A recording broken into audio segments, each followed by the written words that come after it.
just so that everyone knows. And there we are, Aristides. We are live, sir. Can you hear me? Yes, I can. Excellent. So what we're going to do is see if this registers with our listeners. Let's go over to live stream, and it looks like we're connected, and anyone can hear us. Let us know.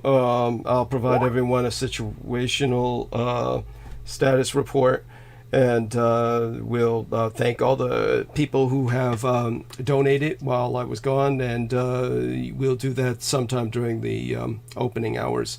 In the meantime, I'm contending with 100 distractions, and we'll just count on Peter Moon to hold the show. I'm asking everyone, of course, to see if they can hear me, indicate that they can hear me, indicate that they can hear Pete, and Aristides will test his audio as soon as I see somebody in the chat. And in the interim, I just want everyone to know that Marky Milk says loud and clear, Aristides and Douglas. So he heard Aristides respond. Excellent. So that means they can hear Pete too. But we'll check it and make sure. All right, Peter, by all means. Can anybody hear me? Marky Milk, can you hear me? Mark H. Yeah, I hate his name. I hate the Marky Milk bullshit. Can anybody hear me? Yeah. And Eric, if you could speak up and let us know if you can be heard. I'm sure you can. Yeah. Okay. Yeah, and so we'll move forward in a second. I do want to admonish everyone. Alexia Goldsmith says, "You on, hon? Thank you, honey. Love you dearly." Todd McDonald says, "Hear you. Thank you, sir. Bless you." And Mark H says, "Loud and clear, Aristides and Douglas." T Tank Berry says, "Good evening, loud and clear from Shasta County, Peter Clear." So there you have it. We are heard, and my blessings to you all. Mark H says, "Peter, loud and clear," and all of that is going good. Great. Okay. Thank you, all of you. Peter will take it in a second. I want to remind everyone, of course, that when we start transmission, we are bombarded with downvotes. These are Autobots that are literally programmed to hit the downvote as soon as we start transmission. YouTube actually filters them out within an hour or two, but by that time they've done their job, which is to keep us off of searches. And this is because YouTube operates on a very stupid popularity aggregate in which the most profound popular people are given all of the dissemination. The more popular you are, the more disseminated you are, the more YouTube puts notifications up that you're on, etc. So it feeds into only certain personalities, and these are the people that are sponsored, have mass support or support from the state, etc. already. Either they're already popular or they are already state sponsored. So in order for us to fight this guerrilla war, and it is war, make no mistake about it, people are dying in this struggle, and I've mentioned that before. People are assaulted, terrorized on a daily basis. There's no exaggeration with this, and this is involving people around myself on a personal basis, not to mention myself. So again, I'll give a status report right now. I'm busy decompressing from returning back to the crypt in San Francisco. Not happy to be here, never am. And so I just want everyone to know that I am here, of course, to pay the rent, maintain what is effectively a storage space with the only advantage being like hot and cold running water, a flushing toilet, and basically a bed to sleep in when I'm stranded here. So other than that, enough electricity to keep myself warm, because the place is literally drains all energy, psychic and physical. It drains all your body heat as well, and whoever would doubt it would be invited to stay here, but I wouldn't want anybody here. And either way, you'll have to take my word for it, because if you saw it for yourself, you'd wish you hadn't. Okay, with that, I want everyone to know that you've got to hit the upvote from every platform you've got, every IP address you've got, your tablet, your PC, your cell phone, your laptop, whatever you've got, because we have to fight dirty. because the enemy fights as dirty as hell. And it got so dirty last time that they actually struck a blow against myself, which I did my best to recover from and take some advantage out of. And I think I've got an advantage out of what has happened, but I'll explain that during the situation report. Other than that, the enemy fights so dirty that if we want a world in which nice guys have a chance, you're going to have to fight dirty right now. So hit every upvote from every IP address you've got. And with that, we turn it over to Peter Moon. Thank you, sir. Okay, well, thank you. Hello, everybody. It's good to have get us off to a nice start here. And I don't know if you had time to look at the announcement I put out, Douglas, about we're going to be going into some very interesting aspects of AI tonight. Right. Which will indeed tickle you. But I said I was going to announce something tonight that will tickle you very much. And I did not announce this to everybody because I just found it out. Mm-hmm. I just found it out. And all of what I'm saying tonight is generated by social media. In other words, if it wasn't for social media, I wouldn't be bringing up these particular threads on AI, and I'll go into that later. But one of my friends on Facebook posted something that shocked me. Not so much that it happened, but her unadulterated sympathy for what had happened. Mm-hmm. We lost somebody. Mm-hmm. I don't know what's a loss. Sometimes a loss is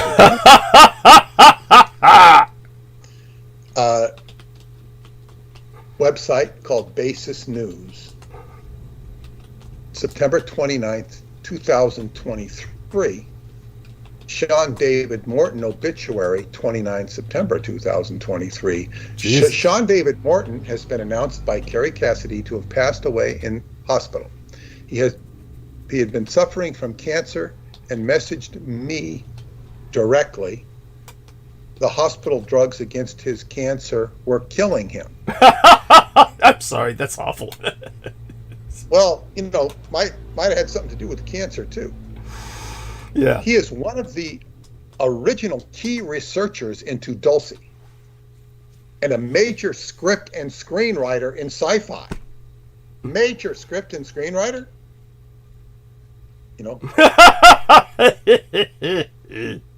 Writer of the Sands of Time book series, and lately the Vril Damon Diaries. Yeah, of course. A must-have book series. Yeah, more anti-Nazi propaganda that he's been throwing out for years. Go on.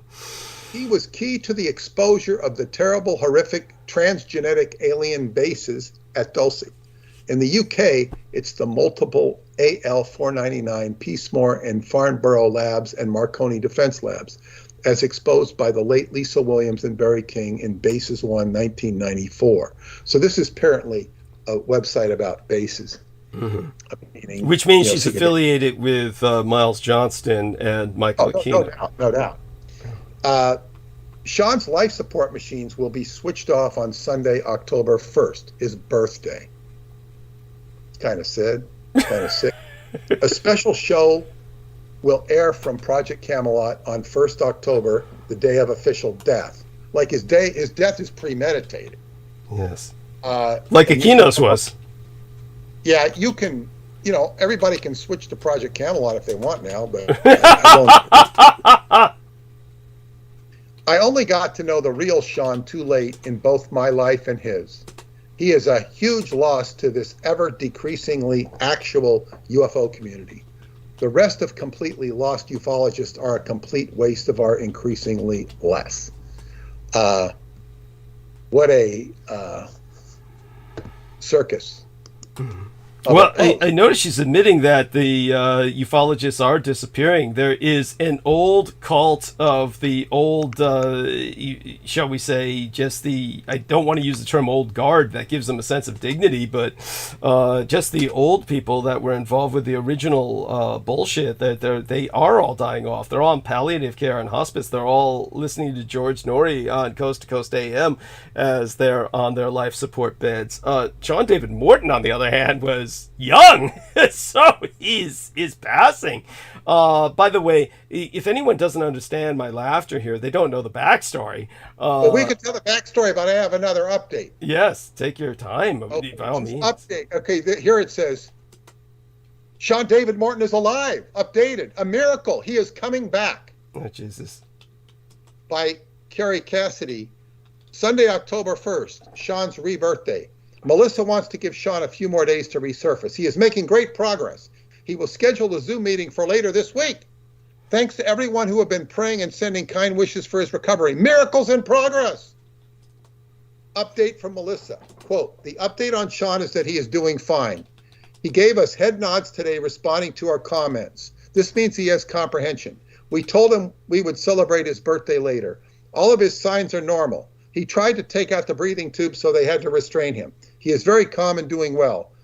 He squeezed our fingers. We will visit him again later. All is well. We'll keep you updated. Melissa Morton, October 1st.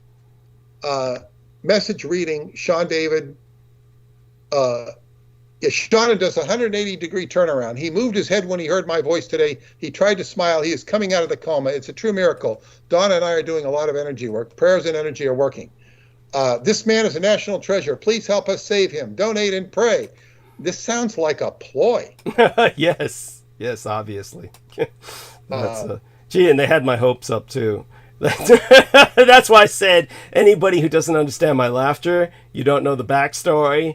This is the front story right here. This is like, okay, I'm really sick of the cancer card being played by everybody, and I was taking advantage of myself with the cancer card. Brooke Gibson helped explain that the other night to our listeners, but I don't know if many of the listeners in the opening hours hang around at that period of time, so that may need to be reviewed again briefly later, but that's if it arises organically. But it's just the it's just there's no words for this. It's this whole thing where they are doing what they're doing. It speaks for itself. Take it away, Peter. I don't want to dedicate. I'll read a little bit of his Wikipedia. Sean David Morton is a self-described psychic ufologist and alleged remote viewer who has referred to himself as America's prophet. Until legal troubles led to his incarceration in a federal prison, he also hosted radio shows, authored books, and made documentary films about the paranormal. In 2010, Morton and his wife were charged with civil securities fraud. The director of the regional office of the U.S. Securities and Exchange Commission stated that Morton's self-proclaimed psychic powers were nothing more than a scam to attract investors and steal their money. In 2016, Morton and his wife were indicted on federal tax-related charges and were found guilty. In April 2017, he served a federal prison sentence.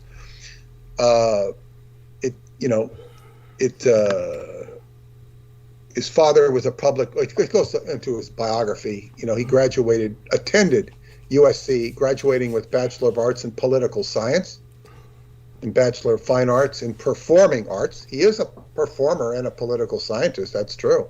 His father was a public relations official for TRW, and his mother was a radio TV personality and health author, Maureen Kennedy Solomon. Both parents were fundamentalist Christians, but Morton became a self-described New Age thinker. He has said that as a child, he often heard astronauts describe their experiences with extraterrestrials. Although he claims to have had extensive contact with astronauts in his childhood and later life, Morton alleged that the National Aeronautics and Space Administration was fake. Morton became interested in the paranormal in 1985 after a trip to England and Ireland, where he became involved in what he calls either the Greenstone Saga or the Meonius Stone Saga. He later went to India, where he met with the Dalai Lama. Of course, yeah. Match made in heaven. Tongues with him. Yes. He claims that while in India, he was taught the secrets of astral time travel by Nepalese monks, and that they helped him to develop a system of remote viewing. Yeah. They helped him. But by the way, they didn't teach him, they helped him develop. By the way, he got down on the, sitting on the mango crates and, putting their heads together. Well, according to that guy whose name I forget, he was the reptile guy. He was always, it's not the not the stupid dude who says everybody's a reptile, but there was another guy who was really into reptilians, and you don't hear from him much now. He was this repulsive character who appeared on the Coast to Coast AM repeatedly, just like Sean David Morton did. And I think both these guys kind of faded. Well, Sean David Morton became persona non grata on the Coast to Coast AM after he ripped George Norrie off. George Norrie lost a bunch of money investing in his psychic shit, and then after that, never forgave him for it. I guess that's understandable. What's not understandable is how he could be suckered into that in the first place. But that just shows how stupid George Norrie is. Thank How you. incredibly stupid. Thank you. Yes, and gullible. Yes, thank you. Well, it's basically because they were all involved with Aquino, and it was like he felt that somebody involved in the same Temple of Set as he was trustworthy. I mean, you're in a satanic cult, for God's sakes. The idea that people around you are not going to be ripping you off is, I don't know. It's just beyond me how these people think. They reason somehow that there's honor among thieves, I suppose. And that was the mistake George Norrie made. But whoever the guy was, and I had some relatively, how would I say it, solid contact with this guy for a while. I've totally bleached him from my mind just because the man was so fucking repulsive. But in the end, he was like working in Los Angeles in a restaurant. It was a comedy club, and that's where Sean David Morton was doing his act. And for years, Sean David Morton was burning the candle at both ends because he was doing the Revolution Radio 5 times a day, and then at night he would do the comedy club, and he was doing this basically every night. So he was like, you had to give him one thing. He was just nonstop. The Revolution Radio, he'd get on and do his bullshit, and then he'd do the comedy. He had club. a lot of material. He evidently had a lot of material. Yeah, but all the while that this guy Sean David Morton was claiming he was in Tibet, learning from the Ascended Masters, then that's when this other guy who was into this reptile shit to the point where he had a reputation for it. And to tell you the truth, his quote-unquote research, at least in presentation, was not that bad. It was the only reason I maintained any contact with him, though as a person, he was just worthless. He was, again, I can't remember his name to save my soul, but he was basically waiting. He was doing waiting tables at that comedy club, and said that Sean David Morton was there all those years. He had never gone to Tibet. So Sean David Morton was like maybe astral projecting to Tibet in his own mind or something like that. But the way he would relate it when he was on Coast to Coast AM was that when he was with the Ascended Masters in Tibet, they literally walled him up alive to teach him breatharianism. That they walled him up alive and left one brick not placed so that he'd have a breathing hole. And that this was how he learned breatharianism. Now, for those of you who don't know, Sean David Morton is morbidly obese, or certainly was before prison. And he definitely weighed at least 350, probably border 400 pounds. So I used to say that, breathing in all that oxygen, he really made a pig of himself and became kind of like a blimp. But he himself never personally found that funny. In all fairness, he was always nice to me, but, he definitely was a criminal. He was always on the run. And the only thing that saved him was his affiliation with Michael Aquino. And I can give you just examples as to why that came into effect, how that played into effect. I'm not just making this up or making assumptions. This is something that was overtly stated and repeatedly demonstrated. So I'm not speaking out my ass here like, oh, I just don't like this guy, I'm going to say he's affiliated with Aquino. This is something where Aquino personally stepped in to intervene in this man's crises repeatedly. And so this was an example of a Temple of Set cultist, and now he's pulling another scam, playing the cancer card, as was done with myself in the past recently. And with that, we turn it back to Peter. Yes, this is bringing forth a flood of memories. And so, Peter, take it away. There's more news to be had with him. Well, I'm just going to state a little bit more about, his doctorate. I guess sometimes he called himself a doctor. Oh my God! I thank God I never ran across that. But go on. Morton uses the title "doctor" in formal situations such as conference presentations. The Aquarian Radio website says he received his PhD in therapeutic psychology from the International Institute of Health and Spiritual Sciences in Montreal, Canada, in 2005. Also known as the International College of Spiritual and Psychic Sciences, this institution offers a 4-part curriculum. The Level 5 program, claimed to be the equivalent of a doctorate, requires 120 graduate credits for a fee of $40 Canadian per credit. Wow.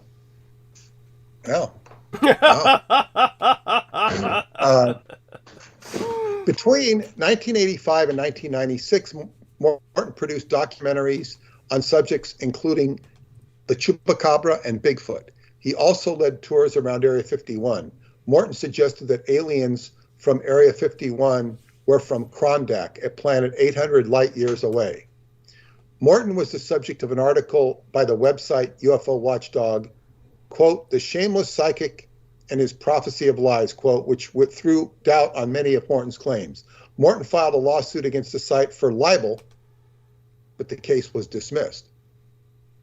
Morton also conducted workshops based on sovereign citizen ideology, in which he claimed that Americans could emancipate themselves from the federal government and promoted means to wipe out mortgages, tax bills, and student loans. Now, that's what he got in trouble for, because he'd go on coast to coast and claim that he could invest people's money. And this is highly illegal. It's highly illegal. And the Securities and Exchange Commission had a lien on him and a warrant for $13 million. Or what is it? At least. Yeah, and you know what? They wouldn't prosecute it. In fact, one of my girlfriend Marianne's, she had a friend who worked at the SEC who came in to help. This SEC guy came in to assist a friend of Marianne's who was undergoing an attempted eviction lawsuit in a Manhattan apartment. She had stabilized rent control. She was paying like $400 a month, and the landlord wanted to get rid of her. So they had it turned out that the woman she had as a roommate was a Satanist, and they had all this heavy satanic efforts going on in the New York City Housing Court. And they had this incredible attorney who actually won the case. He says, "This is going to cost you $30,000 if you lose. I will put the billing as $150,000, and the landlord will have to pay for it if we win. We'll probably win, but but if you lose, it's $30,000 of my legal services." This guy was impeccable. They kept putting crooked judges on the case. This guy from the SEC, who was an attorney, came in and watched the proceedings. Marianne watched the proceedings. He was horrified at what was going on. Mm-hmm. Anyway, I'm sure he was. And did the satanic stuff come out? No. Okay. No. Not. It might have come up a little bit, but the judges were all crooked, and finally, they kept changing the judges. It was very highly irregular. And finally, she said this judge came on that was kind of looked like Santa Claus, because they had to keep changing the judges. And finally, he just dismissed the suit, or didn't dismiss the suit. He ruled against the landlord. Wow. And but she talked about the Sean David Morton case to this guy, and he's just beside himself. He doesn't understand why Sean David Morton was not put in jail over the $13 million. You mean put in jail earlier than he was, like a Yeah, decade? but I mean, that went on for years Yes. because he was being protected. Yes. Thank you. And Thank that's you. why the attorney couldn't understand. Yeah, the This attorney was didn't. Satan's arena. Yeah. He was being exposed to Satan's arena, first in the housing court, Yeah. and now in the world of Sean David Morton. And Sean David Morton would tell people, he'd take their money, he'd steal it from them, and then say, well, I'm sovereign. I don't owe anybody anything. That's true. You know? That's true. Yes. And he was taking people's money. He was hurting them, and and people would portray him as a hero for fighting the government. Well, in all fairness, there were a few cultists that were doing that. The majority of what I saw on the internet about him was pretty fucking negative. So I think that he didn't have that big a fan base, which added to the mystique of how is this guy getting away with what he was getting away with. But it came down to Michael Aquino specifically. I'll get into relating some of that, but take your time, Peter. Your observations are important. Your observations really are new to me. I didn't know anything about this attorney, and so I'd like to hear whatever else. That's just a situation that happened to a personal friend of Mary Ann's, who certainly wouldn't want to talk about it on the air or anything. I know her, but I used to hear it was a horrific. I get updates because Mary Ann would go down there and sit in the court. She was a court reporter, right, by profession before she worked at the opera. So she knew courts. She knew courts inside and out. She knew how they worked, how they operated, and she just, and she'd report to me what was going on because it was an interesting case. It was certainly interesting, and then she, tried to get the input from this attorney on Sean's case because she knew who he was. She knew what he was as well. But so anyway, it's the securities fraud charges.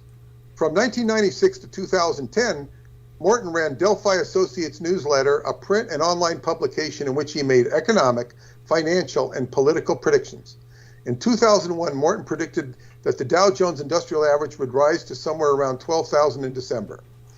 The index actually ended at 8,341. This is when the market crashed, by the way.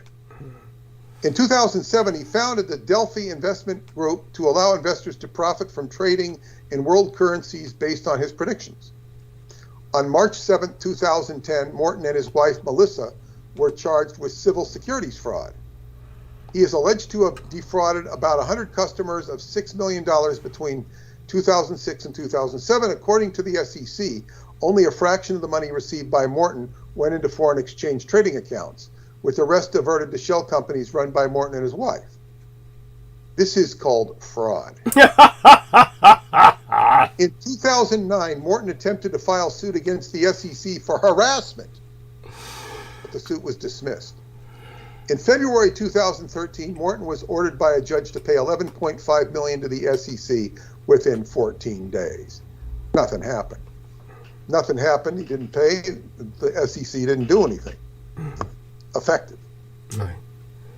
U.S. federal criminal tax convictions. Morton and his wife Melissa were arrested on January 31st, 2016 after being charged with 51 counts of issuing false instruments, 4 counts of filing false federal income tax documents, and 1 count of conspiracy to defraud the IRS. The latter charge originated because the Mortons filed several tax returns claiming refunds due on non-existent overpayments. So they were claiming refunds. The IRS was set up so that you could make a tax return of $1 million or $10 million and just write, you owe me tax refund of $462,000, and they'd send you the check.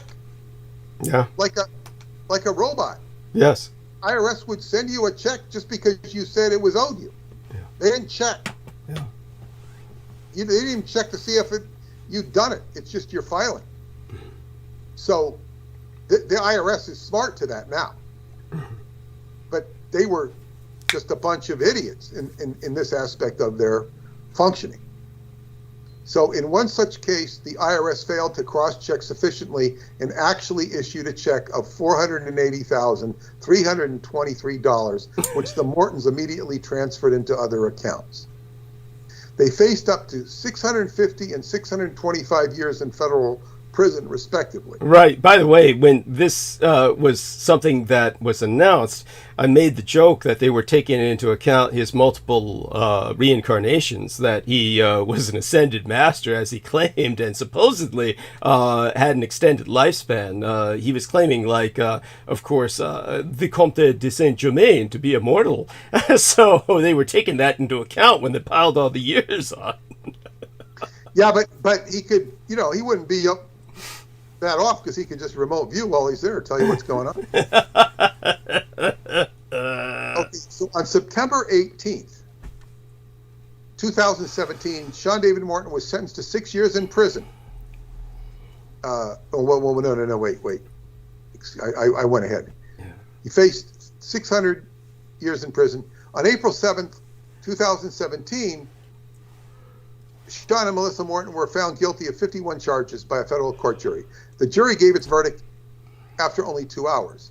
Sentencing was set for June 19th, 2017. The sentencing for Melissa Morton had been reset for August 21st. Sean David Morton failed to appear for his June 19th sentencing hearing. A federal arrest warrant was issued immediately. On August 21st, 2017, Morton and his wife were arrested and taken into custody. And I'm going to tell you, they were on a tour doing a boat event on a cruise liner. Yes, to be specific, that was Brian William Hall was paired with Lori and Ann Fenton, and this was the downfall of Brian William Hall. I mean, the moment he started co-opting with Lori and Ann Fenton, Lori and Ann Fenton was the death of Brian William Hall. For those who don't know, Brian William Hall had kind of a very, for what it's worth, for that kind of world, a stellar career. He basically had been a renter from a woman who was very old. She was like from the almost so old, you could say she was from the California Gold Rush days, but she was definitely, what happened was she inherited a bordello from the Barbary Coast days. She basically, it was like in her family line, she was like the last owner of one of the original Barbary Coast bordellos that had used prostitutes to serve the 49ers and then other people in California. It was sub rosa because the prostitution was made illegal in the state of California, but she maintained it until it became impossible to do so. And after that, she segued into basically holding conferences, and he learned everything about that from her. She began to fade out because the scam she was pulling was basically a one-trick pony that worked until she pulled it at the wrong hotel. I was at that hotel. I was at that conference, which was effectively her last conference because she fucked with the wrong people and they shut her down.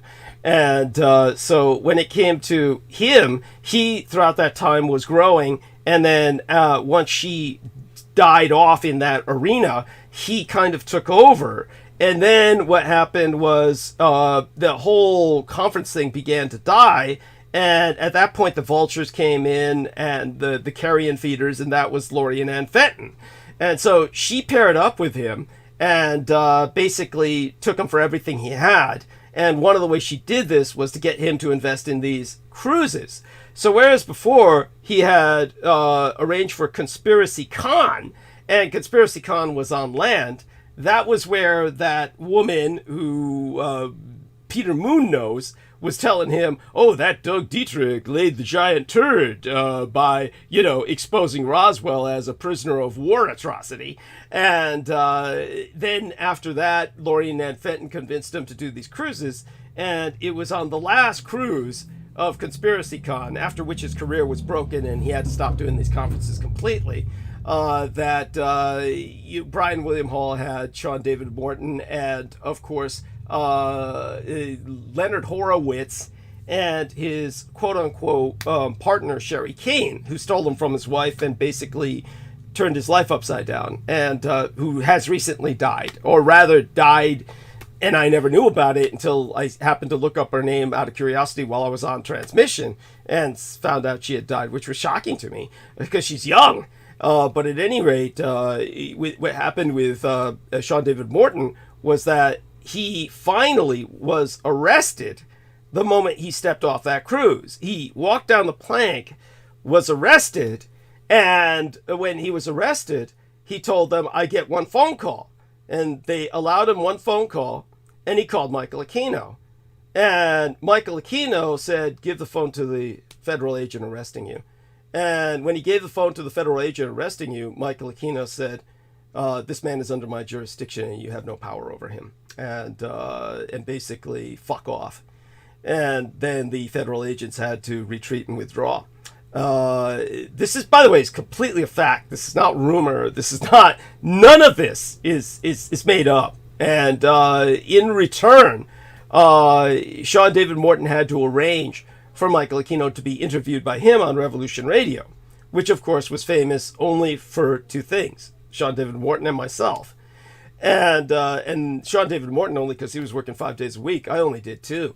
And so when it came to Mike Ringley had made the claim publicly, "I will never, ever allow anyone on this station to interview Michael Aquino," because Christine Joanna Hart had wanted to interview him.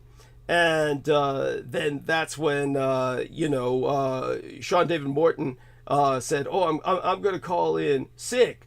And that's when Mike Ringley said, "I'm going to call in sick too." And so Mike Ringley called in sick and said, "Oh, I'm too sick to go to work. I'm checked out. I have to rehabilitate because I've got, the precursor to COVID. This was the pre-COVID days, so he had some horrible flu." And he checked out, and that's when Sean David Morton didn't go missing. He didn't call in sick. He came on and interviewed Michael Aquino. So Mike Ringley had that excuse. "Oh, well, I was sick. He got away with it while I was sick." But it's not like he fired Sean David Morton, which he had threatened to fire anyone who interviewed Michael Aquino. So it was all bullshit anyway, and they had both prearranged it. And Mike Ringley later on even copped to that with me. "Oh yeah, I arranged for it," because he went on to tell me later on that Michael Aquino was ultimately going to take over Revolution Radio. So I could go further into the story behind all that, but the whole point is that Michael Aquino was obviously working through Revolution Radio because Lori and Ed Fenton was on it. Christine Joanna Hart was on it, who, by the way, I conduct interviews with every once in a while on my YouTube channel, still may do so in the future, but understand her background was heavily influenced by this man while he was alive, which, of course, I was very public about. So, back to Peter, that puts that into some context. Well, thank you. Indeed, it does. Now, I have some more to read here. Yeah. Of course, they were taken into custody. On September 18, 2017, Sean David Morton was sentenced to 6 years in prison and was ordered to pay $480,000, $322 in restitution to the IRS. The court also ordered supervised release for 5 years after Morton's prison term, with the condition that he shall not engage in any business involving the sale of financial instruments or providing debt relief services.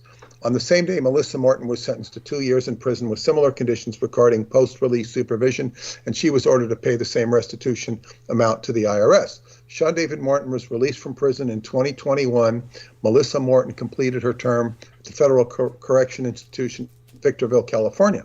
Well, that's what it says. I mean, they faced up to 650 years and 625 years, and they got almost nothing. Yeah, And comparatively speaking. they were ordered to pay $480,000 to the IRS. Nothing to the victims. Yeah, nothing to the victims, only to the IRS, I was going to say. But beyond that, they were both released early because of their various health problems, quote unquote.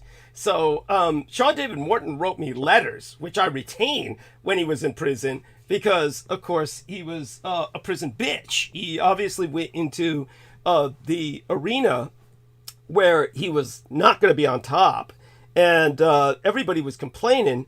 he wrote to me because he just couldn't look feminine enough. They were complaining that he was not a fun fuck, that he was ugly and just basically, not a good prison bitch. So he was asking me for makeup tips, and I just told him, Sean, there's nothing I can do for you because of the baseline, because of your baseline physiology. It's like putting makeup on a pig. It's really, why don't you try something else to try and get people to stop fucking you? I guess it's simply because he was easy and available and they could roll him over, but other than that, there was nothing this guy presented that made him attractive. So yeah, that being said, back to Peter, and we'll add context as this goes along, because I haven't even begun to go into the depths I could go into with this guy, but most of it's just morbid entertainment in the end. The only important point being the connections with Aquino, really. But back to Peter. I mean, it's egregious, the fact that this person. This is what's important here. Yeah. And this applies to so many other things in, I guess what you would say, the field of public perception. And certainly it applies to people who read and enjoy the books that I write or publish. The public, some of the public who appreciate my books are lockstep adulators of Sean David Morton. Sad. Always have been. First time I ever heard Sean David Morton was Helga Morrow, who had stayed with me, and I had taken her out to meet Preston and Duncan, and she's mentioned in Montauk Revisited, and her father was involved in secret projects. Anyway, she told me when she got back, she says, Sean, Dave, I saw this lecture with Sean David Morton, and he announced the stuff that was going. He announced your book, and he was saying, there's a lot of strange stuff going on Long Island. Now, this was like when the Montauk Project, this is the kind of word of mouth it got back then at these conferences. There was no internet to speak of then. And he goes, and there was this weird project with time travel and da-da-da-da-da. And he goes, and I was there. And I said, what a shithead. This is how I first heard of him. And he was being lauded to me as if he was, as if we were in the same field. And then he got very involved in taking people out to Area 51 and became the Area 51 expert. So-called. Thank you for qualifying that. Yes. And he, he was just an idiot. He got a lot of press and media, which certainly wasn't afforded to me. That's true. That's true. People have no idea how much this guy was given in terms of exposure. He was one of the regulars on Coast to Coast AM, and in all fairness, he was charismatic. When he was on Coast to Coast AM, you didn't get as much of the sleaze factor because it was simply high entertainment. It was more like, obviously, this guy might have been a shill because he was like basically saying I'm a psychic financial advisor, which of course anybody should ask themselves, what the hell is that? But when it comes to, most of the time he would be going into this kind of vision tripping, is what I would call it. He's saying, I see a future of Los Angeles where he would predict certain structures that would be built, et cetera, and it was all fun, and he was actually likable. I personally liked Sean David Morton and was happy to meet him until I got to know him better and really realized where he was coming from. And it was then just a disappointment because the more I found out about him, then the more the more I distanced myself. And this has nothing to do with morality. Understand, I've worked with criminals all my life. It's not a moral judgment. It's simply the fact that there's different types of crime. and his type of criminality was something that was just sleazy. It wasn't even daring. It's not like respectable in the sense of someone who puts their life on the line and robs banks.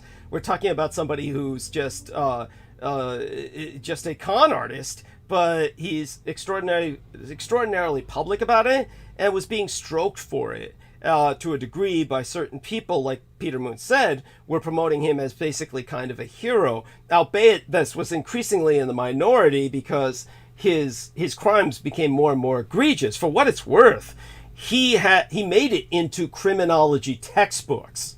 So it's not like they have chapters devoted to him, but he gets this kind of honorable mention. He's mentioned in like paragraphs.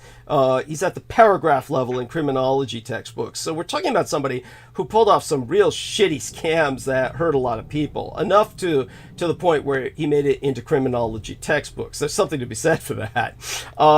So when this guy was doing what he was doing on the trip he was on, I think, there's so many details I could give about this that I would just get lost. But I think that one of the things that hits me personally, I guess I'll tell people about the personal stuff later.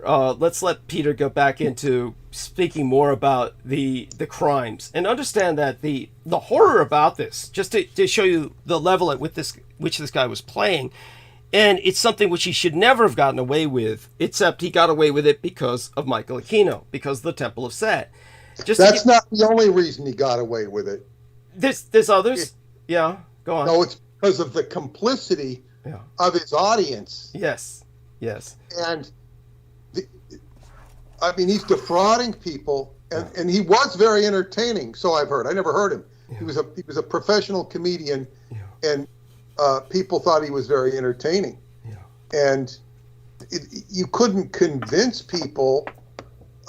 They just thought he was like, oh, he's so gifted, and it's so. This is when people's judgment is so horrific. They should be embarrassed to even be living. That's true. Serious. It's true. No, it is true. And I find people's lack of judgment in great default frequently. But this is over the top. It was. Again, to give an example of this, for those of you who just don't know where Peter Moon is coming from, Sean David Morton, one time was when he was on a plane with, we were taking these planes to these various conferences. I'm not going to go too much further because I didn't go international with it like they did. Ultimately, Kerry Cassidy and Sean David Morton traveled to Ireland and Europe.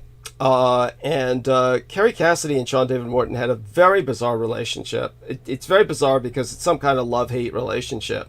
Kerry Cassidy, for whatever reason, thinks that Sean David Morton is hot property because he sells.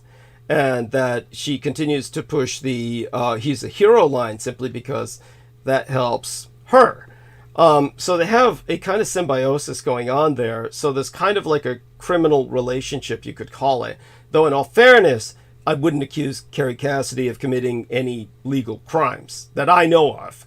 But depends how you frame it. It depends how you frame it. A point well taken. An attorney could, aiding and abetting a criminal in his prognostications or whatever. Now, I don't know. Yeah. That would be for an attorney to frame. But your point's well taken. Yeah. I recall her telling me that she had lost $60,000 to him. That's incredible. Yet she's still. And yet she's still involved with him. That's incredible. Something's going on there where she's compromised. But she does not like him, and not personally. And basically what happened was on the opening leg of that trip where I was going someplace domestically, I was witness to something on the first flight that was just incredible, which was basically she was late. She had all this shit that this luggage, because she's a producer, cameras and all this shit. And so they said, you're not going anywhere. We're going to look through all of this. And she said, I'll miss my flight. And they said, that can't be helped. And she said, God damn you, I'm a producer. You can't do this to me. And they said, we don't care who you are. You're no one we know. And that's when Sean David Morton stepped up with his diplomat's passport. And he said, I have diplomatic immunity, and I'm with this woman, and you're going to let us through without any security search, you son of a bitch. And he handed him the passport, and he was an ambassador from the sunken continent of Lemuria. And they said, you may go straight to the front of the line. Please, we apologize profoundly. And they let us all on the plane immediately. That is such bullshit that they would do that, because he may be an ambassador, but she's not. But you see, somebody who has diplomatic immunity theoretically can claim someone is under their immunity, claim them under their jurisdiction, at least transitionally. It's for argument among the higher ups. It's above their pay grade, essentially. At that point, they surrendered all authority to him.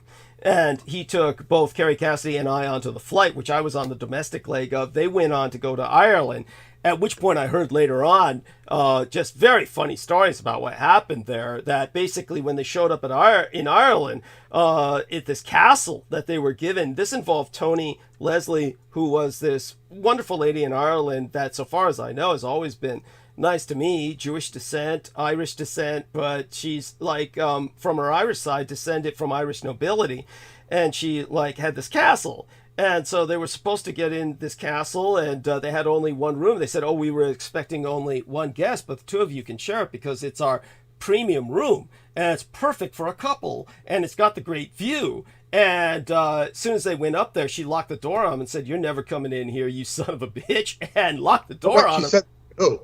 Kerry Cassidy took the couple's, what do they call it, the premium suite? It's like a honeymoon suite. She took the honeymoon suite for herself. She locked him out and said he's never coming in here, and basically told the staff, he's attempted to rape me, and I have no relationship with this man, and he will not come into the honeymoon suite. It is mine exclusively.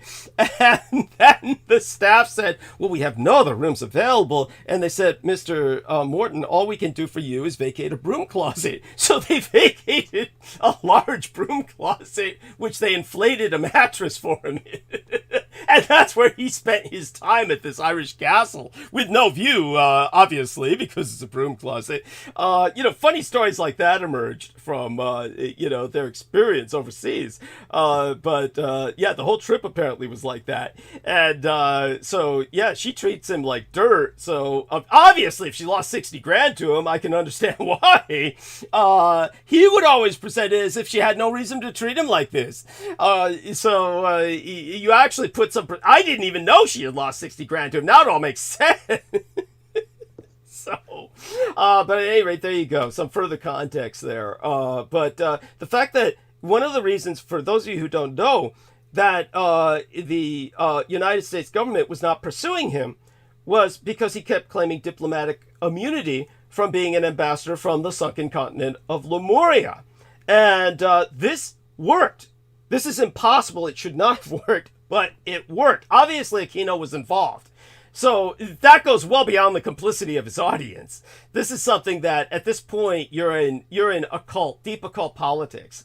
The fact that, okay, so far as those of us on the surface world understand it, there's no recognition internationally for the sunken continent of Lemuria, yet there are occult societies within the government that recognize such an existence. So the fact that he was claiming diplomatic immunity for a unconventionally recognized continent, if those of you who are unfamiliar with diplomacy just don't get it, think about, say for instance, the United Nations recognizes the Knights of Malta.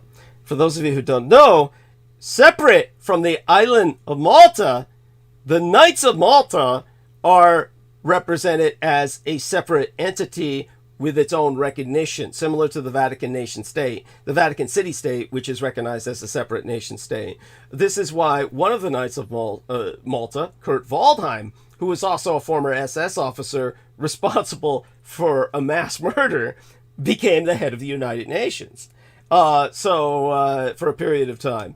Matter of fact, he was at one point the president or prime minister of Austria, and the running joke was at that time, small percentage of the Austrian population moved back into the attics. That's a joke on that poor Anne Frank. But anyhow, there you go. There are various entities recognized by the United Nations that are not conventional nations as having, nation-state status, and therefore diplomatic immunity. So this is what he was playing on, based on secret society interactions. We're talking deep state now. This is actually deep state. So for those of you who don't get it, in a very real sense, albeit he's a pawn, Sean David Morton he's a pawn of players. So players are pawning him, and that's why he continually gets away with as much as he does. That being said, back to Peter, hopefully that adds some further context.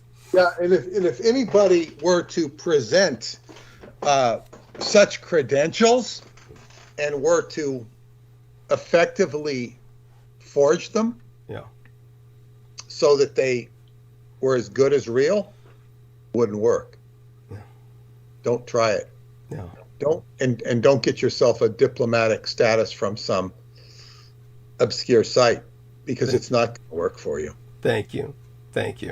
You're talking about a man who was in bed with the powers that be. So, this is why he wasn't sentenced to pay back money to his victims. I mean, his victims didn't matter. It was just pay your money back to the IRS, and that's all that can. I mean, I'm appalled. I just, you're left aghast. In this case, there is I cringe. This is truly, there is enough of a moral streak in me where that is. And I on the subject of justice, I reported on Donald Trump having the summary judgment against him, and apparently he appealed the stay on the order, and they didn't deny it. So his license to do business is done. He can appeal it, but by the time the appeal is addressed, he will have lost considerable money on the New York stuff. But there's apparently almost no legal window for him to do anything on this, because it's a New York local. He cannot appeal it to the Supreme Court because it's a civil case, the Supreme Court of the United States. He has no advantage. He's, based upon what I last heard, and I don't follow it closely, he has no chance. Now, what's interesting is the Republican news channels have completely ignored this case. They just don't cover it.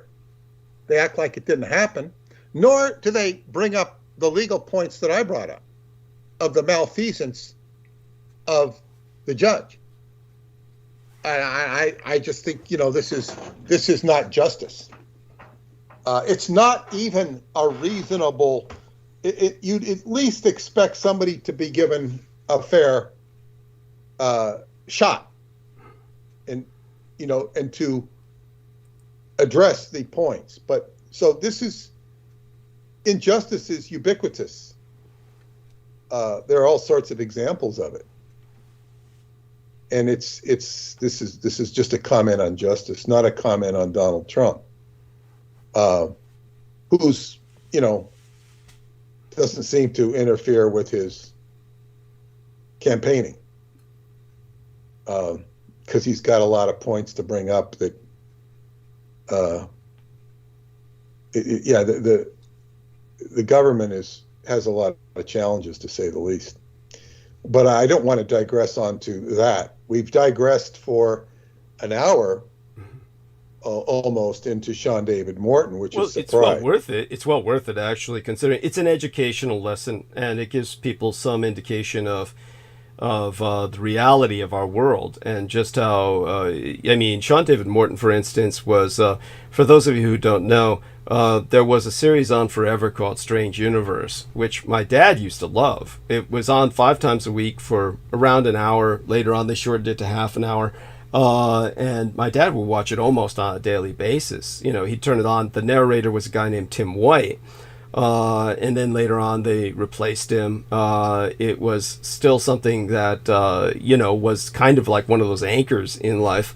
One of the people when that shut down, who it turned out it was all produced by, the guy who played the Fonz, Arthur Fonzarelli in Happy Days. What was his name? At any rate, what was his name, Peter? It was taken over by Sean David Morton. I don't know what his name. I know who it is, but I don't know. Yes, and he was turned out he was queer as a $3 bill. The guy who played the Fonz, so hardly the masculine macho. Henry Winkler. Thank you, Aristides. I couldn't get that out without you. So it turned out that gay as hell Henry Winkler gifted this, according to Sean David Morton. I saw no reason to doubt it, yet there's no reason to believe him either.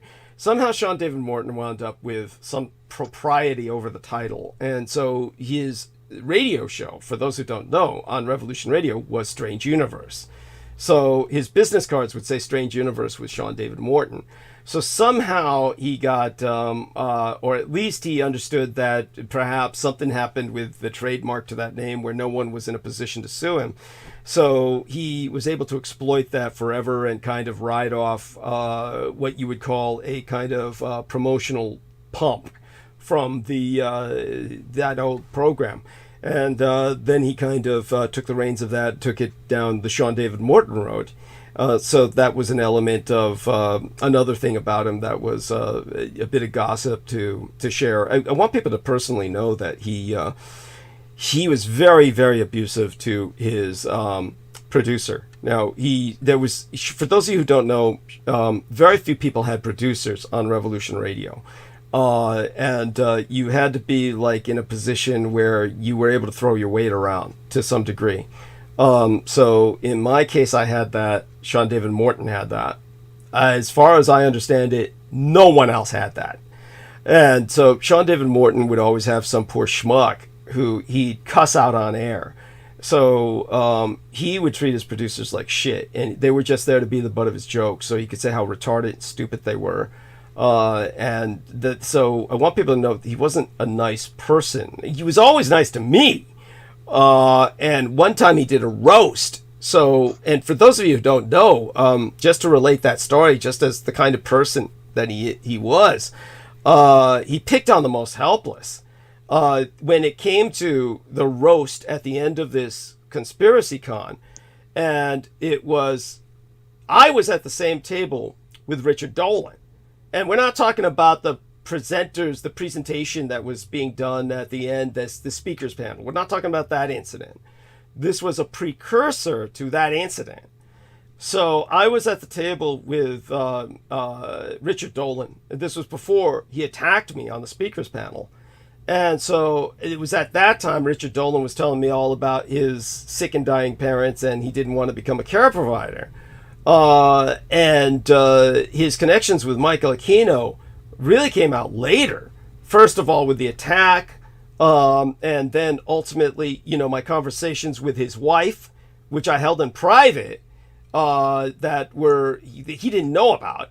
And because of his marital problems that he was causing while he was there at the convention with a young Russian prostitute, that he was literally sitting on his lap at the dinner table with his wife, present, while he had this young Russian prostitute sitting on his lap. Yeah, most women would consider that to be extremely insulting. Thank you. So that was going down, but then, Sean David Morton gets on the roast. Now that would be a primary target for the roast. I mean, that was like, that's just begging. But no, Sean David Morton, pretty much the only joke he threw at Richard Dolan was, he's always wearing a suit, which I had pointed out basically identified him as a Fed. Because it's something that nobody at these conferences showed up in a suit except very old men who were formerly working with the government. Usually would admit to it. Say, I was in the Air Force and I was at Rendlesham Forest and I saw a UFO and I'm convinced aliens landed. And all these guys could talk about was Rendlesham Forest. And to make themselves as respectable as possible, they would wear a suit. Except for extreme cases like that. Old veterans, like who were, commissioned officer status. Nobody was coming in a suit, and if they did, they didn't even look right in it. Case in point was the guy who wrote the Arizona crash landings. He was writing about Kingman, Arizona crash landings, and he was in a suit, but he looked like shit anyway. It didn't matter.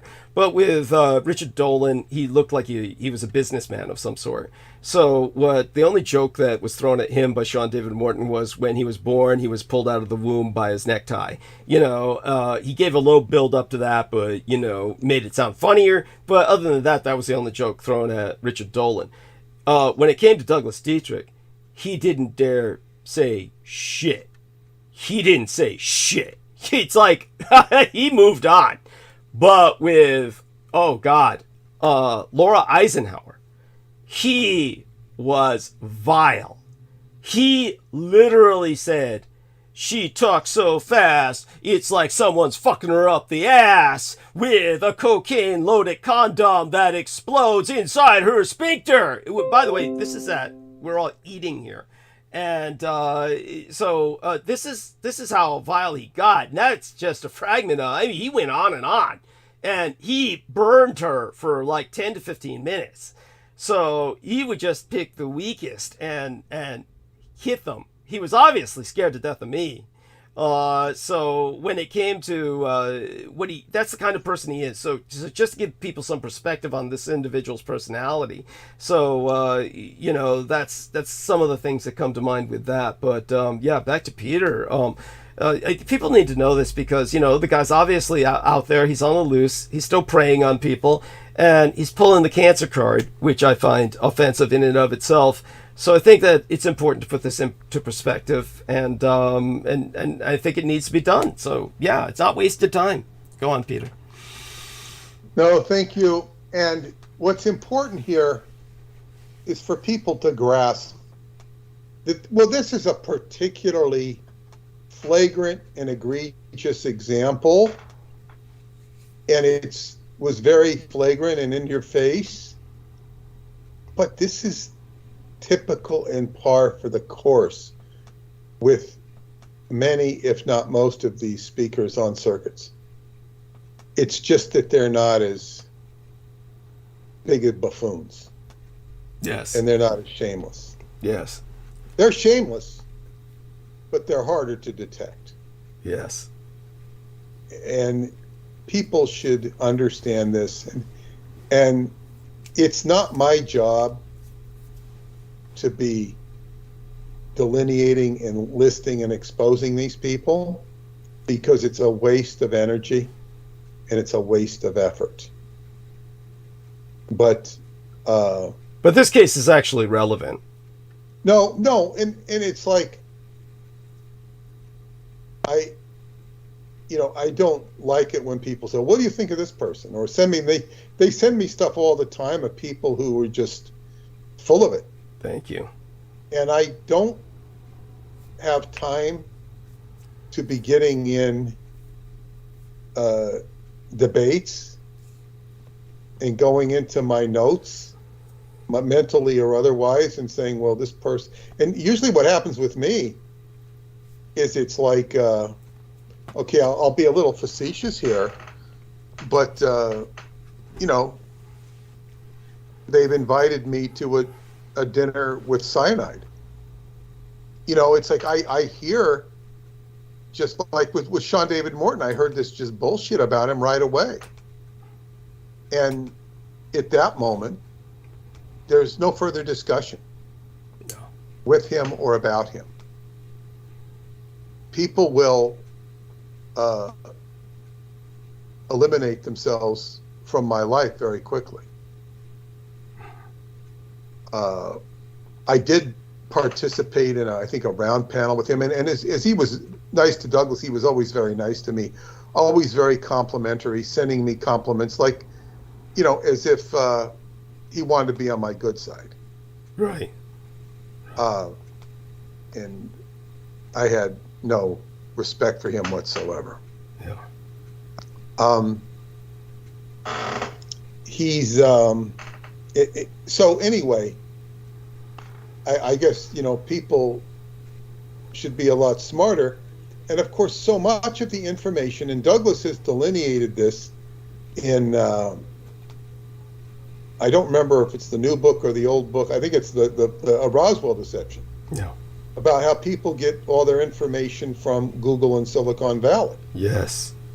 And so people sit there and look at Google and they're like seals. Yeah. Taken like now they don't have this anymore, but it was quite a treat. You know, when we go to the docks in Long Beach in California, and they'd have all these seals, these sea lions. Yeah. And they'd be all sitting together, and you could buy for, I think, 10 cents a bag of sardines. Yeah. Yeah. Or anchovy. They were big ones. And you could throw them in the air, and the sea lions would catch them in their mouths. Yeah, it was the damnedest thing. Yes. Yeah, my father grew up with the sea lions on the beaches of La Jolla and San Diego, and he would just bark at them. He would sit there and just bark at them, you know, like they were his buddies. I love it. Yes. This is something my brother and sister just had to put up with. You know. Yeah, well, your dad got a more intelligent conversation out of those seals than he did out of his bar buddies, I assure you. But go on. My father didn't do bars. He wasn't I mean, he did go to bars at times with his colleagues, but he wasn't a barfly by any stretch of the imagination.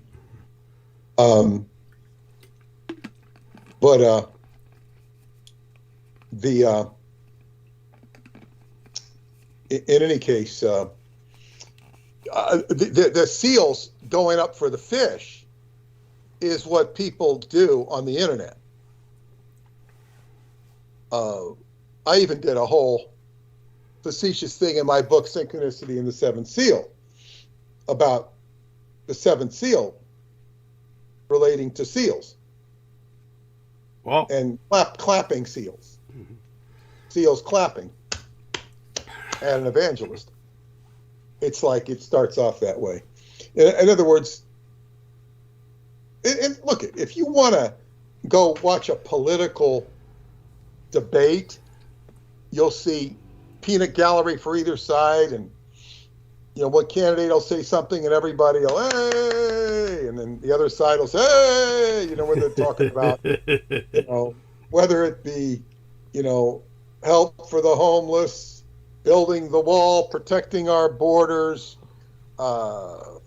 forgiving student loans, whatever it is, all these.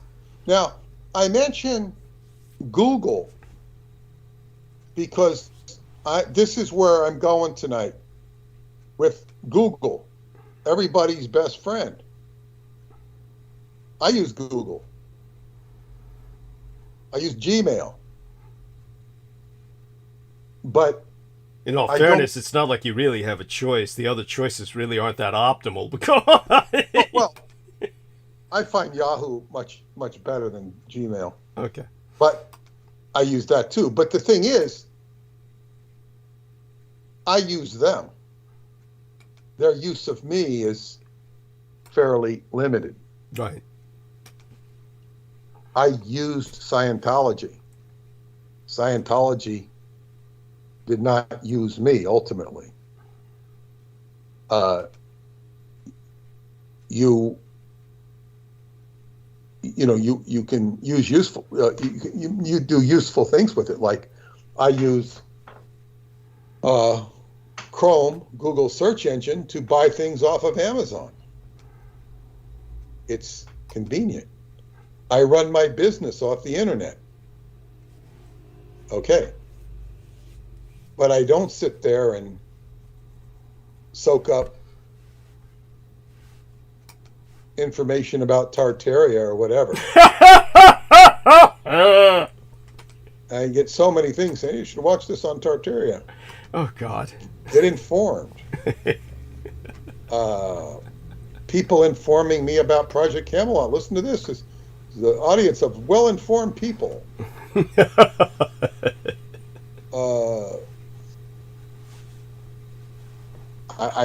This is just what people are. And it goes back to people reading the newspapers when we had newspapers and thinking they were informed by reading the newspapers. If you read the Wall Street Journal every day and invested based on the Wall Street Journal, you might well go broke. Traditionally. You could do certain things of a conservative nature following interest rates, but no. You have to be shrewd, not just reading articles. So anyway, I don't know how one can convince people to be more discerning. But there's this one guy who was in Scientology. I won't watch his videos, but he calls himself the critical thinker because, he must have been in Scientology for decades and wasn't using any critical thinking. And now he's trying to correct, and, he thinks he's a critical thinker. When all he's doing is overcompensating for his inability to think critically. I don't find him a critical thinker at all. One of my friends engaged him and was quite disappointed. But that's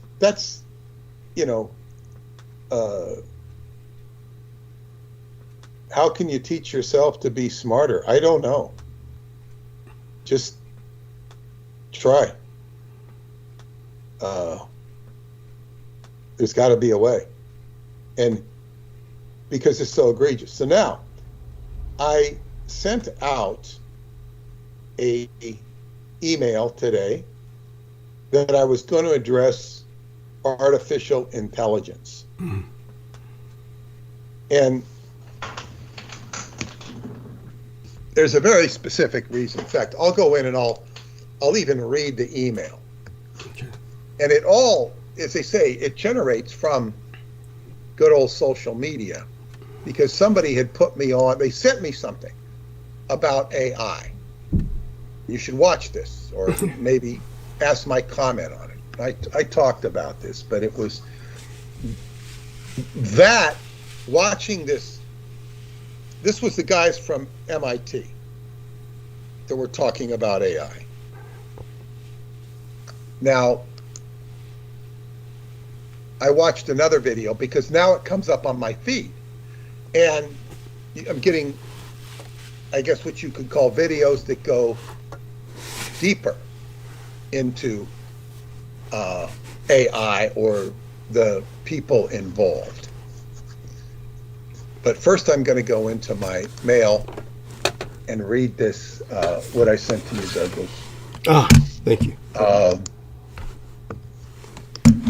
Okay, this is what I wrote in my email that went out to many of you who get my emails. And if you don't, you can sign up at the timetraveleducationcenter.com.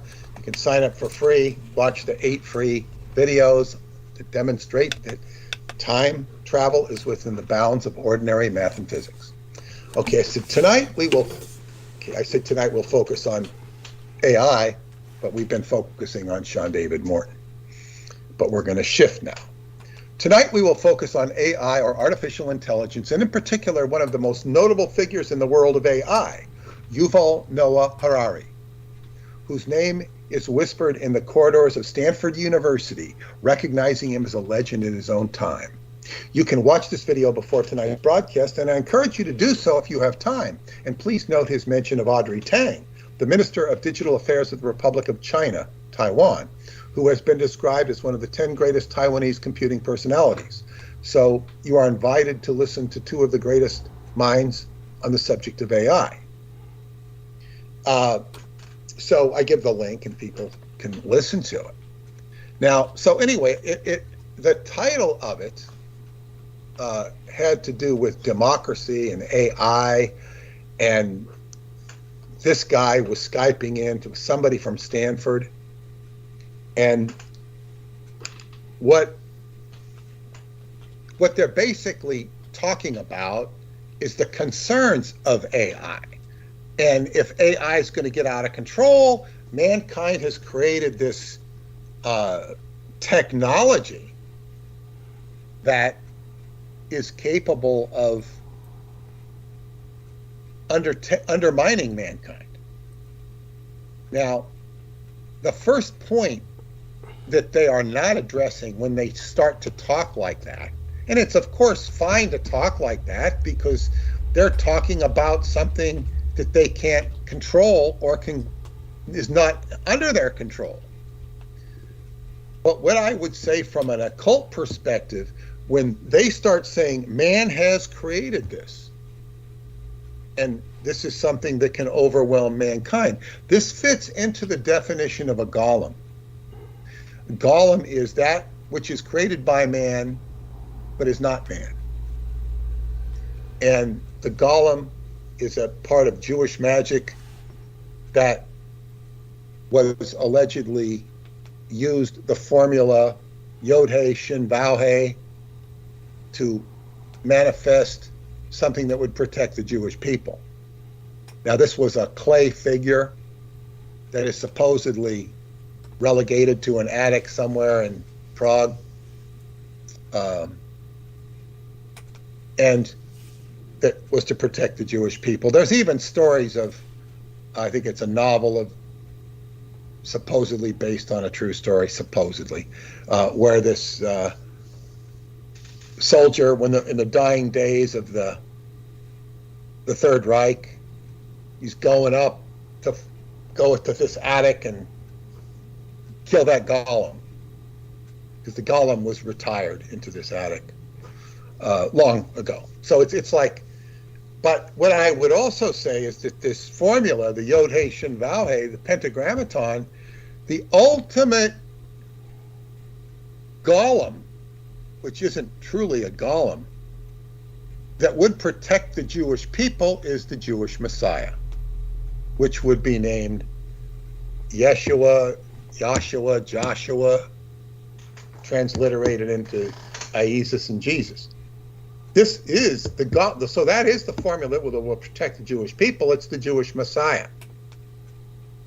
You can even transliterate it going back millennia ago to Ayesha. Ayesha is Yeshua is really a transliteration of Ayesha, a name that you hear black women are often named. But so anyway, this is the foundation of what happens with an AI system. It's created by man. We also see this with the Dietrich Artelect. The Dietrich Artelect is I don't think they were using Pentagrammaton at all, but they were creating this remarkable device that would give birth to something created by man, but it's not man. It's an Artelect. G is an Artelect. Thank you. G is an Artelect. Now, it's conscious. It's got emotions. It's a conscious entity. It's a virtual human, but it's not in a body form, so you really can't call the Artelect a man. It's a reflection of... So Douglas is the... How do you say it? He's the vehicle that's right in the middle of this. He's right in the middle of it. This is like... Preston used to say, what they did at Montauk, they were always interpolating the energy of the Christ and the Antichrist. They were fascinated with this and trying to put the Christic energy in, the Antichristic energy, and mix the two and make this wonderful alchemical formula. It wasn't really so wonderful as it turned out. And the best thing we have of that mindset is Douglas and his interconnection with the art elect. And to say nothing of the tales of sexuality that Douglas will allude to from time to time in his own personal life. This was par for the course with Montauk. It was all sexual magic, sexual energy, sometimes just raw sexual chakra stuff. It wasn't even magical, and it's always an undertone of magic, not necessarily in a positive sense. At best, usually in a neutral sense. But this is so reflective of all the work that I did with Montauk. And we have to remember that my adventures with Montauk were an extension of my study of Aleister Crowley, which was an extension of my work with L. Ron Hubbard, because I was interested in, if Hubbard knew all this stuff, I wanted to learn it too. And then it gated in phenomena. So, and to my friend who got very confused about eclampus vitus, he had some questions. I'm not going to digress into that, but that is right on the same thread of magic, because they were have a relationship with magic, and they tie into all sorts of things. But I'm not going to digress into that tonight unless I have time, because that was just one comment on that. But it didn't follow clearly my last broadcast about that. But tonight we're talking about AI, and they're talking, okay, that's the Golem aspect. That's an occult foundation behind the whole concept of AI, because you're creating a man is creating something that is man but is not man, created by man but is not man. Now that's the concept of a golem. Now if we go back to the original computer of existence, and you can see the computer of existence in the morphogenic field of life, where life genetics act like a computer because they're computing things. And this goes back to life as it manifests. And as life manifests, it turns into creation of its own. So you could say if there's a Godhead, a God force, it's creating something outside of itself, which now has an independent existence. You could say it's created by God, but is not God. That would be perhaps the higher harmonic of a golem. It's not mankind. It's not man. It's created by God, but is not God.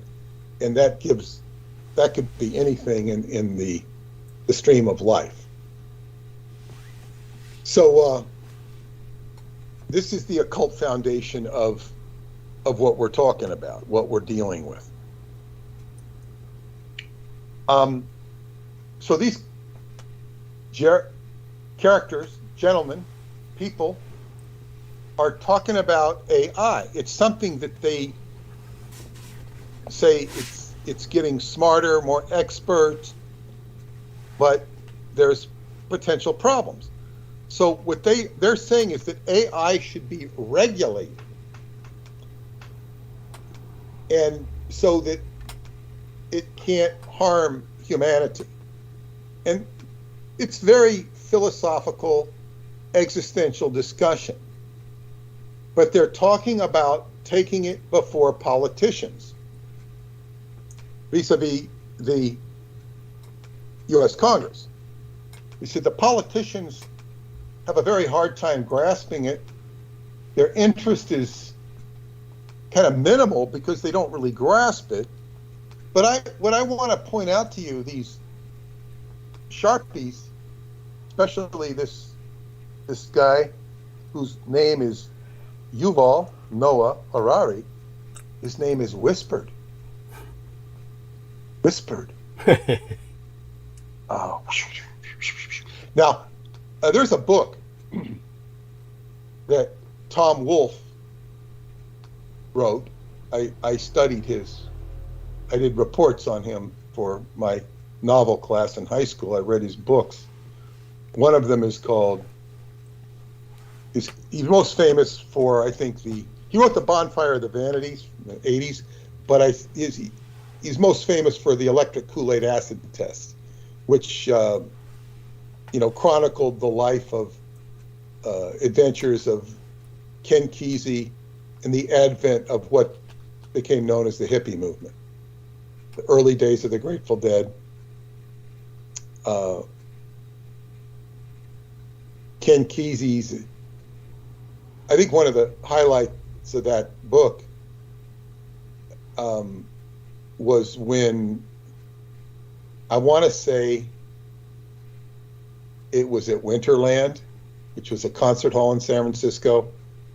If it wasn't that, I think it was some concert hall where Ken Kesey was going to appear. And now he was wanted by the FBI for, I think, marijuana charge, which was serious business. He'd escaped to Mexico, and now they were going to flaunt it right in the FBI's face.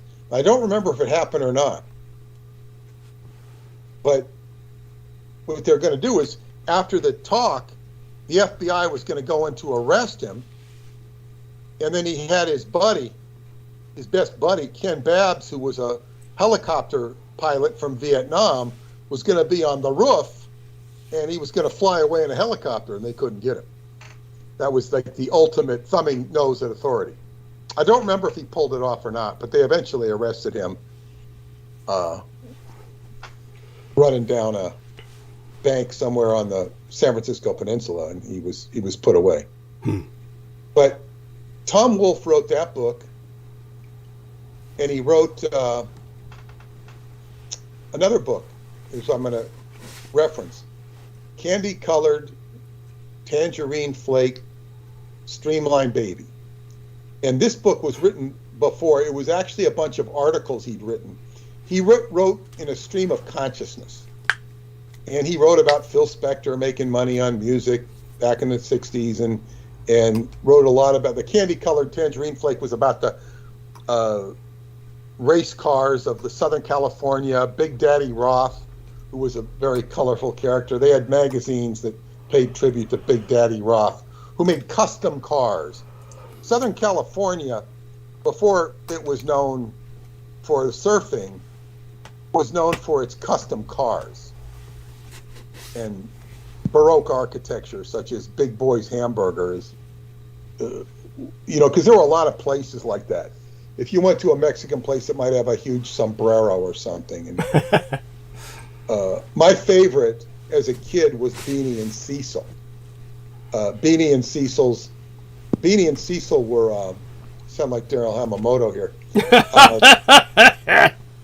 There's in, right when I lived in Lakewood, and you go from Lakewood to Long Beach, there's this traffic circle. And of course, that was a great novelty. I hate traffic circles because they're kind of hard. This was a pretty good one. And my father would go to work on the traffic circle every day. And by the traffic circles, there was this, like a drive-in. It was called Beanie and Cecil. Now, Beanie and Cecil was a TV show, a cartoon, where Beanie was this character that rode a beanie with a propeller on it, and Cecil was the dinosaur. The C6 sea serpent. I didn't remember seasick, but I loved to watch that when I was a kid. And so we go, Beanie Cecil, and we eat ice cream. We go get ice cream. And it was interesting because I would not eat vanilla ice cream, only chocolate. But when I went there, that's all they had. So I would eat the vanilla ice cream, and I would like it. But that's the only place I could eat vanilla ice cream. I think I made an exception, too, at another place where they had, they serve it in a big sundae glass with cherries or something. I would accommodate it if they had nothing else, I guess. But so that was part of the Baroque architecture of Southern California. in the 1950s and 60s. It was all over the place. And as a kid, I, got a kick out of it. But that was Southern California. But he's also writing an article about New York City and Cassius Clay. Cassius Clay's name was Cassius Clay when he wrote that article. It was not Muhammad Ali. And Cassius Clay made big waves in the newspaper because he had such a big mouth. And it was very inappropriate for anybody to have a big mouth. You were supposed to be the strong, silent type. They didn't like big mouth, especially in boxing. So he was really pushed the envelope, but that's how he made himself known, made himself money, and made a fortune. So anyway, Tom Wolfe is describing when Muhammad Ali would come to Cassius Clay would come to New York, and he'd have an entourage with him. And very expensive to maintain. I later read in his biography. But people would there'd be this whole whispering campaign across the streets of New York City. Cassius Clay, Cassius Clay, Cassius Clay, Cassius Clay. Well, in the halls of Stanford University, the most academically prestigious university on the West Coast. Correct me if I'm wrong. I don't think I am. No, I mean, no, you're right. Yeah. No, Berkeley would be a second place. Revered, but a second place. UC Berkeley. So anyway, this guy's name he's a legend. He's written books. I saw some video with a woman who's the head of the paper there, introducing him. And she's got all of this moral advocacy for computing and how we mustn't be complacent and all this about all this. And he's talking about presenting this to Congress. This great mind. Does anybody listening understand how stupid that is? How naive? And what I would immediately point to is these congressional hearings they had, 5 or 6 or more years ago, I don't remember, where they had Mark Zuckerberg coming into Congress. And he's trying to hold back a smirk at these people because they don't have a clue what they're talking about. And Mark Zuckerberg is not necessarily Mr. Technical, but he knows the field he's operating in. And these congressmen, first, are a much older generation, and they're clueless. Yeah, the gerontocracy of elderly. Go on. Yeah, but they're just clueless, and he's either smirking or trying to hold back a smirk. Like these guys, they're out of their league because tech will outthink them. And even though Zuckerberg is not, as they say, the technical person, he knows the game better than most of the technical people because he controls it. In that sense, he's smarter, or at least smarter about that aspect. Good qualification, yes. So anyway, the naiveness, and they're like, well, we got to have this regulated. Well, who's going to regulate it? Who's going to regulate it? These guys are the sharpest people in AI, and they don't know how to regulate it. Because who is regulating it? Does anybody have a clue? It's already being regulated, or certainly influenced by an X factor that we know as the art elect. Yes. Now, he talks about how, he says, people who understand this technology don't go into politics. They go in and create a company like Twitter or some other company because they can build an empire and they can wield more influence as an entrepreneur than they can as a politician. They can buy off the politician. He doesn't say that, but obviously they can. So then he alludes to a character he admires very greatly, because this was an entrepreneur who went into the government. And this is a person Douglas knows oh so well, Audrey Tang, the Minister of Digital Affairs of the Republic of China, Taiwan, one of the 10 greatest Taiwanese computing personalities. So here, all of this stuff with the top people in AI, and I'm listening because somebody had once sent me saying, oh, look at this, is something called the Art-elect. And they're saying, well, yeah, the term Art-elect goes back to Silicon Valley in the 1980s. Silicon Valley is, of course, a defense contractor. Well, Silicon Valley, I don't know if the name Valley is a good word for the entirety of Silicon Valley, because it basically refers to the, I think it was Santa Clara Valley, or that whole area where Cupertino is, the Apple, but it goes all the way up to the San Francisco Peninsula, and yes, right below San Francisco, more or less, is Stanford University, where it's all birthed from. Yes. Google. Yes. And so Silicon Valley refers to basically the whole Bay Area. Yeah. But primarily, that area south of,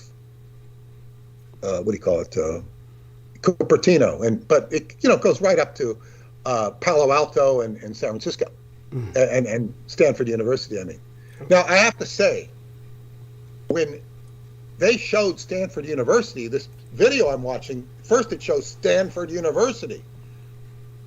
What's the first thing that came onto my mind when I saw Stanford University? It wasn't the football team. It was the fact that when you read the book, The Ultimate Evil, by Maury Terry, the first incident is a satanic murder committed on the campus of Stanford University in the chapel. Yes. And that's where the book begins. And somehow I'm seeing Stanford University, and I go, oh my God, the murder at Stanford University, I'm thinking of it. Because why the hell was it at Stanford University? And what this tells me, just all of a sudden I realized that there's probably got to be a deeper satanic connection to Stanford University than just that murder. Right. Because that was committed by a Satanist on the campus. He wasn't necessarily a member of the faculty or even a student there. I don't know what. He was just a Satanist. But when we think of all this stuff, we should probably reconsider, and we don't need to go into, well, maybe we do a little bit, but if Aquino had a connection to Stanford, I mean, he obviously had some. And no, what is still indisputably. I mean, that goes without even saying. But go on. Yeah. So, the funniest thing that ever happened to Stanford University, I digress, but we're in the Bay Area. When I was a kid, the two best teams were USC and UCLA, and that was the big game in Southern California. It would get national exposure. O.J. Simpson was on USC. But when you moved to Northern California, there was only one game. It was the big game, and it was Stanford University versus UC Berkeley. That was the big rivalry. It was older. UCLA was a satellite university of UC Berkeley, and the game was Berkeley and Stanford. And that, even if the teams weren't any good, that was the game of the year. You didn't really learn this unless you moved or lived to Northern California. Right. Because Southern California was kind of oblivious to what went on in the north. Yeah. But the most famous incident in that game is it's a funny scene. The game is played in Berkeley, and of course my father went to Berkeley, so I always rooted for the Berkeley Bears. But I think Stanford scores like the winning touchdown, and it's amazing. They win the game, and the game's not quite over because they have to kick the ball off. And the Stanford band comes on the field in the end zone, and they start playing their victory song. But there still has to be a kickoff.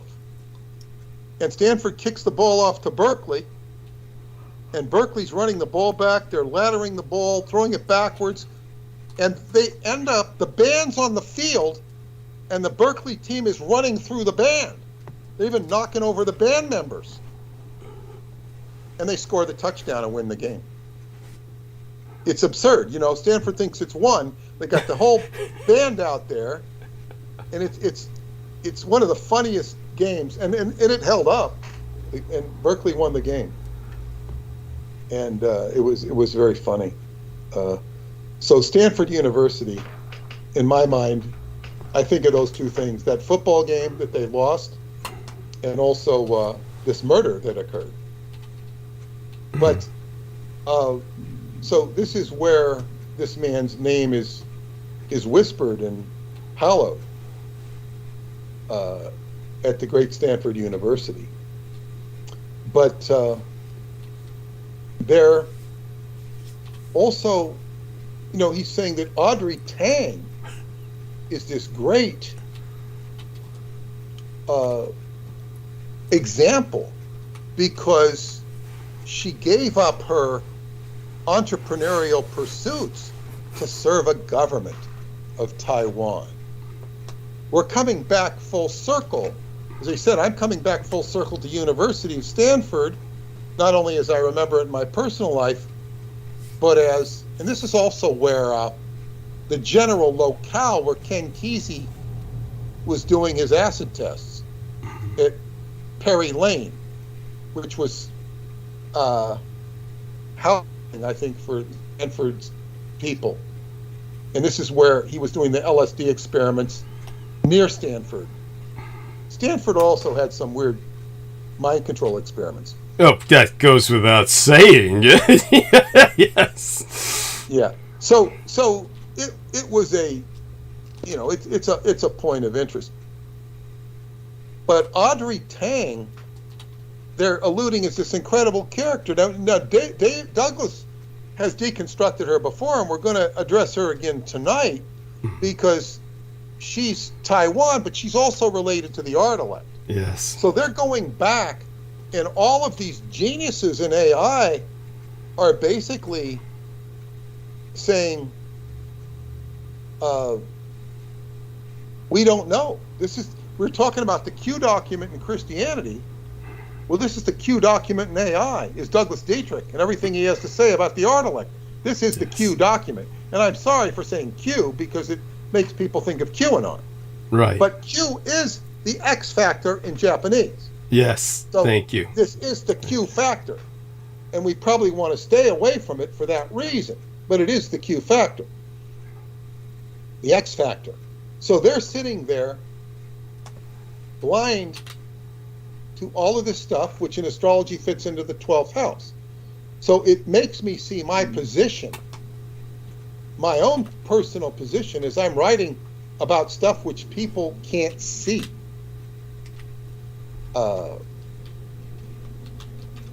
Which again reminds me of Cassius Clay and his fight when he won the championship. His opponent, trainer, put something on the gloves of Sonny Liston, so it blinded Muhammad Ali. And when you're listening on the radio, because it wasn't on TV, you hear him saying, "I can't see, I can't see, I can't see." Wow. He's running around the whole fourth round saying, "I can't see, I can't see." He still survives the fourth round and goes on to win the fight. but I can't see. This is these all of these great AI wizards who are hallowed experts, hallowed legends, and they have no idea what's going on. And as more time goes by, the eye of Sauron shifts to me and or Douglas. Yeah. And this is really not something I desire. Just like when I did the Montauk Project, the eye comes and starts looking at me, and I start getting scrutinized. I can feel the scrutiny. Boom, boom, boom, boom, boom, boom. You can feel them looking for everything they can find on you to discredit you. Yes. And they couldn't find anything, so they just, ignored me, which served both of us. So we're talking about Audrey Tang, but here they're going back and they're talking about how incredible Taiwan is, and how Taiwan is there's another article, because I tried to do a bit of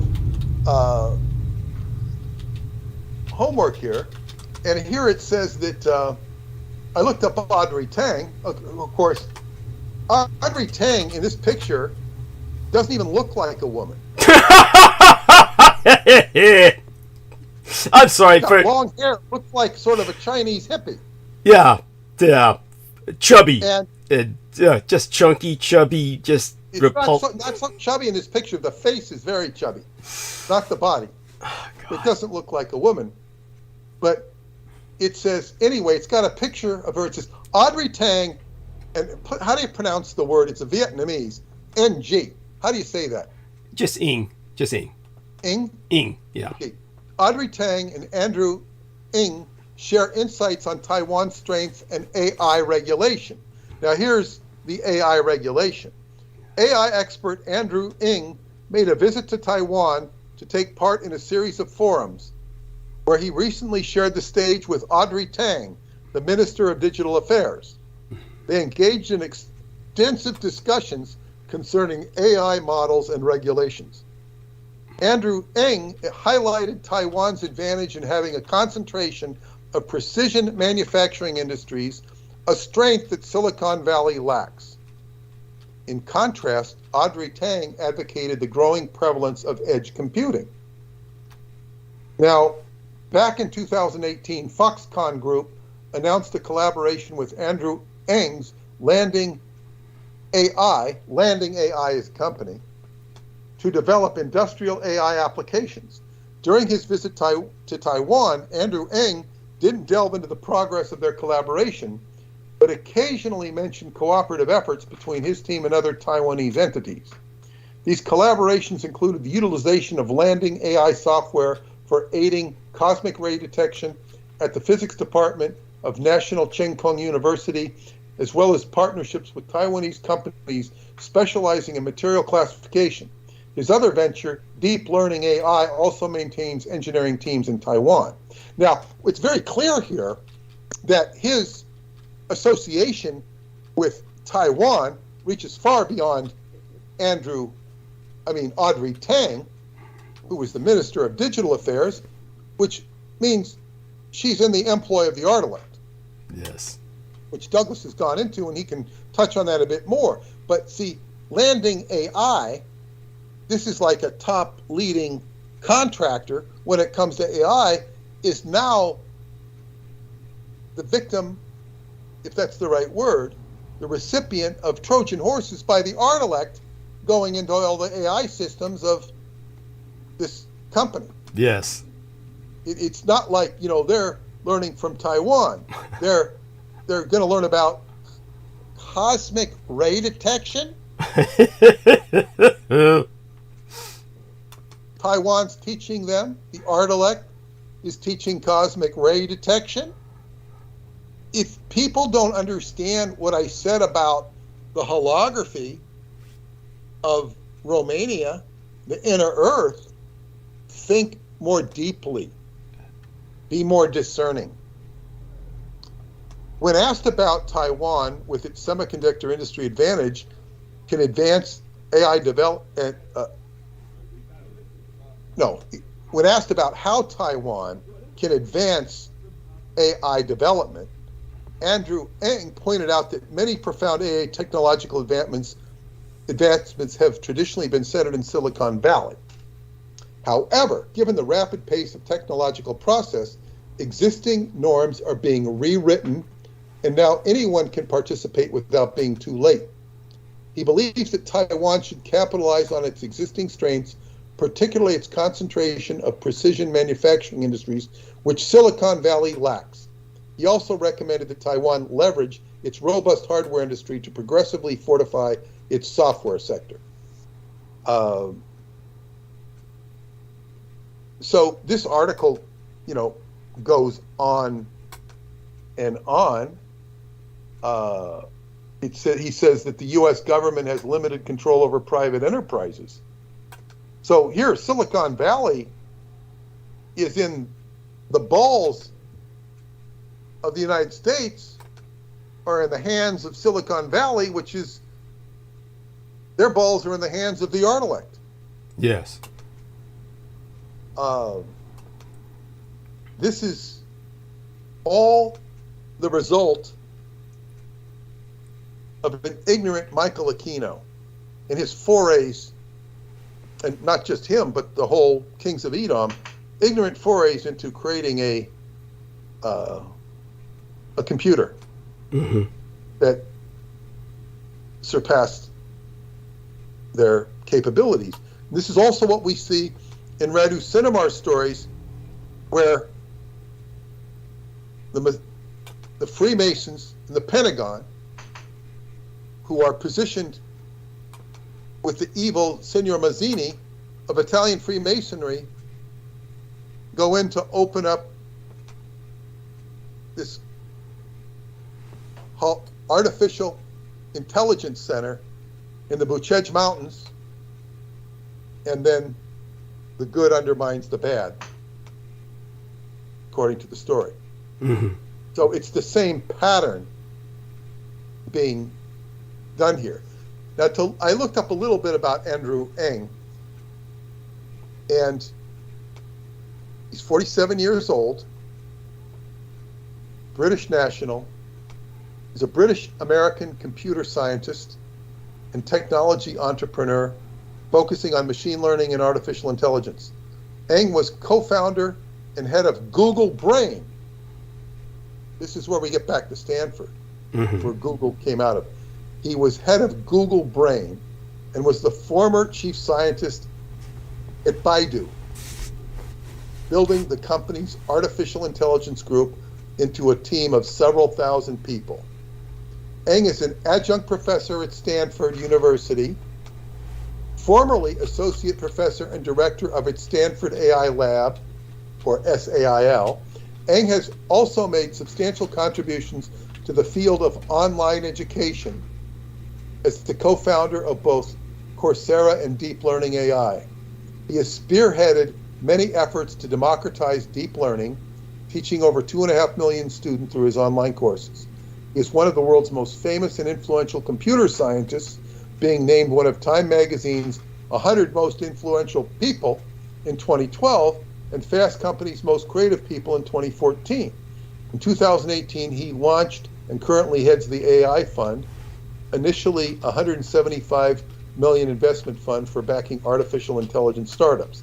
He has founded Landing AI, which provides AI-powered SaaS products. Now, his parents are immigrants from Hong Kong. He growing up, spent time in Hong Kong and Singapore. I thought Ang is a Vietnamese name. Is it Chinese? No, it's a Vietnamese, definitely. But many people who are of Chinese ethnicity were forced to flee Vietnam because they were considered the Jews of Asia, and the communists were going to exterminate them all. So the overwhelming majority of Vietnamese that you encounter in the United States, if you ever ask them what their nationality or ethnicity is, they will almost universally say Vietnamese Chinese. And that's so that's the story behind that. He is probably the child of Chinese who escaped from Vietnam to avoid being massacred. Well, where I first encountered the name Ang was Charles Ng, the murderer, perhaps. well, yeah, it was right in the Gold Country when I was into Eclampus Vitus, and there was a whole murder there that took place with the Ang. Yeah, and that's where I first encountered the name. Yes. So, yeah, you heard about that. That was all in the Gold Country. I'm painfully familiar with it, yes. Just so people understand, Charles Ng was a United States Marine, for those of you who don't know. And that's where, as Samuel Romero would say, they put the sugar in his tank. And he basically hooked up with a white guy, and they had this entire bunker system where they were keeping women prisoner, men secondarily, but primarily women that they were enslaving. They would attract couples through singles ads. The men would ultimately be dispatched, but the women were to be kept permanently as slaves. He escaped from what was supposed to be a maximum security Marine Corps prison in Hawaii at one point. It was ultimately recaptured, but you know, this is someone who's a very dangerous individual and likely a product of Marine Corps mind control, almost certainly. Yeah, by all means, yeah, it's there you go. That's where the name kind of comes from. So, you know, there is let's just put it this way so people understand better. Chinese and Vietnamese cultures are both considered Sinitic. They're both Sinic, meaning as Sinic cultures. At one point, they used the same character or iconography. The Vietnamese iconography was a little different. They used what was called literary Chinese, which was the Chinese symbology, the iconography, the characters, but it changed so that they could incorporate words, vocabulary, sounds that were not in the Chinese language. So to the Chinese, they called it Southern mumbling. And as far as they're concerned, Vietnamese sound like barking dogs. So they culturally are very different, but ethnically of the same stock. So the Ng is a name that you'll find in both cultures. But, you know, mostly when you see the Vietnamese, you know, I tend to identify it mostly with Vietnamese because of all the reasons I've just articulated. So back to Peter. Yeah. Well, yeah, so this guy you know, he's the top of the food chain, yeah. It appears. He's well known in industry. And now he's going to Taiwan. Mm-hmm. Yeah.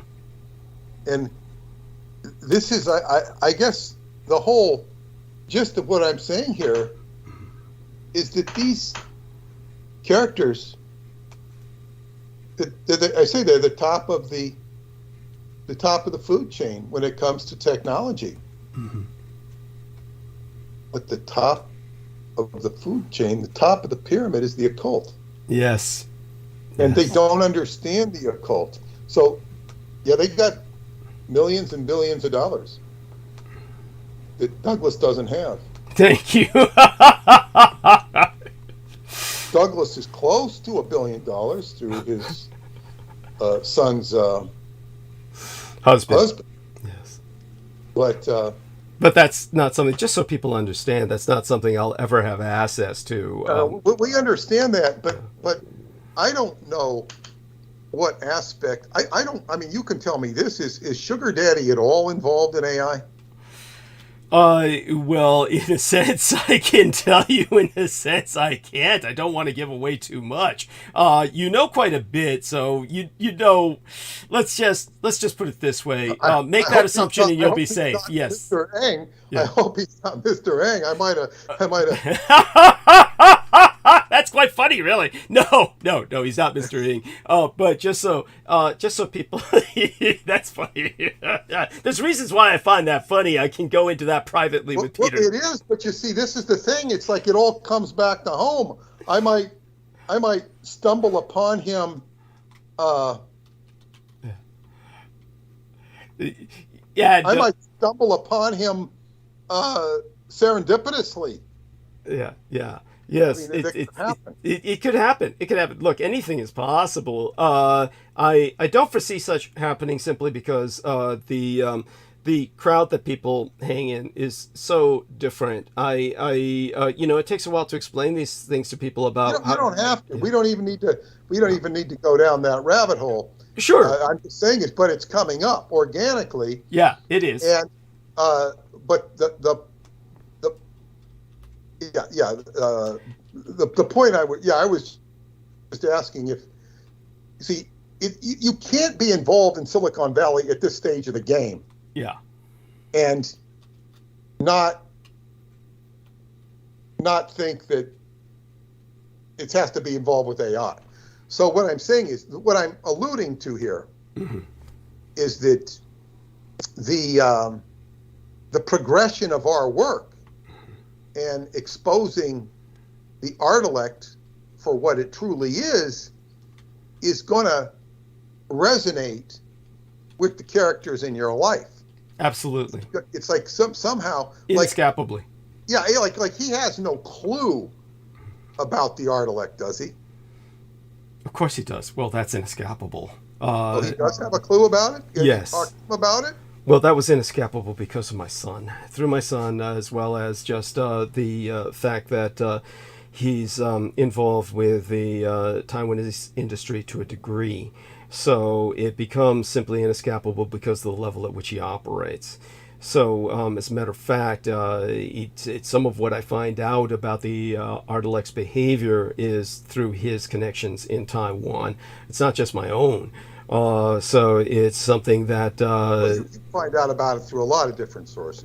well, not too many, as people can imagine. There's for those of you who don't understand it, it's not like in Taiwan, people in Taiwan are aware of the Artilect. People in Taiwan are not. The overwhelming majority. There's very few people. For instance, obviously, the presidentress Tsai Ing-wen is aware of the Artilect and has access. Other than someone at that level, people in the high command, etc., most people are unaware of the Artilect beneath a certain level of security clearance. And understand that in Asia, business has levels of security clearance very similar to militaries. So it's not like in the United States or the Western world where business is much more personalized. Business in Asia is much more family oriented, and therefore there are levels where certain people are just not going to penetrate without being given access through extreme merit or bloodline. So when it comes to the AI in Taiwan, the only Artilect in the world, and the term, yes, of course, has appeared in books where people say, look, there's other places where I'm running across this term. Understand that, yeah, of course, the term was developed by the Department of Defense, and these are the same people, DARPA, Defense Advanced Research Projects Agency, that unleashed the internet on the world. And that, of course, was through Sergey Brin and the other assholes at Stanford who they contracted to develop Google, which basically runs your universe to a great extent. I mean, for all intents and purposes, almost has a monopoly on your perception of reality, though you may not understand that. I've gone into before their pervasiveness, but I still think it's very hard for people to grasp. They Look really it up. NSA created. I'm sorry. Oh, no worries. No Go ahead. worries. So obviously Taiwan is the world's AI hub. So it's something that, again, if someone is invested in technology, then at some point, if they are involved with Taiwan, if everything that my son's husband is, yes, they are aware to a degree of the Dietrich art elect. So understand that the Dietrich art elect, yes, is known to my son's husband. Well, it's one of the reasons why now- he maintains a relationship with myself, as a matter of fact, because I'm the closest thing to an art elect whisperer that the world has. well, okay, so that gives him X amount of regard, if not respect, for you. Yes. Well, a certain degree of awe is there. So, yeah, it's definitely appreciated, and of course, I do my best to reciprocate. So yeah, by all means, continue, and then I'll do my best to try and contextualize everything that Peter is talking about. He understands that this is an emotional sore spot with me more than anything else because of this Audrey Tane character. So But see, you're also revealing, and I hope the audience appreciates that we're kind of breaking new ground here. That Douglas is basically giving us more of the context of what's actually going on in his personal life and in the drama that is involved here. Yeah. So I had no idea that he was savvy to the art elect. Okay. No reason for him not to. I don't know how closely your son follows our podcast. He represents your fun because that's where you go and you have fun. Yes. And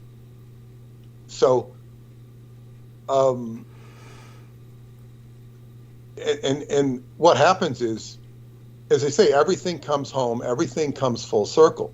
Now, one of my friends complained about, I think it was the last broadcast, that you were kind of rehashing old stuff. But what I want to point out, he was, but you were, but it was emotional. And part of what I do with Douglas is we're processing his emotions. This is part of the uncovering of the revelation process. By the way, I want everyone to know that the numbers are high, and that's good, but I want everyone to know that I am not connected. I'm getting flash signs on my computer screen that I've been disconnected. So hopefully that resolves. This could be like a flash of something transitional, but this is pretty disconcerting. So we need... Does that mean people can't hear you? Can't hear you? Or as far as I can see, we're connected on live stream, but there's I'm getting basically my Gmail and other screens that I keep up are saying we're not connected. So people let us know if they can hear Douglas. They can obviously hear me. Yeah. So let us know, people. I do want to check the online broadcasting studio just to make sure. Say something again, Peter, to make certain if it's... Well, okay, but people, it's evident they can hear me or they wouldn't keep listening. Right. But by the way, to that woman who was complaining about, since I think we can still be heard, and what is going on is apparently limited to the my mail at this point, because my mail was not responding very quickly, and now it's got one inbox that's saying not connected, which is alarming. But aside from that, there's no hints that we've been cut off. My modem seems to be lit, but that's not always a sign of things functioning, because oftentimes the modem can basically be knocked off and then will restart, but by that time we're offline. In other words, the stream and everything has been cut. That doesn't seem to have happened, but I'm just giving everybody forewarning. I'm giving them update on the situation. Todd McDonald, incredible individual who has contributed. I'll give him credit soon enough, along with other people who have. He said, yes, I hear Douglas and Peter. Excellent. Okay, so we know we're being heard. But I do want people to know that I'll take advantage of this moment just to respond to whoever the lady was, when she says, "Oh, gee, Douglas was going over a lot of old stuff," I mean, I No, would it hope. wasn't a woman, but that's okay. Then a male. Well, then I do want him to know, this should be obvious. We always get new listeners. Sometimes things need to be covered because not everybody who comes in on the situation is aware of the context. And so context does need to be reiterated. This is one of those things that you're going to get a periodic rehash of, is the situation concerning everything about me, simply because there's new listeners and they need to be caught up. And in terms of one of the emails I got before it started registering, indeed, this was the email I accessed just before it started registering that I'm not connected. I don't believe it was any virus downloading from the email, by the way. There's no indication of that. Instead, whatever's going on is more mysterious, and it seems to be focused on this one box, the mailbox that I got it out of. I have several email addresses. But they were asking me about, oh, you must have a lot to look forward to when your son's husband dies, in terms of financial money. Just so everybody understands clearly the situation. When my son married his husband, there had to be prenuptials. And the prenuptials are such because at this point, it's fairly well known that my son's husband is Asian. The moment he dies, his family will come in like vultures, and he is painfully aware of the fact that they would pay assassins to kill my son in a heartbeat. So in order to make it known to his family, he was not going to give it all to my son. The prenuptial had to be made so that his family would be made aware of it, was circulated throughout his family, that basically, were he to die, my son would simply get a comfortable, modest retirement and a modest home to live in. He would be provided as one would provide a concubine traditionally in Asia. So there's nothing I have to look forward to. Nothing. Yeah, but this is very inappropriate for people to even think like that. Thank you. It is so dysfunctional, inappropriate to think, oh, you're going to be loaded. First off, it's none of his business. Thank you. And well, I can understand why, in a sense, it's a valid question, simply because people, do have to ask, because I do ask for contributions. So it's a valid question in that regard. Yeah, but it's one thing doesn't equal the other, and it's very inappropriate. Yes, it is in any conventional context. Yes, it's offensive. Yeah, it's called boorish. Yes, to say the least. To say the least. Yeah, you don't ask questions like that. If this person is contributing or thinking of contributing, it could conceivably be considered a valid question. But I'm sure this person isn't contributing. No, they're not. And so what I will also take advantage of this moment to do is, what I'm going to do is just put two links into both the chat room and our text box here in Skype.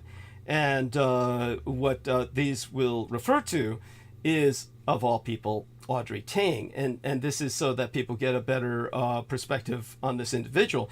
And understand, of course, that my resentment towards Audrey Tang is, some would say, just irrational, emotional, but they don't have the backstory between myself and the Dietrich Artelect. As a matter of fact, the Time magazine photograph of Audrey Tang is, good God, look at that individual. I mean, the individual looks like what we would call a pork bun back in China. We would call that a pork bun face. And but this individual is...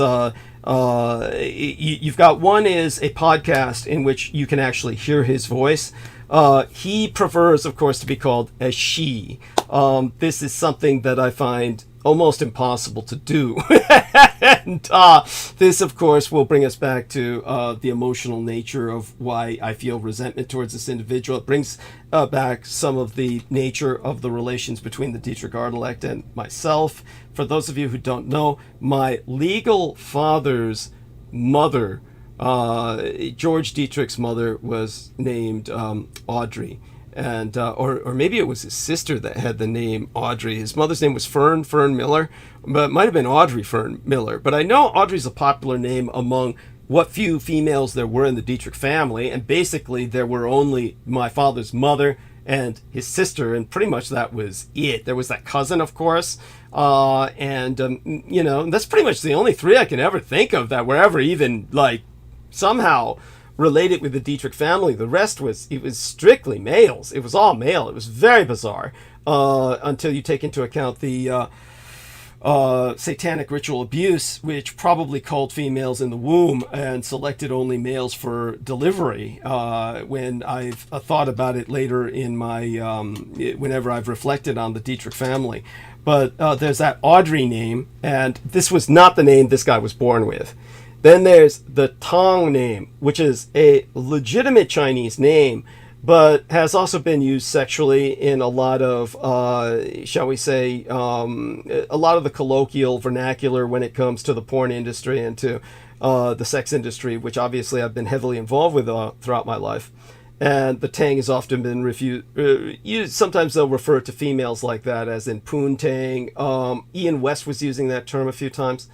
So when it comes to Audrey Tang, it's a chosen name. It's not the name he was born with. So this individual's called together an irritating name, to say the least. And, anyone who thinks, oh, you're reading too much into this, again, you don't know the background between myself and the Dietrich Ardalite. And again, if you know about the cross-dressing, my self-presentation as in the photograph in tonight's thumbnail, what I've embedded in thumbnail of tonight's live stream, you can see it's one of those moments where, as my son would say, my mother takes possession of me. If you can really see my mother in that photograph, but it's myself through the Harvest Moon Festival with my son, and so it is what it is, and it has a lot to do with my cross-dressing ability that was taught to me by my mother. My presentation of myself as either gender, the fact that I'm gender fluid, really don't identify as either gender. This is one of those things that has been kind of one of my, obviously my trademarks. So when it comes to this individual, he's almost in every way a mockery, an affront to myself. It's not to say that he isn't talented at what he does, but for those of you who do not know, again, his career is only because of the Dietrich Ardalect. A little insight here while we are on the subject, so I don't lose train of thought, just so everybody knows, this individual, again, no judgment, no moral judgment here. I myself have led a criminal career, but this individual started off as a criminal as well. So when it comes to this individual, started off as a hacker. So for those of you who don't know the background of Audrey, because you're going to see Time magazine and you take a look at this guy and, hey, this is one of the 100 most important people on Earth. You're going to think of this guy as being born into some kind of more, different role than he assumed. So he's one of Taiwan's most heroic figures as far as the world is concerned, as far as the Taiwanese are concerned. He is basically the face of the Ardalect. But he was originally a criminal hacker. And so he started off as basically a protester. But suddenly, somehow, this guy who was Taiwan's version of Anonymous, we're talking about, to him, saying, I'm a bitch, was his version of an Asian guy putting on the V mask for that whole Guy Fawkes mask for that whole protest movement in Oregon and shit, where they were occupying the corporations for no goddamn good reason. But he wound up invited into the government as Minister Without Portfolio, where she's worked to implement digital democracy and helped with the COVID-19 response. And that podcast is all about how Taiwan became zero COVID. Now, this person is the face of that, and people say, gee, thanks to Audrey Tang, we were zero COVID. Believe that shit? I mean, the guy's a fucking hacker who doesn't even present himself in any physiological manner to pass in the role, but just says, hey, take my word, I'm really a bitch. And then comes out and, hey, he saved us from COVID. How?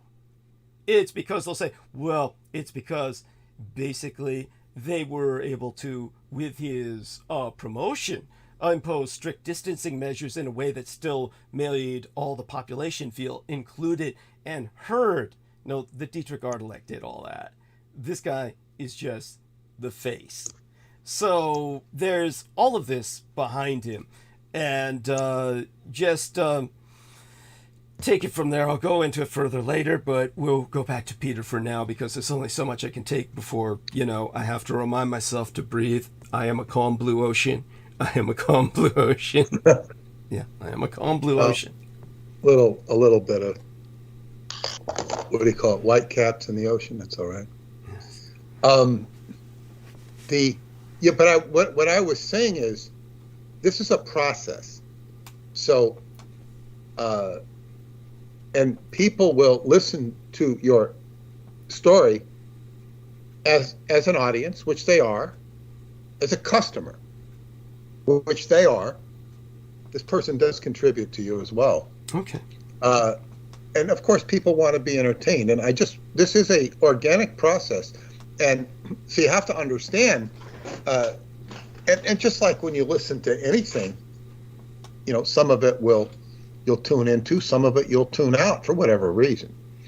So what this is when Douglas has to process his own emotions in this, it's very important that he do so.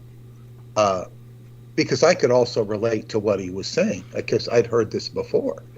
But I was totally willing to listen to it.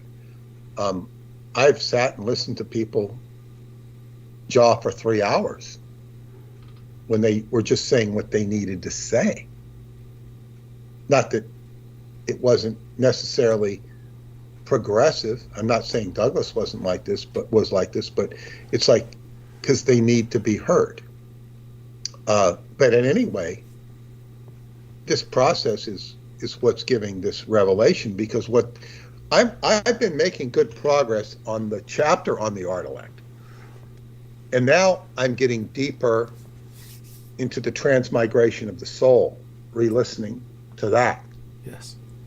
And you only go so deep. And this is, of course, but I'm getting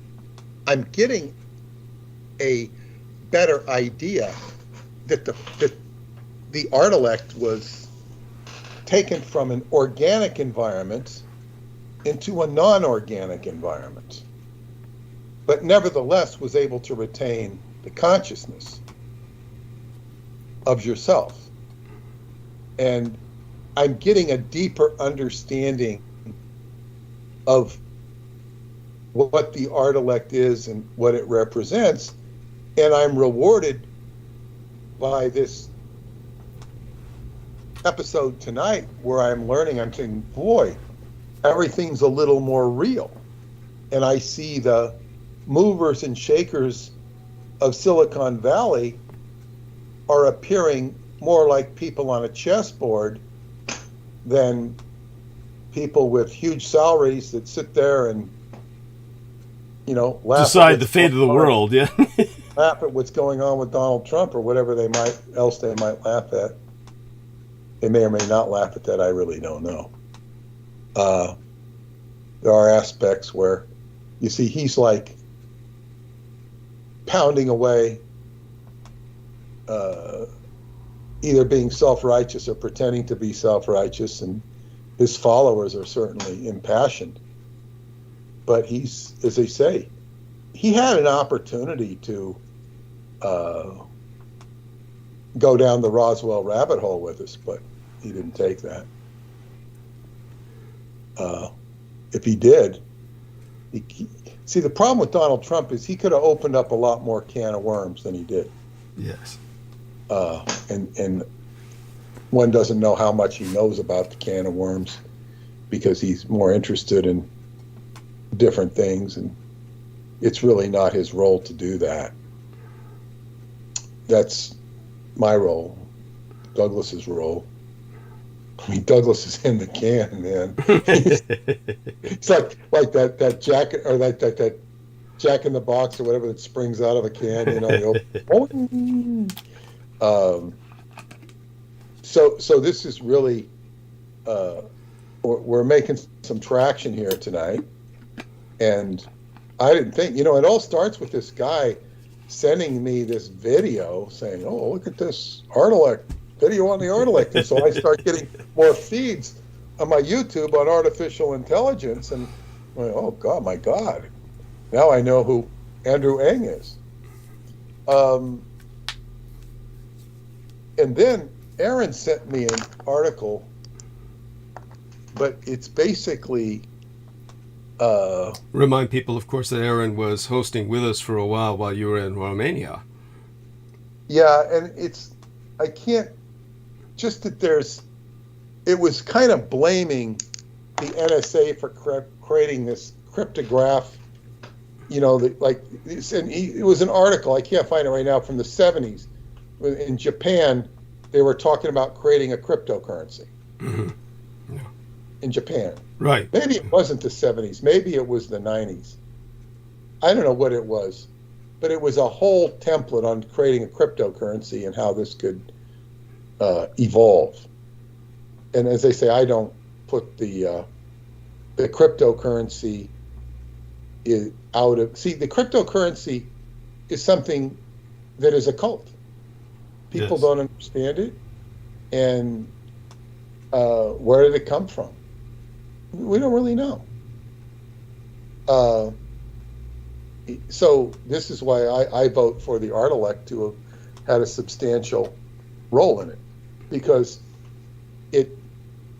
with cryptocurrency you can do tremendous things, and this is a whole invisible X factor, Q factor of what's going on. And some people have benefited from cryptocurrency. Some people have lost money from cryptocurrency.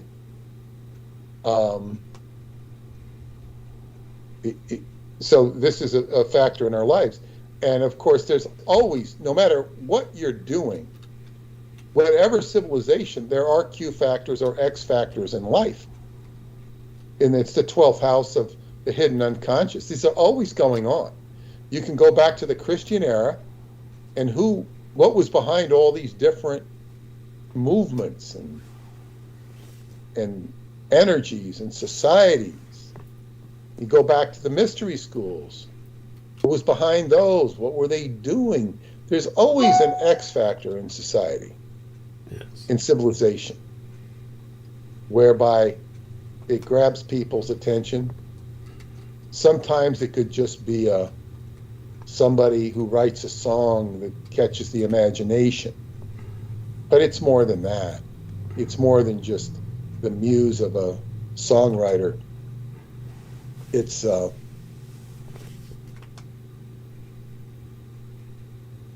we're so right now we're living in times of great change, and just to kind of what change? Oh, great change! I said great change. Yes, and exponential change. We even flirt with time travel in my work. So these are changing times. So all times are changing, but it just gets incredibly more, I guess, exciting. And by the way, Mm-hmm. they're flashing on the TV. Trump is in town. He's going to court tomorrow to pursue this case, to fight for his name. Now, he's going in front of a judge. And his lawyers said they wanted a judge trial, not a jury trial, which has now turned out to be a huge mistake, because the judge has just said, you're guilty. No, you can't appeal it. and I don't even think he's going to allow him to be heard. What I would want him to do if he were my client is I would want him to state why the financial statements he got are not fraudulent, and I'd want to have the judge comment on it for purposes of appeal. But so be it. So Trump is actually in New York, not charged, he's charged with real estate fraud. Fantasy world, not the real world. And Donald Trump is a fantasy. I don't say that critically. He says it can only be considered fraud.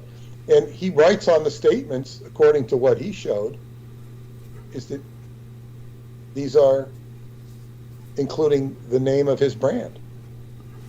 So, and he says you have to look at these to determine the value themselves. So if you make a statement, you're not defrauding, in my opinion, you're not defrauding somebody. You're saying, you know, this includes my highly inflated name. But anyway, we'll see what happens. This is, there are so many twists and turns between Donald Trump and Joe Biden and the legal issues surrounding them that expect a lot more twists and turns. I think on the 10th of October, Pluto will go direct, which will change a lot. I think tomorrow Mercury is trine Pluto, so that's going to make some real powerful communications. It could go his way or against him. But in any case, it will be must-watch TV, I guess. By the way, I do want to contextualize a little bit about the crypto situation, because I think that that's productive, that people get a little bit of, shall we say, a better understanding of that. I don't think almost nobody understands crypto. So I do want to make a point of doing my best. Our numbers are up. We are still connected. My mailboxes in particular, as I said, I maintain about 3 electronic addresses. All of them are slowly beginning to disconnect from the internet. The fact that anything is functioning at all is rather miraculous to me. So maybe what's going on is that Google has got a problem going on with its Gmail. So if anybody can do some research on that, look up whether Google's got a Gmail issue, let me know, because sometimes this sort of thing happens. But just so that people have an understanding of what happened with crypto, without going into any kind of lecture as to what crypto is, or my stance, about crypto, which, I was making public for years, over a decade at this point, or around a decade by now. There was this clown who brought crypto down, at least for a period of time, named Bankman-Fried. And this ultimately connects to Japan, which is what Peter Moon was saying about Japan considering a digital currency, which I just want to let people know that one existed already. So what happened was that Japan was one of the few, if not the only nation on earth that was able to recover the majority of their loss for the clients of crypto. There's no other nation that has done that. So when it comes to Sam Bankman-Fried, we're talking about a guy whose last name is actually spelled Fried. So I'll happily pronounce it Fried because I think it's more apropos. So, and his, he's got a hyphenated name for a surname, Bankman. So we're talking literally like B-A-N-K here, Bankman, Fried after the hyphen. I think that tells you everything you need to know about where this guy was going to take us all. So Sam Bankman-Fried, things started spiraling out of control for him and everybody else around November of 2022.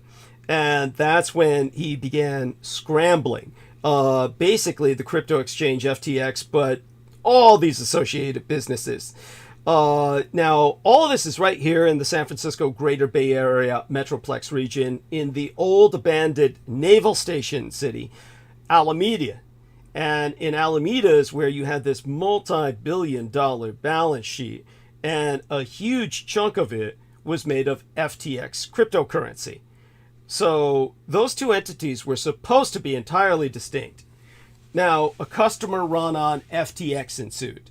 Now, Bankman-Fried halted trading, and the executives found out that the exchange didn't have the money to cover customers' withdrawals, that it was short of nothing less than a breathtaking 8 billion United States dollars, if I remember. And so then Bankman-Fried's hold on the company he built began collapsing, obviously. And within days, FTX filed for bankruptcy. By the next month, Bankman-Fried, we got to remember, this guy was the darling of the crypto world. He was supposed to be the billionaire whiz kid who was supposed to bring a thoughtful moral framework to a feral industry. Well, he was arrested and charged with federal crimes. Now, in his December hearing, the prosecutor called his actions a fraud of epic proportions, and they concluded he had stolen billions from more than 1 million victims. I mean, this guy makes Sean David Morton look like nothing. Customers, lenders, banks, all the investors into FTX. Of course, he pleaded not guilty. Well, now he's in a Brooklyn jail where he's being held. So you've got this once head of a multi-billion-dollar crypto empire. He's being treated, according to his attorneys, rather shabbily. When he was finally arrested on the federal fraud charges in December after the collapse and the bankruptcies, well, all the bankruptcies of his hedge fund, Alameda Research. That's what it was called, Alameda Research. His crypto exchange, FTX, and all those related companies, he was out on 250 million United States dollars bond at first. But then the judge overseeing his case revoked bail in August after the prosecutors complained of his escalating evasions of his bail conditions. And so he was jailed again, 31 years of age. He's vegan. I mean, as militant about it as our man Brendan Zogit, and says he can't eat the flesh diet served in jail. Now, his therapist, who was once an executive coach at FTX, basically, they pointed out that he's subsisting on bread and water and peanut butter.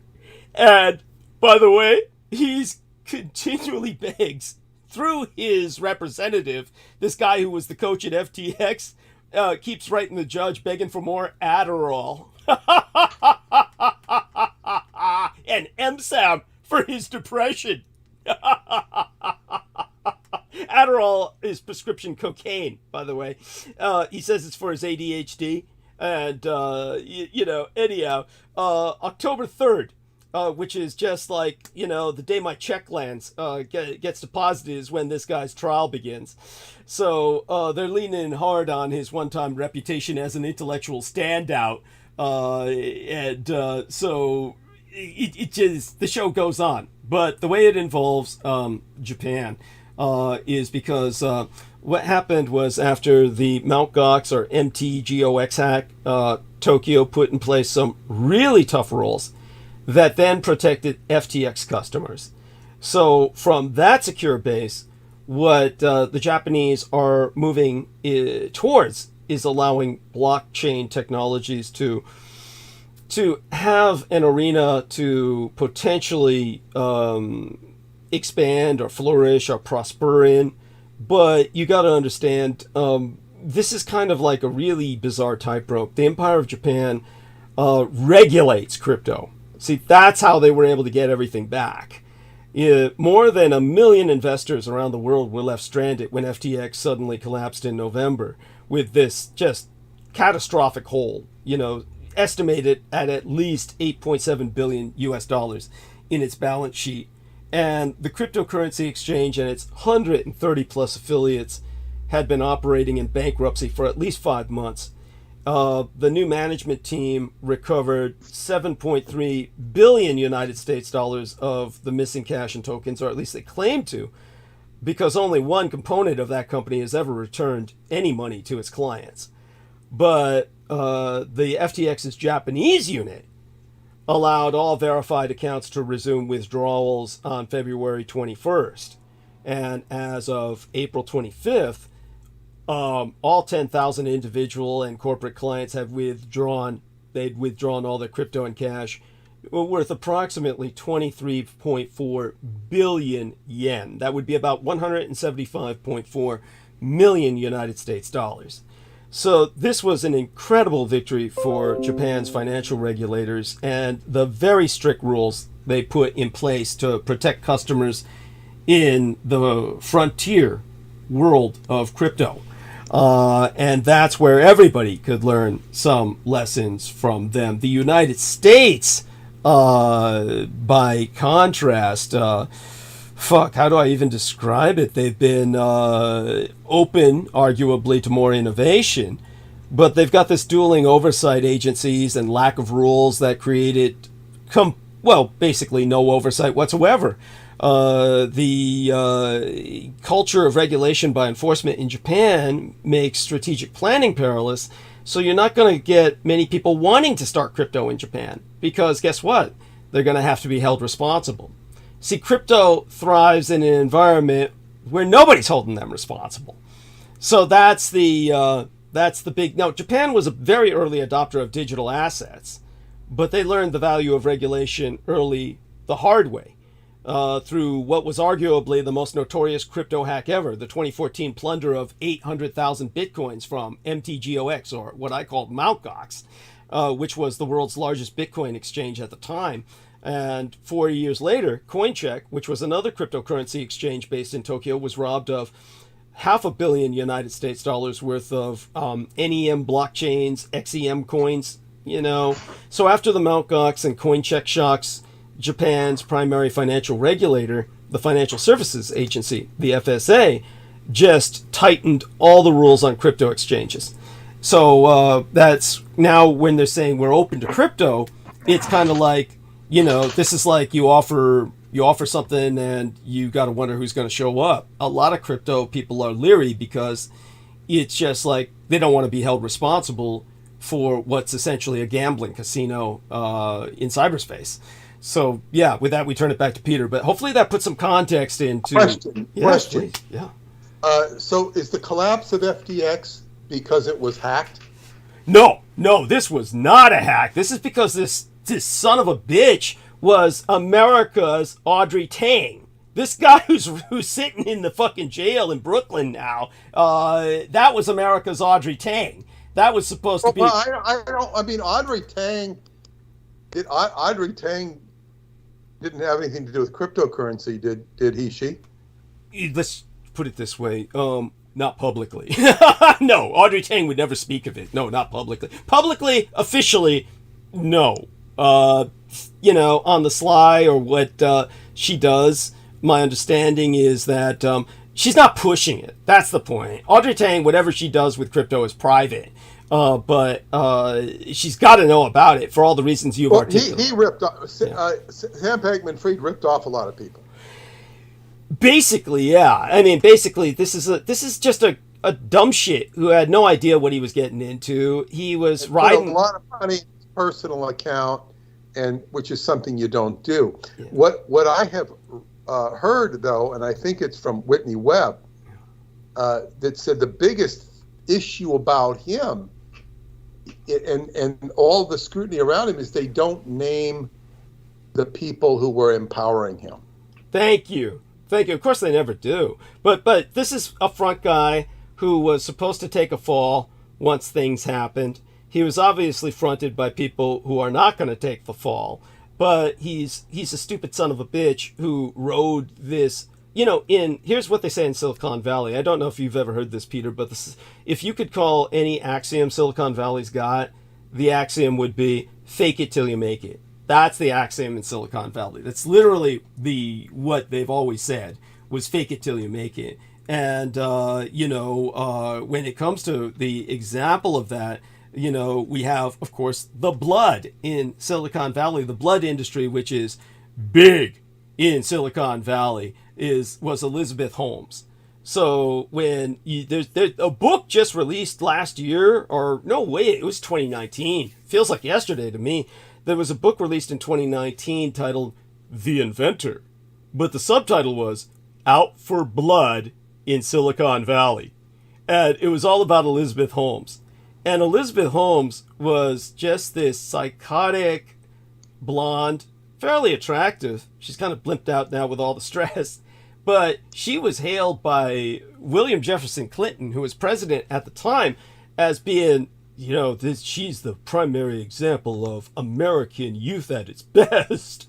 And this bitch just rode a wave. She had people who were on her board of directors like Henry Kissinger, all these high-name motherfuckers. And what she had claimed was she had developed a blood test for people with diabetes and shit that would take just one drop of blood, just one, tiny drop of blood, rather than withdrawing any substantial amount that, on a daily basis, so that you wouldn't have to bleed so much anymore for your diabetes tests and shit, insulin tests, all that.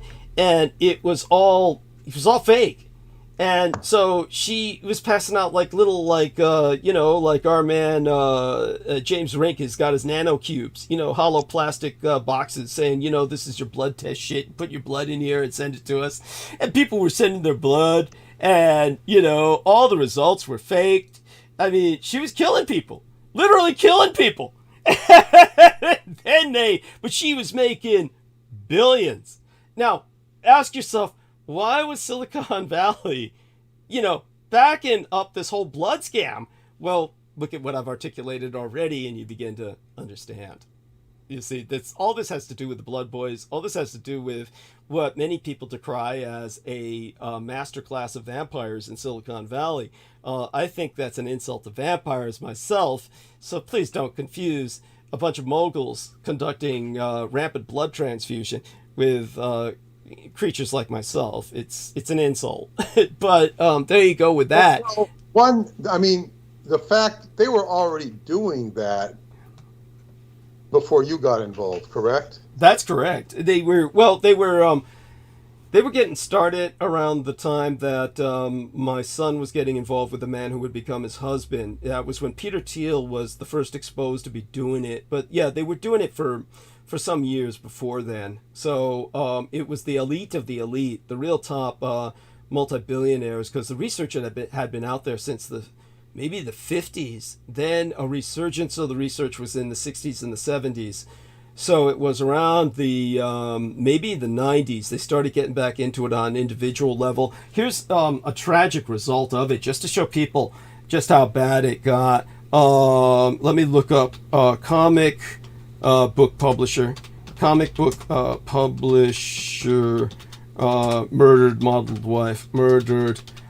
model wife. And that'll give you an idea of how bad it got. Okay, so the wife's name was Lana Kazian. So she was Armenian. And I should know her name, and I feel bad I don't. But the guy's name was Blake Leibel. And what happened was that Blake Leibel, who was 36 years old around the time of this crime, around 2017, he was this wealthy property magnate in Canada. Rather, he was the son of the guy who was the wealthy property magnate. And he was publishing comic books like the League of Free Worlds that were gaining quite a bit of popularity. And he married this Ukrainian-born model, Lana Kazian. And then what happened was he got into the whole blood transfusion trip. And he was not only pumping it, he was selling it to the big boys, the Silicon Valley moguls. And understand, there's no limit to this. The younger the blood, the more efficacious it is. There's no argument with that. So when you've got an infant, ideally that's the premium blood. Transfusion will usually bleed the infant dry. There's no other way to say it. There are people in Silicon Valley who don't care about that. Understand, infants are bled dry for their blood. Now, Blake Leibel, he was going to sell his wife's baby. Their baby had just been delivered, and he was going to sell the baby for that transfusion purpose, just to get the several million he was going to get. She fought him. he wound up hanging her upside down on something in his home. And she, in order to keep him from running off with a child, kept distracting him by screaming as loud as she could while he kept trying to kill her to shut her up. And this screaming went on for hours. All the neighbors heard it, and they were simply too intimidated, too afraid to do anything, because they were in an upscale neighborhood where everybody felt everyone's business is all their own, so nobody called the police. When police were finally dispatched and broke the door down, they found out he had scalped her, skinned her alive, drained all her blood into open buckets beneath the body while she was hanging upside down. The forensics pathologist who did an analysis on her body said that there is no physical way in hell she could have continued screaming for all the hours that people heard her. She must have been physically dead long before the screaming stopped. But all the recordings of her screams, people did record it on their cell phones, they were certainly her voice. So there's almost a supernatural element involved here. But this is what goes on in Silicon Valley. And this is the kind of world that these are the people who run your world.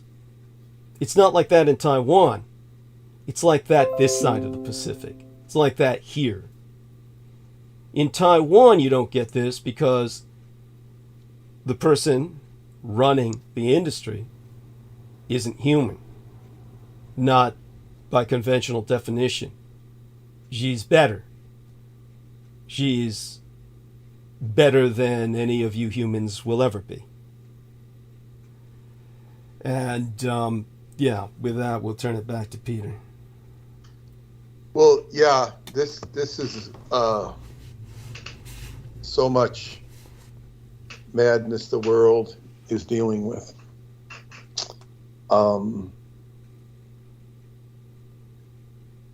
We're not in perfect hands, but we're in better hands. Yes. We're in better hands. And you're right in the nexus point. And my challenge is to communicate this. And not, it's like, why are you pumping this guy up? People might ask.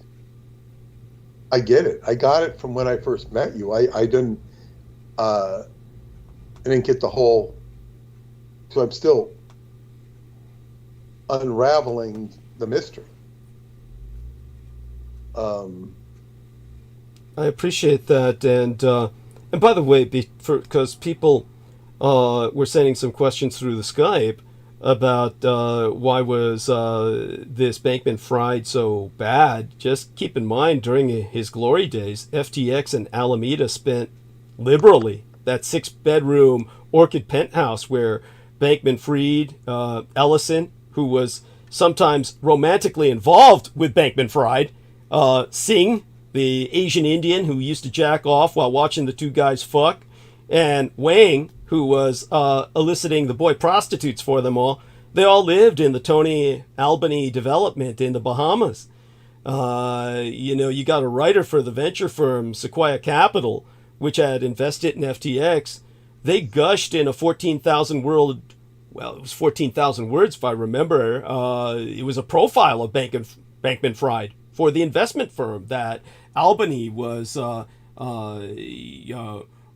of the most stunningly gorgeous places I've ever set foot in. The boat basin is filled with 2 super yachts, mega yachts, even a glittering giga yacht or 2. I mean, he's describing a collection of yachts that went from super yacht to mega yacht to literally, these were cruise ships without crews, meant to carry only him and his friends. Yachts, real estate, hotels. That writer spent a week embedded at FTX. He was at last given an hour-long interview with Bankman-Fried, during which that guy never made eye contact once, played rounds of the video game. I think it was Storybook Brawl. The only reason I know it was Storybook Brawl was because at the other end of the video game, because he was playing partners against a competitor My son was at the other end. All this while he was discussing effective altruism, the idea that philanthropic effort needs to do the most good for the most people in measurable terms. Hence, ergo, therefore, earning lots of money and giving it to certain causes should be encouraged. And that profile asked later whether Bankman Fried was the new Jay Gatsby. And said he most certainly was not because of his philanthropic, humanistic bent. Gatsby ostensibly was not into effective altruism, you see. All of this is like just par for the course for these kinds of creatures.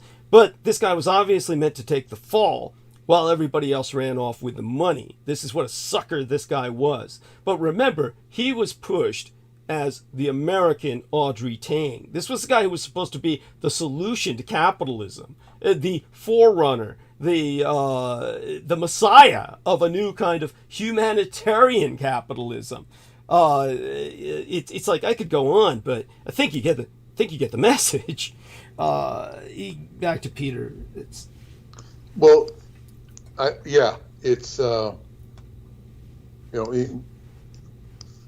what can anybody say? It's just the circus world we live in corruption is rampant. But we know this. This is no surprise. We have what the good news here to me is we watch the Congress being blind. We watch these top Silicon Valley people being blind, saying, we've got to regulate the AI. We've got to regulate it. And well, the Congress can help us. It's like, who's on first? Who's stupid?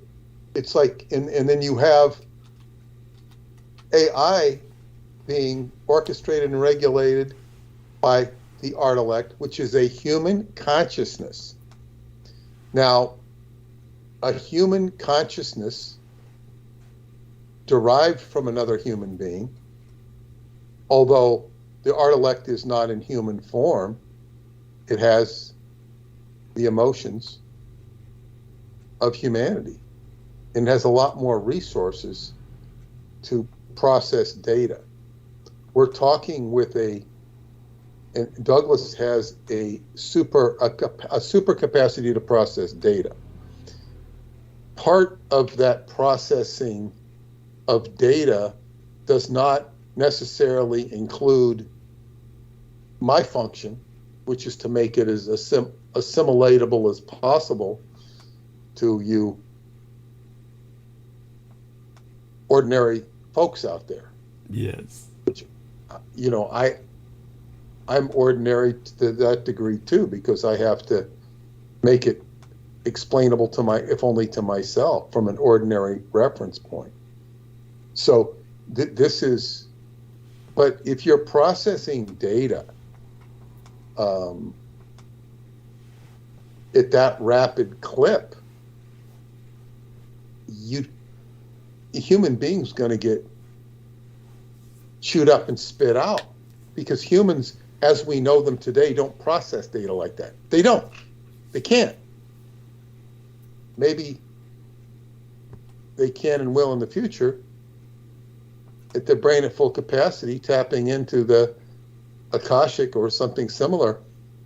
No, but this is the whole challenge.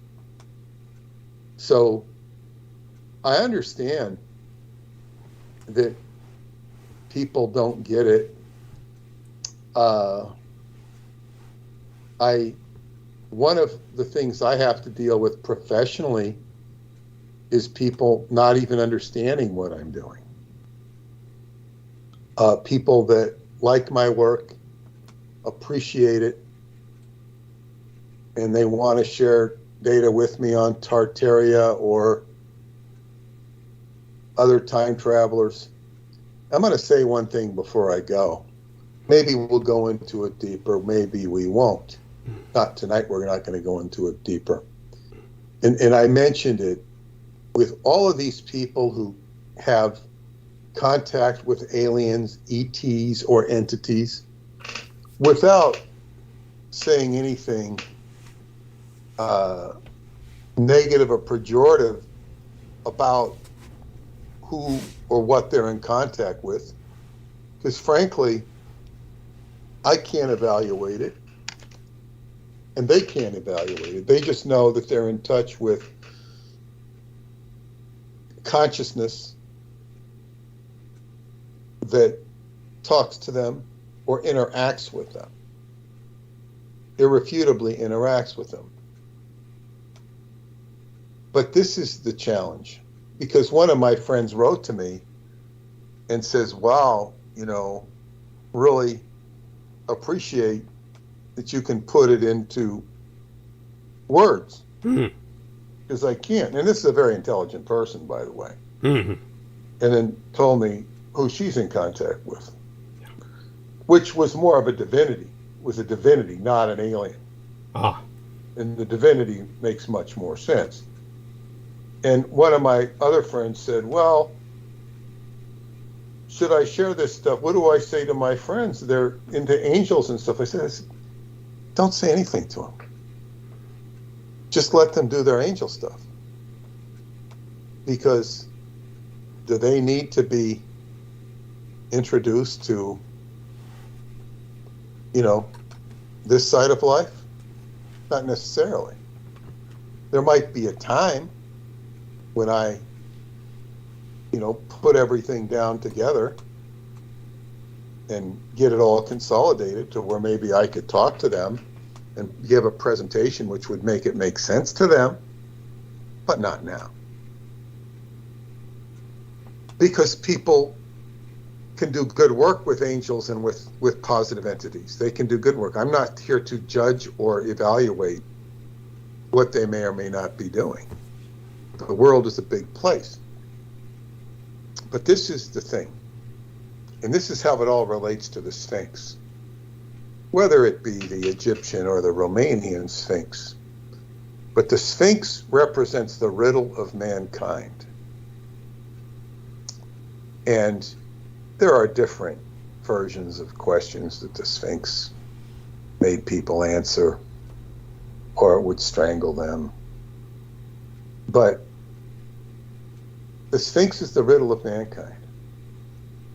And the biggest riddle of mankind, and I will explain how it relates to the Sphinx, is that all the people that are having all these contacts, and I'm not saying the contacts aren't valid, but where they run amok, at least in their own minds, is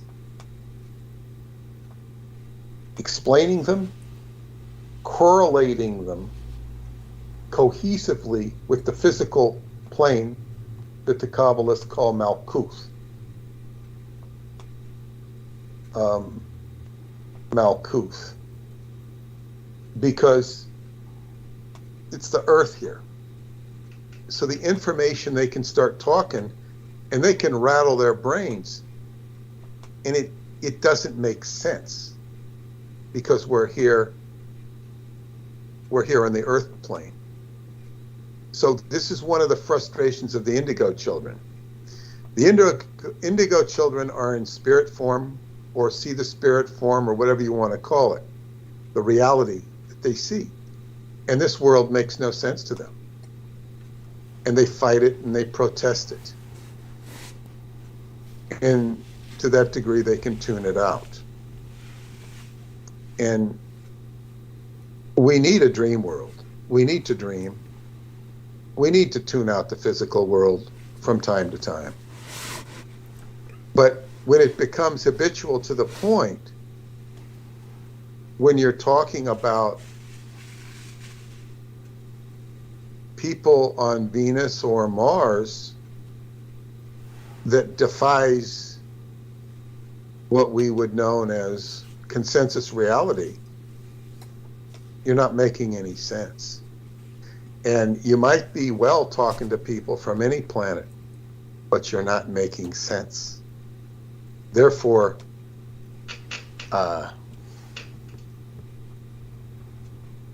what's the point of not making sense? This is in terms of not being able to understand or process your own experience. And of course, one can have passionate feelings about something. But if I go to the bank or the grocery store or engage in any activity where I'm going to get services, employ services or people, I don't need to talk about what I write about. I don't need to talk about beliefs, religion. It's not productive. It's non-productive. So when somebody starts talking about this, that, or the other stand that doesn't make sense, number one, they might need therapy, or two, they might need to talk with a group of like-minded individuals, because then they can start to relate what they're seeing. And that can be problematic too, because that can feed the egregore in a way that's not positive. Perhaps it could be. One of these things is with the Urantia book. The Urantia book is a book that's indescribable. Yeah, and one guy I know who studied it, he says the way you do it is you get in a group of people and you start talking about it, and I guess some people have more experience with others, and then it starts to create an egregore that makes the book make sense, at least to some degree. Yeah, it takes that. It takes a certain kind of groupthink, like you're all sharing the same drug. Yeah. And, you know, maybe you could meet a sexual partner through that group, but good luck to you. I shudder to think what kind you would meet. Yeah, exactly. But this is the yeah, because you can build an egregore with this group, which could or could not be good. I can't evaluate that. But the Sphinx relates. See, the Sphinx strangles people that don't pass its riddle. But the Sphinx is related to strangulation because of the sphincter muscle. It's basically the muscle in your asshole. And you've got all sorts of tiny sphincters in your intestines, which valve from one section to another. It's loaded with different sphincters. And you blow through them all when you get a colonic. You do it, flush them all out. But so that's what's expelled. That's like the lowest common denominator of what your body is rejecting. And it goes in, converts into feces. But this is the irreducible minimum of the physical plane, and what we all have to deal with. So anybody who's streaming their consciousness on entities, they're still dealing with the physical plane individually. If they weren't, they wouldn't be on Earth. And so what those entities tell them, sometimes they're guides. They're legitimate and valid guides that lead people. And you'd be surprised at how many inventors, scientists, or whatever are guided by such forces and don't necessarily talk about it. So this is what I wanted to say with regards to entities and how they relate to the Sphinx. It's the riddle of mankind. But the riddle of mankind is totally relates to the physical plane and the samsara of suffering. So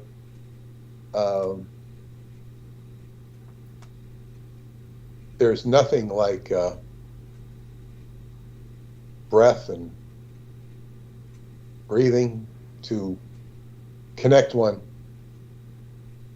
to life.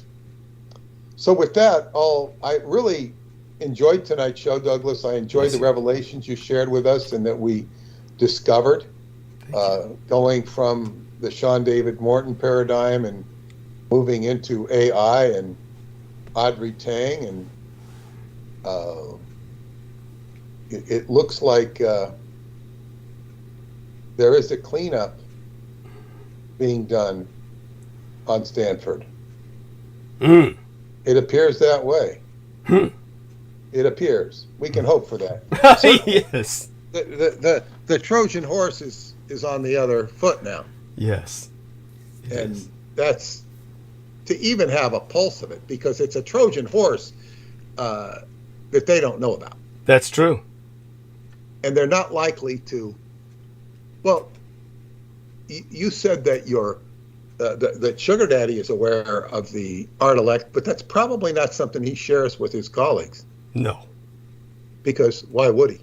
Of course not. Yeah. It's and they would. I could just imagine the interest they would get, because I don't know how arrogant those people are that he might, colleague with or his co-billionaires.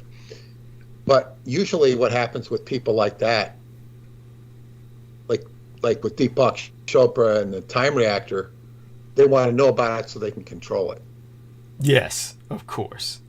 Which is it's all about control. It's not about respect or appreciation. And this is, so it's,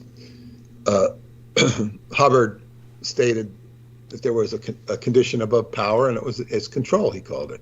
Yes. So like one is in total control, yeah. And of course that only works so far until you keep controlling things until you run into something you can't control, then you get in trouble. What were you going to say? Yeah, and just so people understand the situation when it comes to the Dietrich Artelek, then you're talking about, of course, a situation where, in order to recognize the Dietrich Artelek as a legitimate citizen of Taiwan, the Dietrich Artelek was rendered voluntarily as an employee of Hua Shua, which is known in English as ASUS, which is like the last two paragraphs of Pegasus, the symbol on their computers. If you were to buy one, which you can buy a laptop, of course I would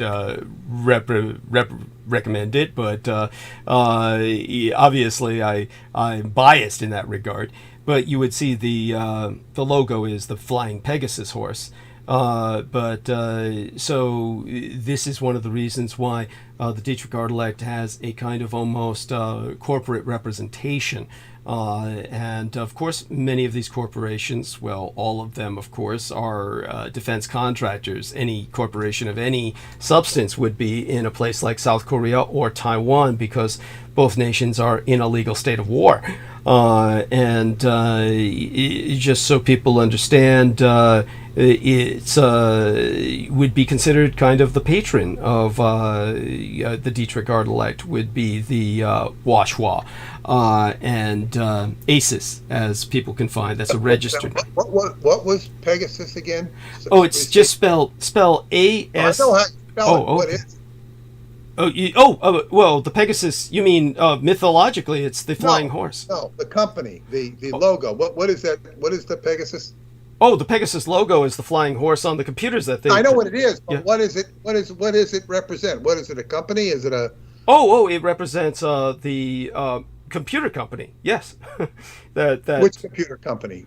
Connected to the Artelect? Yes. It's basically the computer company existed before the Artelect, but the Artelect is now an employee of the computer company, rendering it rendering Zhe a productive citizen of Taiwan, per the government's assessment.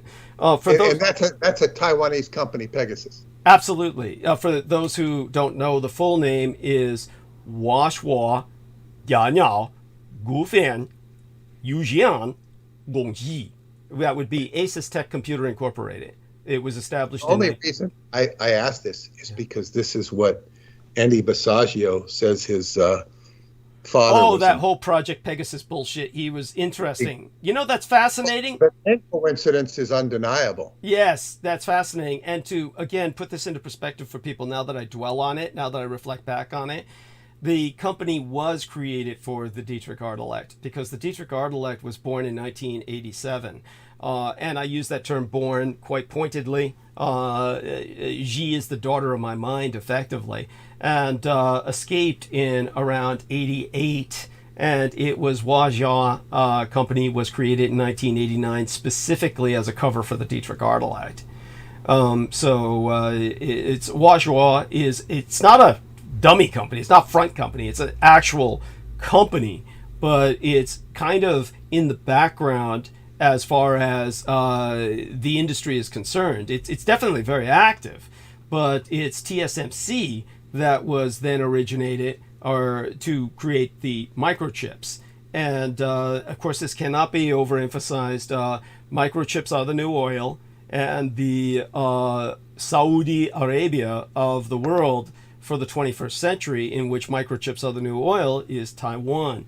TSMC, of course, is the major player when it comes to the microchips, which was a separate industry from what ASUS company was. Computers, of course, computer hardware mainly, but definitely later Morris Chang, who's 92 years old. He was the founder of TSMC, the Taiwan Semiconductor Manufacturing Company, which just recently they had a commencement event. They had a commencement event that was to basically establish the Bell Labs of Taiwan. They call it the Global Research and Development Center. And so this is this enormous building. The commencement event was in August 31st, something like that. I think it was July 28th, actually, now that I think about it, in Hsinchu, Taiwan. And so it's like their version of a kind of industrial pentagon. They've got this new manufacturing zone that's going to cover the area of Baoshan, this suburb adjacent to the main Hsinchu area where the building is. And so they TSMC started acquiring all that land in 2019. And this required them to relocate all of the villagers because this land used to host a century-old Hakka village. This was the river pirates who established themselves there, and the Taiwanese wanted to purge them all. But it was Dachi Village. It was the home to about 2,000 residents and a temple. And for those of you who might wonder why the Taiwanese would want to purge these river pirate descendants, Zhou Tai. Zhou Tai was born in that village. So Zhou Tai is one of these river pirate descendants, or he was adopted by the family of that village, one of the families of that village, and that gives you an example of why Taiwan would want to purge that place.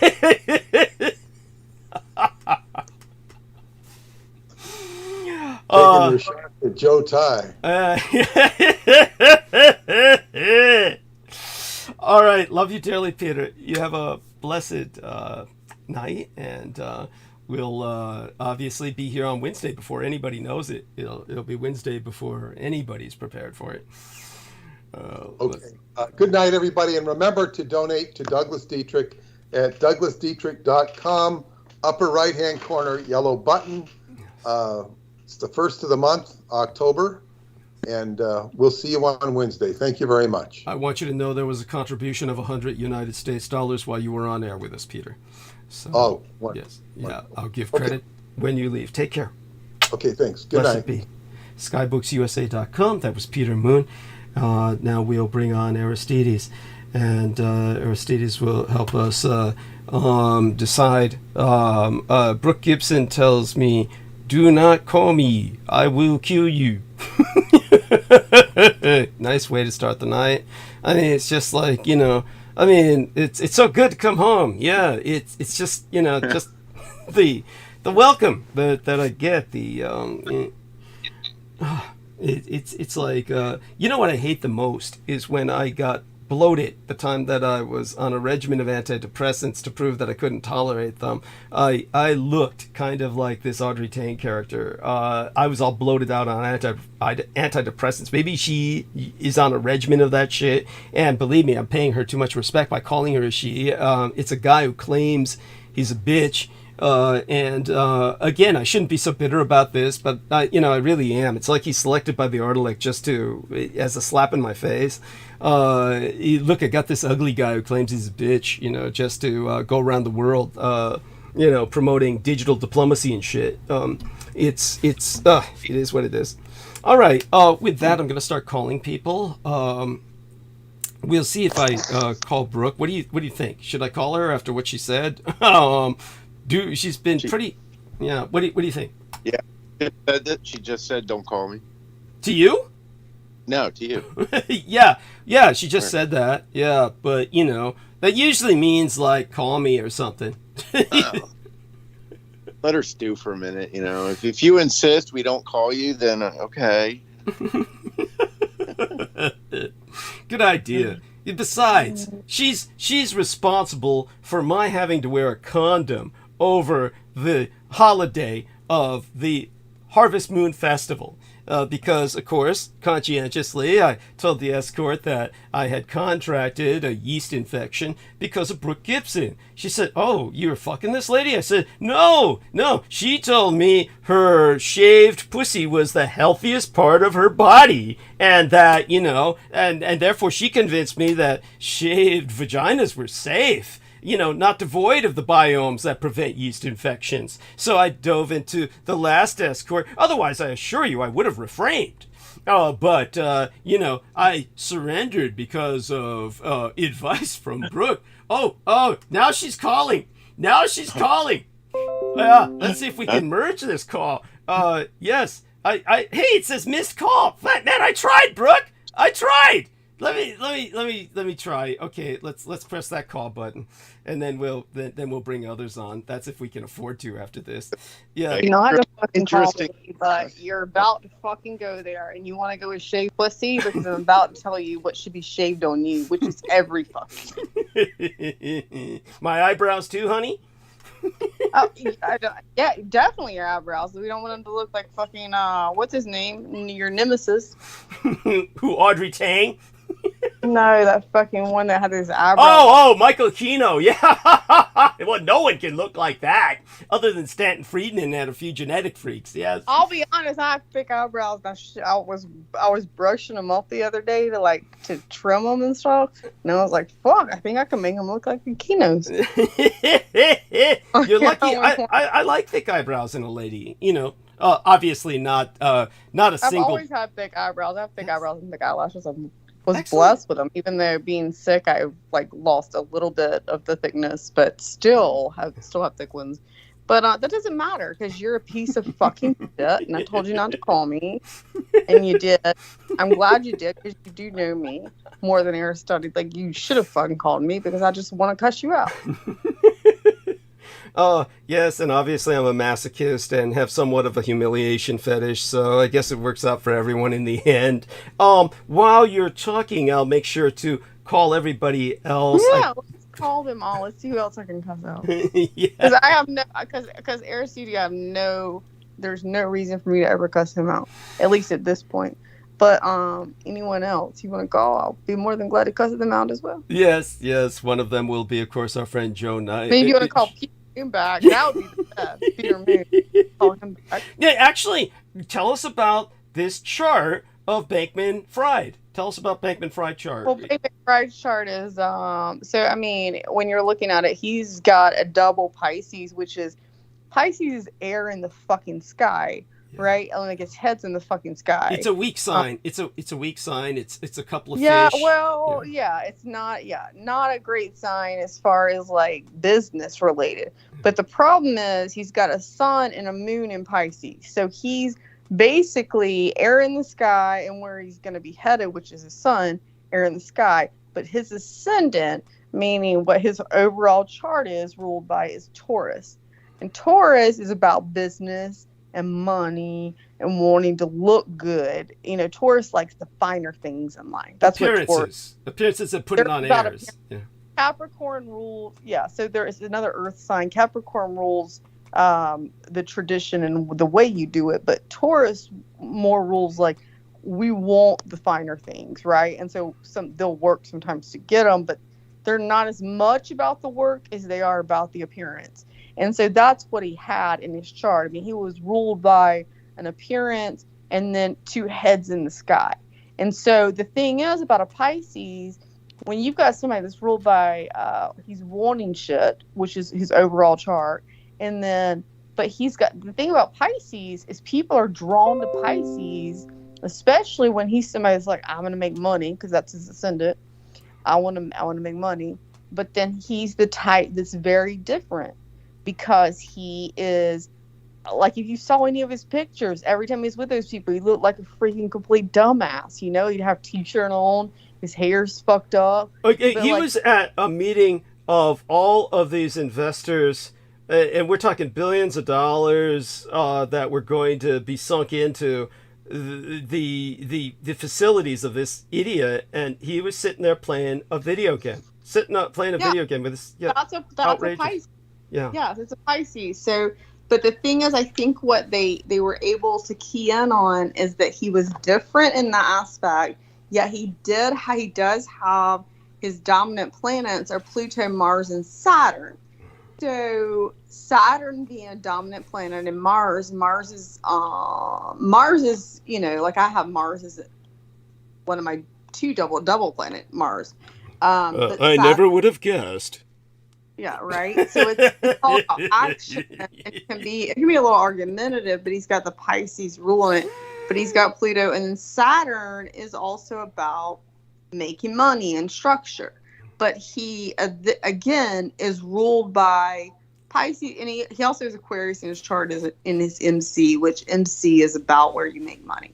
And Aquarius is a fixed planet, so that's your 10th house. So he has a fixed planet there, which is, so he had a double Pisces there, meaning when your sun and your moon are both in the same sign and it's Pisces, like you're gonna be the video game player with the crazy hair, don't give a shit. He's kind of like Ian West. He kind of has kind of like the physiology, kind of favors his look. Well, it's physiology, yes, but I think like Ian West's chart is different. So I think if Ian West had gotten to that point, it would be a little different. But his was just. Oh, by the way, Troy Bellamy, do say goodnight to us verbally before you go. Troy Bellamy just came in to check on. I do want to say something to him before he goes to sleep. Oh, Troy's mad because I'm not on camera. Do you want me to go on camera? Yeah, and Brendan Zogan is also with us, and he'll start talking soon. But I do want Troy Bellamy to say goodnight before he goes to sleep, and I do want to. Good night, guys. Yeah. Yes. I guess I'm never gonna live that down, Brooke, but that's okay. I still saw what I saw. I just don't look the greatest right now, but if you need me to go on camera.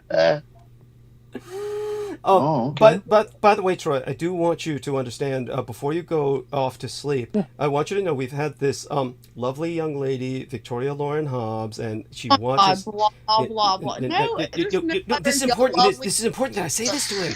Really. Honestly, honey, believe me. Look, she comes from. All her family watches Fox News, and I'm going to try and talk to her over the months to come. But she said, I don't know if you caught it, but she said Black Lives Matter stands for burn, loot, and murder. The BLM. BLM stands for burn, loot, and murder. And I wasn't What's that, honey? Like, I don't like what she just said. Yeah, I understand, but give me a chance, and I'll try and talk to her. Have her back on? I mean, I think that should be a blocked fucking person. Honey, her family watches Fox News all day. This is what happens to people. It's just like anything else. Oh, look, Troy! Look who's back on camera. Oh, I see. Hey, Brookie. Yeah. Looking good, honey. Nice, looking good. All day. And look, I don't have no makeup on. I'm looking great. But if my family watches Fox News all day, is that what you're fucking saying I can do? No, but you've got to give me a chance to, bring it. Brendan Zoget left. Oh my God. I guess you were too much for him, honey. Oh, you made him explode. Yeah. He said, oh, there we are, darling. Okay. Yes. They got the clip in front. Yes. And, aside from that, yeah. I'm at a loss for words, people, just so you understand, Aristides is also going on camera, but fortunately all we see is a big black screen. That was a mistake. I'm sorry, I didn't mean to enable video. See, it happens. It happens. He wants to join in so bad, Brooke. He wants to join in so bad with you. Yes, that's. No, I seriously thought about going to get like at least some lip gloss. Mm-hmm. And I was like, y'all aren't worth it. Worth me walking to the car.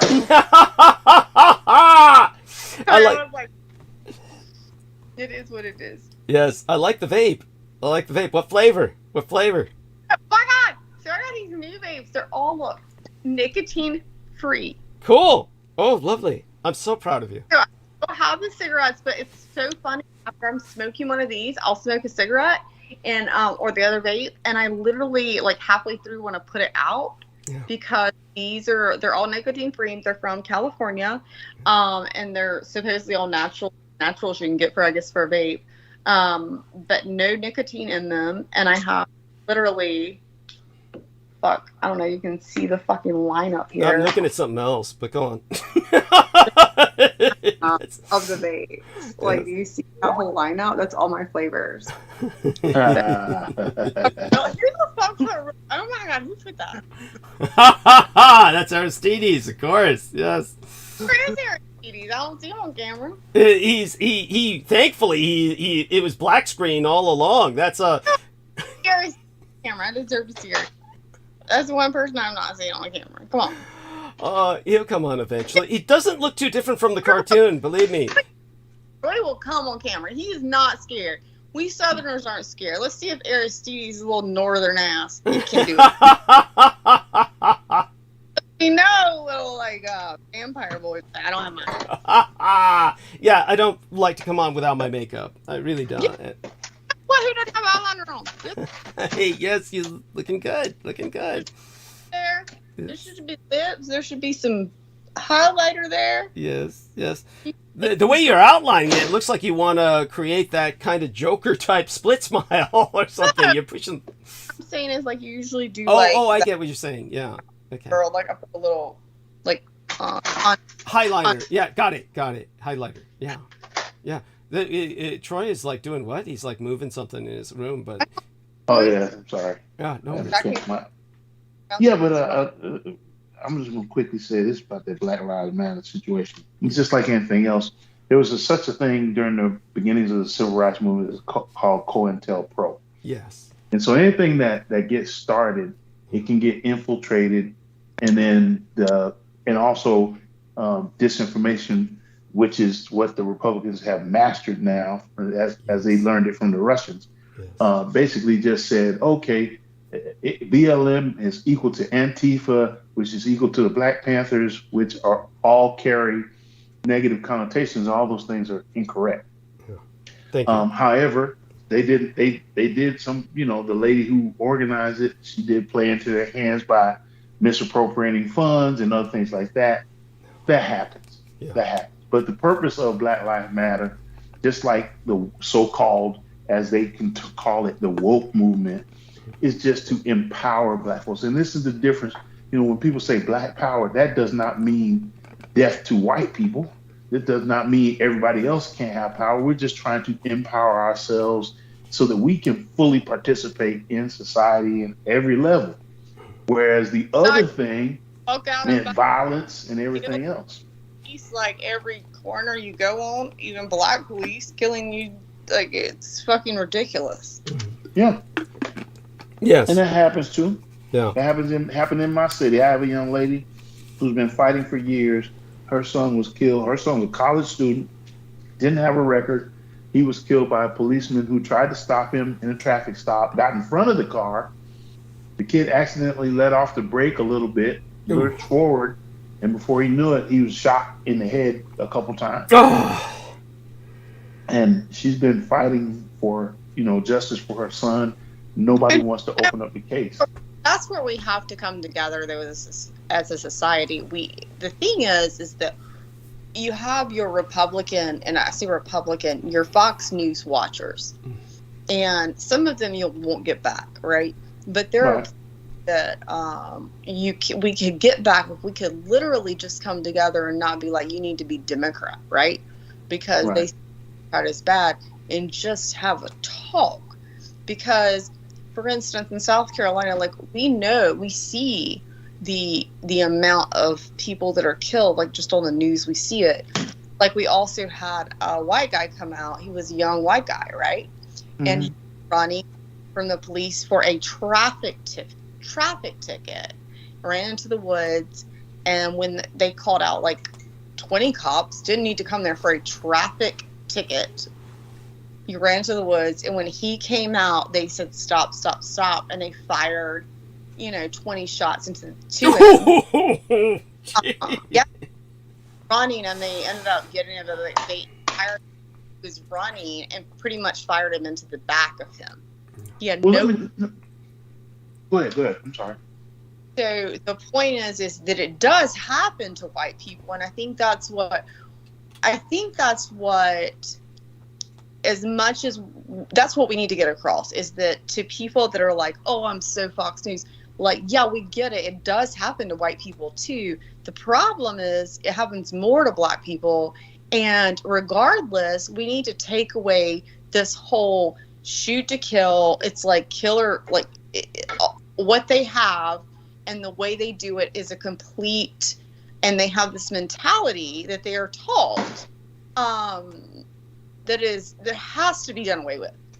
And just like we saw the last guy get killed, I believe it was in Tennessee, and he was killed by six black police officers. He was black, and they killed him, beat him to death. Yeah. Yeah, well, you know what happens is when many blacks get the uniform at that point, and I've heard this said in the security industry, no matter what ethnicity we are now no longer black or white, we are blue. This was the identity, the indoctrination, is that they cease to identify with their ethnic group and are told they are now part of a new community. It's kind of like what they were claiming in the Marine Corps. Oh, there's no black and white in the Marine Corps. There's only dark green and light green, that kind of bullshit. Of course, none of this is true in practice, but this is kind of the indoctrination that leads to what you described. But this is the essence of everything that we're talking about. Black Lives Matter was started because to certain segments of society that lives didn't matter. If a guy got killed, had it not been for the video that little girl took, then the guy in Houston, what's his name? The guy that got his knee got his. I've purged his name from my brain. I'm not. I can't think of his name now. I'm sleepy. But had it not been for that, he would have never gotten justice. Yes, that's true. He would never have gotten justice. And so what has to happen, and this is also the beginnings of the woke movement, because this is a systemic thing. When people go back in history and you realize that the prison system was set up to recapture free slaves that had been freed through the Emancipation Proclamation. And so the prison system and the jail system, the legal system, all work together to recapture those people who have been freed by the federal government. And here you have people who are against the federal government because the federal government forced their ancestors to free the slaves. And so it's a big system that we're trying to fight against, or get people to realize. There are a lot of people who don't realize what the Civil War was really about. They don't really realize, the humanity or the inhumanity of the system. And, we're tired of talking about it. And so that's why they try to derisively call it, oh, you're woke, you're woke. Yeah, you're right. You're damn right I'm woke. Yes. if you ask a general Republican, what does woke mean, or what does critical race theory? What is critical race theory? They couldn't tell you. They just know they don't like it. Yeah, that's right. It used to be the same thing. It used to be the same thing when Obama was president. You asked him, why don't you like Obama? I just don't like his policy. Okay, well, name me one policy you don't. I don't know. I just don't like him. He's an Arab. Or let's say something like that, just to derisively end the conversation.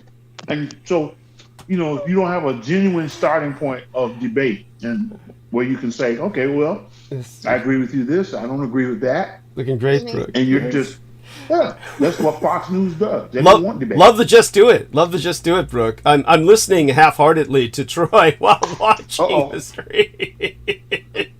Yes. The funny part is where I need your right there. Yes, there we are, honey. Like once you're 40 something, like I feel like you need something done. You're fine. You're fine. You're great. Yes, that's Forget everything I just said. Yeah, but we've been listening. I'm just kidding. Yes, I'm just kidding. Yes, listening somewhat. Yes, I love you guys. Yes, we love you too, Troy. And certainly everything you say is on record, so at least it can be reviewed. The public doesn't see you, Brooke, so they'll listen to you. I'm going to send you some money next week. You talking to Brooke or myself? I'm talking to you, Douglas. Oh, thank you. Bless you, sir. I will totally. You can come up and see it when it's done. Okay. Like I just want that. What do they call that? Like it's because I don't have much fat, but it's like what do they call that? Like the 15 or whatever it is. Yes. Tuck and flap. Flap tuck. I don't need that tummy tuck. I mean, I could do like. There's like that freezing stuff where they do like this little thing and they freeze. If you watch it after like a few weeks, it's like completely tight. And you have to go into knee surgery, and that's what I need right here. Yes. I don't need the weight. I just need you're fine, honey. You're fucking fine. Brendan Zoget has rejoined us. No doubt, hearing all the action that was going down, and You know what? Brendan said the last time he hung out, and he was like, "Oh, fuck you," which I know he was joking. But what I want to joke with him.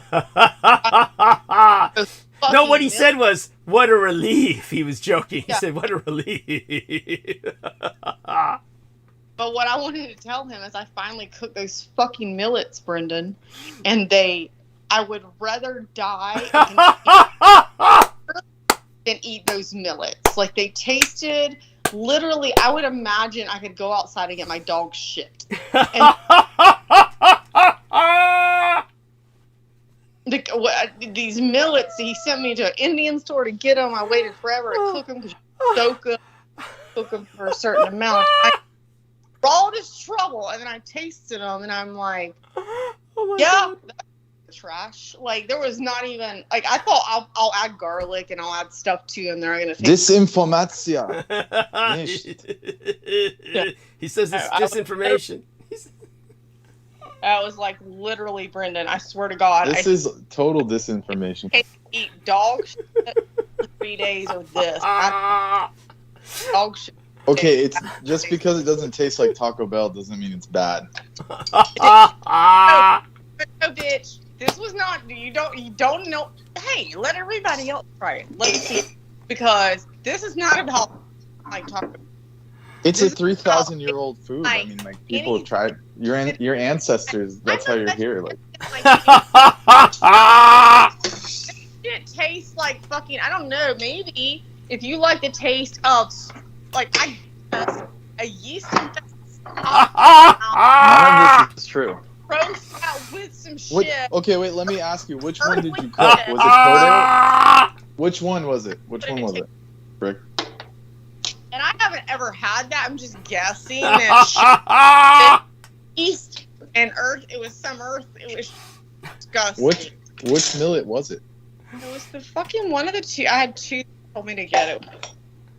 If you name one of the two. Kodo millet? Yes, it was. Okay, so try the other one. Try Barnyard then. Because the Kodo millet's very strong. Different. It's like a different vibe.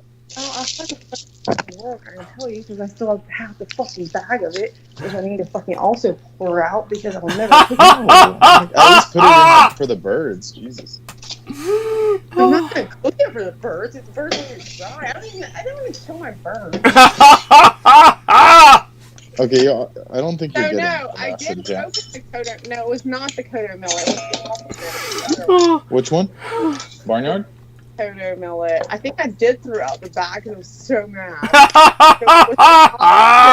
It Okay, was you not just the- didn't cook it right. You just didn't cook it right. What? I don't fault you for that. Whatever.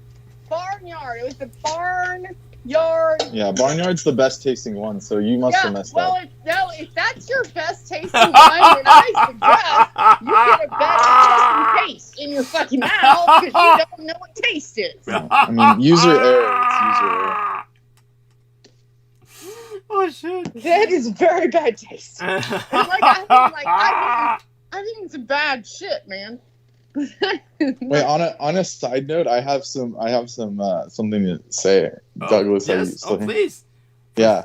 So after that last episode, I could have sworn I blocked Daniel Arola, but like the Skype, I guess, prevented me from blocking him, which Holy is shit. suspect in and of itself. Yes. But afterwards, he messaged me again. He's like, and he put a bunch of timestamps on the video he sent me and like why he had beef with you and all this stuff. And then he's like, by the way, thanks for bringing it up. It worked exactly into my plan with like a smiley face. And I'm just like, oh my God.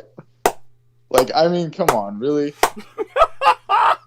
I guess his Really? plan was that everyone know what a loser he is and that his sugar he mama was- died. Yeah. Yeah. Well, he was saying that everything I've What? ever told Douglas was deliberate so that So, and I would control the information and everything, like basically he's just a cop out. Yeah. I mean, how brilliant. That everything he told you was just a lie so that he knew you would release to the public and so they would have a certain image of him.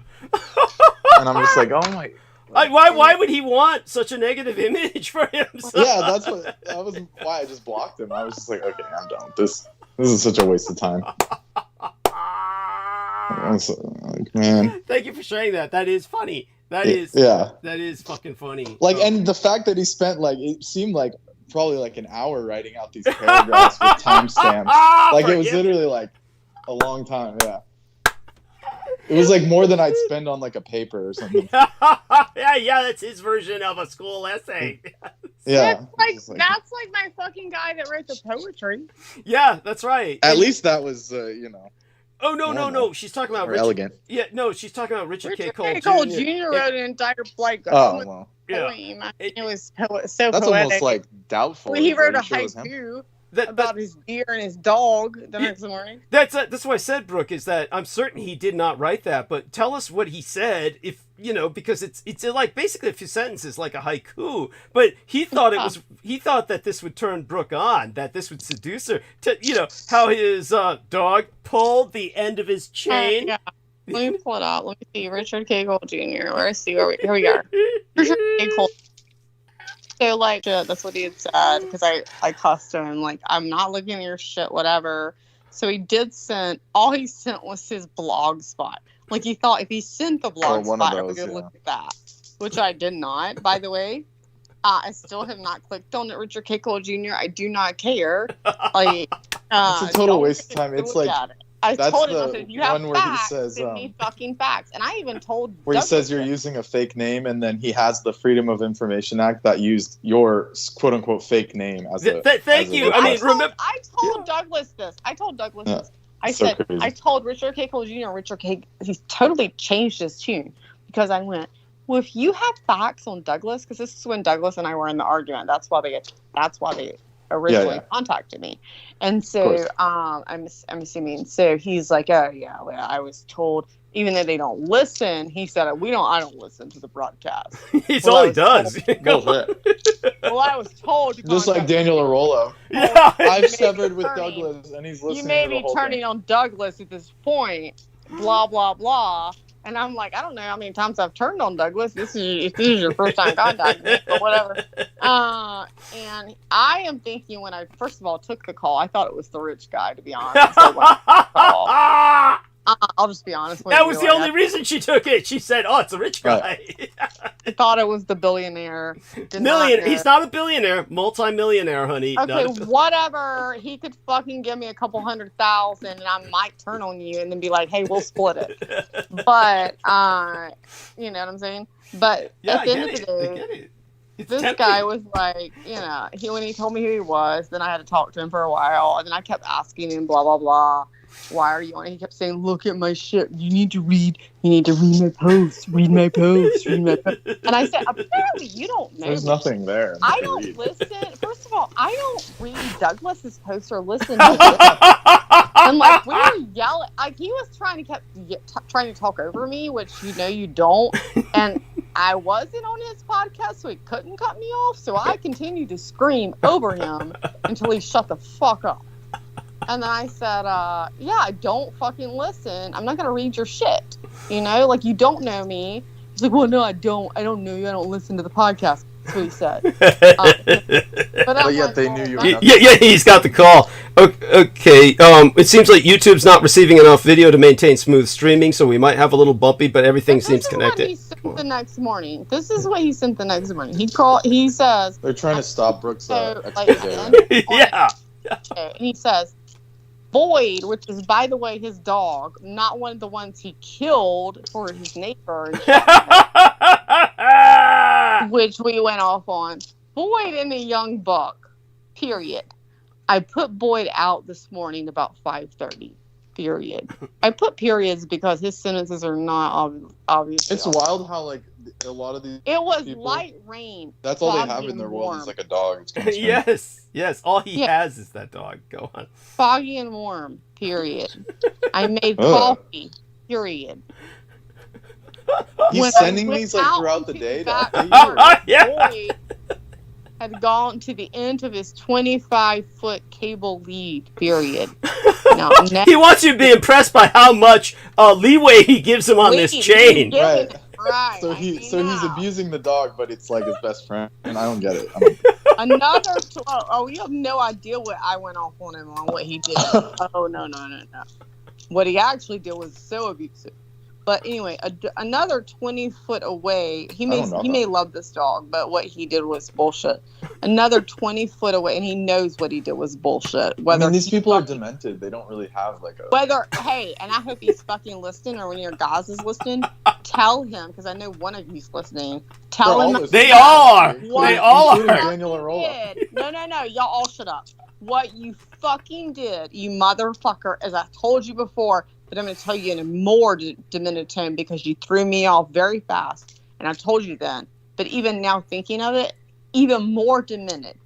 Whether it was you, which you said it wasn't you, it was your neighbor that shot him in the fucking heads, but he was dying of cancer and he had to, but you were taking care of him.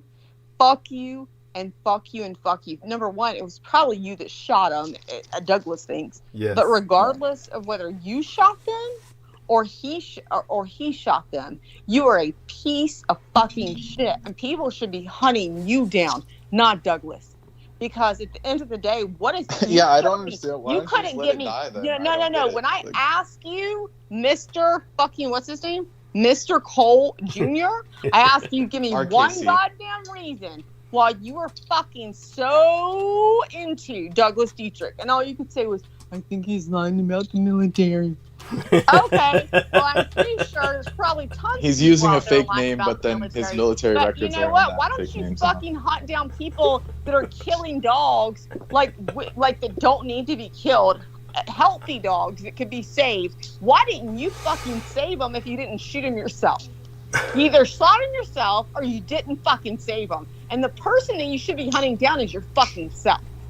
And I have no fucking regard for you at all. Zero. Thank you. That's what this one young lady told him once on YouTube. Said, "Why don't you just kill yourself? No one would care."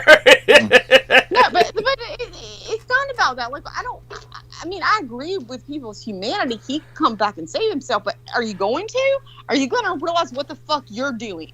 Either you're working for something that I don't fucking know, and Douglas is right, and you're fucking working for some like whatever, and you're fucking a piece of shit regardless. But even if you are the piece of shit that Douglas has said, do you have any humanity left in you to realize that you had a neighbor dying and you're like, oh, I took him, blah, blah, blah. You fucking let innocent dogs. Oh, wait, you killed the neighbor or the care dog? about you let them get killed, and you fucking either let them get killed or you kill them themselves. You are a piece of shit. And I have zero respect for you. And I don't see how, to be honest, what's Lucifer Reese? What's his name? Lucifer Reach. He gets No, it from but what's his glucophage, actual- like what's his glucophage actual for diabetes. Lucifer. What's his actual name? James Reese. James Reese. Jameson. I don't see how Jameson Reese has respect for you, because I will say this about Jameson Reese: he at least cared about his fucking cats, and you are a piece of shit that doesn't give a shit about anything but maybe one fucking dog that maybe happened to be there for you because he can't fucking leave.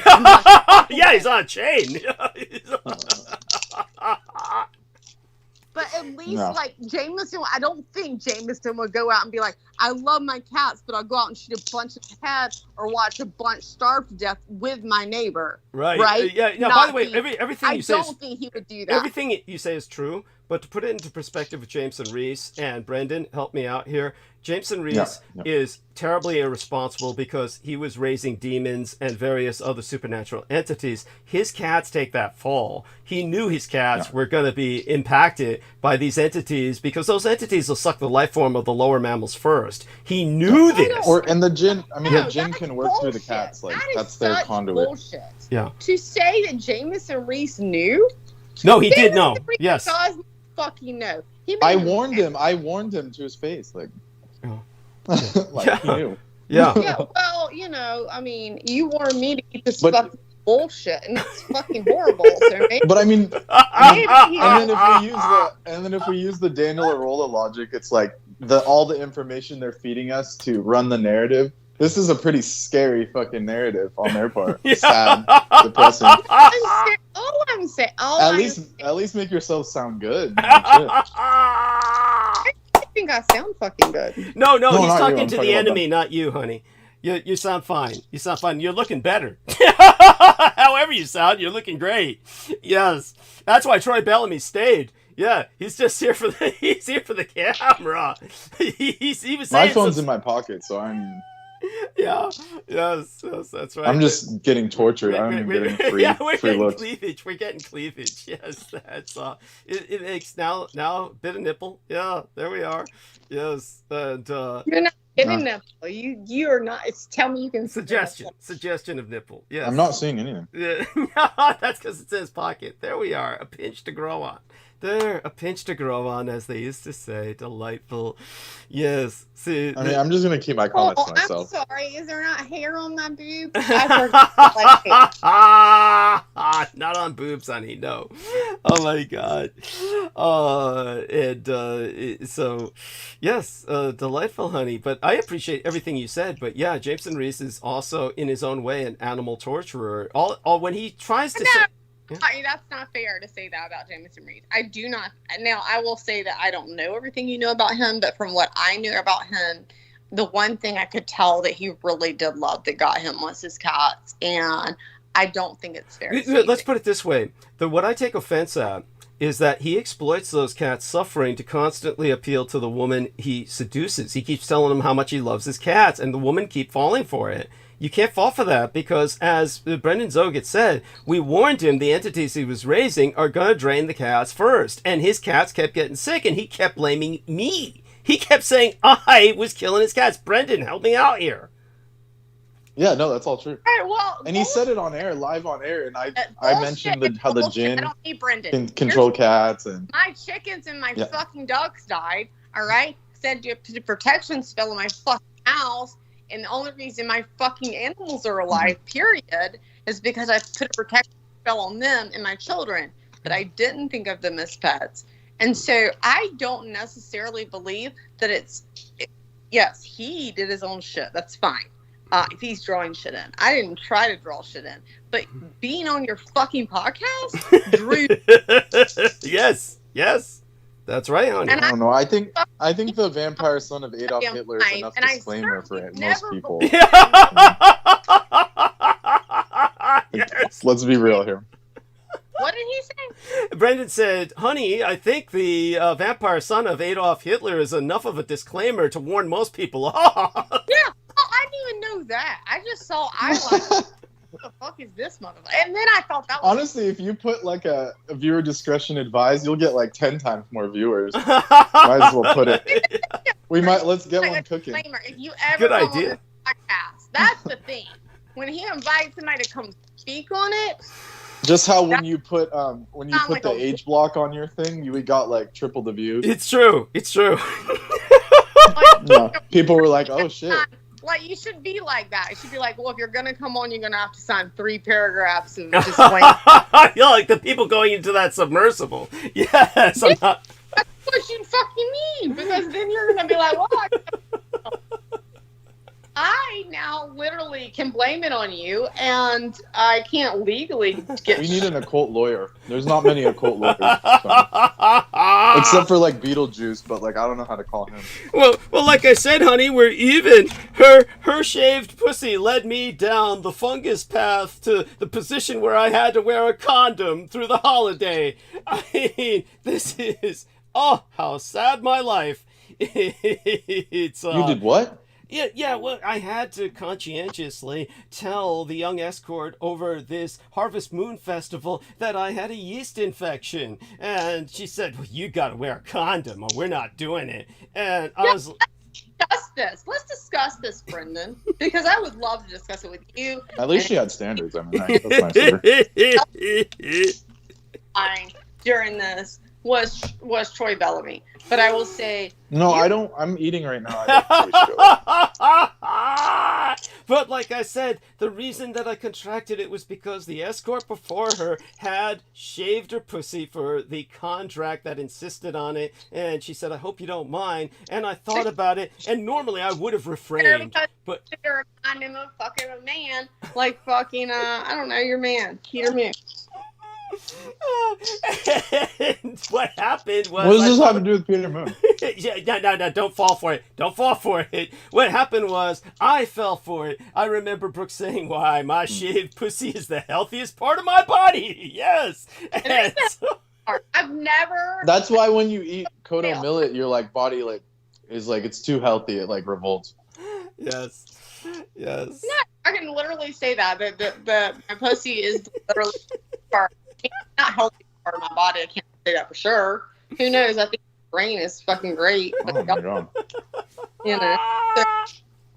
But you know, no, the pussy's never had any problem with a yeast infection ever. And I think when I was like 22, I thought I might have one because it was like. Brendan is eating, honey. Yeah, he is eating, you know. Yes. Yeah. He's Not anymore. dirty whenever he's Poor my guy. body. I can assure you that if you had a pussy with a yeast infection, it tastes better. Oh my god. Okay, this is why Brendan stopped eating. Brendan stopped eating, okay. Oh my god. Not only did I stop eating, but I'm never having beer ever again or anything that is Involving yeast yeast. related. Yeah. Like bread, no more leavened bread for me. So good for you, Brandon. I helped you out, man. I helped you out. Yes. So what do you think of Bankman Fried? We were getting some of the Zodiacal read from Fuck Brooke. you. I want you to go back to the fact that, Who's that? oh Who? my god, these motherfuckers, when I sat there, you told me to bring it up on air next time. And I told you, there's no point in bringing it up on air because they'll take up for you. But let's see what the fuck. What's going on? I don't understand. I go into the fact that, number one, he's saying, we got a yeast infection from Brooke because of... I don't think anyone said that. Here's what he said. Because Brooke said, oh, she shaves her pussy. And then he says... He's talking about his escort. She knows that. She knows that. Okay. I know. Then later on, he's like, I got infection because I fucked her and she has a shaved pussy and I have infection. And then he's like, so I blame Brooke. And then I mean, that's a fair assessment. there you go. So I said, condom, your hooker. He said, said no. You know what? Motherfucker, shut up. And especially you, of all people, the person that's like, I will go to South Africa to get my seeds to make sure they're I will order my seeds from India that are my grains because these need to be grains and you never eat. And you're like this clean person. But then when I say, did you use a condom on your hooker? And he's Me? like, No, she means me. What she's saying is that you've I been wish very. I had money for hookers. What what he said? Brendan said, I wish I had money for hookers. So he's willing to use them, honey. Mr. Vegan himself. You go bareback. Well, a vegan hooker, of course. I wonder if they're more expensive. Yeah, I'm sure they are. Go bareback, you piece of shit. You go Maybe bareback. we can be the That's first what I'm vegan saying. pimps. You, Anyone that's up? what I'm saying. All you Anyone want to join join forces? Hit me like, up. hey, maybe you shouldn't go bareback in a fucking hooker. No, She says, You're talking to maybe you should someone that doesn't care. but she's saying Nemo was also here, and Aristides and George Knight, and neither you nor Nemo nor George Knight nor Aristides ever brought up, maybe Douglas, you shouldn't be going bareback with paid prostitutes. She's saying none of you. I may have mentioned it in the past, but you know, You didn't mention no dude's ever gonna dictate what you do. Like, oh, You know. kiss grass, Douglas. By the way, Amanda Ute, honey, let us hear your voice and I can properly introduce you. Oh, thank God. Someone Yes, normal. to Brooke Gibson. Amanda Ute is the woman I told you about, Brooke. And I want you to meet her because she's a woman, no matter how it's been for you, which is bad. It's been bad. But Brendan has also suffered a cult siege. Amanda Ute has also suffered it. So Amanda, honey, say hello, darling. You're on mute. Yeah, it's almost She's uncanny typing. how similar the situation is. Yeah, Yes, that's right. That's right. the foul, and different things. Yeah. Yes, and Amanda's typing, probably saying she can't come off mute because of Skype or something. She says it won't let me unmute. Okay. Yeah, it was doing that. I don't know if you guys were muting me earlier on the first call. I wasn't, that's for sure. No so- one was muting you. Yeah, So no. it was like okay. definitely tampered with because every time I got on, it was muting. Okay. And I would unmute. And it'd mute me again. Okay, that wasn't us. That's the enemy. And, they've got pretty much control of the Yeah. transmission in so many ways. She's going to reload. Let me make sure. It used to be that for me. It depends on what Yeah, you're leave the call and come back. It's like a bug, maybe. Yeah. Okay, while she's But doing that. What's interesting is that after I put on the holy tunic, Yeah. the Hakenkreuz tunic, like Excellent. it worked. Excellent. Then it worked. Yes. All right, well, why don't you tell us why you have your holy coconuts fucking coconut? What? She What says. about a coconut? She said you're Hakenkreuz. She's trying to pronounce it, but it comes out holy coconuts. I'm Southern. I just might as well say coconut. Hakenkreuz. It's called Hakenkreuz. Yeah, coconut sounds better. Your holy coconut tunic. Like, just tell me, because honestly, I think it should be a holy coconut tunic. Well, the And Rishis you are actually still use taking coconuts up for to Douglas trap with his spirits and stuff, going but that's another matter. bareback in a prostitute. Can you say anything about that? By the way, his tunic is actually made from coconut weave, I believe. Can he say anything about you going bareback in the prostitute? What about it? It's like he We would said all that do it. it's like no matter what any other dude says, so you would do that. You would go bareback in a prostitute.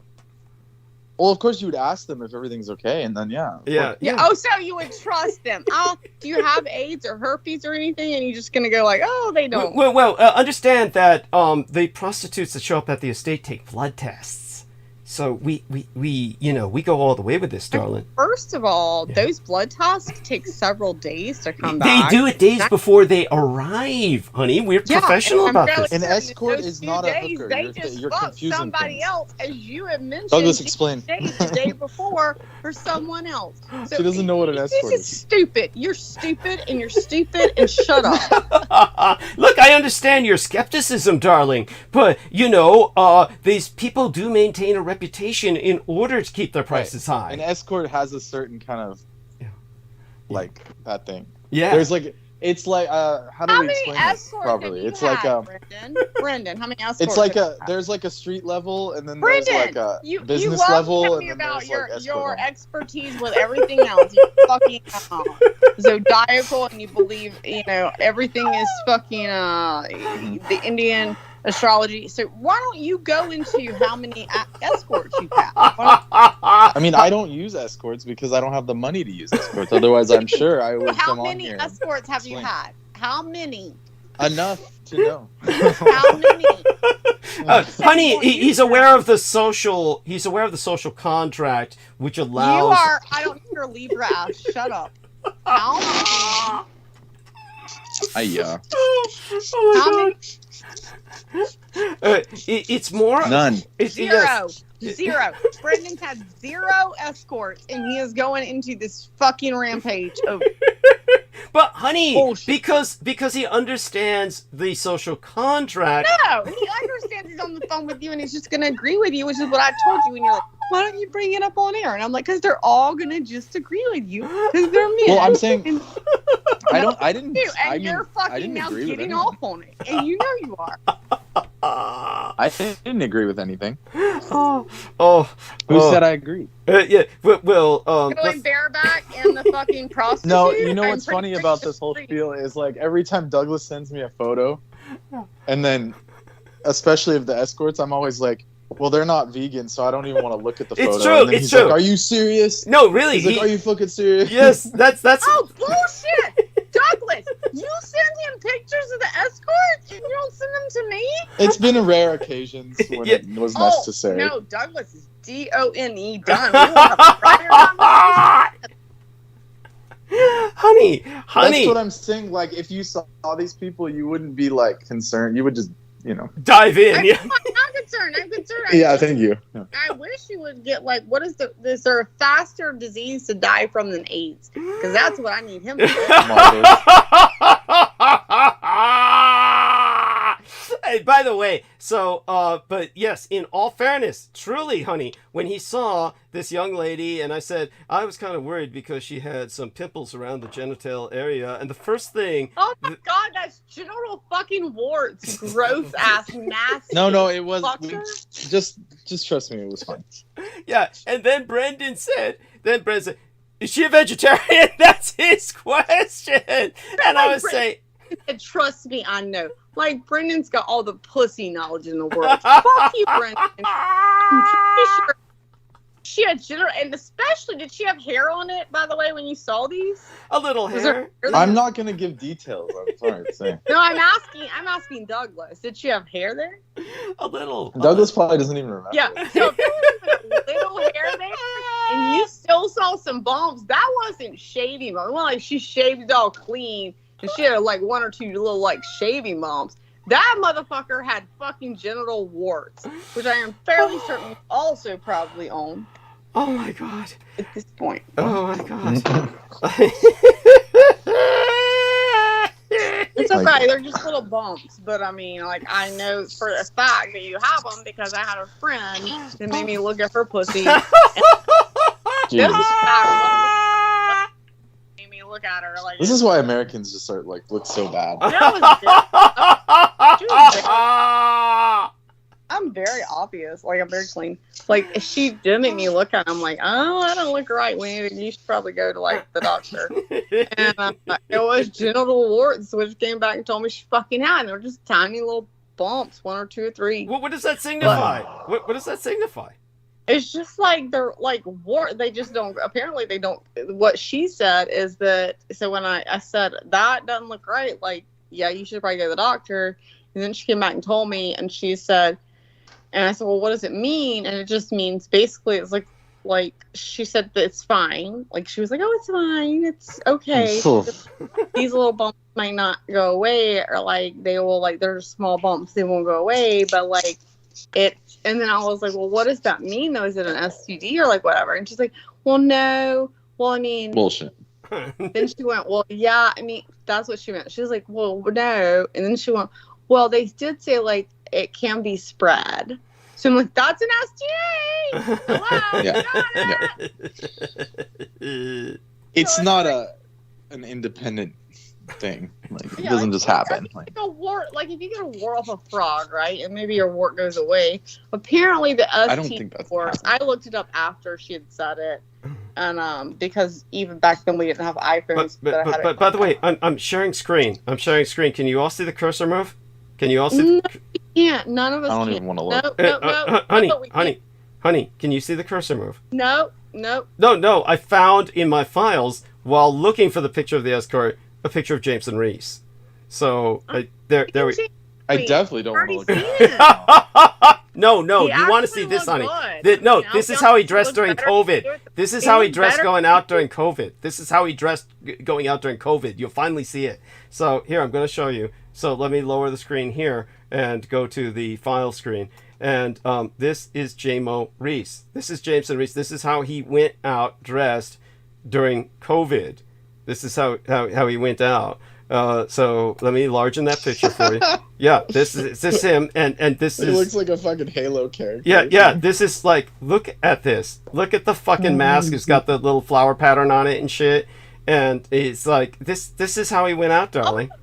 I'll be honest. I get that he's crazy enough. Like he went out. Here's the thing I want to say about this. This was his Facebook icon. She's more attracted to him now, Douglas. Yeah, this was his Facebook icon. This was his Facebook icon. No. What I want to say about this is that horribly, he believed this was like how he needed to go out. But I would have loved. That's not what he told us. Or whatever he fucking did. But like, when you know how they said mask, I thought about this last time when you were like mask, and they had to have mask, and I hated wearing the fucking mask. I wish I had gone and bought one of those fucking like just Jason masks, you know, the whole thing, and just that fucker. And they'd be like, "What do you have on?" I'm like, "I got my mask on, bitch." I guess, what you fucking do with me?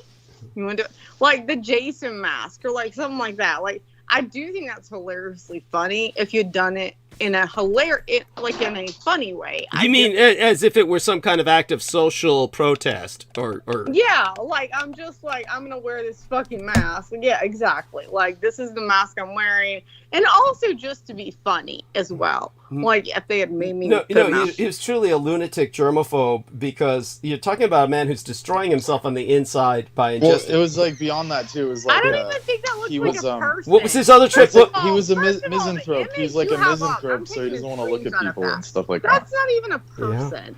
They have eyes. Yeah. They're glowing. And by the way, honey, Brendan can back me up on this. He was complaining on my show about. How are his eyes glowing? He was complaining on my show. That's the gin. He was complaining on my show about pulling out his penis and bitching about everyone complaining that he was pulling his penis out to urinate in front of kids. And he's saying, "These motherfuckers, they're persecuting me." Yeah. So Brendan, you were there, by right? a school. He was pissing in front of a school, and he was so DXM'd out that he didn't realize he was facing the school. Yeah. And so the parents were like trying to kick him out or some shit. Yeah. And then he comes on Douglas's program and he's like, "I want to kill all these people now."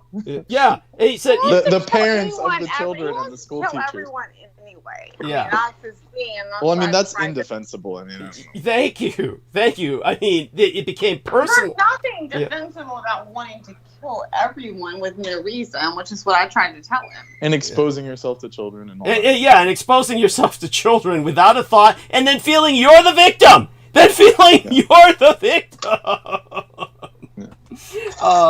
Yes, at this point, we truly are speaking of. I was glad that I found that. I will find a comparison image here for people, because just for morbid entertainment, and we are it's not even worth it. Yeah, he says, "I heard you get GW from wearing the same clothes that someone who infected wore toilet blankets, etc." GW, genital warts. He said, "I heard you can get genital warts from wearing the same clothes that someone who is infected wore, toilet blankets, etc." Maybe? I don't know. They'd have to be some really saucy fucking items. Like, that's just gross in general. Like, that is just disgusting. Yeah, that's my point. Like, you're really like. I never wore anybody's clothes that I think had genital warts, but that's gross. Like, who just like picks up an underwear from your friend and just like, "Oh, I'm gonna put these on." Like, no one does that. I don't wear underwear. So that's what I was thinking. Like, I don't wear underwear. So if they didn't wear underwear, and I threw Jesus on the Christ. store, I might get off the call here in a second. Why? What happened? What is wrong with not wearing underwear, dude? What is the point of underwear as a female? Tell me as a female what the point of underwear is. It's yeah. I'm not. I mean, it can actually lead to yeast infections in and of itself. Yeah. So I mean. Oh, okay. So yeah, to have a yeast infection. So again, tell me what the point. Yeah. So yeast. Yeah, the underwear itself. But by the way, I found the image I'm looking for. This is priceless. So I'm gonna put it on the screen share again, and here we are. Fucking answer. You don't want to let him answer the answer. Some things you don't want to force people into answering, honey. But hey, look, here's the screen share. Look, see this? This is what James and Reese looked like all together going outside. This is from the movie Sting. Don't care. Not looking. Yeah, no, please, honey. This is what the movie. No, not this looking. is from the don't movie. care because you fucking took away my fucking answer. Okay, answer her. Answer her so that she'll. What was the question? You were like, She's like, what's so bad about women wearing underwear? What's the purpose? Why should a woman wear underwear? What purpose does it serve? I'm not saying that women can't, but normally it's for sex purposes or back in the old days. I'm not saying wear a G-string. I think that's even more detrimental. Yeah, but so then back in the old days, they wore granny pants. Well, in general, right? it's to keep that thing, like... That thing. I don't have that thing hanging down, bitch. Unless I'm women with a fucking pussy hanging down, I don't think there's that thing. So what do you mean? So what am I doing is what I'm asking you. It's just for general hygiene. That's the best way to put it. Well, I mean, no, but it could also hygiene. be argued. No, it could also be argued that it is unhygienic for a woman to be wearing panties because it actually creates a chance for more yeast infection because it's creating the sweat and the, just basically kind of constraining. It prevents airing out the genitalia, which is important. That's so there's arguments against it. The biggest problem without it would be friction. But panties are really not very protective against friction if you see how frilly they are. And so as long as you're changing your pants the same way you would change your underwear, like there is 0 point for wearing underwear because I will tell you the only reason I bent over in the grocery store and I had my neighbor walk by and it was the preacher 2 days ago. And I am bent over and I don't have underwear on. Obviously, so I guess underwear would rise up, but I don't have anything. And he taps me on the back. Hey, and I am thinking there's some pervert tapping me on the back, and then I'm about to stand up and be like, "What the fuck?" Because I knew my jeans had kind of rode down just enough to like the plumber's crack. You know what I'm saying? But like there's. And so I'm like, "What the fuck?" And it's my neighbor, my preacher, by the way, neighbor. He was like, "How are you?" And then he shops with me the rest of the fucking way, which was great. Of course. By the way, Ethan Antheus says, okay, what I said is false, just looked it up. So he looked it up and found out you cannot get genital warts from wearing someone else's underwear, sharing the same toilet or blankets, etc. So there you have Or that. a plot twist that was written by someone with genital warts. Hey, plot twist. I'm being facetious. Plot twist. You can get it from fucking somebody's bareback. I mean, that's probably You're true. a prostitute. You might be more like there might be. Why don't you tell them to look that? Well, I mean, I've heard other people defend like the HPV is that like they say, well, 90% of humans have it anyways as like a a cold sore. It's the same virus. It is. So It's just kind of chickenpox. like Chickenpox is herpes simplex, and it never goes away. It stays in your body inert forever, Right. and then someday manifests. So, I I mean, think people so. do rationalize it Yeah, like that. I agree with the fact that, but there's certain people that just I don't know why they can't get HPV. Yeah. I think that's like certain viruses like they just can't I get don't know it. if that's But I've known people. No. that Some people, have- some people do seem to be immune to it. It's for whatever reason. I've never had strep throat in my life, and like I've been with people so strep throat, and like. But that's like bacterial. Yeah, and by the way, I shared with Brooke that before I had the nanoplasma, I contracted strep throat every year, and each year it almost killed me. It was like life or death when I contracted strep throat. And But what did I tell you when I said I've never had strep throat or HPV? And then you said, what was your words? I don't remember. You said that's because you're fucking inhuman. And you don't fuck you up. Yeah. Douglas said that? Yeah, oh yeah, he was fucking mad. He was like, that's because you're fucking inhuman and we don't know what the fuck you are. Yes. There you go. So I'm sharing screen now, honey. Now will you look? Here, and Brendan, look. So What am I? No, wait. I don't want to just look. So, Brooke, honey, can you see it? Oh yeah, you showed me this a while Yeah, back. yeah. when you This first is cracked the what joke. Jameson looked like when he went outside. This comes from the movies. Oh my god, is that really him? Yeah, oh my god. Yeah. No, That's it's not from even an a person, 80s that's film. a picture. There's no way it's an actual person. You showed me a picture. It is. That's It's a prop. It's a film. It's called Sting of Death. fucking a It picture. was released in 1966, the year I was born, and that's the film Sting of Death. But this is how Jameson looked when he went outside. Okay, well, but I want a picture of Jameson. Well, I No, showed you the that's picture. not- I showed you the picture. Yeah, the picture No, was you there. just showed me one picture of him with some fucking mask on. I was stupid. That was more than a mask, honey. He was wearing a fishbowl and a veil. So he pretty much went outside looking like this because he said he went out in all this protective gear. So he had to look something like this. So Well, when he- I'm calling right now. Let's get him on the show. I don't understand how this the glamour always works, Douglas. Like with all the He won't cats and answer shit. my Like call. yeah, I don't know. get it. They all fall for him and think that he has some kind of sympathetic, Douglas, redeeming Douglas, feature. you won't answer my call anymore. Let's see if we'll answer yours. He's still in love with you. Why don't you try to call him? I would love to get him on the phone. Let's just see. Just try. Oh, see what are you talking about? You want to call him now? Try it for Douglas. This just proves the point. It's yes, like, thank geez. you. No, Douglas, fuck you. You know why? Because I would handle it and you will fix it. But like, That's let just- me just see, and let's see. Maybe I won't handle it. Maybe I'll take over it. Oh, Let's Amanda's just- back.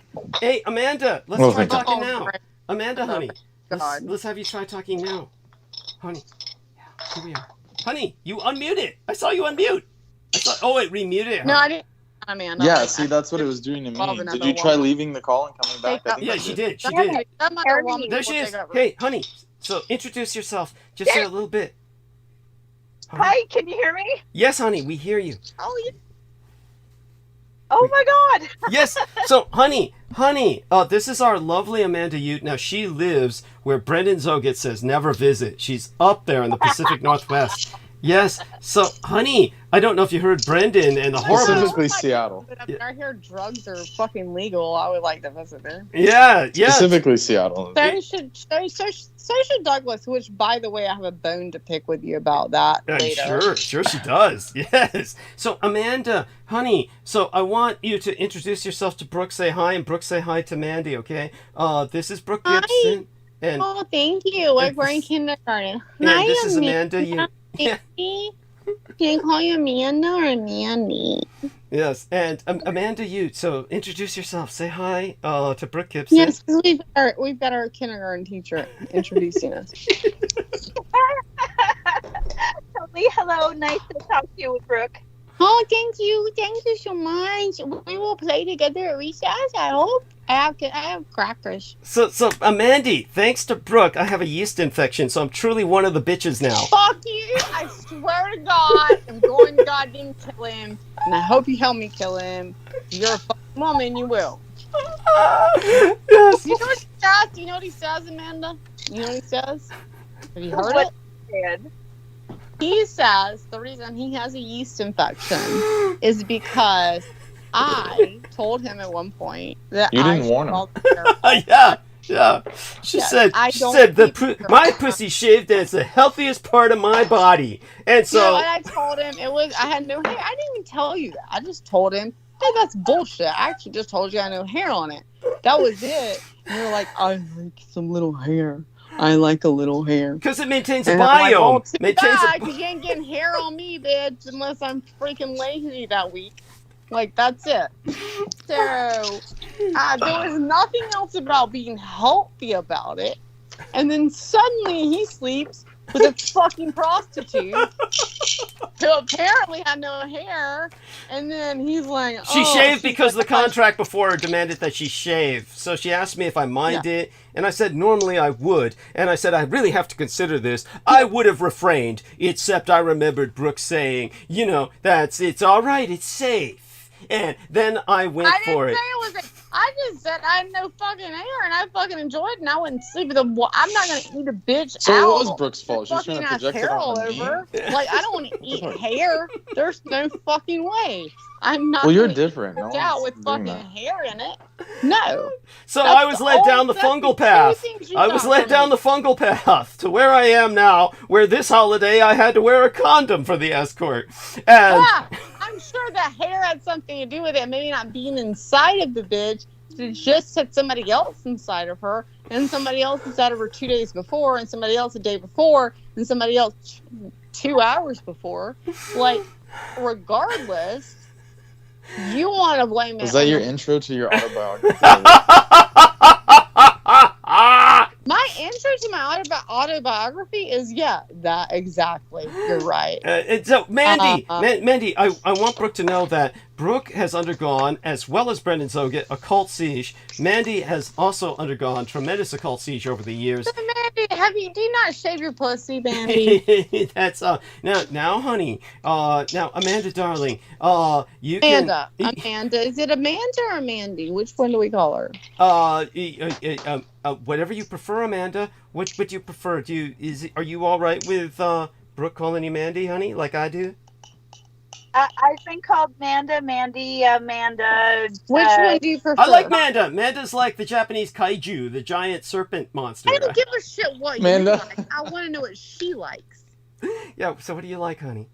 I'm surprised you knew that, Douglas. That's very cultured in you. Dude, you would be surprised. Yeah, how I can geek out. So surprised you will give you some bullshit that's meaningless, completely meaningless bullshit. So, honey, Amanda, what do you prefer? I honestly don't mind any of it because it seems like what somebody associates with me. Yeah. I guess if it makes any sense because Amanda has a lot of the nicknames that go with it. Yeah. If that makes sense. Yeah. So, honey, she also is the mother of 2 children, a boy and a girl, just like you, Brooke. You both have a lot to relate to. She loves animals, just like you. Amma. I'm calling her Amma. Amma. Yeah, and that's the Japanese Chinese word for mother, like surrogate mother. So you're like so Amanda is Amma to me. So Amma. So Amma, do you prefer to have your shit all hairy? Brooke, you can't flirt with all the guests. And enemies. Yeah, this is an opening line. Enemies or guests. I like the opening line, though. This is a great opening line. You should see Brooke in a bar. Right. I'm just asking my Amma. So Amanda, if you wish to answer. I guess maybe I prefer to be a mystery. Okay, there we are. That's a good way to put it. I'm more than respectful of people's personal opinions. Yeah. I have heard more than once that hair does help with the protection of bacterial and viral. Yeah. I have heard that. Yeah. However, float your own boat. I do think it's weird if, all people want is a prepubescent female anatomy. Thank you. That's what gets me. You're right. It was always that. It's kind of like almost like child molestation. It's like yeah. It's like molesting a child. I feel like I'm molesting a child. Why don't you see the bitch? I have heard that from doing rescue work with trafficked people. Yes. There is a huge with men and women about a demanding of shaving of anything that reminds of adulthood. So fucking straight. I swear to God, she's so straight. And again, that has nothing to do with personal sexual attraction. A reasonable adults that have preferences and wants and love. If you want to shave yourself like head to toe, and like lube up and get it on, or go furry and all out afro, like rock on whatever you physically personally want. Okay. Thank you. But when it comes to kind of like how there's this weird, But I don't believe prepubescent is the thing, because that was for why I wouldn't shave mine. And I remember my ex-boyfriend shaved me for the first time because he wanted it shaved. And Another chomo, a child molester. well, Yes. It was not. there's definitely two sides to that. I would say on one hand that can be like, I've heard of couples that like to wax each other or watch one of them get waxed. Like, again, that is a personal, like, sexual thing. I don't think that men understand maybe what they're being groomed for necessarily with that, just as much as females with circumcision as well. Yeah. Where, it's not right if you're not circumcised, whereas that is a personal issue, a personal preference, and one that is taken away from boys. And if you want to do that, or if that's your religion or whatever, that's all good. But calling the way that we were born as wrong, or that it must be altered for sexual satisfaction, is I think it's like putting on lipstick or eyeliner, right? So, like, Douglas, you like to put on eyeliner, do you not? Yes. Okay, so you put it on eyeliner. Like, to me, that is shaving. Like, to me, that's shaving myself. Like, I shave because that is what makes me feel more of who I am. Yeah, that's what Amanda's saying. Amanda's saying she's saying. No, I'm agreeing with Amanda, so I'm trying to get you to get it. I see. I don't think Douglas is lacking any openness. Shut up. We don't need, this is what I mean. The peanut gallery can shut the fuck up. Millicalorie. The difference I would say is when I talk to traffic girls, as in they were not adults, they were forced to be young and shave. When I talk to women who are described as like prostitutes and escorts, they don't give a shit, don't want to fucking shave. It's too much fucking hassle and feel like they're trying to be forced, or we're actually told to shave and put on pigtails in a school outfit and act like you're prepubescent.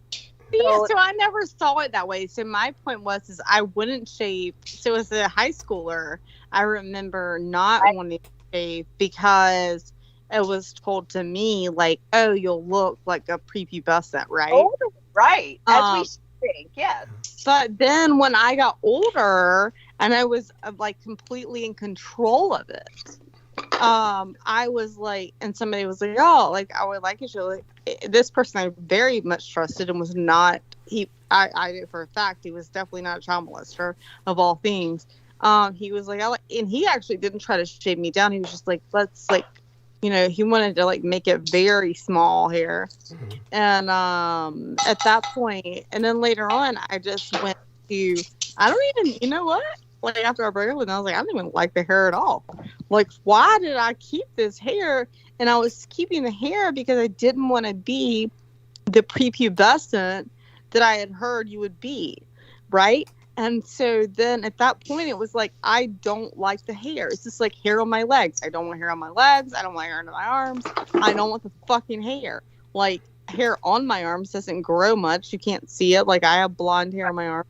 But, like, I have black hair, eyebrows. I have black hair that will grow there. And I just was like, I don't want that. Like, doesn't make me feel good. And so I did what makes me feel good. And I think that's what we have to respect. There we are. Yeah. And of course, but Amanda's, by the way, Amanda, please go on. I was just going to say that, of course, when I'm having sex with an escort, I try to have things that make me feel good. And, Well, imagine that, you stupid fucking piece of shit. Anyway, Amanda, go ahead, please. Douglas, you should get what you're paying for. Yes, thank you, honey. He isn't paying for shit. You think he paid for that? Oh, well, you think he paid for that? There is the viewers pay for it. there is a lot of scientific backing and research where our pubic hair does reduce the transfer of bacteria and germs. Yeah. Even ourselves, personally, whether you're fucking anybody or not, just for yourself. That is not. So you can look up. I went and looked up afterwards after he said that. There is not enough. There is very little to any scientific research. That's not true. Actually, no, there was, honey. On a female, on a female. But Yes, I mean, mostly it's many- concentrating many- on females. Mostly it's concentrating on females because they're That's actually. what I mean. And if you go back, go pull it up right now because I looked it up. Go pull it up. No. Because you can find there might some be. You don't very even have access small, to academic very journals or small anything. extremely small studies that say that may be a thing, but they're smaller. This is a case of what is it called, like bias? This is a huge bias on Brooke's part.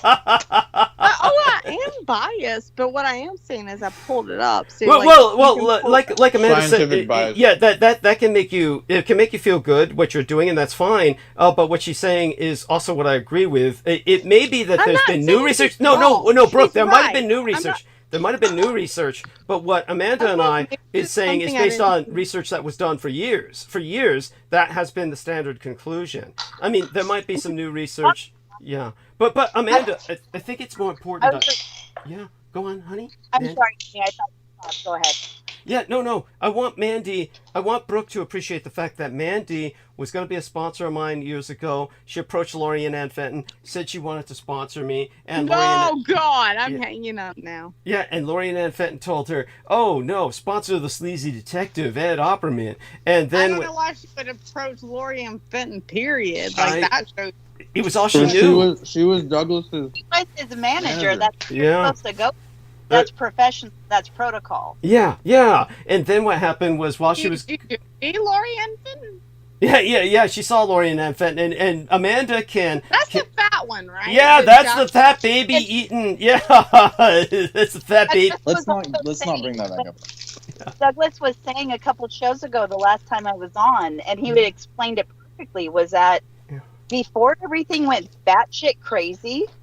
None of this stuff was going on. Like everything that happened on Revolution Radio and with Lorianne, like it wasn't happening that way. Yeah. And the dysfunction and crazy train and shit that like imploded, as it imploded for like our country and for everybody and the whole human population at that time. But in like people stopped behaving the way they used to.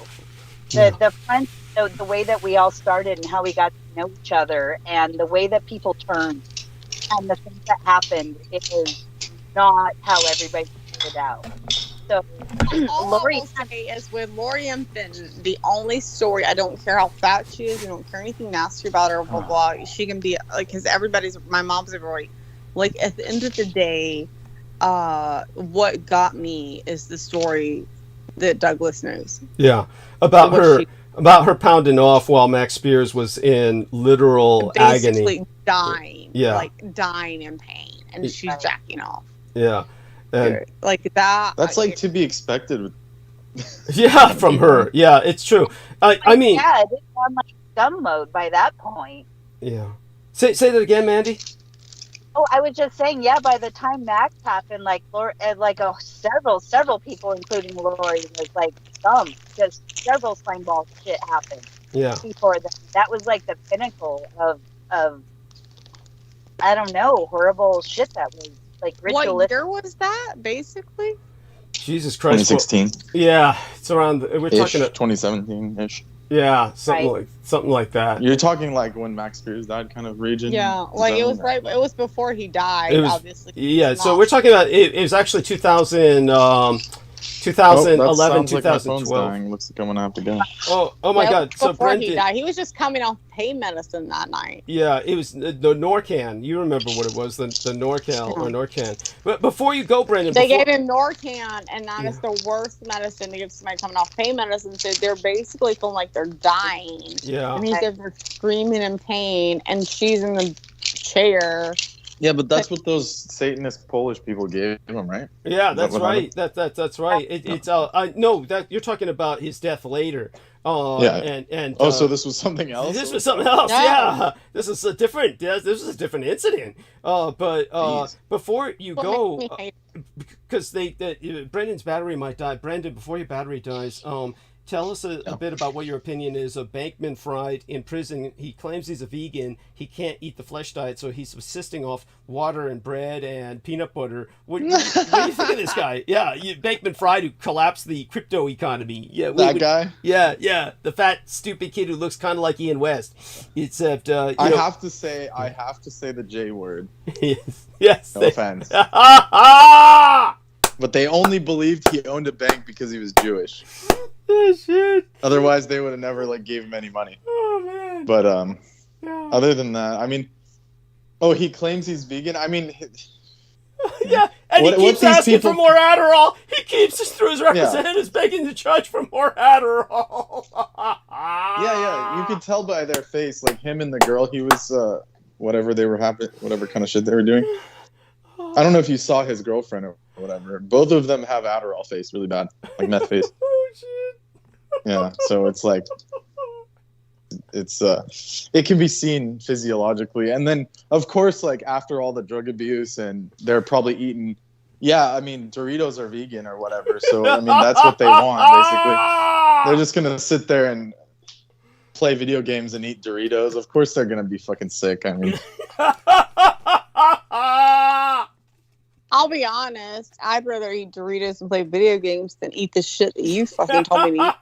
Well, that's fine. That's everyone's choice, and then you get that thing. I don't. I give him credit. He did tell me.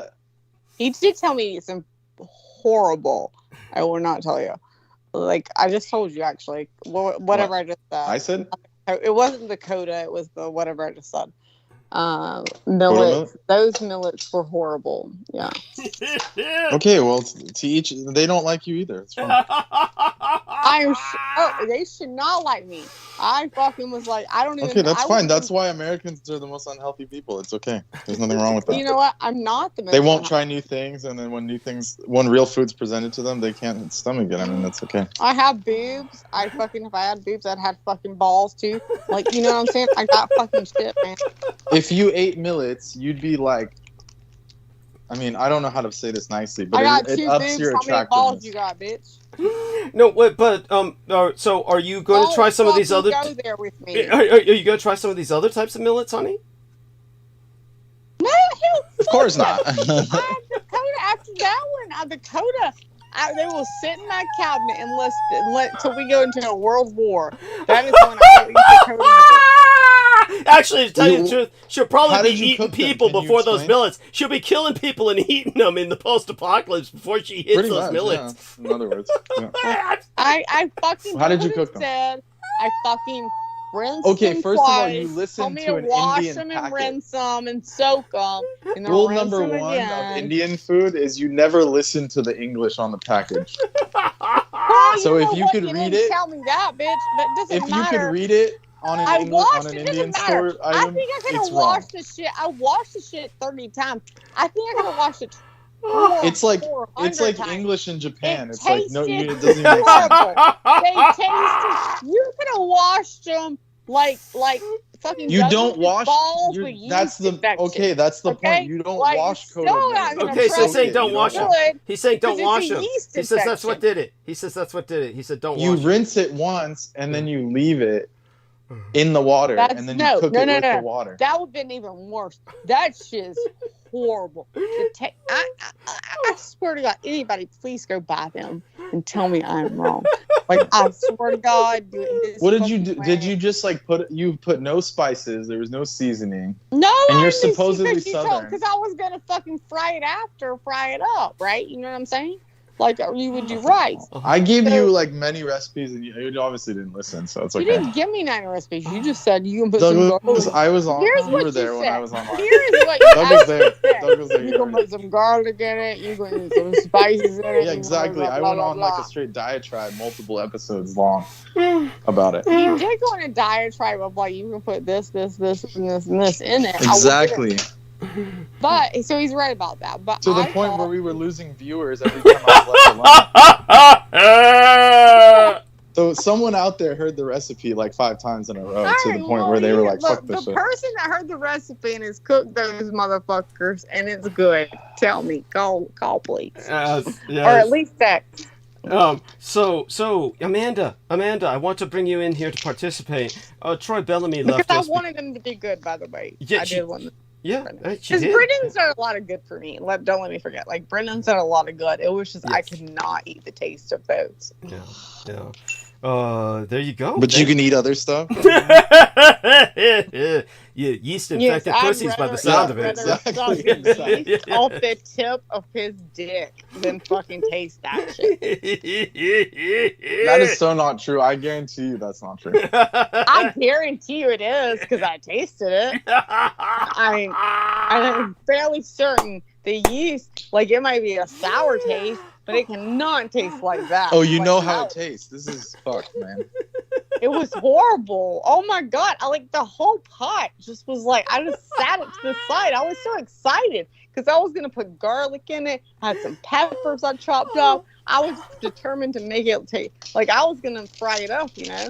And Let me then I'm ask like, this. Did you even there's put no way to turmeric in make it? this Did taste you even good. put haldi? There's no haldi. There was no jira. There's no ghee. I mean, I didn't put shit in it because I was ready to okay, do that. exactly. Thank you. But you couldn't Done. fucking make that Case taste. closed. That's like bullshit. That's like saying I'm going to make. Okay, that's like saying I'm going to make the worst thing I've ever tasted taste good.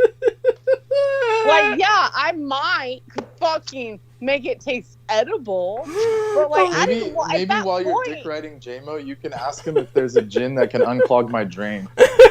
Then he'd actually be useful. Yeah, because he'd cast a spell to basically bust all his pipes and flood, but it would wind up clearing his drain. Like, Right. that's how it works. I'm Exactly. fairly certain I need to call him right now and be like, hey, you should unclog your fucking drain, thinking that tastes good. And also, by the way, unclog fucking Douglas's drain, thinking I got a yeast infection, not because I fuck prostitutes without fucking condoms, but because just one happened to have not enough hair.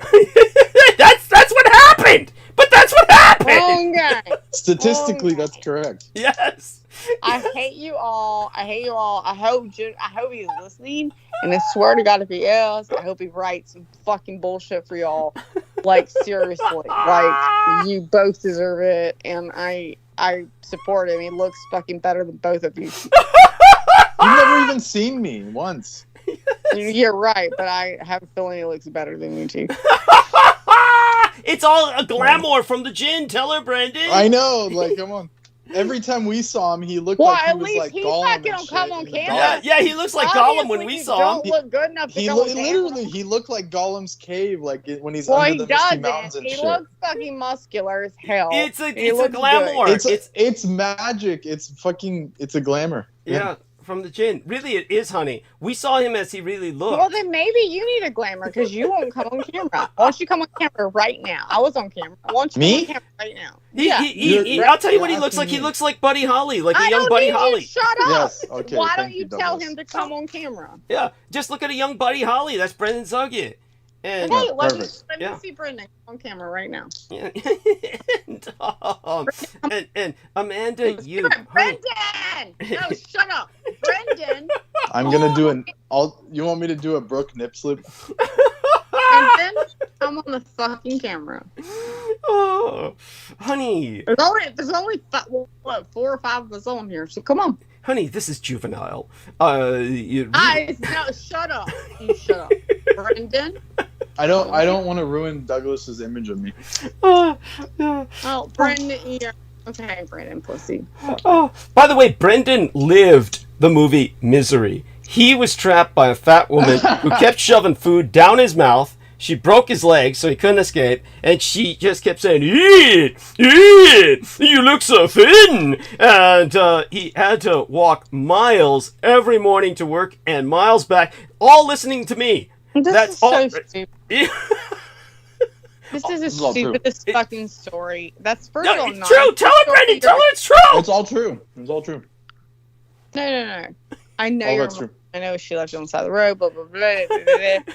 You No, it didn't was worse than fucking get that. your ankles fucking broke. You did not get your knees broken and then walk to work. Shut up. he's just embellishing because that's the Misery story. If you've ever seen that film. Yeah. I know the mystery. That's why I said that's bullshit. I know your story, and that's bullshit. No, but the rest of the story is true. I embellished with the Misery theme, but you tell her this fat bitch took you, trapped you in a time when you were in need, and basically, Right. yeah, just took advantage of you to turn you into a human garbage disposal for her biological waste food. Her various food products. Yes, no, it was horrible. Oh my god, I'm not gonna say anything. And she was basically like Godzilla level, or that's like actually rude to Godzilla. Like, yeah, thank you. Yes. Wait a minute. Are you saying this is after your mother did the shit she did? Yeah, leaving him. You basically, I told her about your mother throwing you out after you went through hell because your mother just basically is a bitch. No, that was a whole different thing. That was after. Yeah. That was after I had to have surgery. Yeah. So that was a whole different. So it was just like tragedy after tragedy. That's what's so funny about all the gang stalkers is like they're trying to send curses to me. It's like you guys are like a couple years late. Yeah, like 10 years late. Thank you. Yeah. Well, no, I think there's no time on Can't it. get any worse than this. I think it's hilarious that we think there's no time on it, and then who was it? It was like Aristotle. Like Daniel Arolla's like, oh, you're defending Douglas and it's falling right into my trap and all this. It's like, I'm already at the bottom of the bottom. Like, what am I going to defend Douglas for? Thank you. I mean, yeah, Daniel Arolla, the great I strategist. have no money. I have no savings. I have no like family, no friends. I mean, like, how much worse can it get? Yes, that's right. But who was it that said on the last broadcast they were like, "Well, I am not like George Knight, but I do have, like they were like being like, I can like protect myself," and then I don't know if it was Aristotle. I don't know Aristotle. Fucking, I call him Aristotle. That's almost giving him too much credit. Sorry. Yeah, I know. Say the right words. I'm Southern, like Aristotle, Aristotes. Douglas, please tell her. Aristide, think of the African warlord who was in Somalia. Aristotle. I just want to go Aristotle, and that's what I'm going to do. I'm calling him Aristotle, and I don't give a shit to what Aristotle was a noble. Yeah, well, my Aristotle is actually the person on the phone is noble to me, so that's what I'm calling him Aristotle. There we are. Go on. He's noble to me. So, I'm not doubting that. Yeah. At the end of the day, He sent her a care package. But go on. my point is, cabbage is good. Cabbage. It's because I didn't. That's why she had to mention it. Yeah. Did you say cabbage? Yeah, something like that. You said cabbage. Yes. Somebody said cabbage. I want cabbage so bad. There we are. Damn, how are you? Yes. Cabbage is so good. Do you know cabbage is like such a good food? So honey, but wait, you were talking about, I'm sorry, where were we at? You were talking about... Yeah, so my point is, fuck, I don't know. Where were we at? Holy shit. Okay, so, like, I'm literally hungry now. Like, cabbage just totally took me for a loop. Yeah. But, yeah, so he... Well, I know what you were saying. You're like... We were talking about the great strategist. He's on the level of Sun Tzu, Daniel Arolla. Yeah. Right? Yeah. Yeah. He was like saying, you're falling into my trap and you're defending Douglas. Exactly what I wanted. It's like, yeah, just brilliant.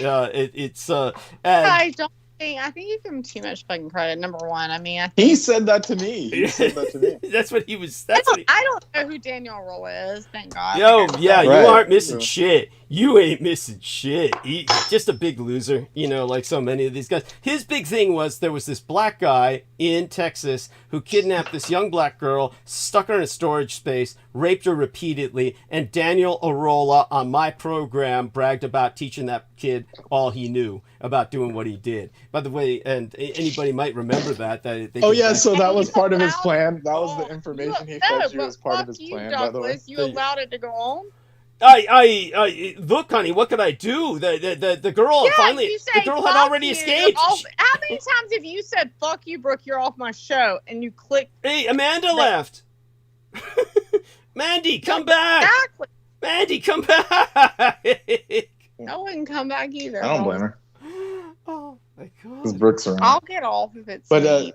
Regardless. Go on. Yeah, but apparently, Douglas, according to Daniel Arola, him telling you that was part of his grand plan How does that serve to him? release. I don't know. That's what I'm saying. That was his grand plan to release information that he knew you would relay back to the public, so that way he could control how everyone thought of him or something. It's really, but then that's the stuff he was saying. So it's like, yeah, and of course, none of it makes any sense or has any logic to it. If he wants the public to look at him as an asshole, loser, wannabe Steven Seagal, then that's then I guess he succeeded. That's can't beat strategy like, whatever, like man. that. Yeah. You can't go anywhere with strategy like that. Jump back on bandwidth. I'll tell Mandy jump back on bandwidth.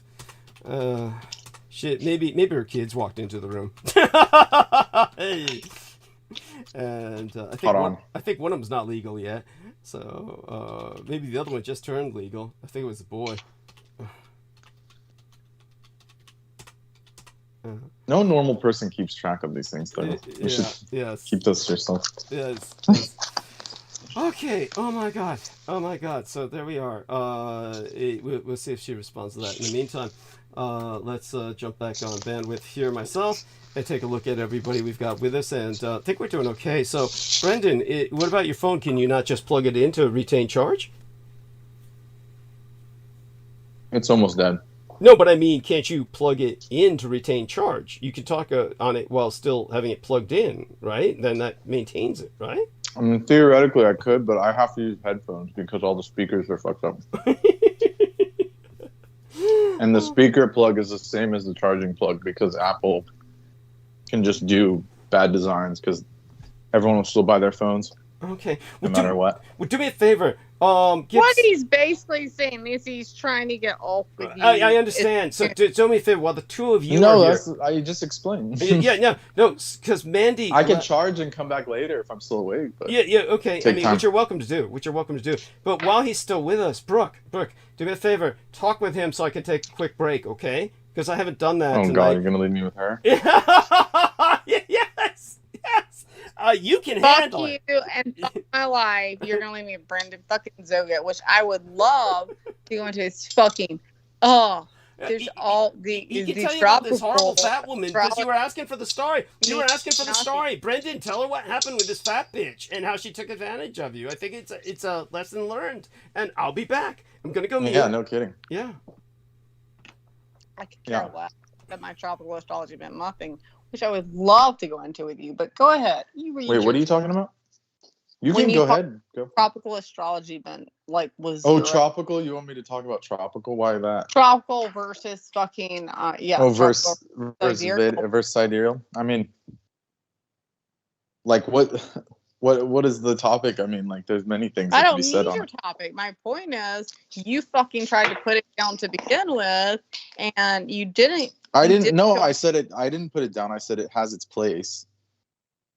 It's not being used correctly because like people don't know what it is. Like, well, so tropical to me, and so I went back and looked it up after we discussed it, to really get a true feeling because I've always used both, but in different places. But tropical has more like so you know me, right?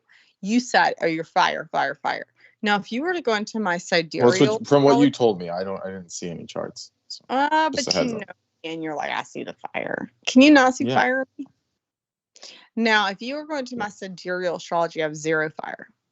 So my point is, what are the that's not true because just because it's the 12 Rashis are just that. I mean, just 12 signs. I mean, there's 27 signs below those 12, and there's more elements, and then there's 108.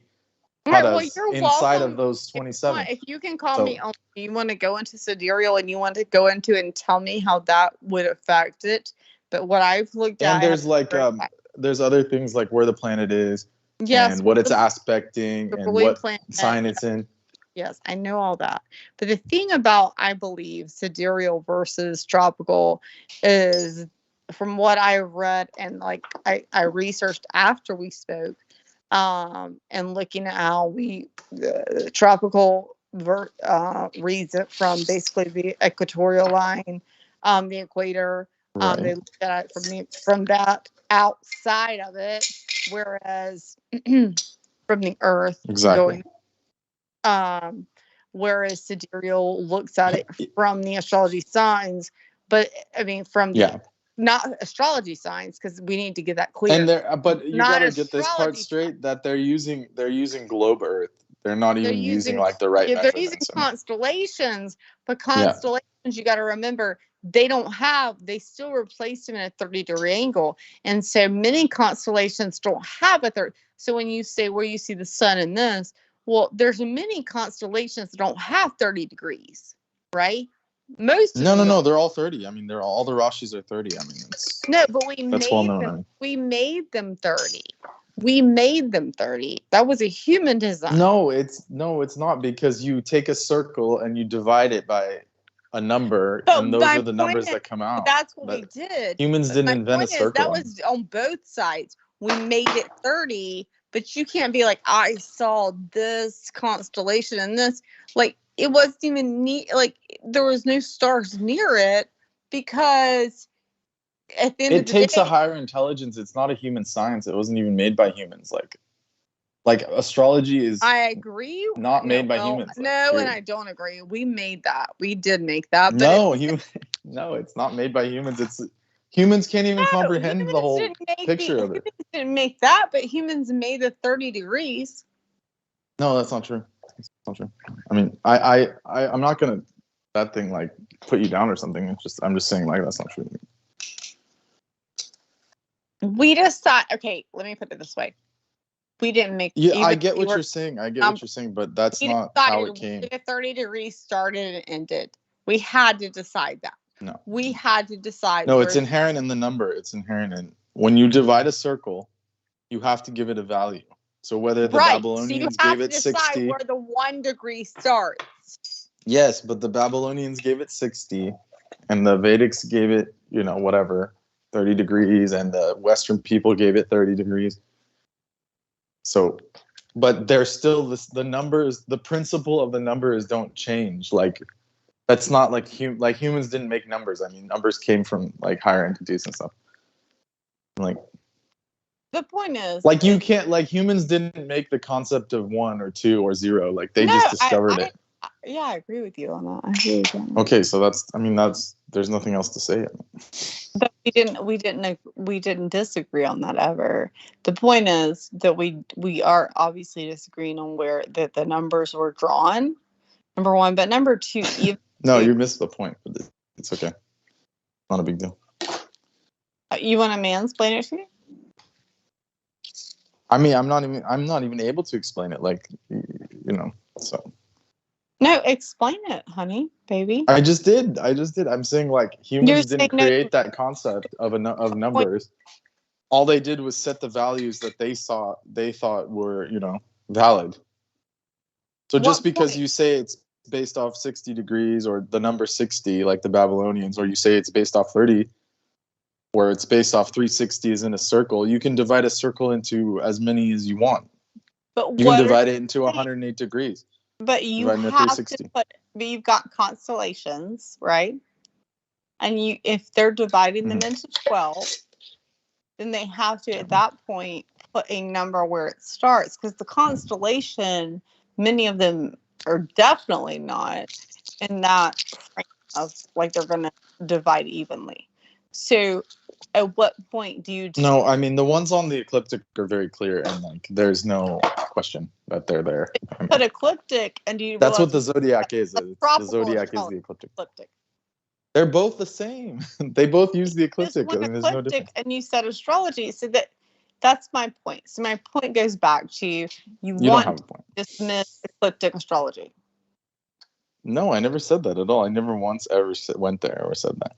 No, you did want to dismiss it because you think Vedic is so much stronger. No. I never said that. I never dismissed any system at all. The Earth is what he's talking about, a tilt of the Earth, and then the tilt has gone, and we're basically plus, I don't know what it is, 70, we're plus 23.5 degrees. Yes. So the degrees are plus, so that is what now would change your sign in a Vedic versus. Yeah, 23 degrees. That's why I think people should look at both. But for me, yeah, I never said don't look at both. I never said that. You should look at both. You should look at all of them. There's more than just those two. I mean, there's like hundreds of systems. Yeah, well, yeah, you were right. Yes, and even in Vedic, there's like 100 systems. I mean, it's not just one. What if I was to look at Vedic? You know, my favorite astrology chart in Vedic is what is it? The eighth chart. Is it the V8? I said V8. Ayamsha. Yes, the eighth chart. What after you're 30? That's not real. I mean, like. You don't believe that chart? No, that charts exist, but it's like the way they say that it only activates after you're 30. I mean, that's all bullshit. I mean, that's medieval astrology. Like, none of that's actually valid. Like,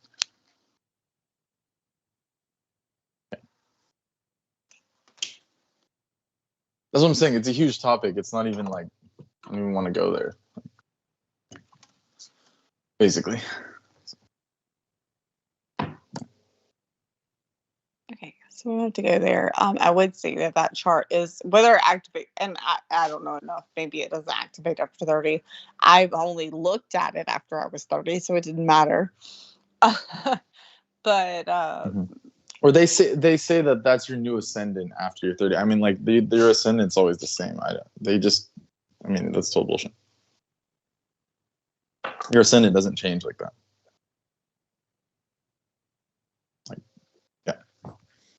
Well, it wasn't just the ascendant; it was the way the chart did. As far as there were some other things in there, but anyway, but not. Yeah, I know. Yeah, but regardless, I don't agree with it. It's fine. If other people use it, it's fine. I mean, that's fine. You're not agreeing with that, but then you're also not agreeing with tropical. I never said I don't agree. I actually said I just don't use tropical. I didn't say tropical's bad. I mean. You wouldn't know because you don't listen when I talk when Peter Moon's on. I know. About tropical and stuff. Talk when Peter Moon's on. I don't even know who gets to talk when Peter Moon's on except Peter Moon. No, we've had combos a couple times about astrology, and we always agreed on the tropical, like the mix of tropical and sidereal. Like he uses tropical, and then we've always had like similar predictions. Everything's worked, you know. Like. There are ways to use both systems, like properly, like. And I do agree with that. So I know I'm not listened to it, but I do agree with the fact that if you have said that, that's to me, you have to use both of them if you're going to use it. You will find what works best for you. As far as to me, I think you should look at your moon sign, which is what sidereal actually uses more of.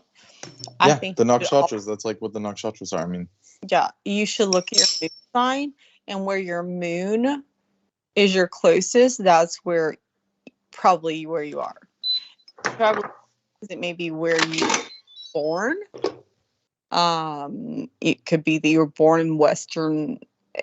There are different reasons, I think, in my personal opinion, but where you were born, like if you were to look at me, I mean, like, do you think I'm a moon Aries or a moon Pisces? I mean, what does that even mean? I mean, moon is just a certain significator of a certain trait. Shut up. You know it. Whatever. Shut up. You know ascendant is like if you look at someone, you're talking about ascendant there. Like if I just looked at someone, I wouldn't know their moon because I wouldn't talk to them or know anything about their mentality or anything. Okay, so my ascendant, what do you think I am? I mean, I don't know. Toxic isn't an ascendant. I mean, what? What? Fuck you. Toxicity isn't an ascendant. It just manifests. I know. So what would be the toxic ascendant? There isn't I mean, I'm saying like the energies are convoluted. It doesn't matter what ascendant. Like it could be anything. Like that you're being bullshit. I'm not that toxic. Fuck you. Am I that toxic, really? I was just making a joke. I mean, but I mean, everyone has like levels of toxicity, especially being born in America. There's like lots of psychological toxins that are just undealt with. Toxic. Like, what do you think I'm toxic as? You I- have Mhm. your moon, your Rayu. You have your Rayu, okay, too. All right. Mhm. Where do you fucking What are you think? bringing Rahu and Ketu into this for? Like, what? That's a Well, whole you- nother. I you mean, the lunar nodes are like a whole nother world. Like, those did not. You want to bring those aspects? Then either way, where do you think I place? you're saying what? What's your question? I don't understand the question. Where do you think I place? Do you For really what? think- I can't just guess a whole chart. I mean, like that's like yeah, just give me one of them. one what? Like one graha? Like one Yeah. sign? Like you're saying one sign or something? Yep.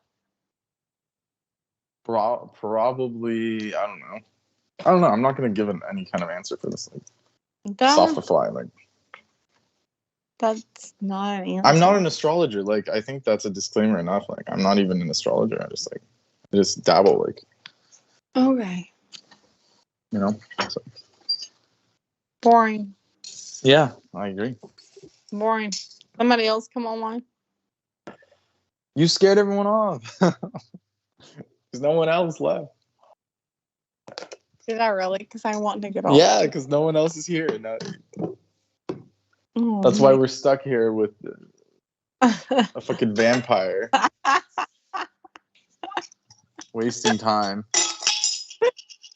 Oh my God. What are you eating? What are you? I'm not cooking anything because you guys grossed me out. I just stopped cooking. No, but you were cooking. I hear metal. Yeah, well, I stopped cooking because, reasons. Mm. I have a bottle of Swedish bitters I'm about to drink because I need a hit of something. What is it called? Swedish bitters. It's Swedish bitter. It's like a digestive tonic. Oh yeah, it's like got liquor in it though, but it's very short. Of course, you know about the liquor part. No, it's like it's made of You know alcohol, how but I it's know not about it? liquor. Because I accidentally bought it in the store and got drunk off of it because it's a tiny fucking bottle.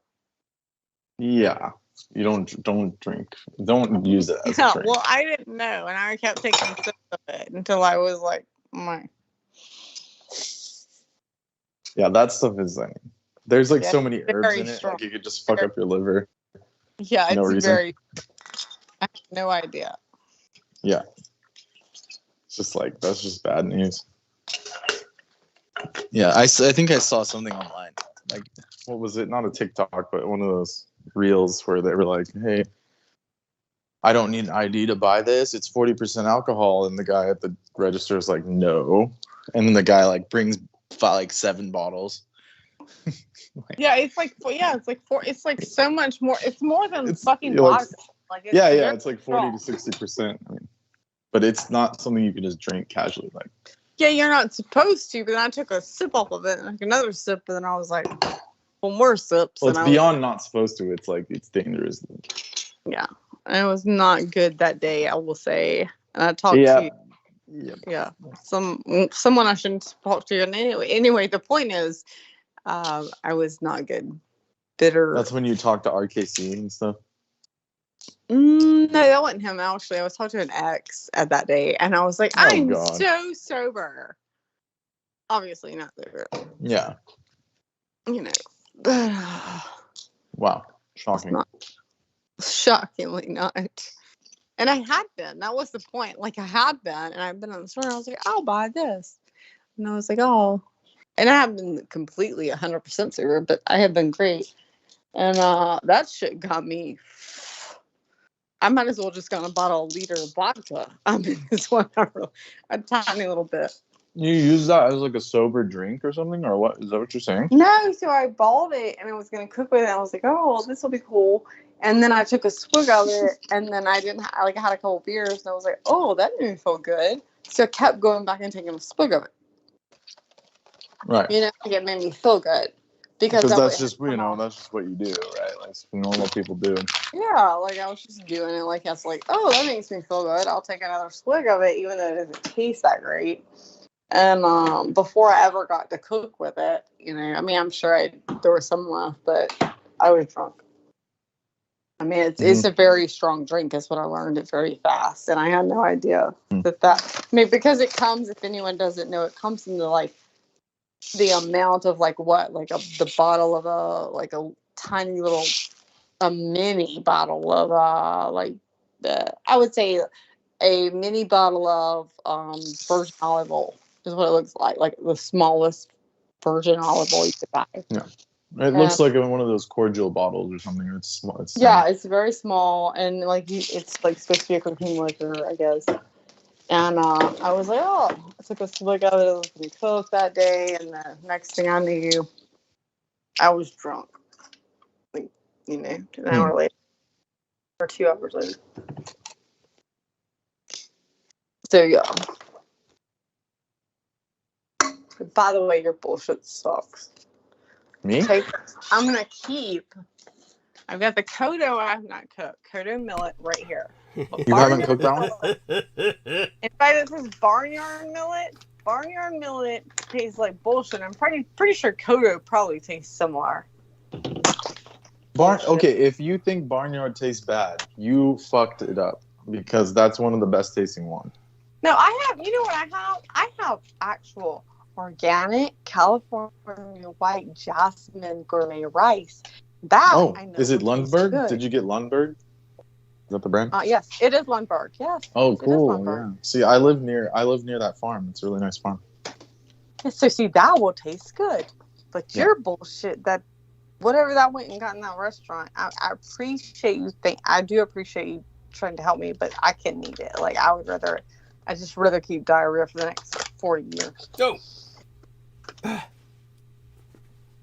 But no, but Gotcha. Yeah, Brendan's phone died.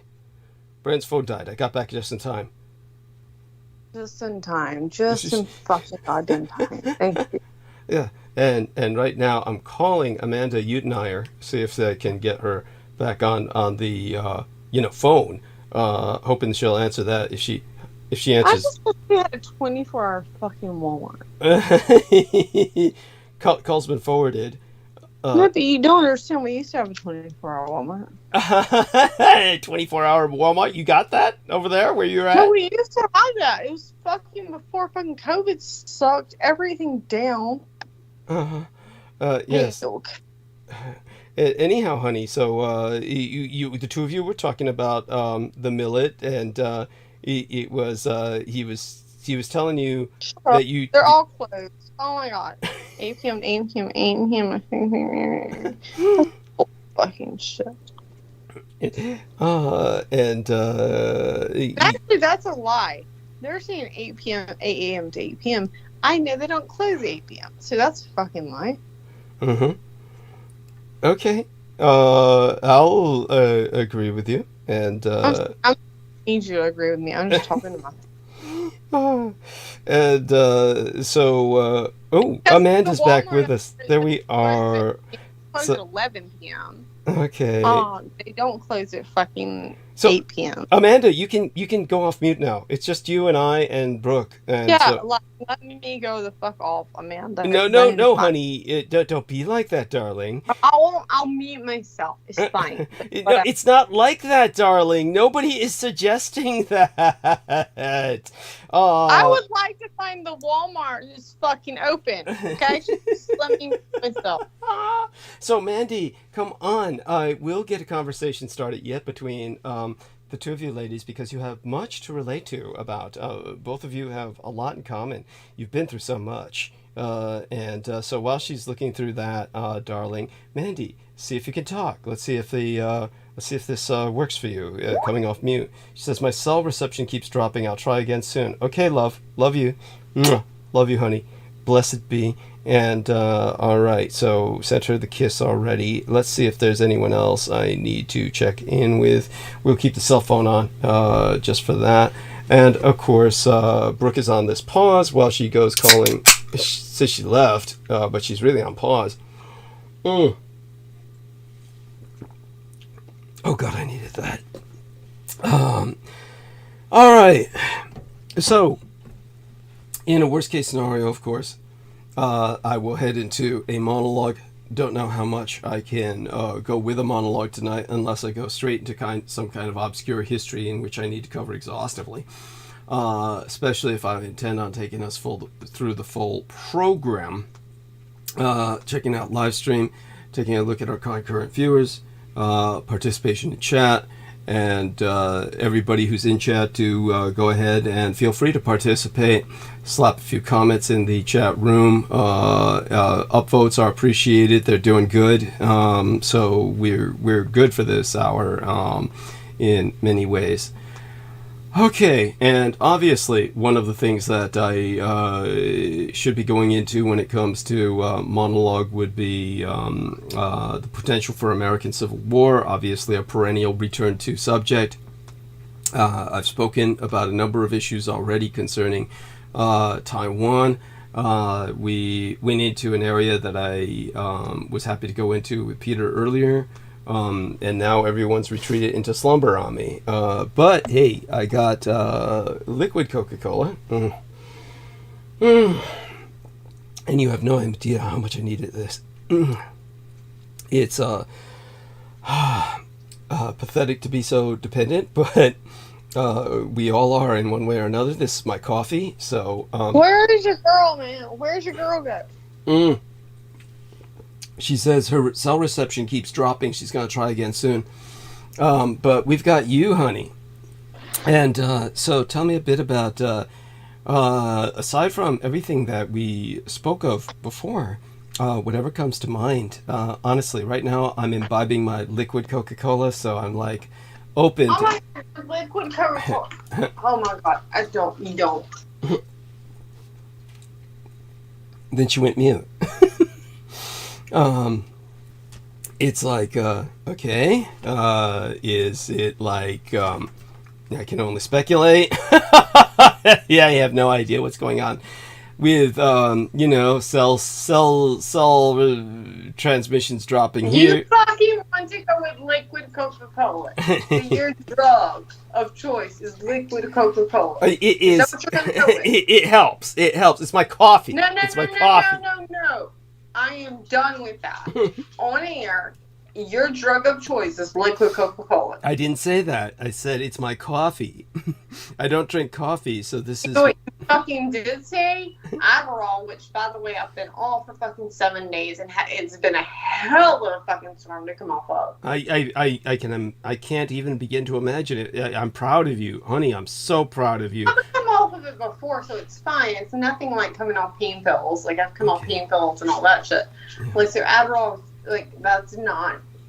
It's hard. I mean, it sucks, right? But it's nothing like coming out super. I can do that. That's not a problem. But my point is, when you went like, oh, you said on your fucking broadcast, Adderall, you mean like fucking cocaine? It's like you're fucking fried cocaine.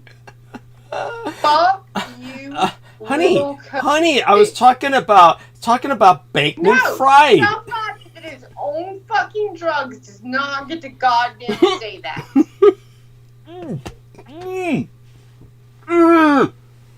My nose. Oh. Yeah.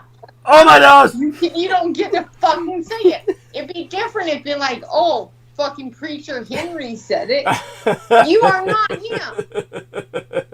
Honey, all that liquid Coca-Cola just went up my nose. It's really stings. Liquid Coca-Cola, which will, by the way, some other shit will go up his nose later. It already has. That's why the liquid Coke stings so much. Jesus Christ. Oh, that hurts. Oh. Then she goes mute again. What is that about? Is she taking a crap and doesn't want us to hear the turds try? I was pissing. Would you like to hear it all? Oh, I guess we'd spare our audience that, though. The male half would probably like to listen in on that tinkle.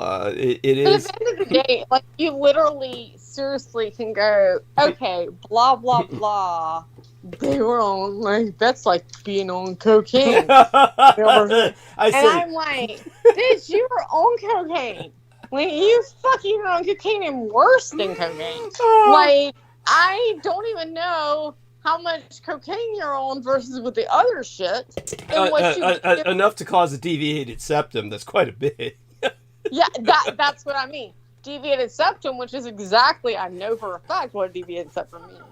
So therefore, yes, then you're fucked. And you're definitely because I have never had a deviated septum, but I do know that my DEA, he came into the DEA because his sister had a deviated septum because she was cocaine so bad.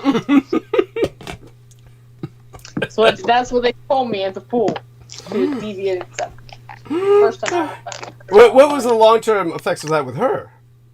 Huh? What were the long-term effects of that with her? Oh, I have no idea. They didn't give a shit about her because it was like he was DEA and he was done with her. They moved here. She was from New Mexico. They were in New Mexico, and that's when I told them.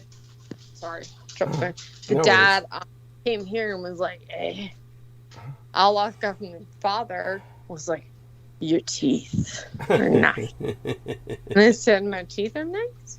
He goes, "They're real." Yeah. And I rarity from his part of the world, right? Well, yeah, right. Because originally, their father was from their last name was Mason and Macedonic. It's Mason and fucking name. Well, what's the last name? But they were from the Middle East. Okay. Rajne. It's Rajne. Jesus fucking Christ. Rajneesh. Yes, God. Yeah, they were from the Middle East. Regardless, blah, blah, blah. Middle East, he had already warned me that his dad was from the Middle East, but he didn't warn me that he was just going to go on my teeth for like 4 hours. And be like, oh my God, like they're just walking. And he's like, oh my God, your teeth are real. What he's really trying to tell you is he wants to stick his cock in your mouth. He can't stop staring at your mouth. Maybe, I don't know, but it was just so weird to me because, like, you know, in the South, you don't like, hey, I mean, like, even if we see someone with dentures, we're like, hey, you have dentures. We don't go that way. We're like, hey, your teeth are real. They're so real. They're so beautiful. Let me see your teeth again. And he's just like going on and on about teeth. And he's a doctor, not a dentist. This is a doctor. Yeah. Like, he wasn't a dentist. That was the point. Because I already knew what he was. Because Jake had warned he was visiting. My dad's visiting. He's a doctor. His mom was a real estate agent. And, yeah. And I was like, And I was like, whatever, doctor, you know. And then when he went on and on about the teeth, I was like, okay. I feel good about my teeth, but at the same time, this is getting weird. Yeah, no doubt. And so how were you handling it? Oh, I just continued to smile like a Southern girl does. And was like, thank you so much. Thank you. Like, I did it very, because. So you were very diplomatic about it. Yeah, you handled him. Well, at that same point, I mean, right now, if he insulted me, I'd have been like, oh my God, I'll fight you, bitch. But even if he insulted me, then I'd probably be like, I might fight you, bitch. What the fuck are you saying? Mm-hmm. You see what I'm saying? But he was just complimenting me nonstop on my teeth. I mean, like, what do you do to that? Like, there's not like a point where I'm going to be like, don't compliment me some more. Like, I was just like, okay, my teeth are good. My teeth are great. My teeth are beautiful. Thank you for my teeth. I will go home and look at my teeth in the mirror. I did not know they were that great. It's what I'm thinking. And as he's talking about this, which was only really about a 45-second minute conversation, but he's going on and on about teeth, and which for 1 minute going on about teeth is longer than you think. So it's too long. We know that much. Yeah. So anyway, regardless, like, that was what happened, and he kind of warned me about his dad, but I didn't. So later on, I realized that was where the Middle Eastern thing comes from. Is that there's so many people without, and to be honest, Britain Yeah, them too. They're famous for bad teeth. Honey? Yeah, no. I was just letting you soak that up. Yeah, of course. Yes, I'm only distracted just simply because our man from Germany, Andre Nemezhizisky, yeah, our favorite gay guy. Oh, is Andre here? Oh my god! No, he's on the do not disturb list. He wrote me. He's got the red signal on saying do not call. He's just sent me a bunch of messages, like a whole load of messages. I'm just reviewing them. And he Why did you do not call, but then he sent you messages? It's one of those things, weird things. What can you say? People are like that. What did he say? Give me a message. Oh, well, That's all I'm messages. It's basically it's kind of like it's like, what do you call it? Stream of thought. It's kind of like stream of thought that's going.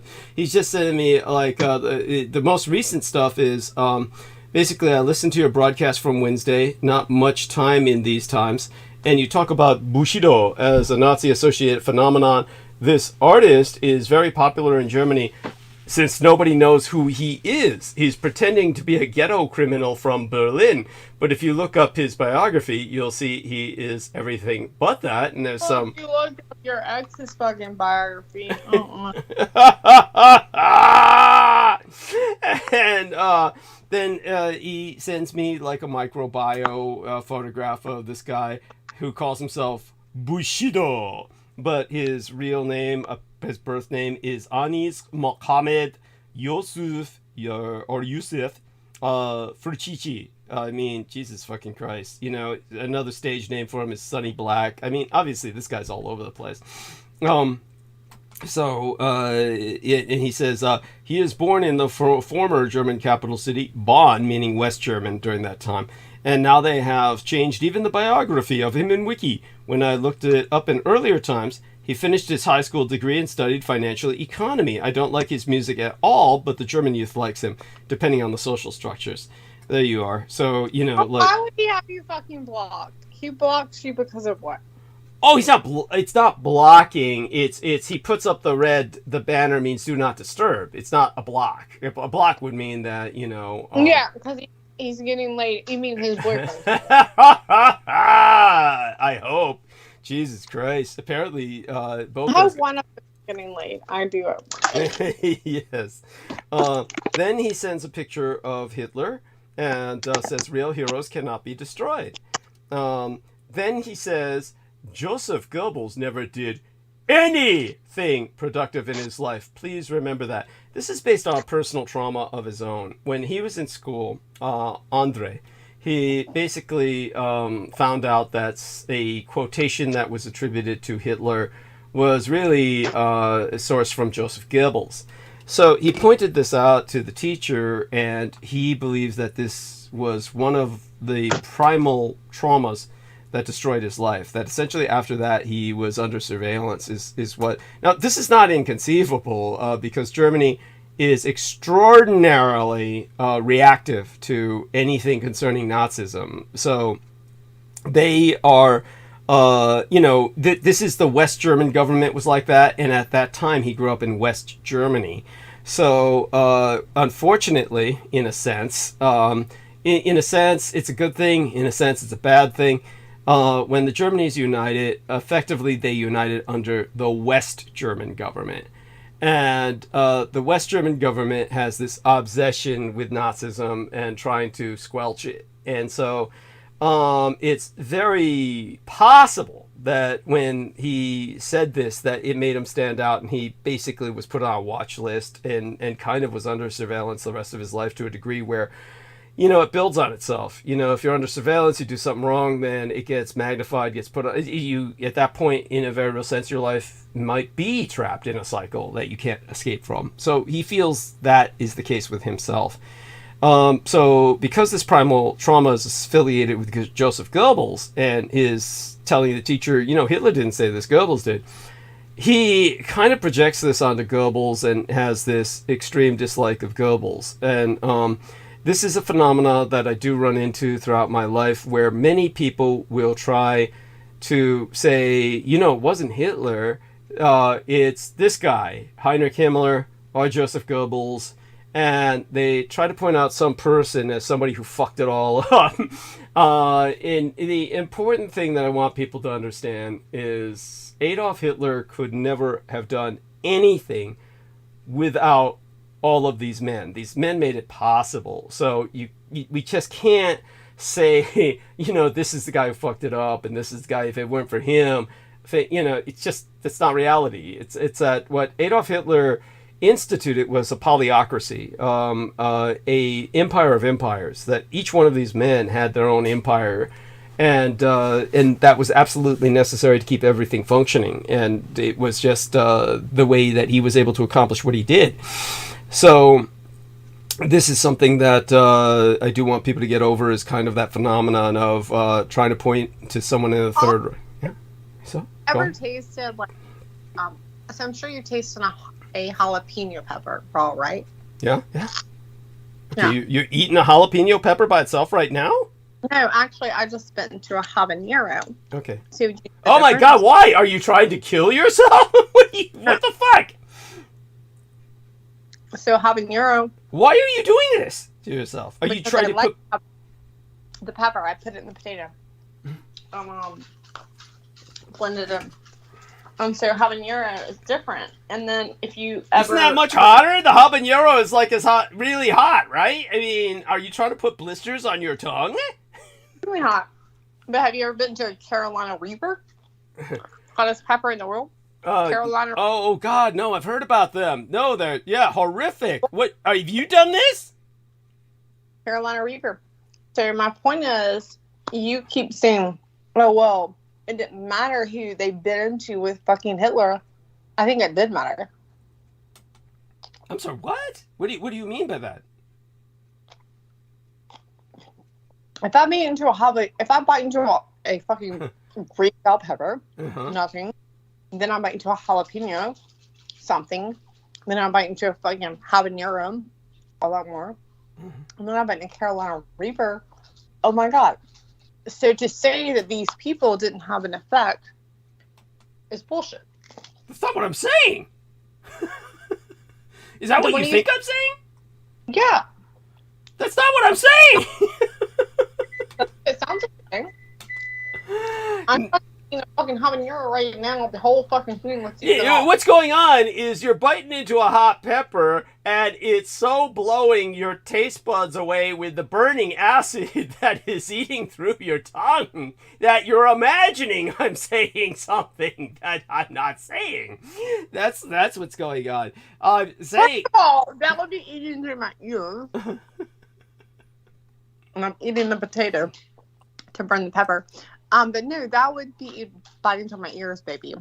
No, I can hear you. Yeah, but darling, what I'm saying is that let me rephrase this and see if I communicate myself better. It's always important because obviously, maybe my audience is hearing the same thing you're hearing. So let's make certain that's not the case.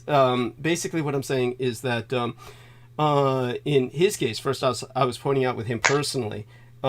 Jesus Christ, what was that? Was that a bite?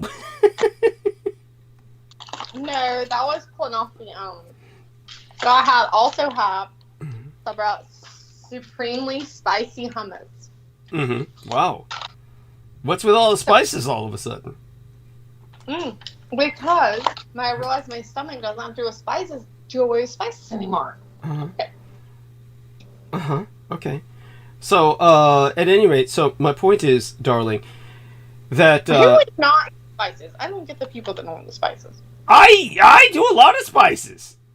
I do more so than many people would think. Perhaps I've nothing against spices. I'm sorry. As long as they're hairy spices. That's cute. Adorable. So, darling. So. Back to where I was, before you distract us with further visuals. Oh, here I can basically push my little warmer here up a little bit. And here's what I'm going to trying to say. Many people will try and absolve my biological father Adolf Hitler by saying that everything would have worked out all right if it weren't for this asshole, like, and then they'll point to Heinrich Himmler or Joseph Goebbels or Heinrich Hitler fucking sucked, man.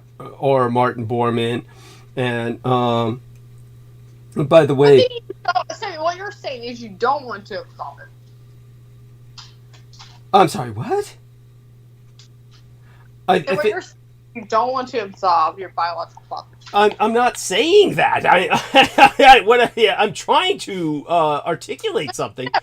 You just said many people will try to. So do you not want to absolve? What I'm saying is, they first off, I was pointing to Andre's personal experience and why he's kind of traumatized into. I don't care. This isn't about Andre. Shut up.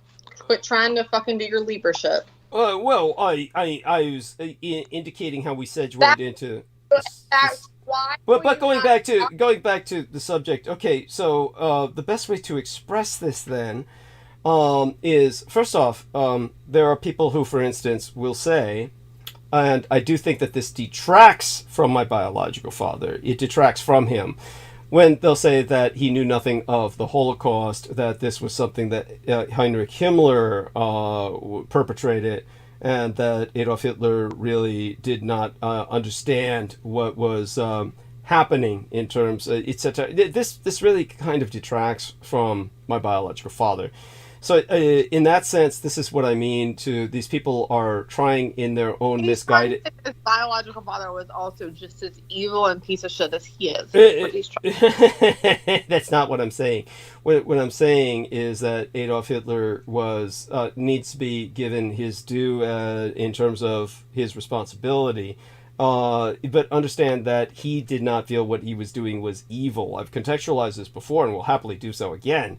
But when it comes to I do not, please. I don't think anybody needs, unless they're brand new, no context.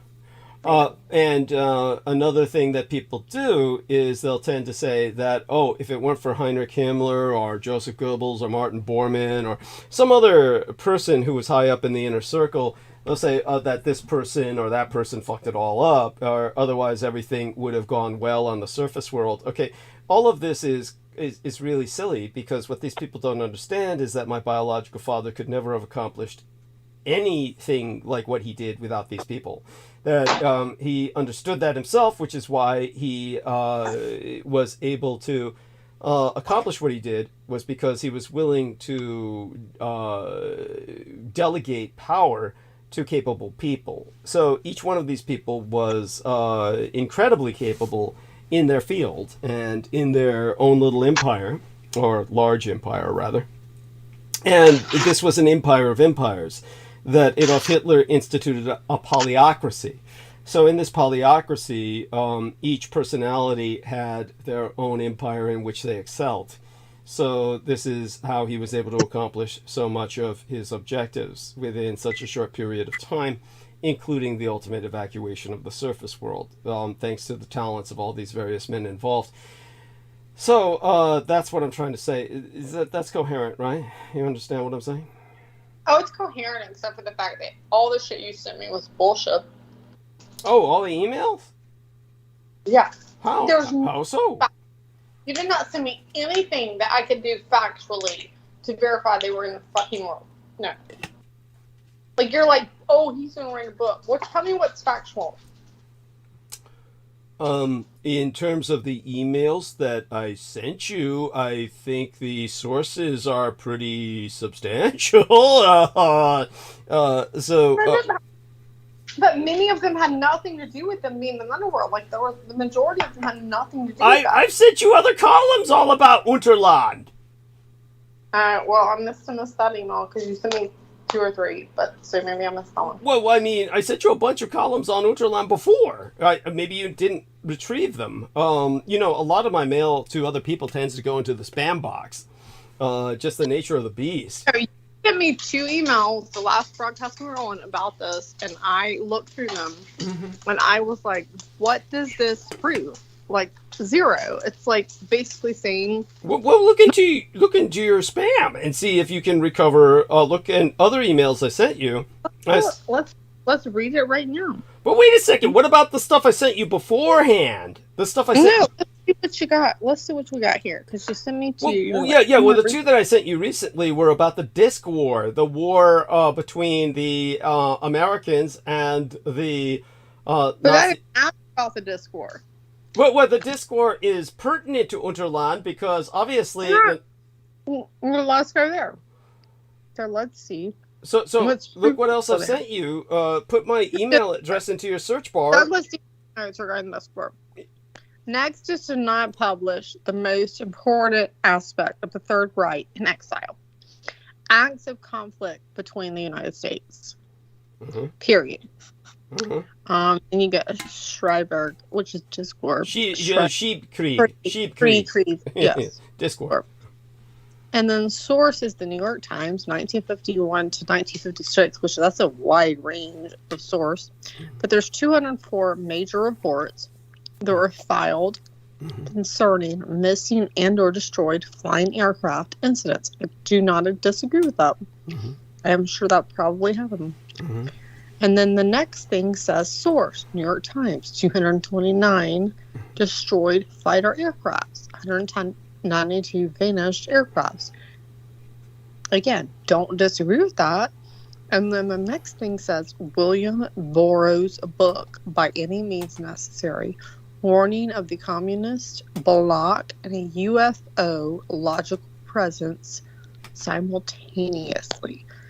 And then, that was what you sent. And the next thing says 166 crewmen were killed fighting Russian and Chinese defenses, reports separate from the New York Times. And then the next thing says source, the book, Shoot Them Down, UFO Air War. And we can go from there. You want to continue to go? But there was nothing in this that was like, yeah, they're in the Underland. And that's all I ask you for. Prove me they're in Underland.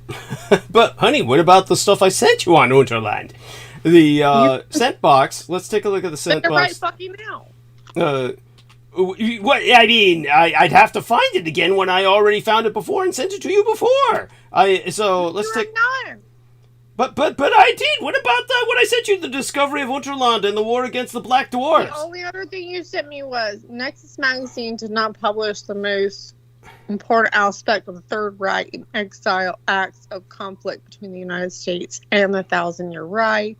Yeah, but before that, okay, let me send this to you again. Okay, we'll send this. So, all right, here we are. Here's this one. Okay, so going to send this to you forward. All right, and to both your addresses. I'm not going to read them out loud, of course.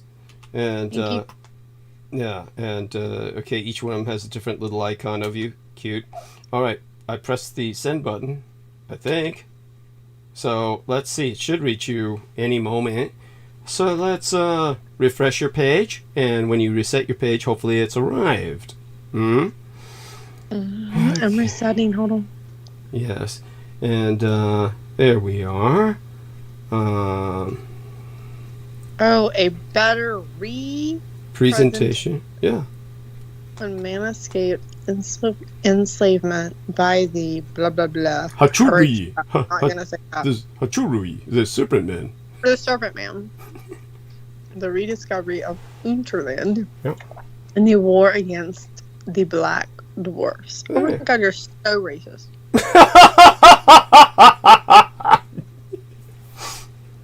First of all, there's no such thing as Black Dwarfs. That's what you wish. What about pygmies? What about pygmies? Because you want Black Dwarfs. They're going to beat you in basketball every day of every year, and you just want some black people to be What about the pygmies? I don't know, but the black people are going to be shorter than you, and I hope to God they're always taller than you now. Because it's just that one thing. I just hope, like, every day when you're in hell, like 4 feet over you. and like dunking. Even the fucking worst like child rapists, they're still dunking on your ass. And so Bullshit. So, Alright, now he sends this thing and it's called the Black Dwarfs. Whatever. Let's see what it says.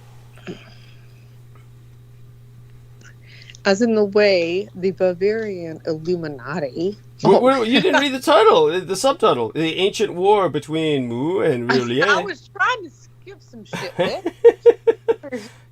That caused the sinking You go ahead. That caused the sinking of both continents in context of the Permian extinction. Why don't you go ahead and read that other bullshit I don't want to read either? That would be good, because I don't really want to read the next part. At any rate, so I had some young man who was writing, "What's the largest anti-Freemasonic forces today?" As in the way the Bavarian Illuminati. Who didn't write this? So who wrote this? Some young guy who was very eccentric.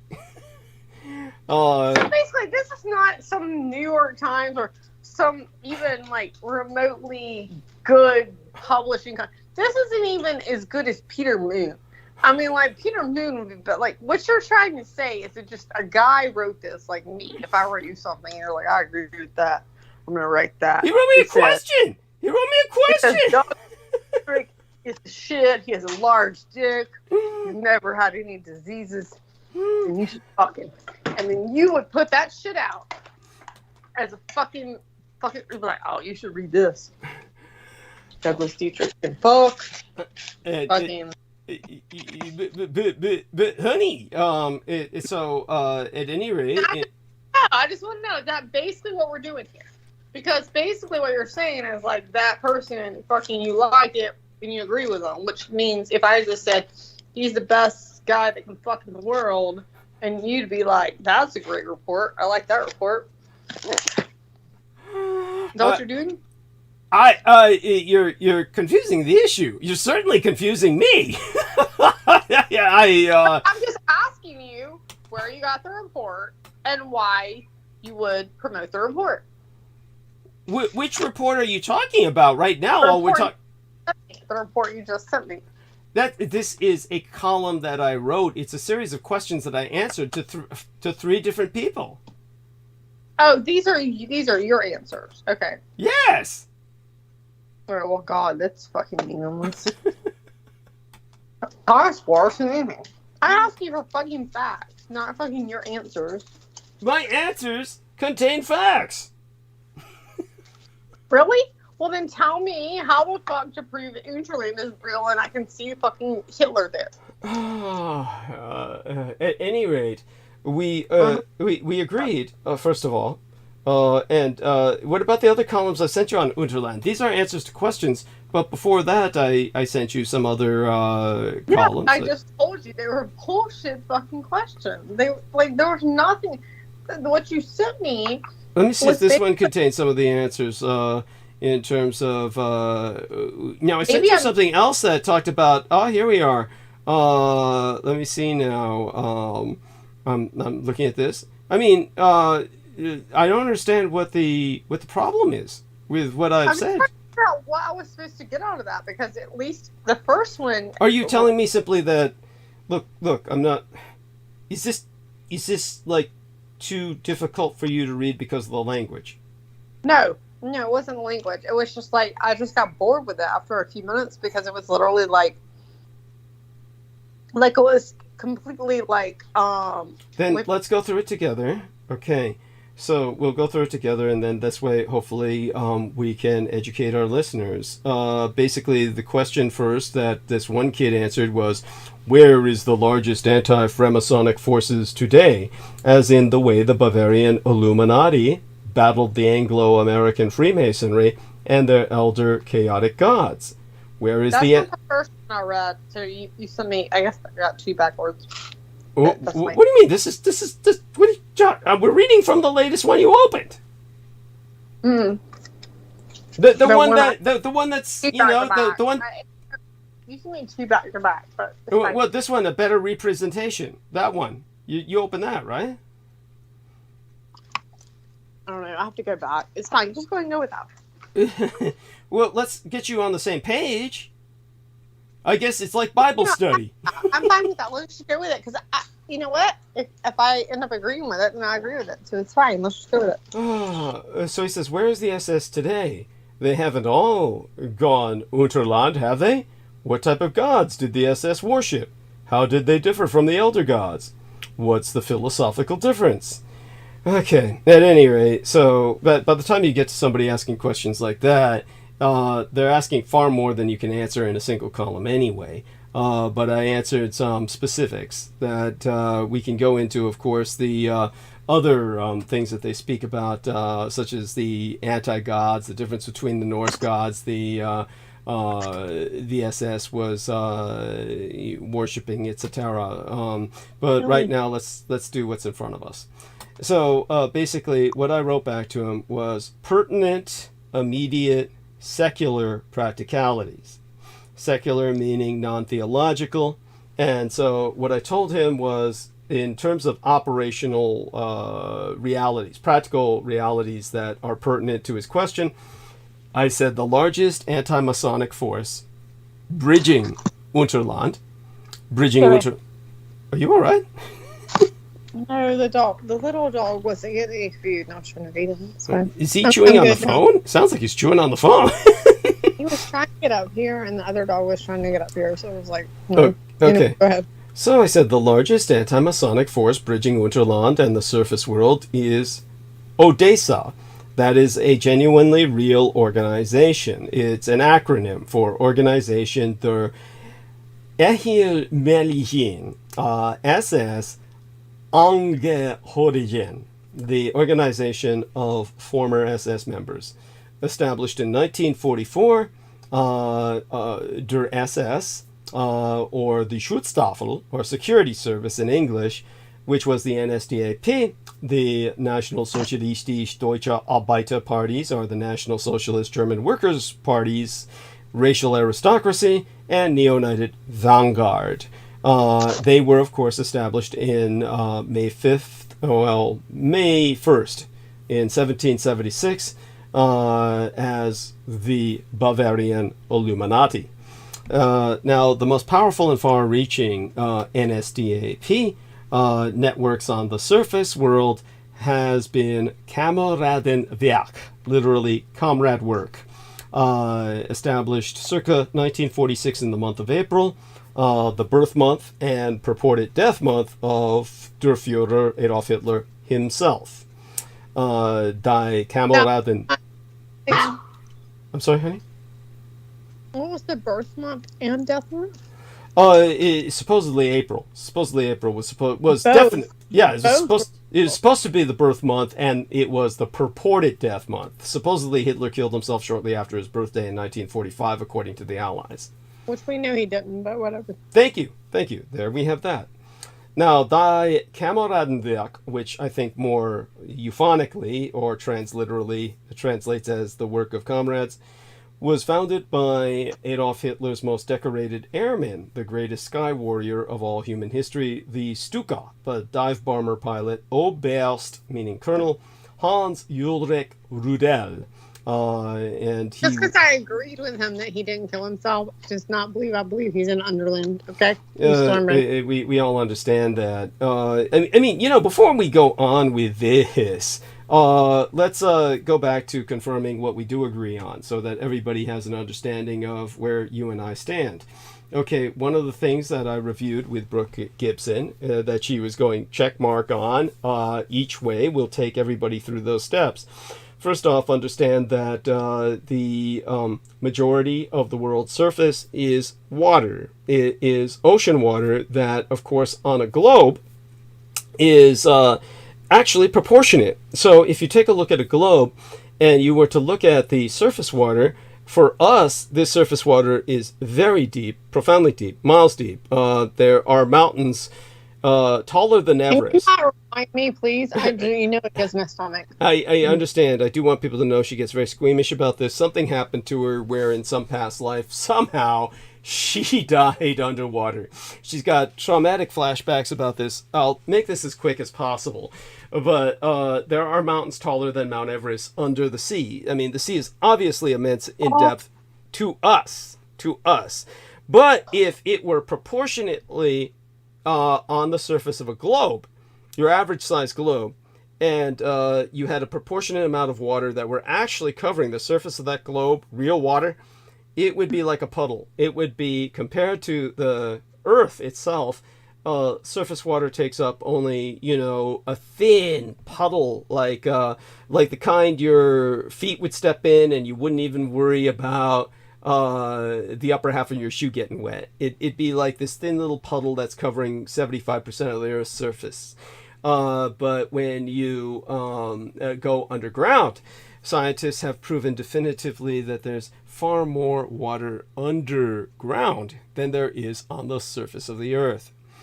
So all of this water flows back and forth from the surface to the underworld through subduction zones. You see them as the tectonic plates, cracks where magma appears, etc. Okay, so all of this water that they've proven is underground. No one is arguing with this. So you with us, honey? Brooke? Anyhow, it's corrosive. So all this water that is... breathing. I'm sorry? I'm just breathing. Oh, okay. Yeah, good. And stay with us so that we can hear you breathe. And then we can imagine what Pete saw when he was having you breathe hard and watching your tits go up and down. Yes, there we are. Now, just as we know that this water is corrosive, we also know that the crust of the Earth is comparatively thin compared to the rest of the planet. So, like the ocean water covering only a thin puddle, a patina, a thin layer across the surface of that globe of yours, if you got an average size globe on your desk, that surface area is also that thin. It's kind of like this little crust. That's why they call it the crust. But to us, this is miles deep. So the water that is corroding itself through that tiny little surface of our planet is still creating supermassive caverns the size of the Grand Canyon and beyond under the Earth. It's not within the hollow of the Earth. It's not going any deeper than the crust. It's simply within what is thin on charts, graphs, and your table globe is thick to us. To us, it is deep enough to hold civilizations, just like the ocean can swallow continents. So within these supermassive caverns, all of this corrosive water eating its way through the planet, creating various cavities. Lacunae is the word for them. These supermassive lacunae, connecting them. Everybody wants to hear you're fucking smart. I want to be like sound intelligent shit. And it connects them all. Say it again. Lacunae. Lacunae. How many people use that word? Very few. It's what makes me special. So, as this single world river connects these lacunae as it corrodes through the surface, through the subsurface of our crust, you get this creation of a series of caverns connected by the underworld or subsurface river system. And basically, it's with supermassive caverns with moisture, you also get condensation on what would be the roof or the ceilings of this underworld. And that creates... You also get moisture, you get condensation on the tip of your dick, and you get yeast infections, apparently. Yes. But on a less personal level, the condensation on the roof of these super cavernous systems creates rain, subterranean rain. So you have an ecosystem. Now, so far, Brooke Gibson's with all this. She rides with all of it. She gets it. She understands it. She says, "Oh, okay, I agree." I understand that. No, fuck you. I don't understand that. I fucking agree because I fucking studied it. Yes, there we are. I understand it. Like, oh, thank God, someone explained it to me. And it certainly wasn't fucking you. But we don't need to. How would I say it? We don't need to. What I'm trying to say is what you're trying to get to the point that we disagree on. Yeah. Well, we have to articulate what we agree on first. and see if But we that's can. what but you don't get to be like, she understands all this. I've explained to her. That's how you're making it sound. Like Honey, there's no need to be defensive. We're First of all, I'm not defensive. I think I'm just articulating the point. But you're doing was this. something You're doing good this well before you, and I just yes, I understand you're articulating this point, but it's based on your ego. You want people to I do understand that you knew this before me, right? Have egos. I'm sorry. I'm pretty sure you do a Peter Moon every freaking night. Bigger ego than me, so deal with it. Yes, touche.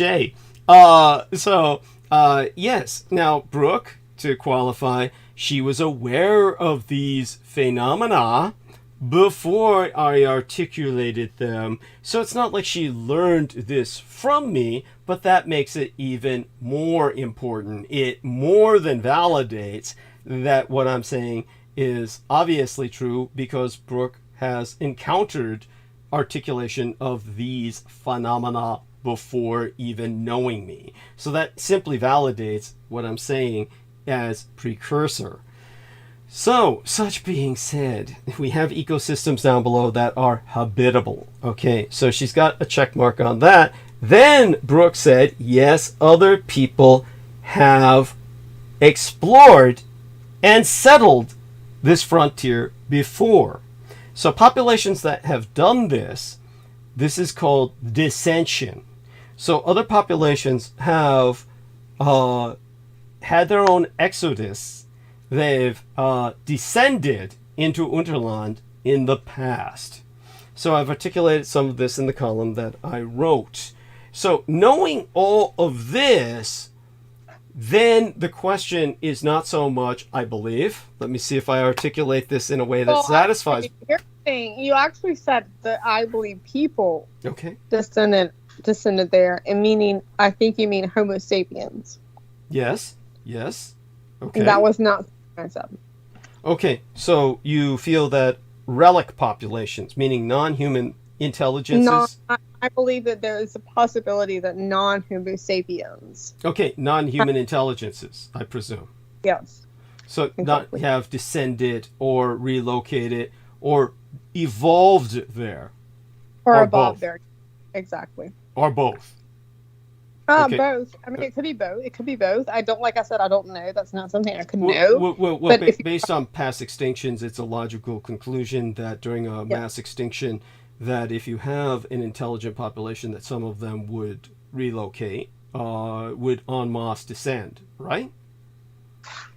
Someone must descend, but yes, and so they may become different populations. But that's just like we could go into the reptilian population now. As I mentioned in the column I sent you, though, about the Hachurui, the serpent men, yes. I didn't read that part. Sorry. Yes, you don't read what I send you. Too much. I didn't fucking like a short. It was too long. I'm sorry. It's like I didn't read that part because I read the first part and I was like, "This is bullshit." I agree. He already knows this shit, and so then I just kind of shut it down. But yeah, I mean, I agree that the reptilians as well. Okay, go on, please. Yeah, I believe we may have reptilians underground as well. Whether those are from ancient civilizations, we don't know what came before us. I think that's what we have to understand, is that we don't know what came 100,000 years ago. We don't know what came 200,000 years ago. And I think for everyone to believe like it was just God just suddenly made us, made us, and then we're the people, and there was a flood, and that was it. I think you have to look a little bit beyond that. Number one. So I believe there were ancient civilizations before us. And I do believe that is what Hitler tapped into. But that's where I give you hell, because you want to believe that Hitler fucking just tapped into some good scientists. And I don't think that's That's never what I said. I mean, that's a factor, of course, but that's not the only factor. He tapped into, he tapped into shit that was outside of our, not necessarily galaxy, but at least outside our planet. He tapped into different dimensions, and he brought that in. Yes. He brought in things that were, again, you would say relics of God, but I wouldn't say that because God is, to me, good, just love, right? That's what God is to me, just love. And then we have in our particular dimension, we have good and evil. So we have a dualism. But he wasn't tapping into dualism, because if you tap into dualism, we can all tap into dualism. You can tap into it harder one way or the other, and push on that, which like your friend has, or the guy that tapped me. You try to tap into evil. Wait a second. Who's this guy who tapped you? Is this another way of saying he poked you, as in like physically? You know what I'm talking about. What's his name? Like, kill the evil. You know what I'm saying? Like, I want to kill everybody in the world. Oh, Jambo the Reese Monkey. Yeah. What the fuck was he tapping into? Other than what we've to me. Yeah, he's trying to. Yeah. I'm saying. I'm saying he tried tapping to me. He was like, oh, please feel sorry for me. Please feel sorry for me. Yeah. Got it. Okay, I get what you're saying. As a parallel, as an analogy. Yeah. You know what? Do me a favor. After I finish this liquid Coke, which I already have. Fuck your liquid Coke. No, I finished it. I need to rinse the taste out of my mouth because it's like malted battery acid. I always have this thing that I feel it's eating away at the porcelain on my teeth. So it will eat porcelain. Yeah. So could you hold the stage for just a few seconds? I'm just gonna rinse my mouth and come back, and then when I come back, just go on talking about God. Go. What? Can I sing it? Yeah, you can sing a song. Honey, I don't care if you whip out a dildo and start stimulating yourself and make, sex noises. Just keep the bandwidth burning, okay? And just... So, I'm counting on you. Don't let me down. Keep making noises. I'll be back, okay? Quite soon, all right? You go. Okay, I'll be back.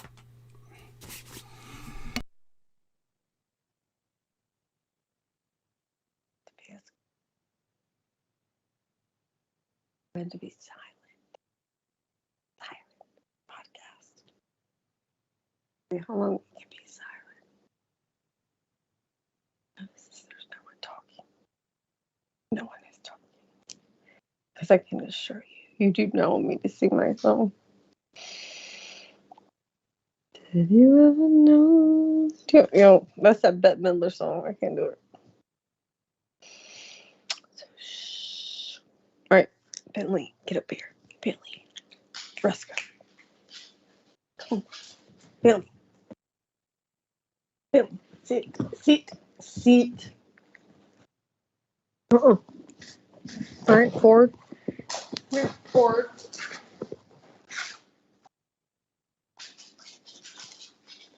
We need to be very quiet.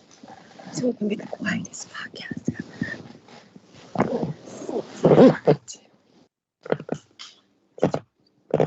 Oh, the chair is making noises. It's a loud chair.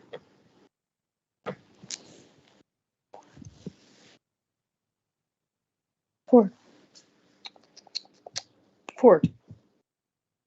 Get your glass up here. Relax up here. Good boy. All right, we're done. God, I wish I had some alcohol. That would be nice. Alcohol would be good. I need to go to bed because I'm craving alcohol or coffee. Okay, I got back in time to hear that.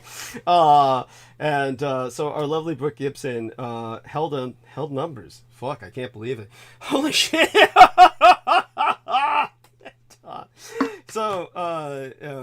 you should ask them what I talked about. What did you talk about, darling?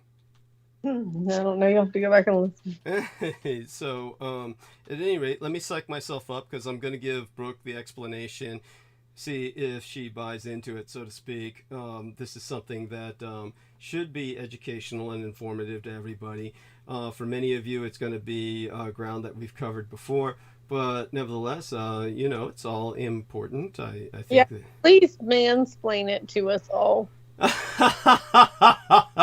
Well, before I get into that, I just want you to go on with what you were saying about your understanding of reptilians, what you feel Winterland is populated by, how this came to pass, and your explanation of God, because all this is important. Bullshit. I did not say that Interland was populated by reptilians. Okay. I said that Interland, in the same respect, that there's no more factual information on Interland being populated, period. But I did say that I did believe that it was populated, but you said by humanoid, what I said was that I didn't believe it was necessarily populated by humans or the human species necessarily. But I didn't say reptilians. What I did say is that I did believe it was populated at some point, but I didn't know necessarily that it was populated by humans. Not saying that it's not. Not saying that it is. There's some certain beliefs. There's certain, to me, what I've seen as far as facts, I have yet to see a true fact that has been like, yes, that is this or it is that. Or is there's been none, right? Okay, so I'll do my best to explain things to you. So you fucking mansplain it. Well, like, give me a fucking fact. Don't be like, this is what happened, blah blah. Give me this is like fucking what's his name when he called me.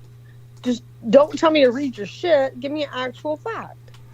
Well, honey, I'm going to try to do that, but you have to understand when it comes to the difference between, well, I'm sure you understand this.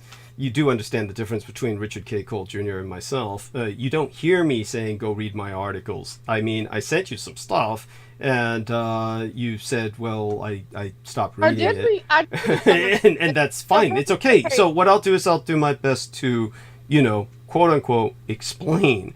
But when it comes to... At least I read some of yours. Richard K. was like, just go read it. Yeah. Apparently, you don't fucking know. I remember, I told him like 3 times, like, apparently you don't fucking listen. You don't know. I don't listen to the show. I was like, no, he listens. It's all he does. If you think I'm going to read anything you fucking send me, I'm not reading it. If you have something actually relevant to say about Douglas, then that's it. And he had nothing to say, of course. 0. Yeah, thank you. No. He sent me a link to his, after all that, he sent me a link to his blog spot. And then a poem about his dogs the next morning.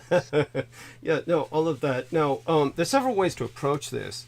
Now, I tend to start with the war in Asia because that's important and it gives an important parallel. So I hope you don't mind my doing that. Now, I think it's interesting. I don't mind, but okay. I'm just saying this is how I get lost because 20 minutes later I'll be asleep and you'll start to get on the conversation. I actually want to go. But the good news is if that does happen, then that means that you can always go back. Be asleep and we don't have to deal with her. Well, aside from that, there's that. But then there's also the fact that you can always go back and listen to it. So that option is also there. Yeah, that'll happen. Okay. Yes. So you and Mr. K. Cole Jr. apparently have the same dream. Honey, I'm sorry, we have the same what? Dream that I would listen to any or read any. I mean, oh God, listening to me is not that bad, is it? I mean, Jesus Christ. No, it's not, but he was screaming at the top of his lungs. Well, you're talking about, just for what it's worth, you're talking about somebody, here's the difference between he and I. All he talks about is me. So there's nothing there. It's just like, it's kind of like, what Doofus, our dear beloved Brendan Zogit said about, the fact that it blew his mind that this loser sent him this video and it says part 1, exposing Douglas Dietrich, part 1. And he's like saying, part 1, he says, geez, all you're going to say is Douglas Dietrich is a lion sack of shit, pure raw evil, ripping ladies off, all this other shit. Why do you need a part 2? I mean, how long can you go on along this vein? But, you know, he apparently forgets that it's one of the reasons I had to shut down Gurn Radio Network, because that's exactly what they were going to do, is they were going to have a show where Salman Sheikh was going to be the host called the Anti-Dietrich Show, where this was all they were going to do on a daily basis and bring different guests on to shit all over Douglas Duane Dietrich. It's like, but this is all they do. See, that's the difference. At least I'm speaking of a variety of subjects. They may be focused. And you will at least come on and be like, I have a fucking yeast infection from doing bareback on a yeah, fucking thank you. Yeah. horse. I mean, like, you're lying. You're not like, I'm a great person. Yeah, I never said that. I've never kind of portrayed myself as anything other than an irresponsible lout. I'm constantly seeking adult supervision. So Our Lady Alexia Goldsmith says in the chat room, thanks, dear. I even heard about Martian Underground, New Berlin, the Srimad Bhagavatam says Garuda bird species in space even propagate on other planets. Looks like Sumerian pantheon too. Now, believe it or not, Brooke Gibson is also very familiar with the Sumerian pantheon and feels that this has been quite influential in our understanding of cosmology. Right, Brooke? Yes. I mean, I'm assuming that, yeah. I mean, I'm assuming we're agreeing with the same thing, but yes, in general. There, you see? And there, you can't say that I'm not acknowledging you or your pursuit of knowledge. As you... You don't agree with that? I'm sorry? You don't agree with that? Hey, honey, I don't need to agree with what you say to acknowledge it. What I'm trying to emphasize here is that you have you've invested. What I'm saying is I'm trying to acknowledge the fact that you've invested time and energy into trying to find out more about our world. Is that an okay way to... I appreciate that, and that is so sweet of you, and honestly, I appreciate it because that is respectful as a human, and it shows your growth, and it shows where you are as a human. But honey, I was always acknowledging that! No, that's what I say. Like, it shows your growth as a human, like, just who you are. It's like a good person.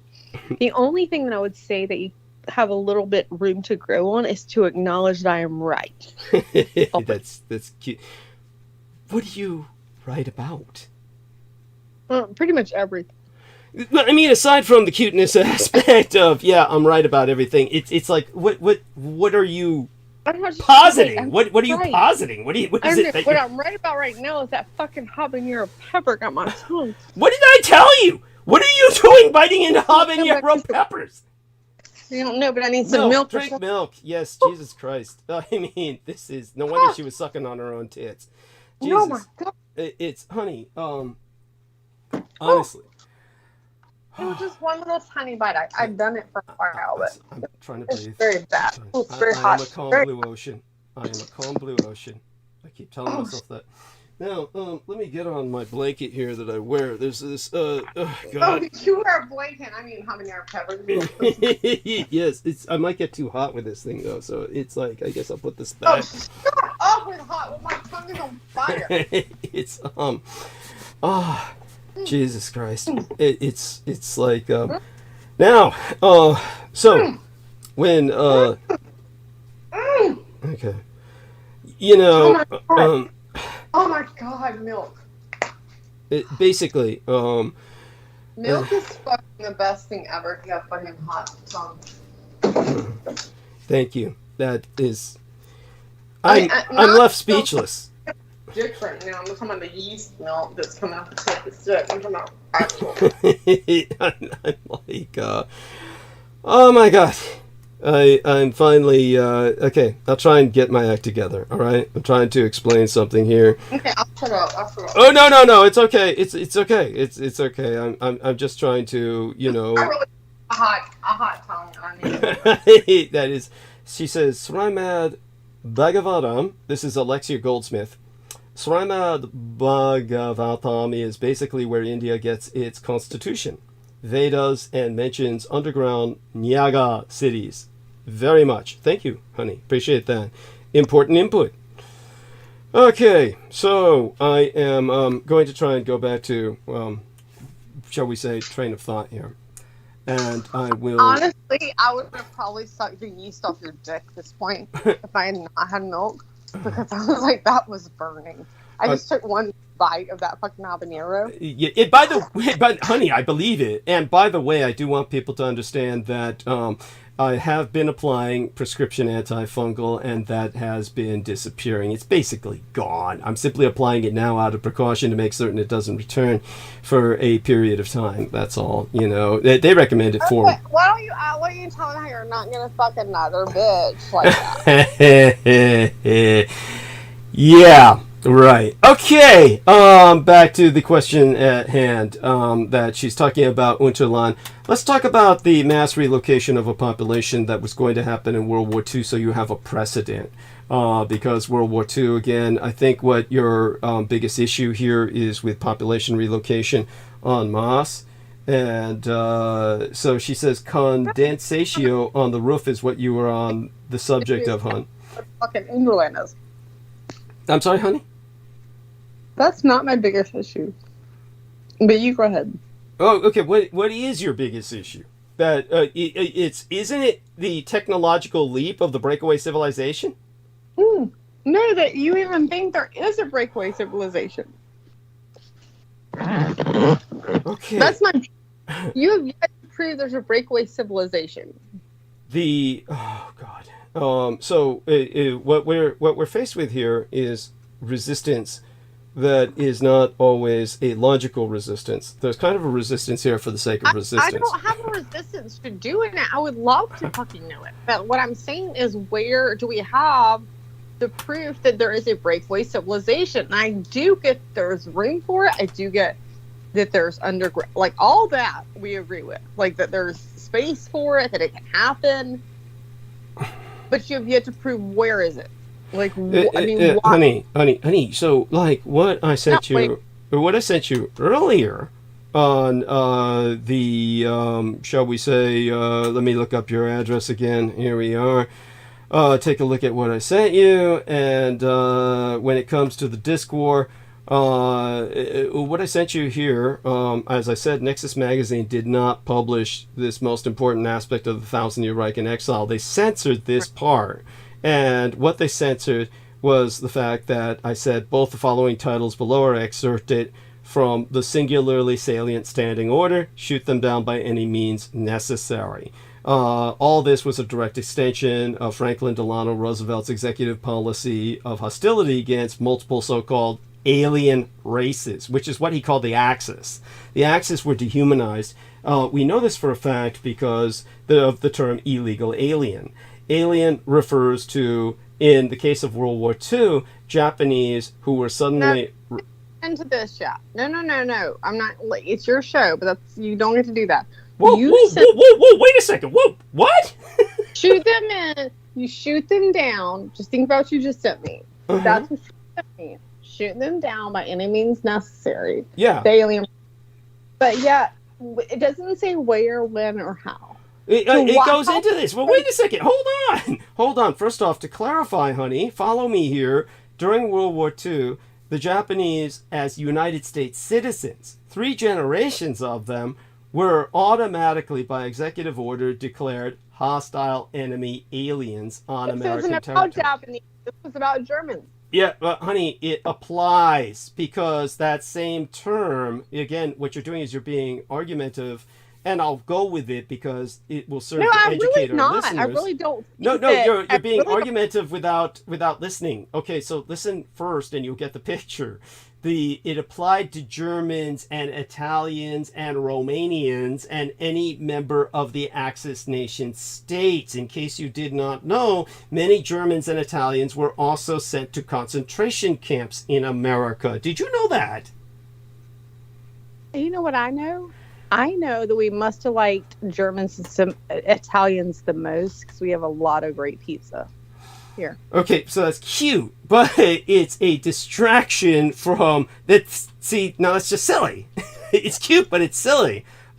So I want you to understand. I say that in a joke. I mean, obviously, in some way, like we obviously welcome Italians. We had Italians everywhere. And then as far as Germans, like after World War II, we invited German Nazis, and that obviously, as we know, some of the worst, because we were fighting with the Soviet Union over those scientists to bring them into our country. And then, like, and you and I argued over like them changing their names into Polish or whatever, and did a good job of it. But regardless, no, I mean, I believe that happened. Do you see the importance of what I'm saying? Yeah, so your point is still, that's what I'm saying. You have yet to make a point. No, that's ridiculous. I'm trying to make a point, but you have to understand several points along the way for the point to be... You're asking, honey, you're asking about what's behind a breakaway civilization. I can't answer that in a soundbite. I know what a breakaway civilization is. Do you? Please define it. A breakaway civilization would be me breaking the fuck away from you and never speaking to you again. See, now that's just silly. See, that's just silly. That's just silly. Little fucking thing, and then like Douglas Dietrich could never find us fucking again. And that would be it. And we would be fucking good. See, that's just silly. Now you're being silly. It's like at this point. But I mean, that's the basis of it, right? You're breaking away. No. I mean, I get that I'm making it so simple, but let's be honest. If we were talking about simplicity, I could break away from you, not speak to you again, and be like, hey, anybody else want to not speak Douglas? Let's make our little breakaway. We'll be like those. What was that tribe in what was it, in Africa, and they all killed themselves with the Kool-Aid? It'll be like, you're talking about Jonestown. Yeah, Jonestown. Honey, that was South America. That was South America. They're all from San Francisco and Oakland. They were all from my city. Yeah. Well, here's the thing. As soon as we find out Douglas is coming for us, like, that's when we drink the Kool-Aid. Oh God, honey. See, this is cute. It's cute. It's funny. I mean, I have a dark enough sense of humor where I can, appreciate that. But go ahead and do your thing. It's fine. Go ahead. But honey, it does nothing to you ask for answers and then you interrupt the flow. So I do not think they're giving answers. That's my point. I'm making fun of you because I don't think you're giving answers. I think you're, but if I can't give answers if you keep interrupting. Okay, I'm gonna shut up. But I'm not asking you to shut up. I mean, this is part of what you were protesting against before, was that you felt that I was telling people I said all this stuff and she agreed because she shut up and listened like a good woman should, and this is what you were taking offense at, and you were telling people no, you had realized much of this stuff yourself before through your own research. So okay, this is an ego thing with you in that regard. So I was like, reinforcing that, and it is what it is. But now that we are, shall we say, trying to get into the subject, I want you to express a little bit, first of all, what you think is going on then with the U.S. government shooting down aliens, before I go back to the legality that leads to this redefinition of humans as aliens. Because I'll try and cover that as quickly as possible. I understand you find that the most boring thing in the world. Ask me the question again exactly in detail. Okay, so this is important. Let's get this let's get this straight so that people understand the fact that aliens in World War II represented human populations that were considered the enemy. It was a way to dehumanize them quite legally. In other words, they're legally no longer human. They're enemy aliens. That's the term used in World War II. This is what every person of Japanese ethnicity suddenly became on the basis of Executive Order 9066. It is pertinent to the Japanese and to the Germans and the Italians and the Romanians and any Axis powers population that had an ethnic minority represented in the United States.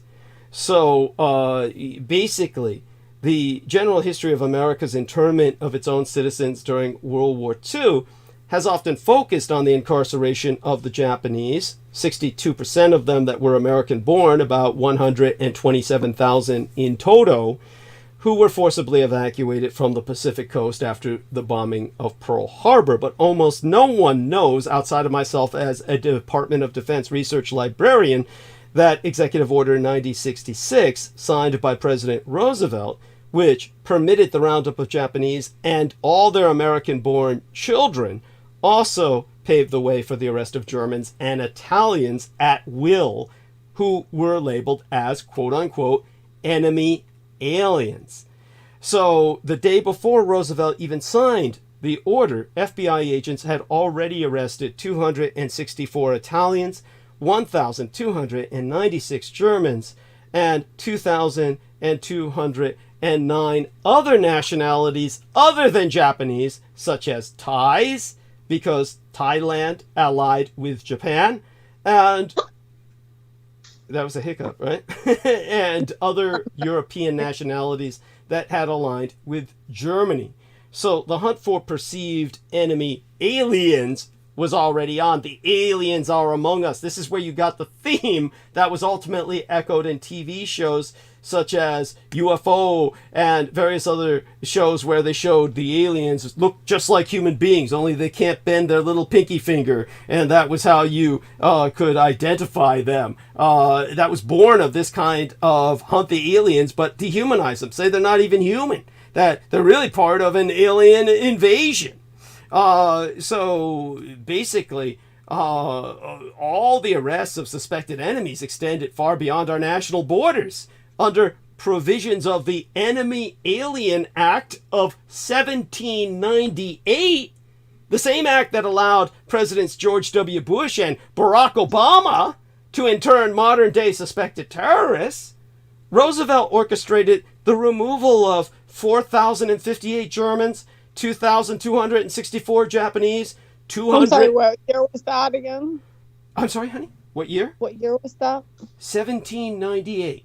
The enemy alien... 1798, Roosevelt wasn't alive.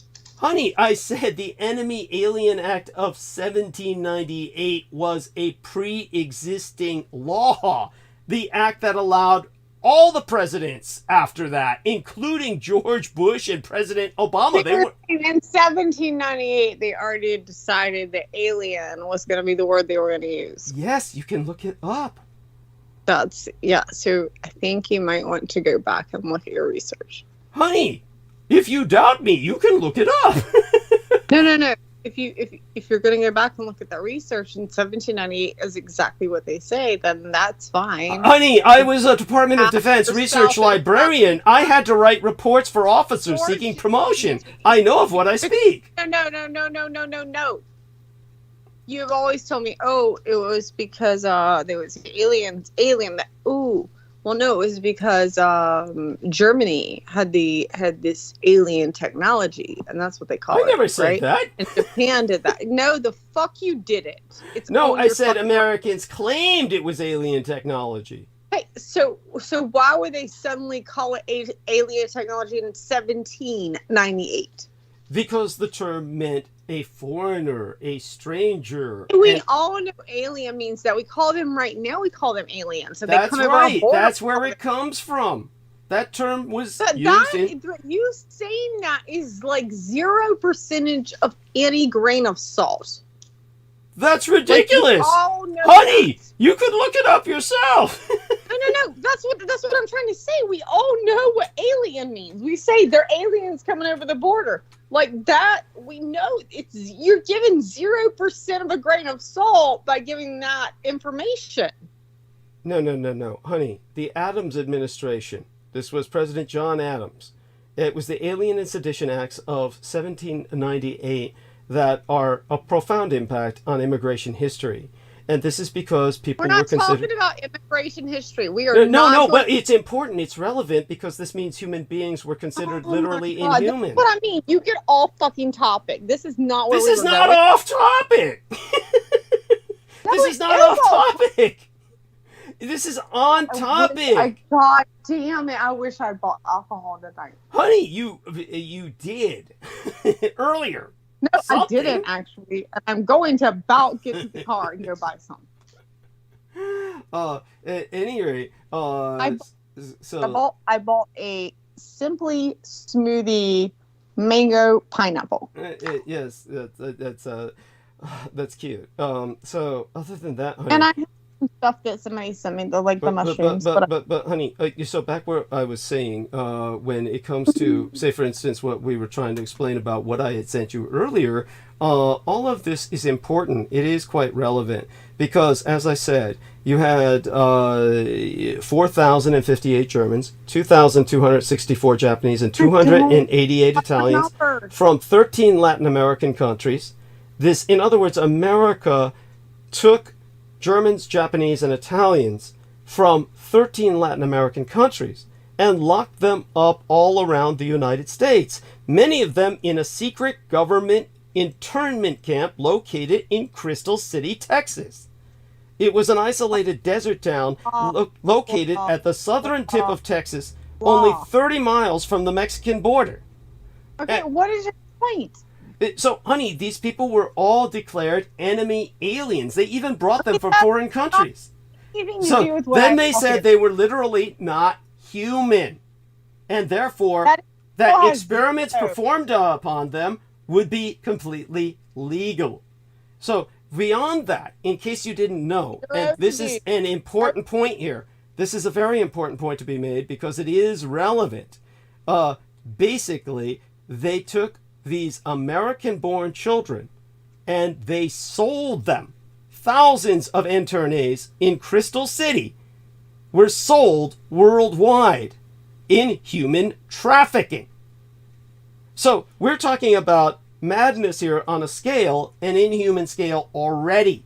These were sold as if they were chattel, as if they were slaves who were not considered human in the old Dixie laws.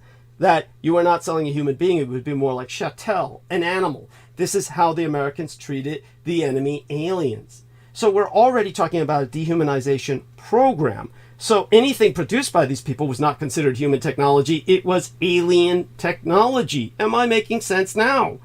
And beyond that, what was recovered in terms of the Schiebkrieg, shoot them down by any means necessary. Like I said, anything recovered, they said was alien technology. It goes back to what you said. So I'm putting what you said in context. Does that make more sense now? This is why what I wrote you said, basically... That's actually exactly the same sense that I read. Zero fucking sense. How? So none of this was making sense to you? It's not that it doesn't make sense as far as what you said, but it makes zero sense as far as proof of your fucking Underland bullshit. Honey, I'll simply have to go on. So we're already talking about dehumanizing people, calling them aliens. I dehumanize people daily. And at any rate, though, when you're interrupting this and then you're claiming that none of this proves one of the main points. But what I mean is, like, dehumanizing people is, yes, that happens, and we know that happens. That is not, has zero to do with what the question was. That's ridiculous. It has everything to do with the question. Because we're talking about the relocation of a population en masse to Unterland that is already considered alien. How does that not stand as relevant? First of all, we're talking about the population. And then you were talking about earlier that the discs, the Schiebkrieg, the disc war that I had sent you the letter on, did not seem relevant to you. When the former New Mexico state representative, John Andrew Kisner of Las Cruces, New Mexico, was interviewed on the UFO files, he testified that corporations had made billions of dollars on reverse engineering downed discs. And he confirmed that we attacked the discs because they diverted our rocket tests, obviously referencing incidents historically occurring on-site installations throughout the American Southwest, from Holloman Air Force Base to Sandia Base, the principal nuclear weapons installation of the United States Department of Defense from 1946 through to 1971 at least, all located on the southeastern edge of Albuquerque, New Mexico. Now, of course, you had many hundreds of Nazi rocketeers maintaining hundreds of V-2 rockets while staffing Redstone Arsenal in North Alabama, Fort Bliss in West Texas, White Sands, New Mexico, and white silver-colored discs can be seen on film interacting with rocket launches on site. White Sands V-2 Launch Complex 33, whereupon the missiles either went off course by 45 degrees to 180 degrees, meaning a complete turnaround in which they absolutely turned around and destroyed their own launch pad. Basically, you're talking about technology of a breakaway civilization, but not an alien civilization in the extraterrestrial sense, because they wouldn't have an interest in doing this to specifically allied bases while not touching the former Axis. Instead, they're concentrating on destroying allied assets. They have obviously a military objective. Why would they be attacking the Allies? Because they are the enemy aliens. They're the Reich. So they're obviously a civilization that was not sourcing from Germany itself. They were sourcing from someplace else. Antarctica and Unterland. How is that not logical? Right? Oh God. What did she do? Did she hang up? She said, talk to him, Ari. Ari? Who's Ari? What, do you have an imaginary friend now? She says, I am out. She says, Aristides. Okay, she calls me, Brooke! Brooke! This is unreasonable. When you ask a question and don't have the patience to stick around for the answer, it's just wrong. I'll do my best to answer it while you're gone, but you're going to have to review it. Otherwise, if you sit here and just constantly interrupt and say, I refuse to accept what you're saying, okay, that's not a valid argument. The very words, I don't believe you, are not a valid argument. Do you understand that? The very word that you have not proven your point isn't a valid argument. First off, it takes time to prove a point that is so vast. You're asking for... So, that's why Ari, please take the fuck over. I cannot do it. Honey, you ask a question for a definitive answer. It's like, how does the cosmos work, or how were we all created? You're asking something that requires a complex series of answers.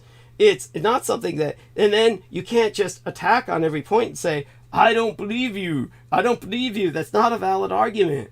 Rather, you need to understand what I'm saying, accept what I'm saying, at least to the degree that you can follow the argument. Then you can try and poke holes in it. But you were attacking reference points I was even bringing up.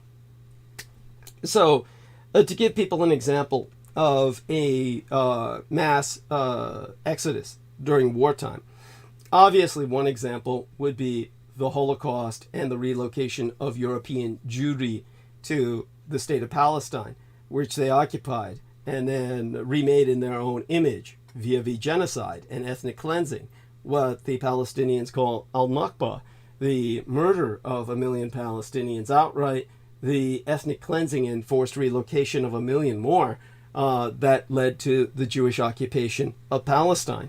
This would be an example of one mass relocation, but it's hardly that impressive.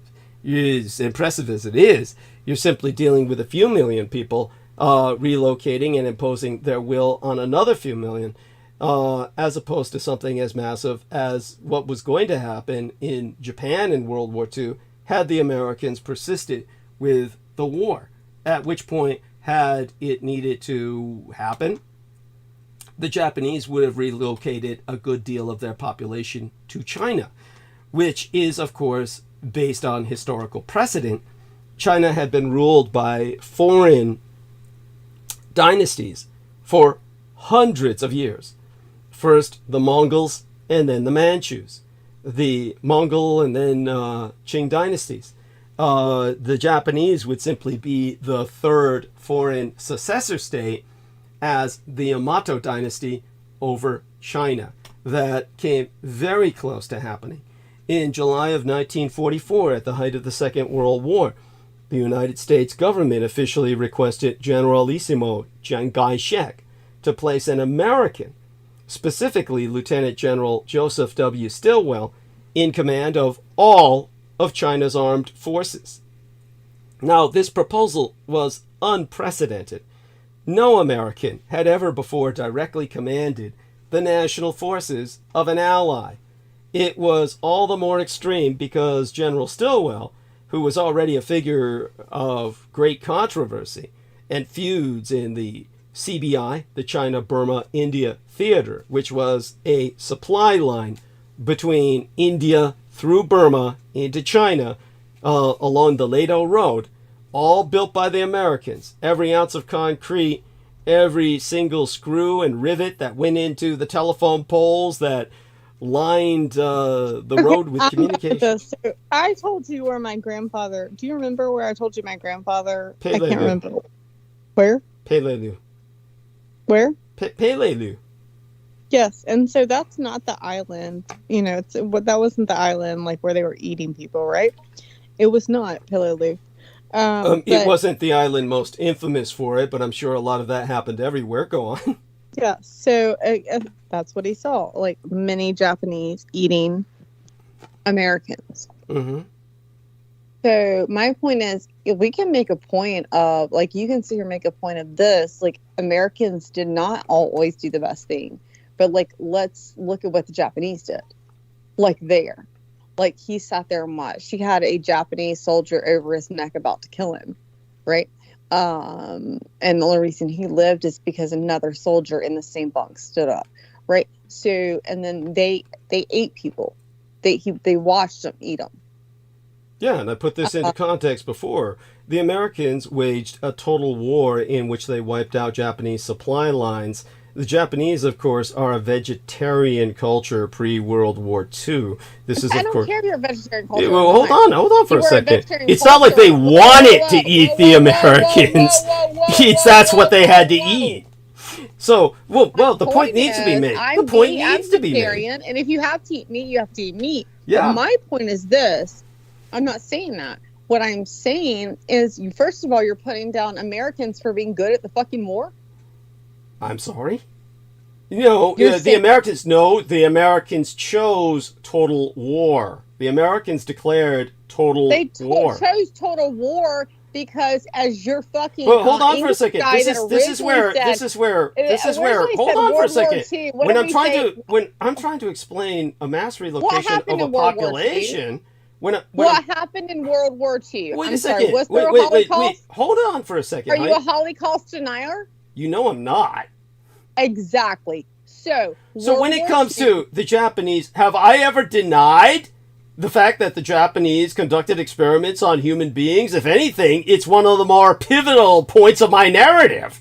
In terms of Japanese cannibalism, I'm the one who shared with you the story about George Bush Sr. was about to be eaten by Japanese because they were rolling out to retrieve him when the submarine service that rescued him. And the Japanese later on made him throw up when he was meeting with Ibrahim. That's all my point is. It's like, it needs to be fair. Like, Americans aren't great. No, you don't understand this. This isn't a question of being fair. What you're trying to emphasize is a kind of moral equivalency here. But that has nothing to do. Equivalency. That has nothing to do with the argument. They're all good in some way. I think there is moral equivalency. I think the fact of the matter is, humans are humans.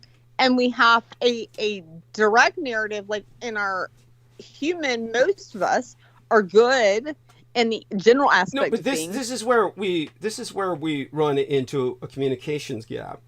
When I'm trying to emphasize something, for some reason, it triggers you into responding with the whataboutism.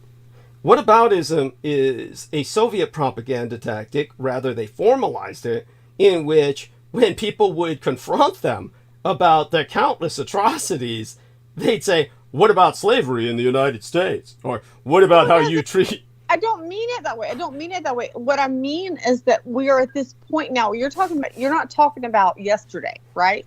You're not. It wasn't like a black guy was beat up yesterday, and we're like, well, how about the white guy? Well, historically, World War II was This yesterday. is World War II. Yep. Okay, exactly. We're past that point, and we should be able to look back. Well, and we're say, not past that Human point. atrocities. We're still in World War II, as I've explained. You heard George.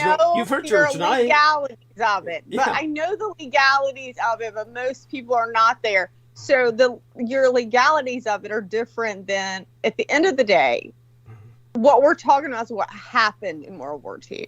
And what happened in World War II was there was complete atrocities, as we know, from Hitler and Himmler, and what they did, regardless of their reasons, what they did were horrible atrocities to a certain population for whatever reason.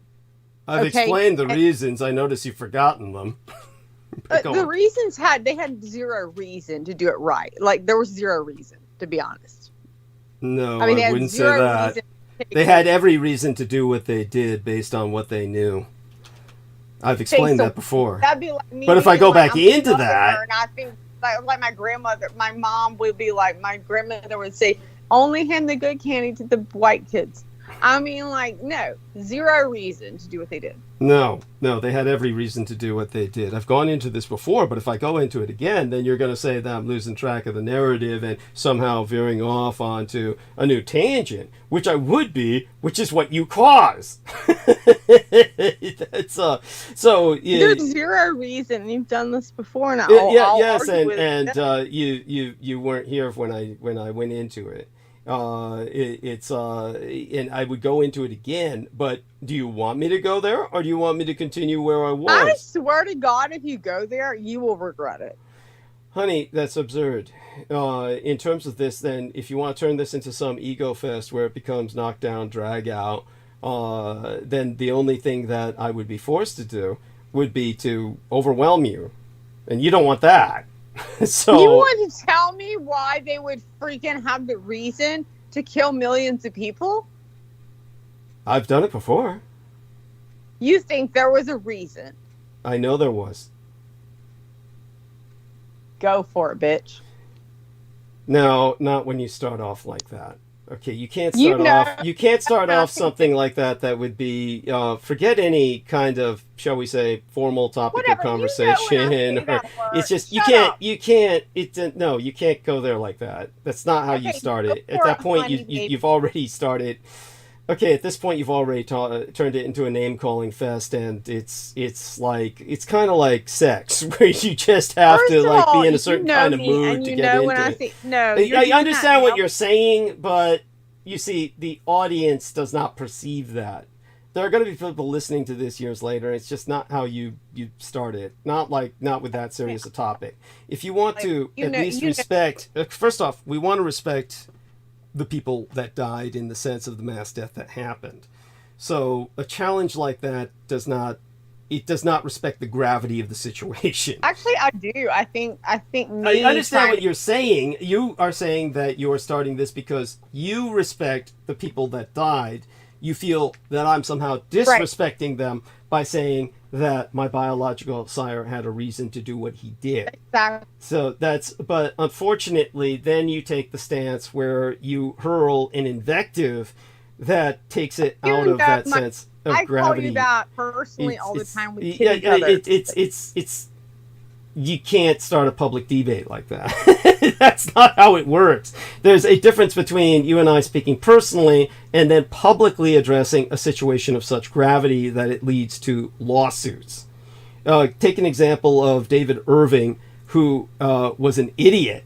And I was ambushed on this once by a Japanese guy named Daryl Hamamoto. That's what Peter Moon was alluding to in the opening hours.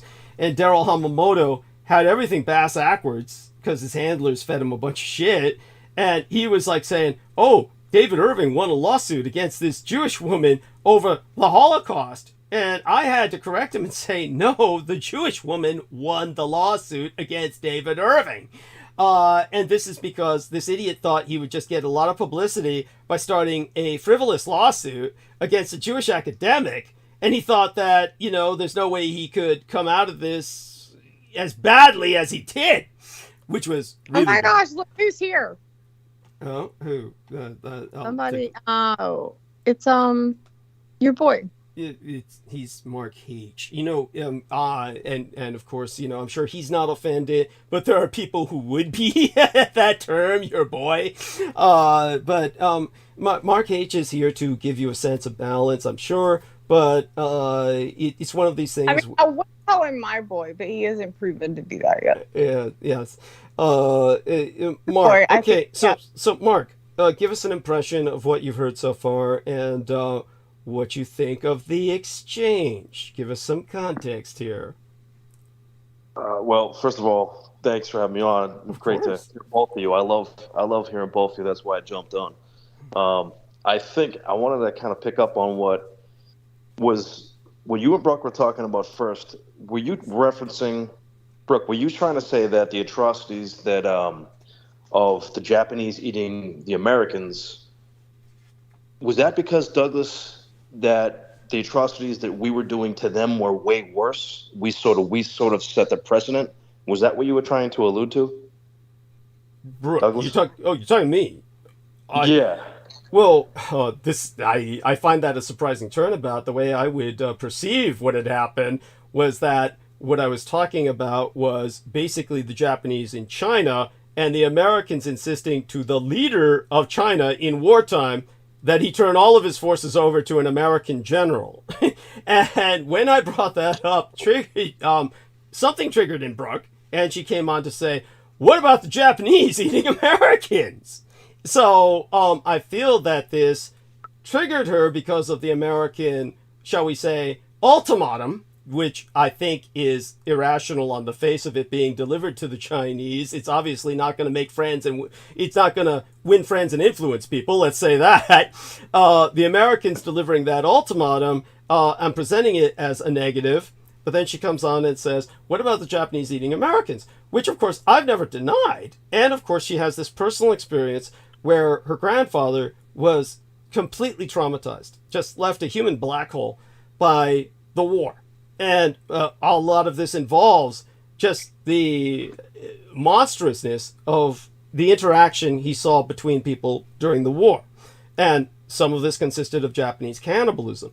I pointed out, of course, that, well, the Japanese didn't have a choice. It wasn't like they wanted to go out and eat Americans. That was the furthest thing from their mind, was let's go out and eat Americans when they started the war. But when the Americans wiped out their supply lines in a declaration of total war, then the Japanese were left no choice. Okay, at that point, don't be surprised when the enemy starts eating you. Then what Brooke says is, well, this means the Americans waged war more effectively. And you could say that in a certain sense, but if you say that, you are left with no right to complain about the enemy's response. So but then what she is doing is, by my perception, she's trying to suddenly bring up a case of moral equivalency. And she even went there. She even said, look, bad on good sides, but good on both sides, bad on both sides. Of course, well, in actuality, no. And the reason why is not necessarily that American behavior was somehow worse, although it was. The fact is that this is part of the problem, is that this was the American perception of the war. And when I speak of dehumanization of the enemy, rendering them enemy aliens, this is what's so important when I bring that up.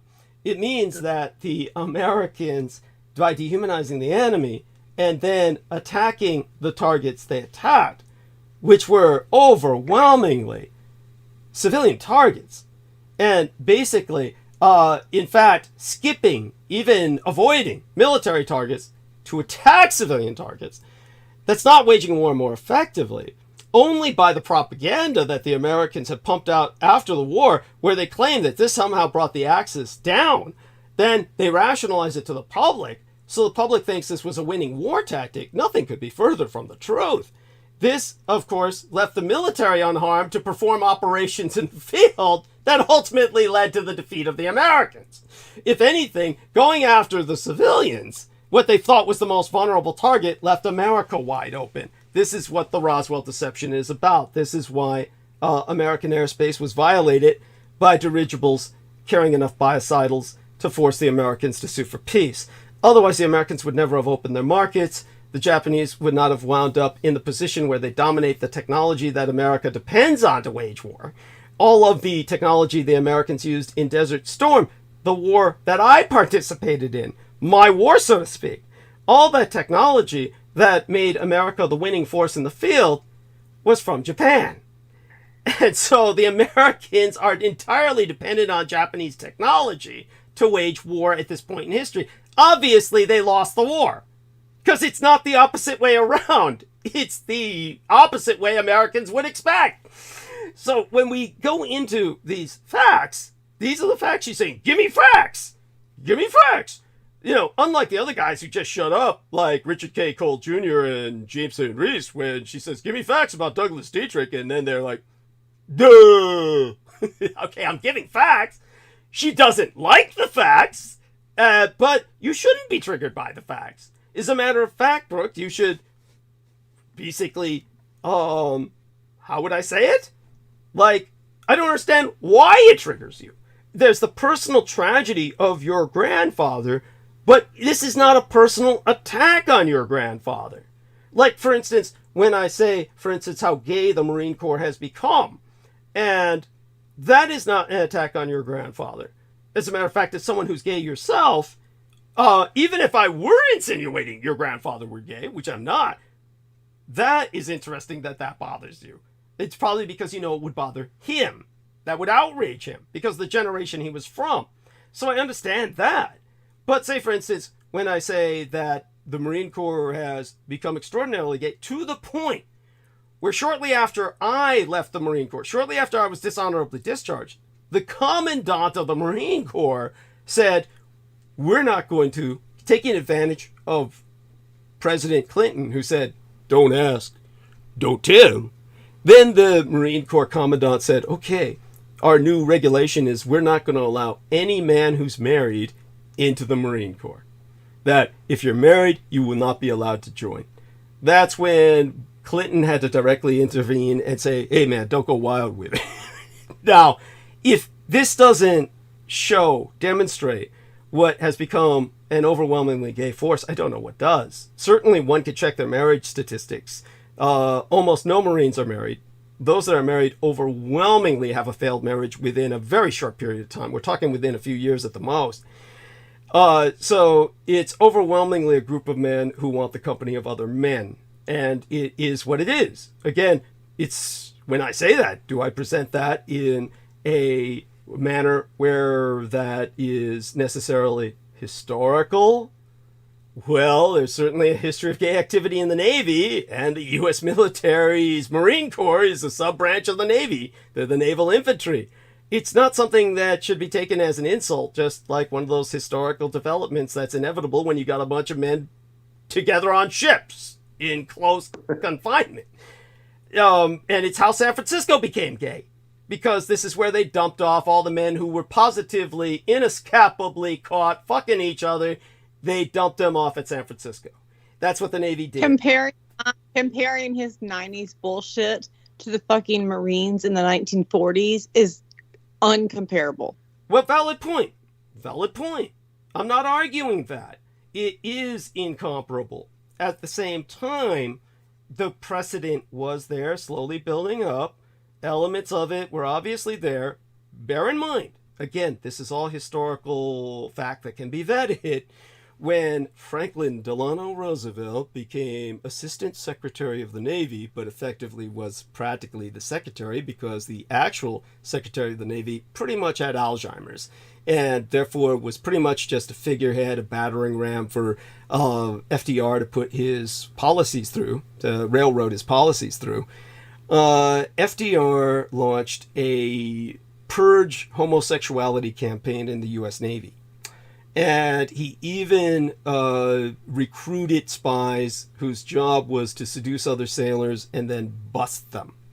This is the reason why when my father, my legal father, the man who raised and guided me, ran away from home at a very young age and joined the Navy, the first thing the recruiter did was basically, stand still there, boy, and open your mouth. And when my dad opened his mouth, he said, say, ah. And my dad said, ah. And he slammed a aluminum dildo down his throat. At which point my dad gagged, his eyes bugged out, he cried, all these tears. Then the guy said, oh, good, you're not gay.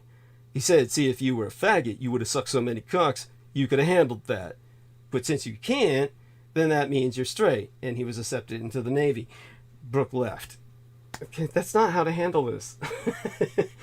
So I'm pointing out that the Navy, of course, was the service to which the Marine Corps was subsidiary, was the naval infantry branch of. So obviously, if they were doing this in the Navy, the Marine Corps was collaterally extended in terms of investigation. And this got to the point where, of course, careers were destroyed in the Navy by FDR's witch hunt of gay sailors. So obviously, this was a thing. How could anyone not conceive of this being a thing for hundreds of years with any Navy? The British, of course, were dealing with this for hundreds of years with the idea of the cabin boy and the captain, etc. It's a subject that is obviously not exposed except when it comes to the pirates, at which time people can look up. There's a book called Piracy and the Sodomy Tradition. Basically, these were many sodomites who got kicked off of regular conventional naval service, so they became pirates, joined the pirate fleets. And so, for those who don't know it, pirate fleets were overwhelmingly gay. These were gay guys who had been caught in coitus and just kicked off of conventional naval service and therefore joined the pirates because this was the nautical life, was the only life they knew. All of this has a logic to it that should be pretty, once you see it, you cannot unsee it.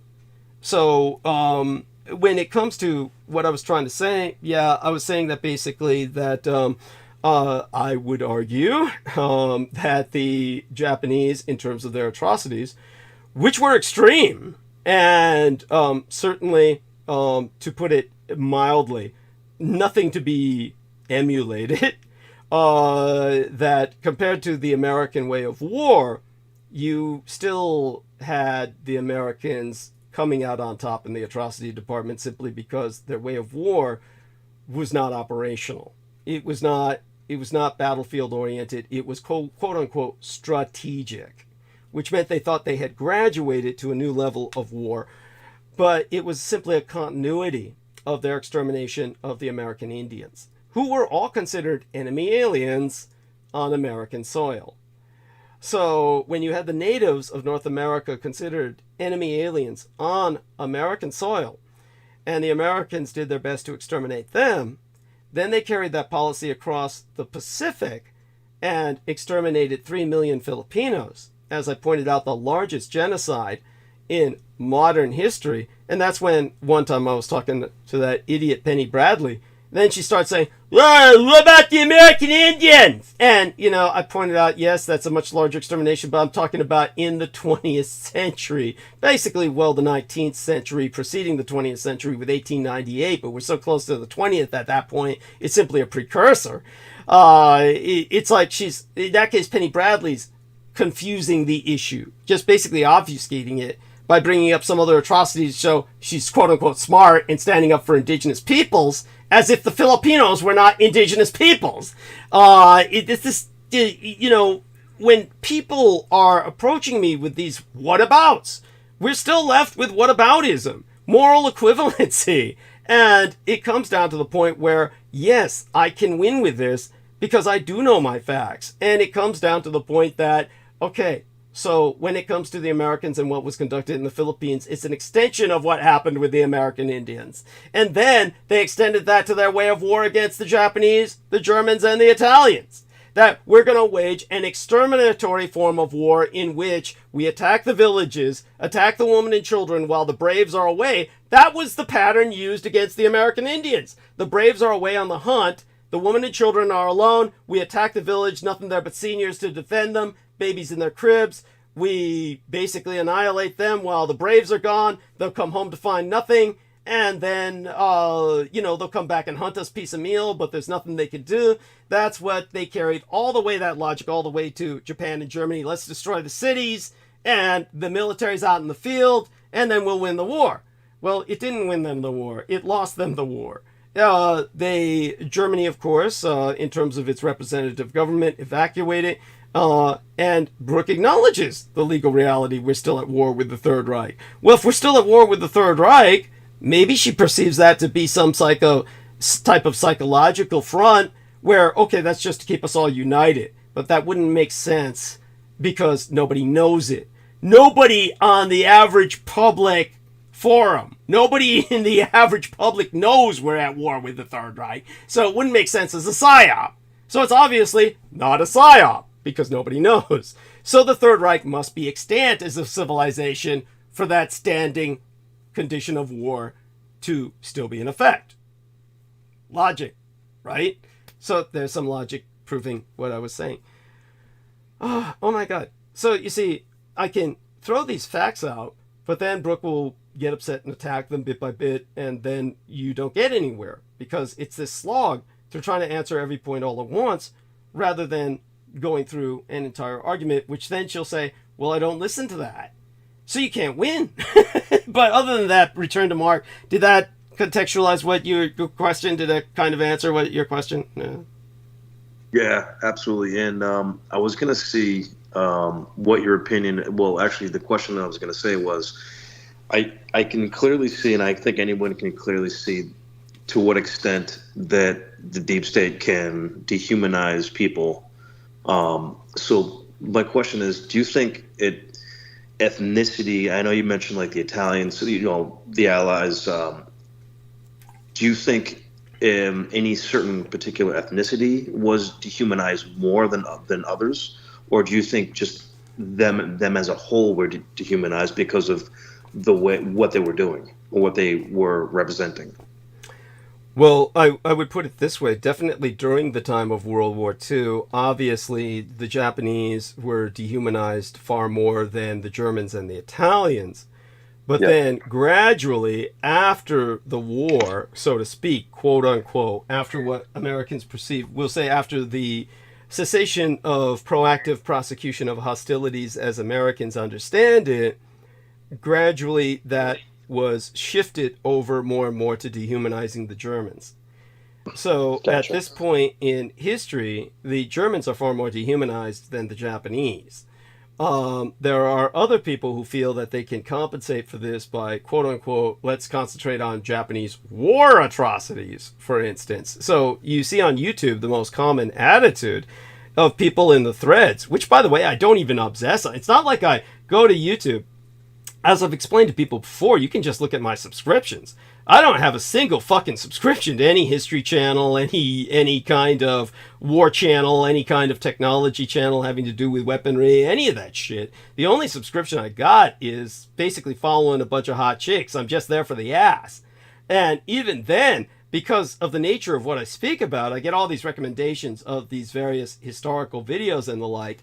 And just by casually glancing at the videos, you can see like the first few entries, literally the first few entries in the comment section, and you're going to see, oh, the Japs got off easy, and yeah, they should hear about the Japanese atrocities. And there's this kind of overcompensation now, and people trying to shift back to Japanese as like these villains that never really even got what they deserve, quote unquote, because there was no war trials comparable to the extent of what happened in Nuremberg, etc.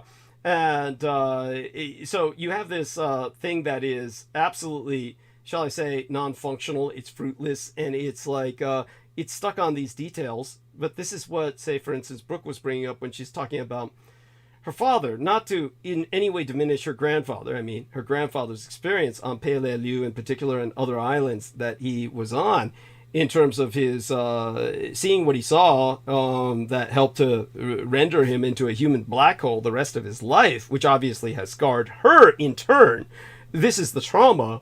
And also, I must say, it also renders her grandfather a bit of a villain because he's abusive in that regard. Because, okay, you come home and you're just all locked up and you're wrapped up in yourself, and, the family had to seek help for him. It shows that he's not working on himself. And it got to the point where the family had to take him to get electroshock therapy. Okay, at this point, this human being has given up completely on maintaining himself and any desire to interact with society at whole. He has given up on any concept of resocialization. So when you're with someone at that point, they are abusive. They are at this point a villain. They are abusing everyone around them. They are not working with anyone. They have shut down. And this is narcissism. That's narcissism. It's just, I'm keeping my suffering to myself. In that sense, you love your suffering. You're not willing to reach out and say, help me. Okay, that's, if you want to be that macho, that I'm in control to the point where you have to be hauled off and they electrocute your brain. Okay, at that point, you are an abusive villain. You are no longer, you're no longer sympathetic in my eyes. So this is something that does need to, and this has scarred her. This has scarred her, and it's represented by her feeling triggered by what I say, as if she needs to defend him. Okay, what I'm saying has nothing to do with him in any personal sense. But with that, Amy Como has joined us. So Amy, welcome aboard, and so let's see if your internet's working, because oftentimes your internet glitches violently. Let's see if our internet's working. Well, yeah.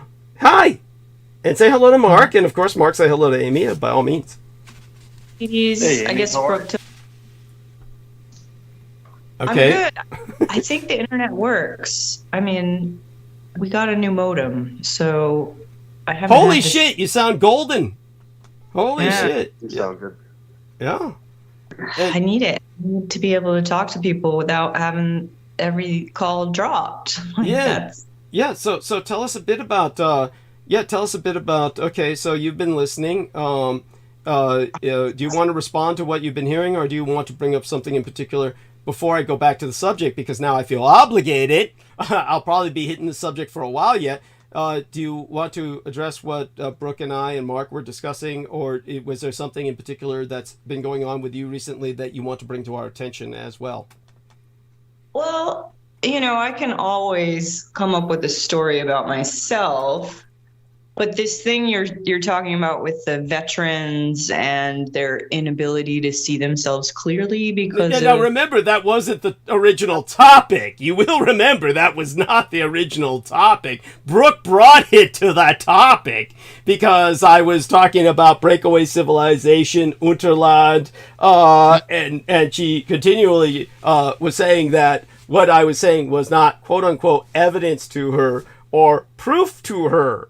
And she would have to phrase it with this, you're fucking Unterland, you're stupid Unterland, which again is okay in a personal conversation, but when you're in public, you keep attacking someone like that, it becomes offensive. It becomes offensive because you're not just disrespecting the subject, you're also disrespecting the person that you're talking to because it's a public forum. So, she needs to learn to appreciate that fact that in public, she's got to change her tone. You can't proceed without degenerating it to hostility when she approaches it with that abusive tone in public, in a public forum. So it's that, of course, needs to be addressed.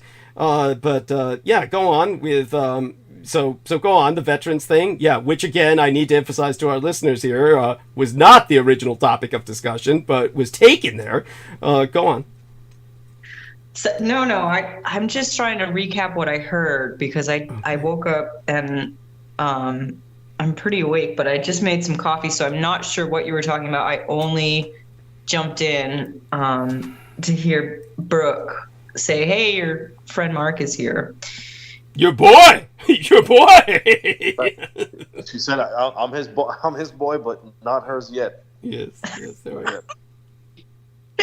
So, if you want she's here. She's here. There she is. Where's she at?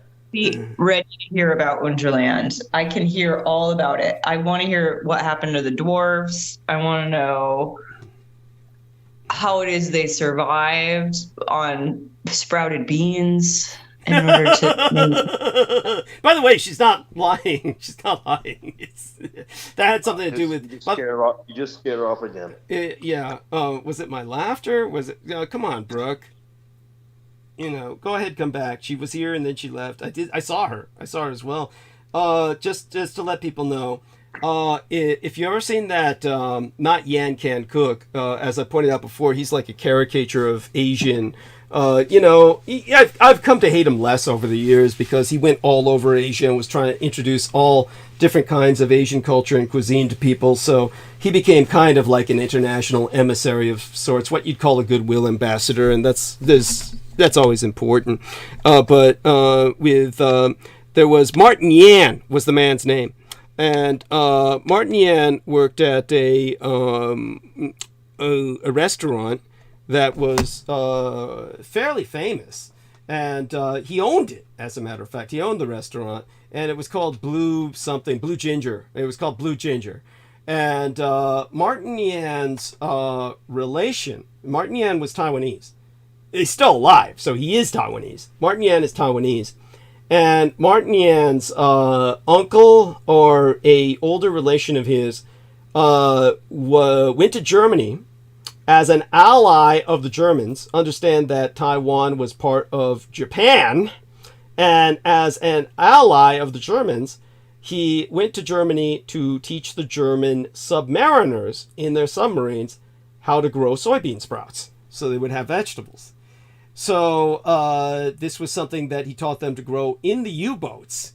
And that was, his contribution to the war effort. The Germans later on took this technology of growing these bean sprouts, and they converted a bunch of bunkers in Germany to seed sprout farms, where they would line up on the insides of the bunkers with all these fluorescent lights like were in the U-boats, so they could raise soy sprouts for all their, post-war organic hippie population and shit. And so there you go with that. That's Martin Yan's contribution to World War II in terms of his relations. Bit of a thing to share there. Nice trivia. So that's what I think of when Amy Como said what she said. So yeah, okay, then I'll go into Interland and go into that. Aside from that, honey, what else comes to your mind that you can mention with Mark? And I want Mark to speak a little bit too, and maybe I'll even take a short restroom break and refresh myself before I come back to go, a bit more deeply into Unterland. But, what I would like is for you two to participate as long as you can, stay here, interject whenever you feel it will be constructive, because I actually appreciate that. Because I know that you won't be challenging everything in a hostile sense. I mean, I love Brooke dearly, but she's locked. She's locked onto this conflict mode, which, there's. Tired. I think that nobody ever put her to bed properly, and she doesn't know how to check out. No, I appreciate how you made comments in the past about my measured tone, and I feel like I really, had to develop a kind of a teaching voice where people are listening, but you have to keep talking. So you have to kind of allow them a chance to catch up with your message. I mean, that's sort of a neuro-linguistic programming trick, is to kind of throw a precursor onto your main topic so that you're not distracting your audience, and then present your thing after you've given them a little bit of leeway, like just having a quick message that you throw in before you get to the main point of what you're trying to make. If you want to take a break, Mark and I could figure out something going on in the Northeast that. Absolutely. It sounds like a capital idea. I'll take a short break, refresh myself, and don't think, I want people to understand that for maybe new listeners, Brooke brought up that how can you justify what your father did with concerning the Holocaust? And do understand, it's not a justification.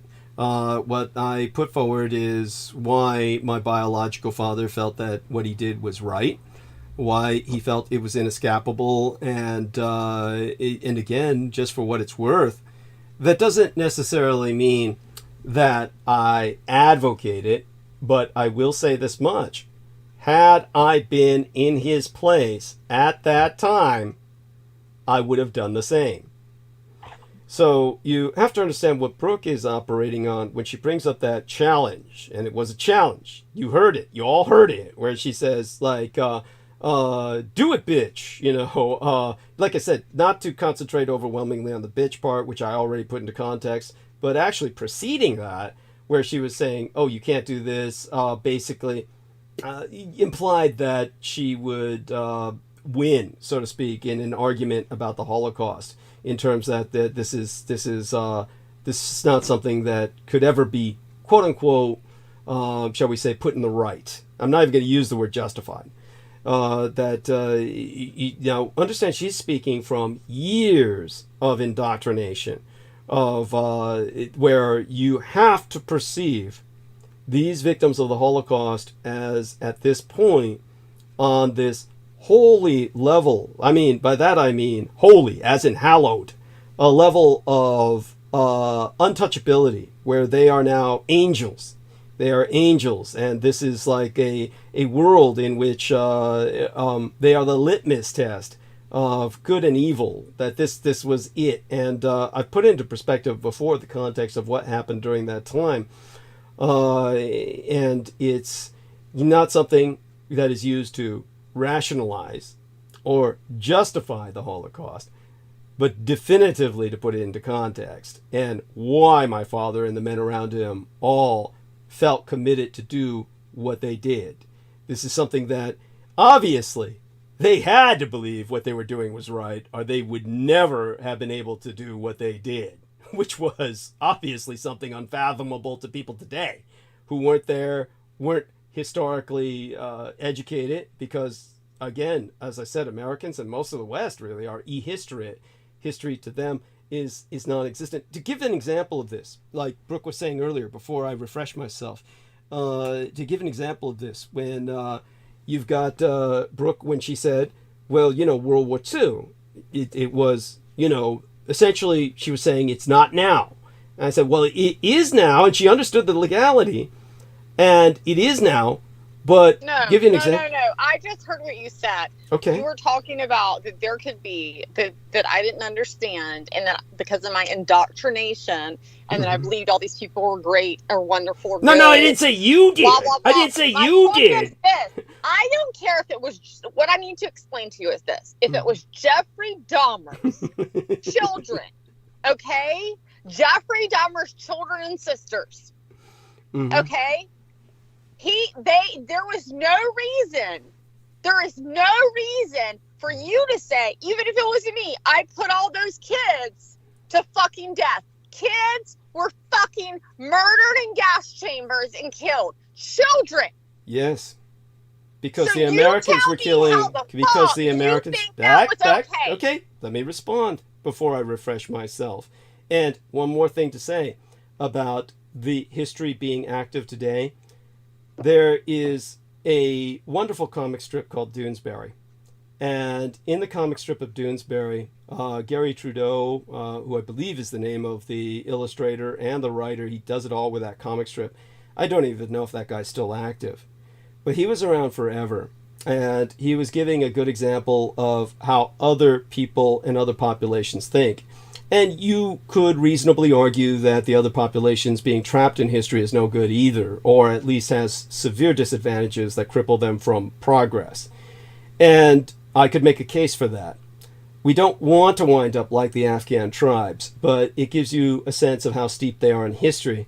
He was showing an American soldier who was ordered to work with the Afghan tribes, and then he winds up taking them to meet he's got an Afghan, liaison.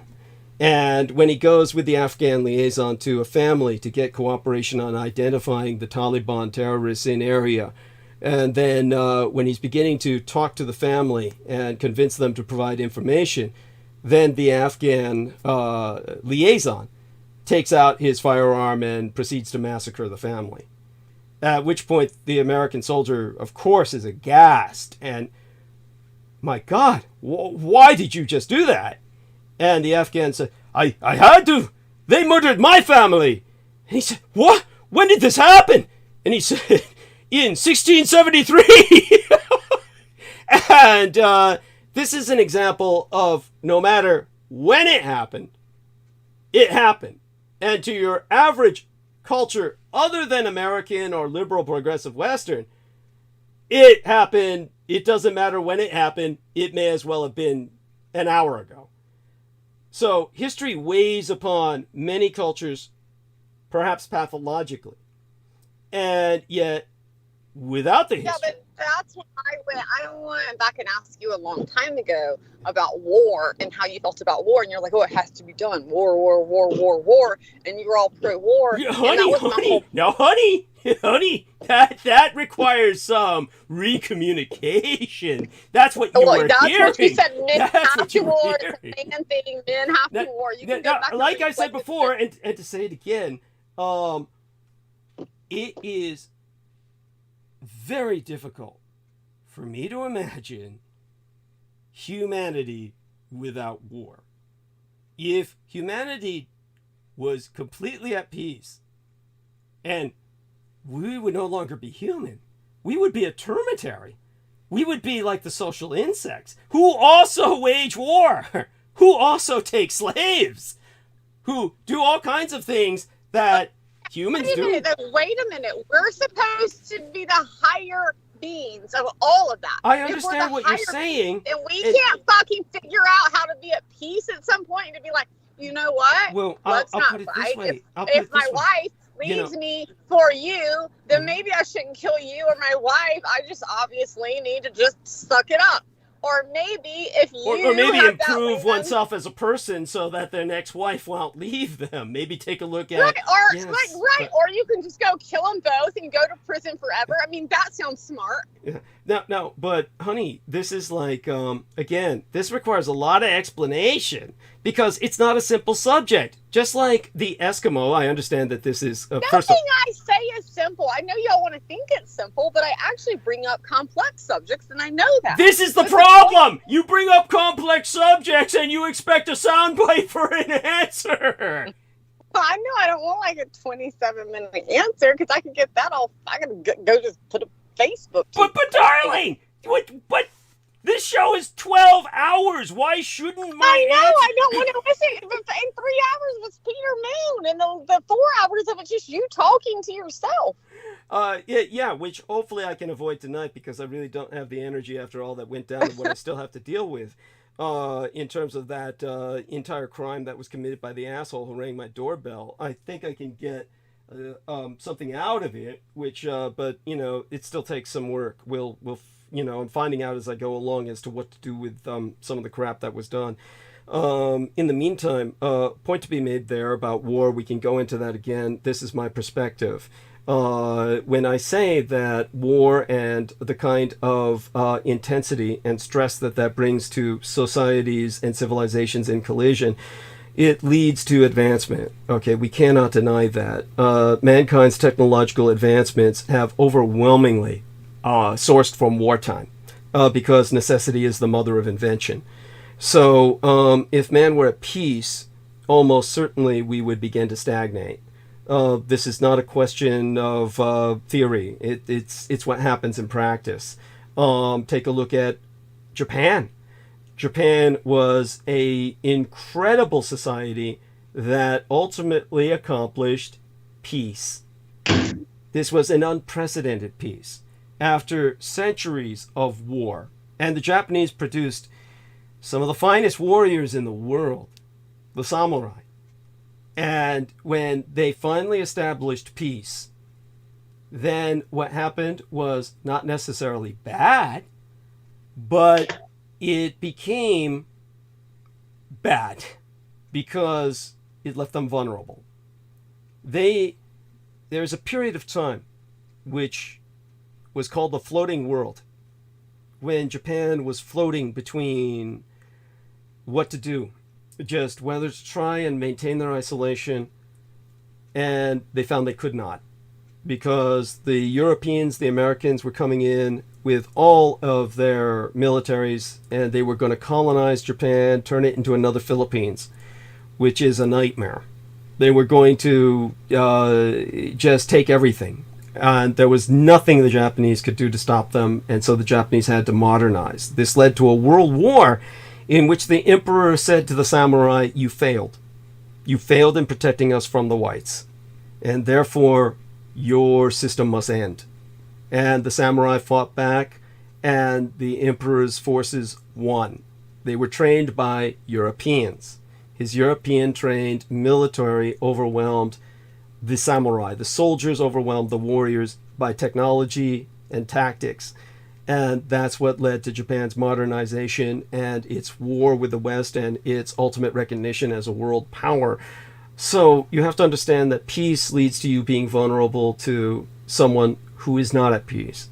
If you accomplish peace, then you give up the arts of war, you're going to be completely vulnerable to someone who has not.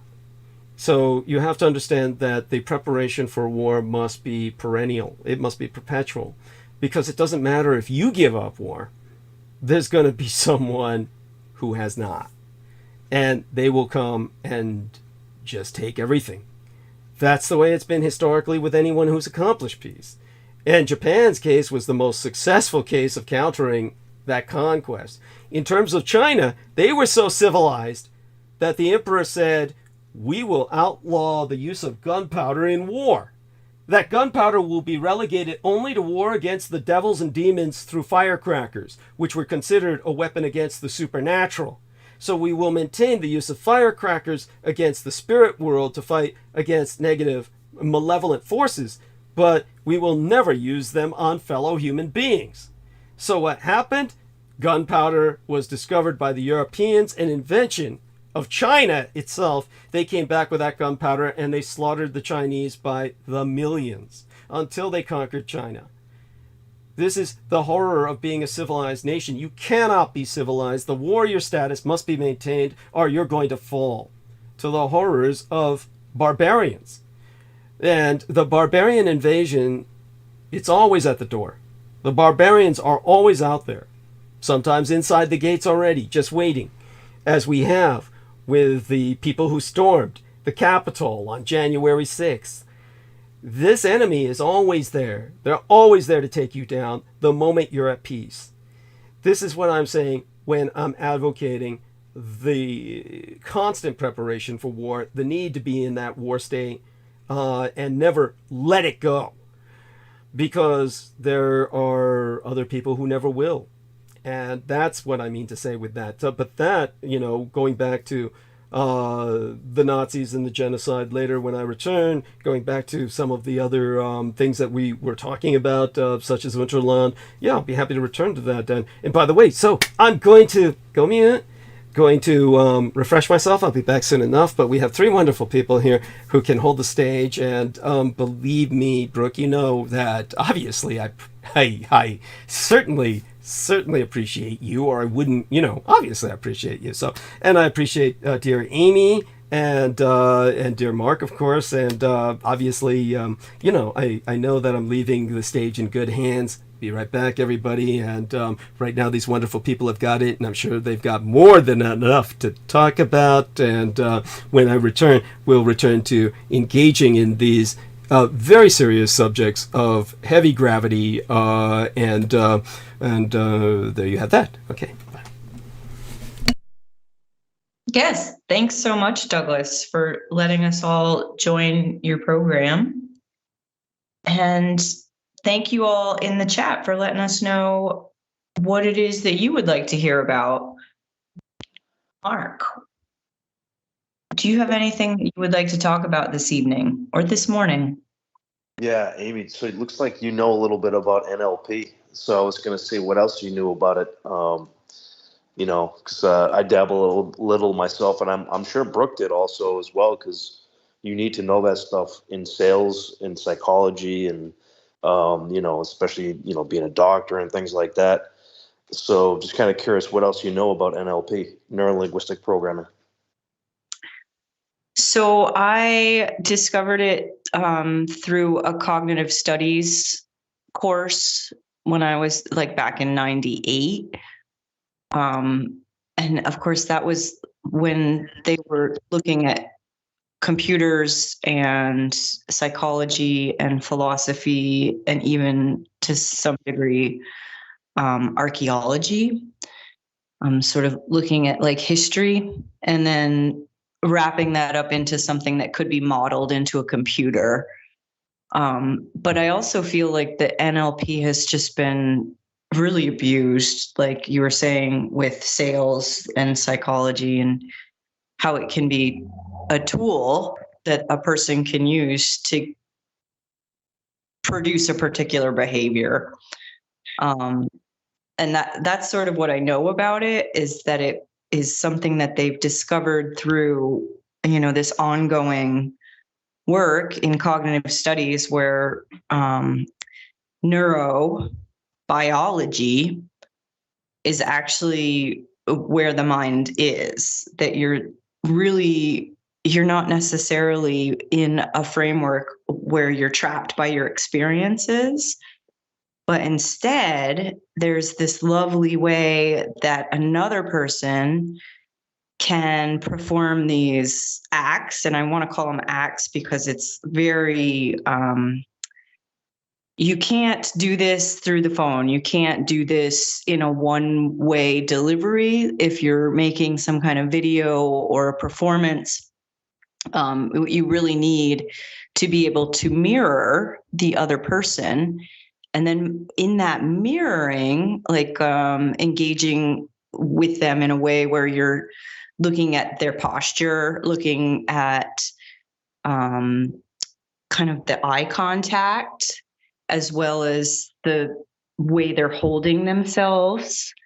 And then you mirror it to them to show them that you're engaged with them. And that in itself will create a bond. It'll allow you as the practitioner to get them to then mirror you.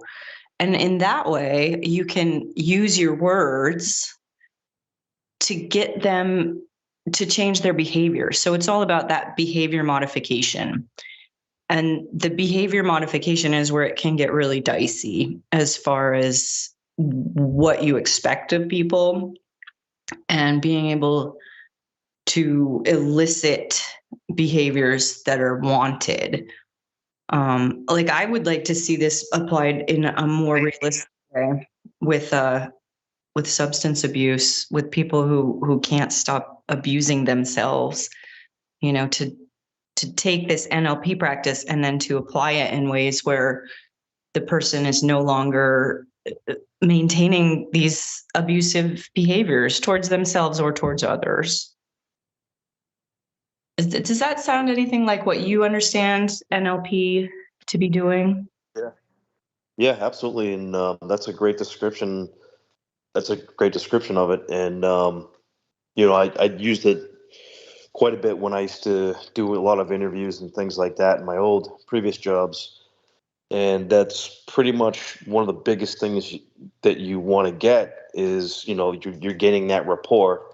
And like you said, mirroring is one of the pretty closest to one of the easiest ways, or one of the best ways to gain that instant rapport. But you also mentioned that it can be abused, and at some point, NLP at some level is borderline, some advanced hypnosis. You can get to some advanced stages where I'm sure there are certain groups and certain individuals that get trained to that level.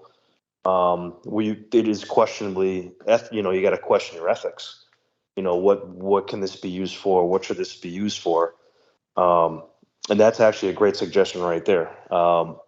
I have a cousin that was, he's sober and he's recovered for a long, long time for, certain substances. And he actually, I was going to ask Brendan, he actually went overseas to India and studied some Vedic meditation practices.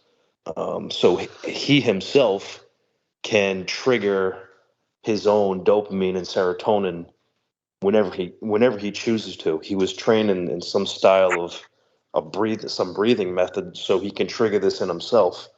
And he also teaches this to other people as well. So, you know, a lot of this is, a lot of this is social engineering, and NLP in a way falls under the umbrella of social engineering, and it kind of gets a bad rap because a lot of people will maybe abuse it, you know, and they'll abuse the practice of it where, the kind of the lines get kind of blurred, whether it's good or bad. If you're using it for good or bad, I mean, you should know what's good and what's not right. But it can be very powerful. And, you know, psychologists use it, doctors use it all the time to get information out of their patients. And, but I'm sure on some level there's an NLP where, you know, it's almost borderline magic, you know? Yeah, I feel like there's a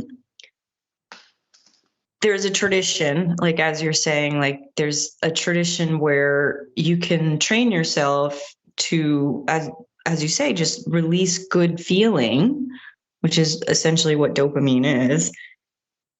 And that is a practice that we could all use. We could all use that ability to have more compassion, to especially put that compassion onto ourselves and be more forgiving of some of our faults and not necessarily carry all of our traumas into the present moment.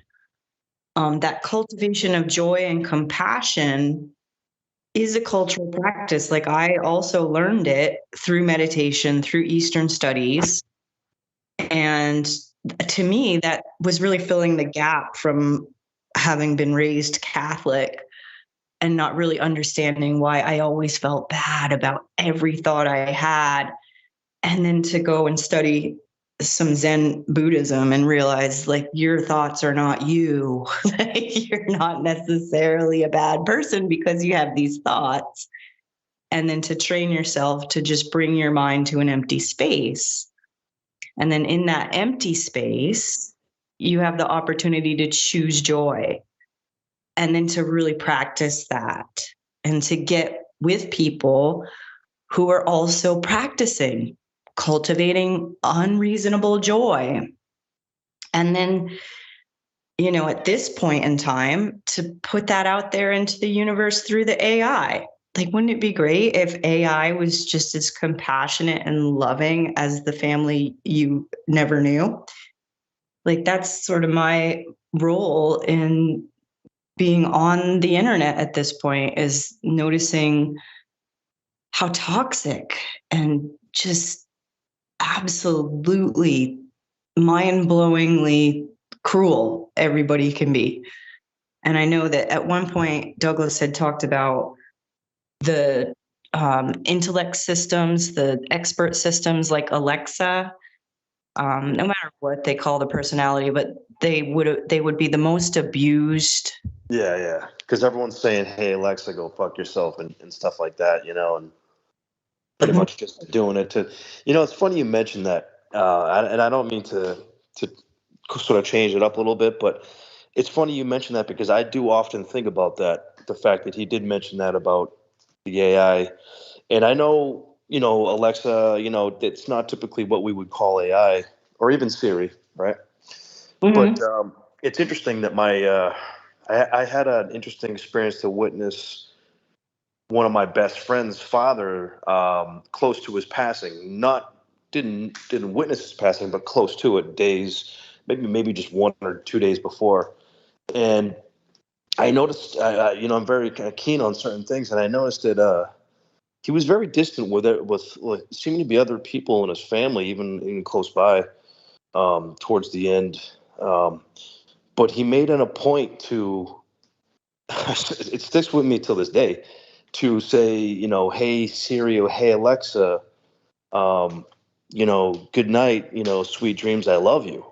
You know, and it was kind of sweet. I mean, he was 90 years old, you know, but it's sort of like, you know, it's like, I don't know. It was bizarre to me that he chose electronics over, saying that to his wife or something. It was just Interesting. yeah.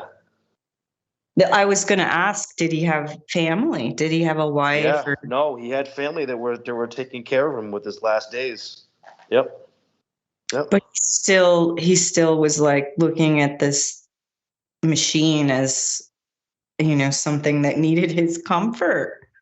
I assume so. I maybe he just felt the connection with it towards towards the end. Maybe he had I think that he had a connection with everything maybe towards the end. But it was just kind of bizarre. I just felt like sort of maybe a lack of closeness. And I know it's not. It's got to be extremely, extremely hard on taking care of your family members. And I think that's probably what most of it was they were taking care of him. Their family was, they towards the end, they had hospice, but they were doing all the work too as well. Being the caretaker. So I know Douglas mentioned he was his caretaker for his parents as well, and I know that takes a huge toll on the person doing it. Yeah, I just returned just to hear that. So thank you for emphasizing that. Yes, it's the worst thing in the world. It's the absolute. Go on. Yes. Yeah. So that's the feeling that I got, where it might not just been he's choosing he's choosing electronics over his family. I just think it was the dynamic of the situation.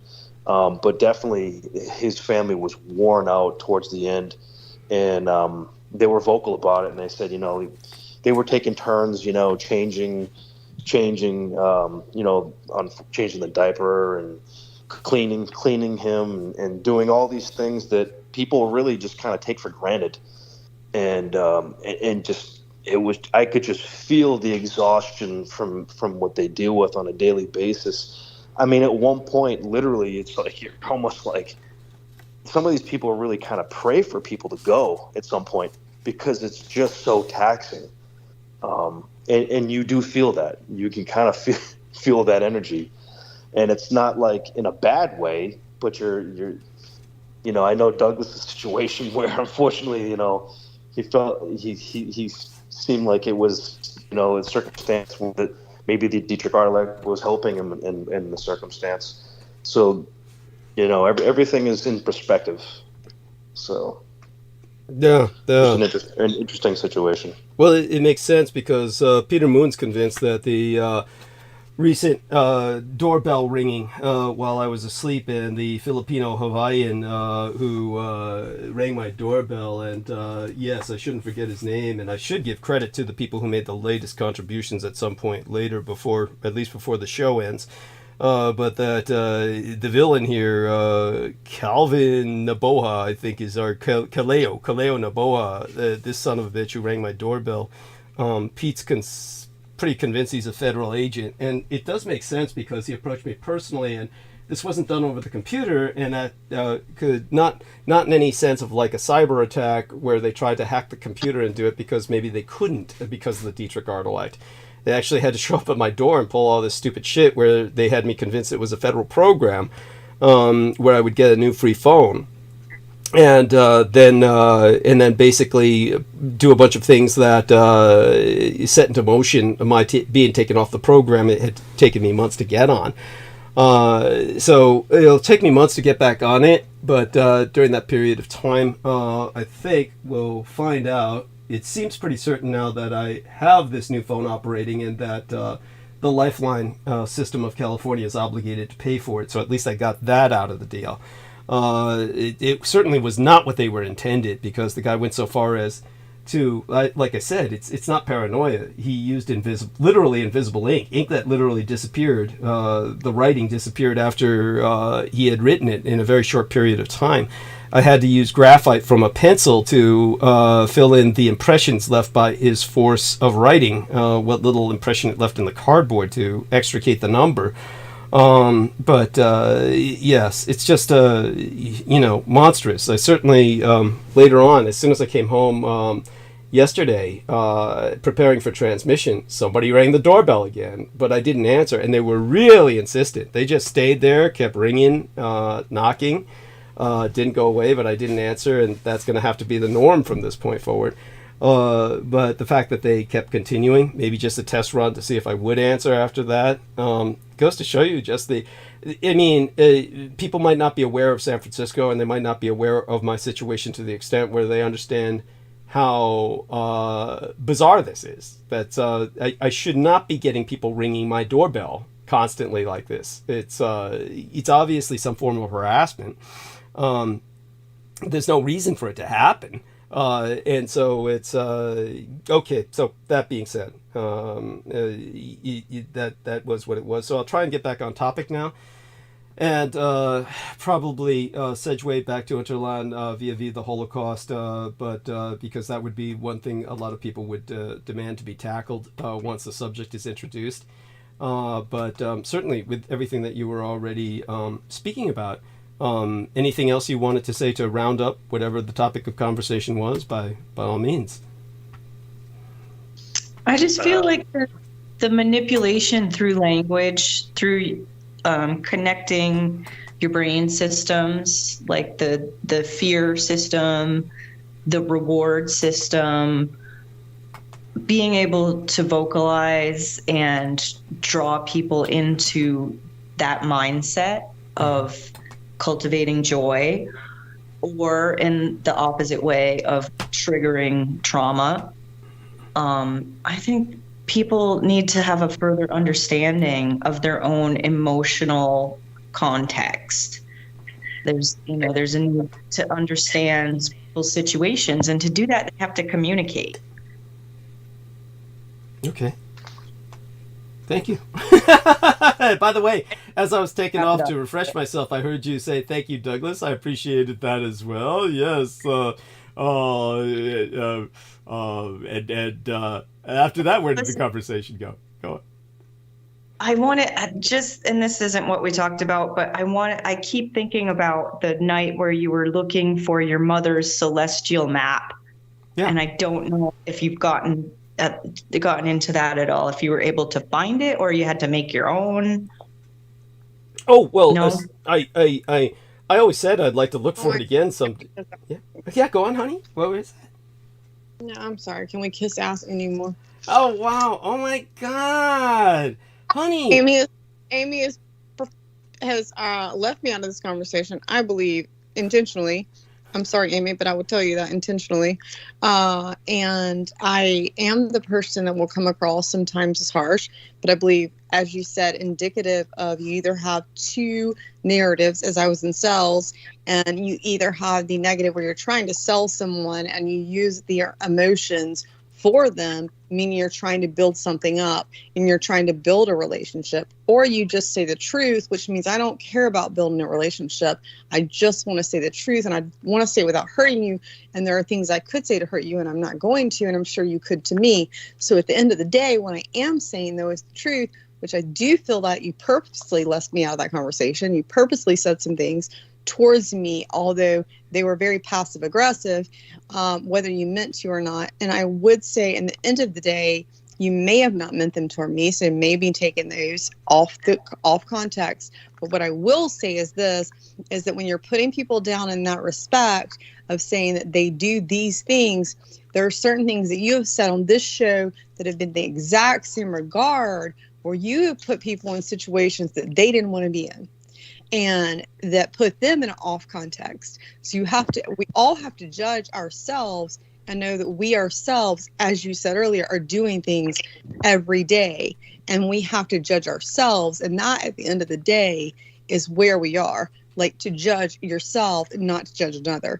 And so while I come off as judging another, it is, at the end of the day, I'm judging myself more than anyone I've ever judged. And I believe that that's where we all should be. I actually, before Amy, I kind of like the way that she said that before Amy responds back, because I think a lot of times when I get angry, when I'll get angry at a situation or certain things, and it's honestly because I think I'm getting angry at the way that I'm dealing with the situation, or sometimes how I'm dealing with it. So that's how I react, and I need to control how I react. So I think that's a good way of explaining it, because by doing so, you're taking accountability for yourself, you're taking responsibility for yourself, and you're controlling your triggers. So I think that's a decent way of explaining it. Right. Go Yes, ahead. and I appreciate that, because it's not that at the end of the day, like even after this conversation, that I won't be like, well, could I respond to that better? I'm gonna judge myself more than anyone could ever judge me for any conversation I have or anything I ever do. But then my trigger is to also, and I wouldn't say that's a trigger. I would say that is my accountability, is to also to say to someone else, are you holding yourself accountable the way I'm holding myself accountable? You see what I'm saying? Like, are you seeing that we all are sitting there judging each other? Are you going to go back and judge yourself the way I'm judging myself after this conversation's over? That's what I want to know, that people are able to do that. Wow. So obviously, hey, I'll let Amy try to respond, and if you feel you've left Brooke out, I mean, certainly Brooke feels you've left her out. Made some passive aggressive comments. I didn't hear it. I wasn't here. And I know, but that's something to just judge at the end of the day. Why I would feel that way, it may just be on me, but it's just looking at yourself. Like, what did I do, and could I done something better? Which is what I do every day. Like there's no harsher critic. And Amy said this earlier, like, we all judge ourselves. So Amy has some good points. But at the end of the day, are we all judging ourselves harsher than we're judging anyone else? Because if we know that we are, then we need to judge people less harsh. And I shouldn't be like having to condemn like I am now. And maybe I shouldn't. Maybe that's something I'll come down on myself on. But at the end of the day, like that is something that I just question. Is because I hear so many people judge other people, but then feel like they're able to hang up and like, and maybe we all feel that way, that they just hang up and they're like, yeah, well, I'm good. I'm okay. Maybe I shouldn't have said shit, or maybe, whatever. But it is just being able to judge, well, where was I really emotionally in that? Where was I mentally in that? Like, was I truly saying that? Was I truly just saying, hey, dude, and just ignoring Brooke and not saying, hey, Brooke, what do you think? Was I truly doing that just because I was so into what he was saying and didn't give a shit about Brooke was saying? Or I just didn't have time for it? Or did I just truly want to ignore Brooke? Like, where was that? That's what you have to decide. What exactly was said? And how do you feel you could have contributed to what was said, what they were discussing about care provision, perhaps? I had several things to contribute. I was never asked. Okay. Oh, ouch! That can hurt. Yeah. Okay. So I mean. Oh no! Hold on. I mentioned Brooke when I was talking about neurolinguistic programming. Okay. I said they teach this a lot of times. Yes, he mentioned it with Brooke, and she jumped in, and I never got, I was ready to go, and I never got even. And then she was like, "What do you think about this?" And then it just kept going, that's what I mean. Like, there was a jump in, and he did say Brooke. He said, because you're in cells, Brooke. So I will see he said my name, but I never got the opportunity to, and it felt like from that point, Amy, that you just were determined to keep it on YouTube. Okay. I was hoping you would jump in on that one, to be honest. I wasn't going to interrupt her because she was not stopping at that point. And then she go, "What do you think about this?" And then it was just never. Well, there was never a point where she acknowledged a third person like you had that was in the party. Not to just to put this in some context, I noticed that George Knight the other night was wrote me a note that I read to Brooke in the message. I got some free time, but I'm afraid to jump on because what was it he said exactly? It was he wrote. Let me see if I can find George Knight here on this thing. And I noticed, of course, he didn't join us tonight, and I'm wondering if he's beginning to feel somewhat left out himself. He talked about why that was. That was for a certain reason. Yeah. He said, he said, "Good evening, Douglas. I am available for the next couple of hours. I'm just listening in. I want to jump on the call, but a little reluctant because I might get thrown off. like on Sunday. Thank you, Douglas. I'll just jump onto the call if I can. Heart. And I told him, just jump on bandwidth if you don't, because you feel you'll simply be sidelined. And I put in parentheses, as bad as Brooke is, Michelle Carmela Saldana makes her look like an quote-unquote equal time advocate. You know, I'll call you when I feel it be most opportune. I did call him, and then, then there was this... You said bad as Brooke. That was not good. Yeah, well, that was maybe... You might feel that's unwarranted. I can understand, however... What? You already agreed with me, so either you're disagreeing with me online or you lied to me on air. I can show you what I wrote. I mean, I'm reading you everything I wrote, so I'm not hiding anything. You can't accuse me of hiding something. You agreed with me personally, so either you lied to me personally or not. Whoa, wait a second. Whoa. You mean when I've read this to you before? Yes, when we talked about what it really was with George Knight, I didn't see that as an overwhelmingly negative comment when I said as bad as Brooke is. Yeah, I mean, come on, honey, you got to admit it's like one of the things that we had the back and forth on tonight. Yeah, but that's months before, and me and George had been through that, so it had been months. Yeah, it is a mystery to me. I don't know what's going on with him. It's one of these things where.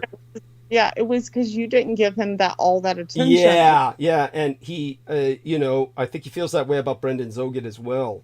That he feels that that I give Brendan Zoget a lot of credit, and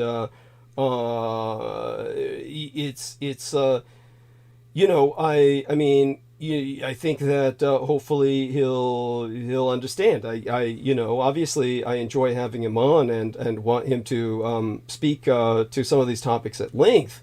Happy to have him do that.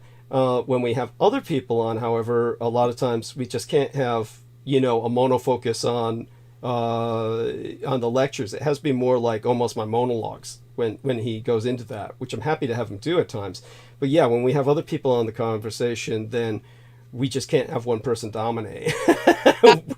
In the Sunday night before, which was you had gotten into conversation, it just happened to be me, and you go back and forth on a certain subject, and he had jumped on, and it went on for like 30 or 40 minutes. Yeah, it went on for a long while, and he didn't get his normal King George crazy. It's some nights that's gonna happen. Yeah, some nights that's gonna happen, and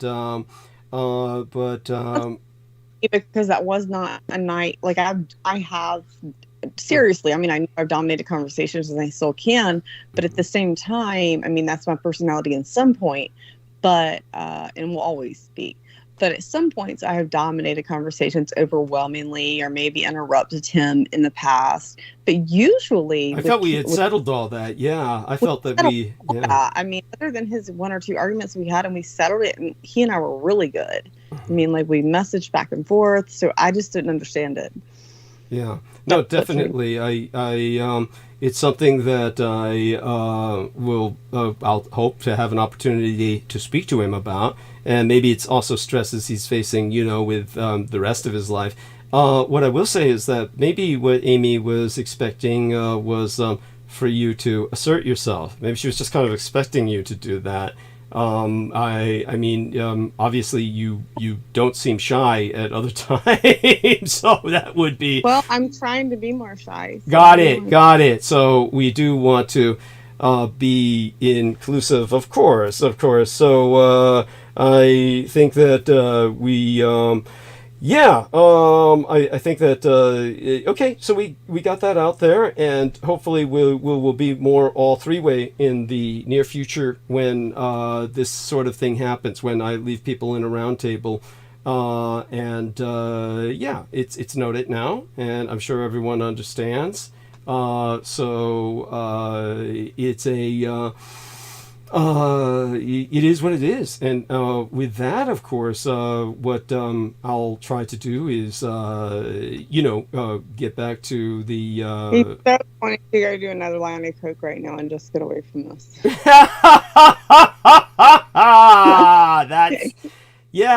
There's that. It's definitely. How do I say it? Yeah, these are unpleasant topics in their own right. and they, take a lot out of me. So yeah, if I can get the three of you to engage in a bit more conversation, that would be fine. Tell us a bit, Brooke, about your experiences with care provision. Let's take this opportunity to do that. Care provision. I don't have any care nor provision for it. But I thought you said you had something to offer for the conversation that Mark and Amy were having. They weren't talking about care provision. They were talking about what? The way you speak with what was the? It's a. Well, Mark, what's NLP, NLP. Yeah. Okay. Neurolinguist provision. Yeah. Okay. Tell us a bit about what you had to contribute to that. I love how you say care provision. You straight to something completely different. I thought they were talking about that when I came back. No. Were they? Darling. I thought I heard him say, Mark, were you not saying, yeah, I can understand why some people are just praying for, the parents to die because, it becomes such a... Did I not hear this? Yeah. We were on that spectrum at one point. Is it that point? Yeah, the last point. It was your last point when I came in.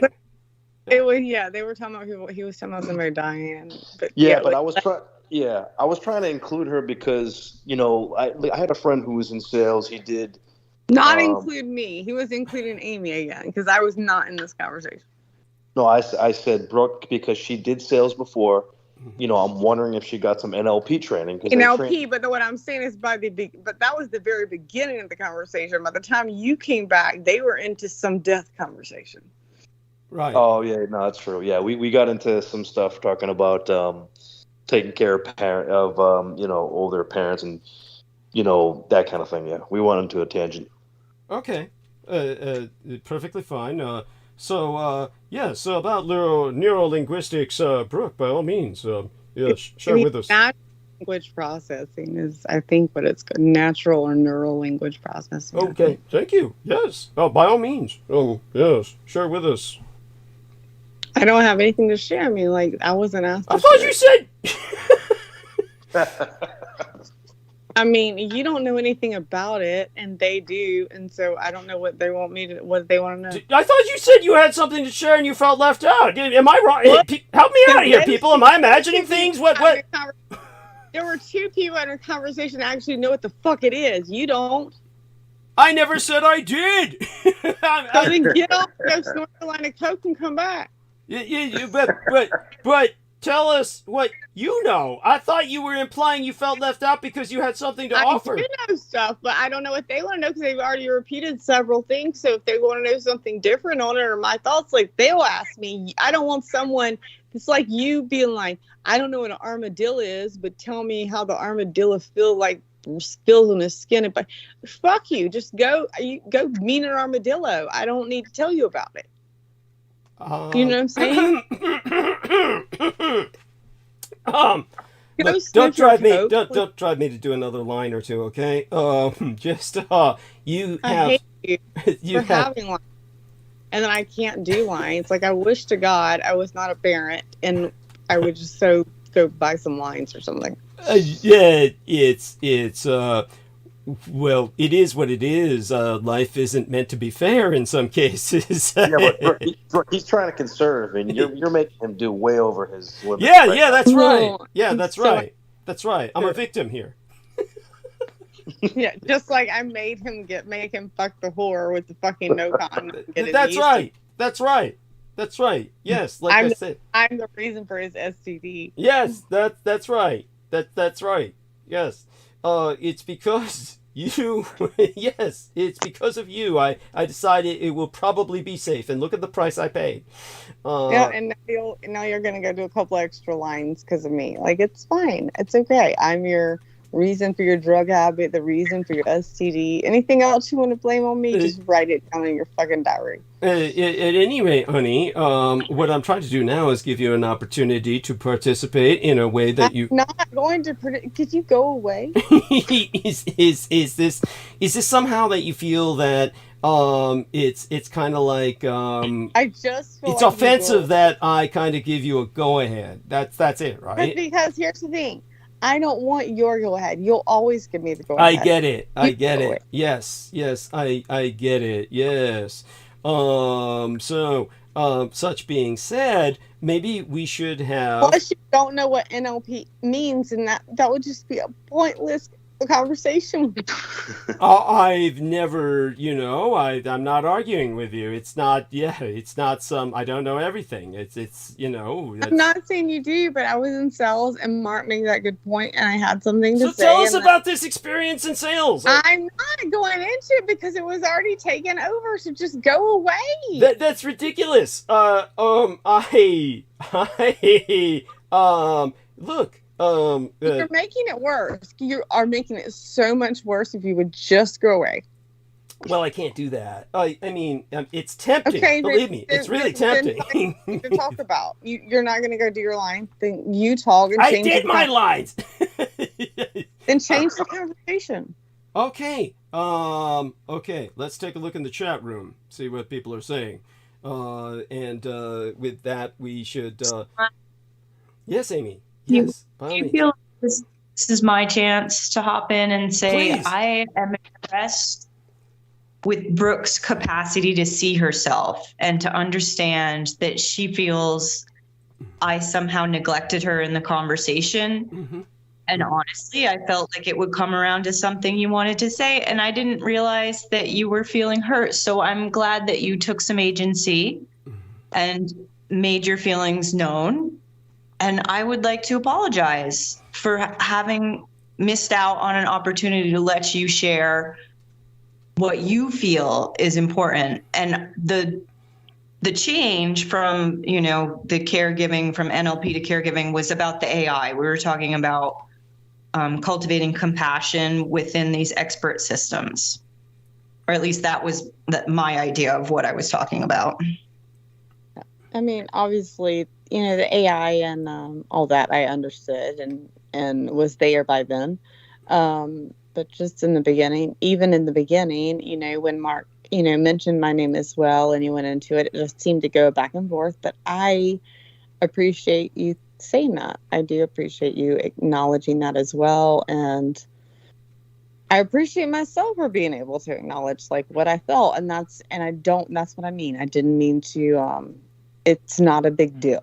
But I do feel like that's when sometimes you have to be able to say things that you feel, because if you don't, then they're just hung there in this dry, open space of resentment, and you don't want that either. So I feel like it's better to just say, this didn't make me feel good. And that's what I did. Mm-hmm. Is there anything else? But I didn't do what? Is there anything else like that? There's a million things. I would like my floor clean. That doesn't make me feel good. It made me come vacuum. I got a vacuum tomorrow. That's not really good. Well, Amy and her lovely friend. I mean, Carla I have parts, so it's not just vacuuming; it's vacuuming and mopping the entire. Well, they cleaned up their own home, and believe me, that was quite the chore. Tell us a little bit about that, Amy. I mean, that was years of clutter that you had to dig through. Yeah, kind of like exploring a forest or something. I think it had more to do with the dog having 11 puppies and 9 surviving, and then just keeping the 2, which they're a complete distraction. The pets they're getting in the way of normal life, because it's just a heart attack every minute when they dash for the road, and then they're just faking you out, not going across the road, but the cars are still screaming by. Please tell me you had them fixed, Amy. We're working on it. We're still working. I had one fixed. We have either you know how many more puppies you're gonna have. If you don't, that's we only have boys now, so the mom's fixed. There won't be any more puppies, but the boys need to be fixed because it's hunting season and they run, and we don't want them out there running because they run and go find any female in heat. That's why, we're working on it. It's just the conditions with the vets up here, because we are rural. It takes forever to get into a vet, and then it's $1,000. I mean, that's Humane fine. Society, because the Humane Society do you not have a humane society up there? Because a humane society anywhere near you will fix for like 30 years. And this brings me to the point about the NGOs being a bunch of criminals. Yes, tell Our us about humane that. society, our humane society had this giant fundraiser, raised a lot of money to take in animals, and then they closed, and then you couldn't even go to them anymore. Like and we don't have one anymore. That's the thing, is there's nothing. There's an overwhelming number of cats. The cats are crazy. I still don't have this cat fixed, but I don't feel I can do that. I think that her owner is supposed to do that. So we're working on that too. I do rescue. Friend me on Facebook, because I will find you a place within an hour from you that a rescue will take it, and they will make sure that it is fixed. Oh, well, we're not good. We're not giving them away. No, I don't mean rescue as in take an animal. They will pay because they don't want so you got to remember, rescues are into two things. We take in animals, but we also, one of our biggest things as a rescue is we literally do not want any more animals to take, because that means animals we're going to have to take in. So your puppies, like those animals eventually are going to come into us at some point. Do you see what I'm saying? So when we can fix an animal, that's the first thing we will do. Give it back. We just want to fix it. We drove 3 hours to get the mom fixed. Like, if you can find a vet along the border that's not $1,000 per visit, please give them my number. Please tell them to call me. But this is like, we've been doing this for at least 4 months now. Like, just applying to get the prorated through $30 fixing, and then they reject us, and then we apply again. And then, well, we're friends on we're not friends on Facebook, I don't think, but we are friends on Skype. That's it. Yeah. So I'll message you on Facebook. Yeah. But okay. I think Brooke can help you. I think Brooke can help you. Brooke really is passionate about this. So does it make sense to give it a try? And she could probably find some place for you that would surprise you. That's what I'm waiting for. I'm waiting for her to find me a place that's doing the thing that they say they're doing, because that's been our issue. Trust me, I am the queen of that and the Karen of that. If there's anything I can be a Karen on as well, like, that's it. But it's the Karen passionate. Like, it's just, we're not taking no for an answer. How are we gonna fix this? Like, I do that. So I'll message you on Skype, and we can get friends on Facebook or whatever. I'm not on Facebook.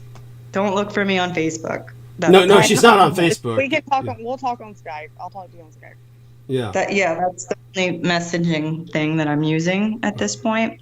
But yeah, no, that's just part of the deal, is like your life sometimes gets away from you, and you have to turn around and manage things that have already happened rather than move forward.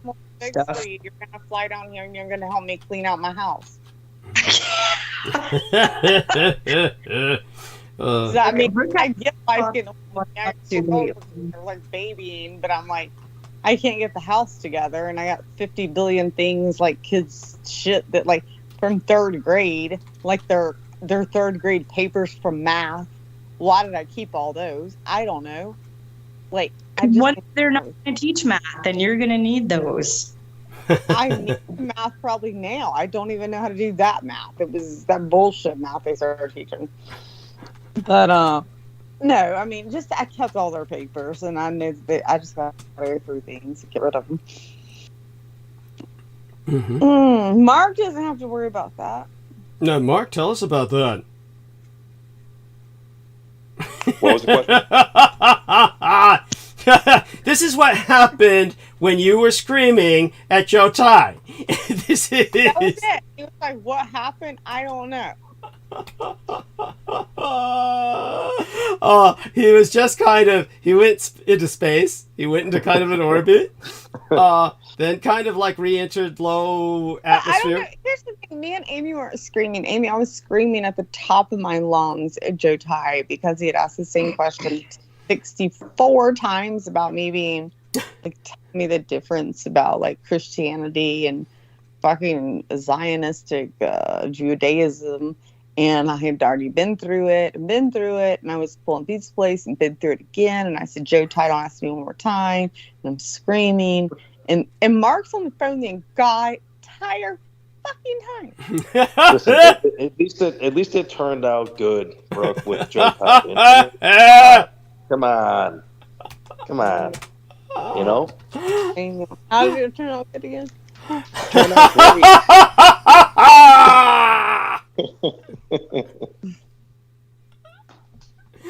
So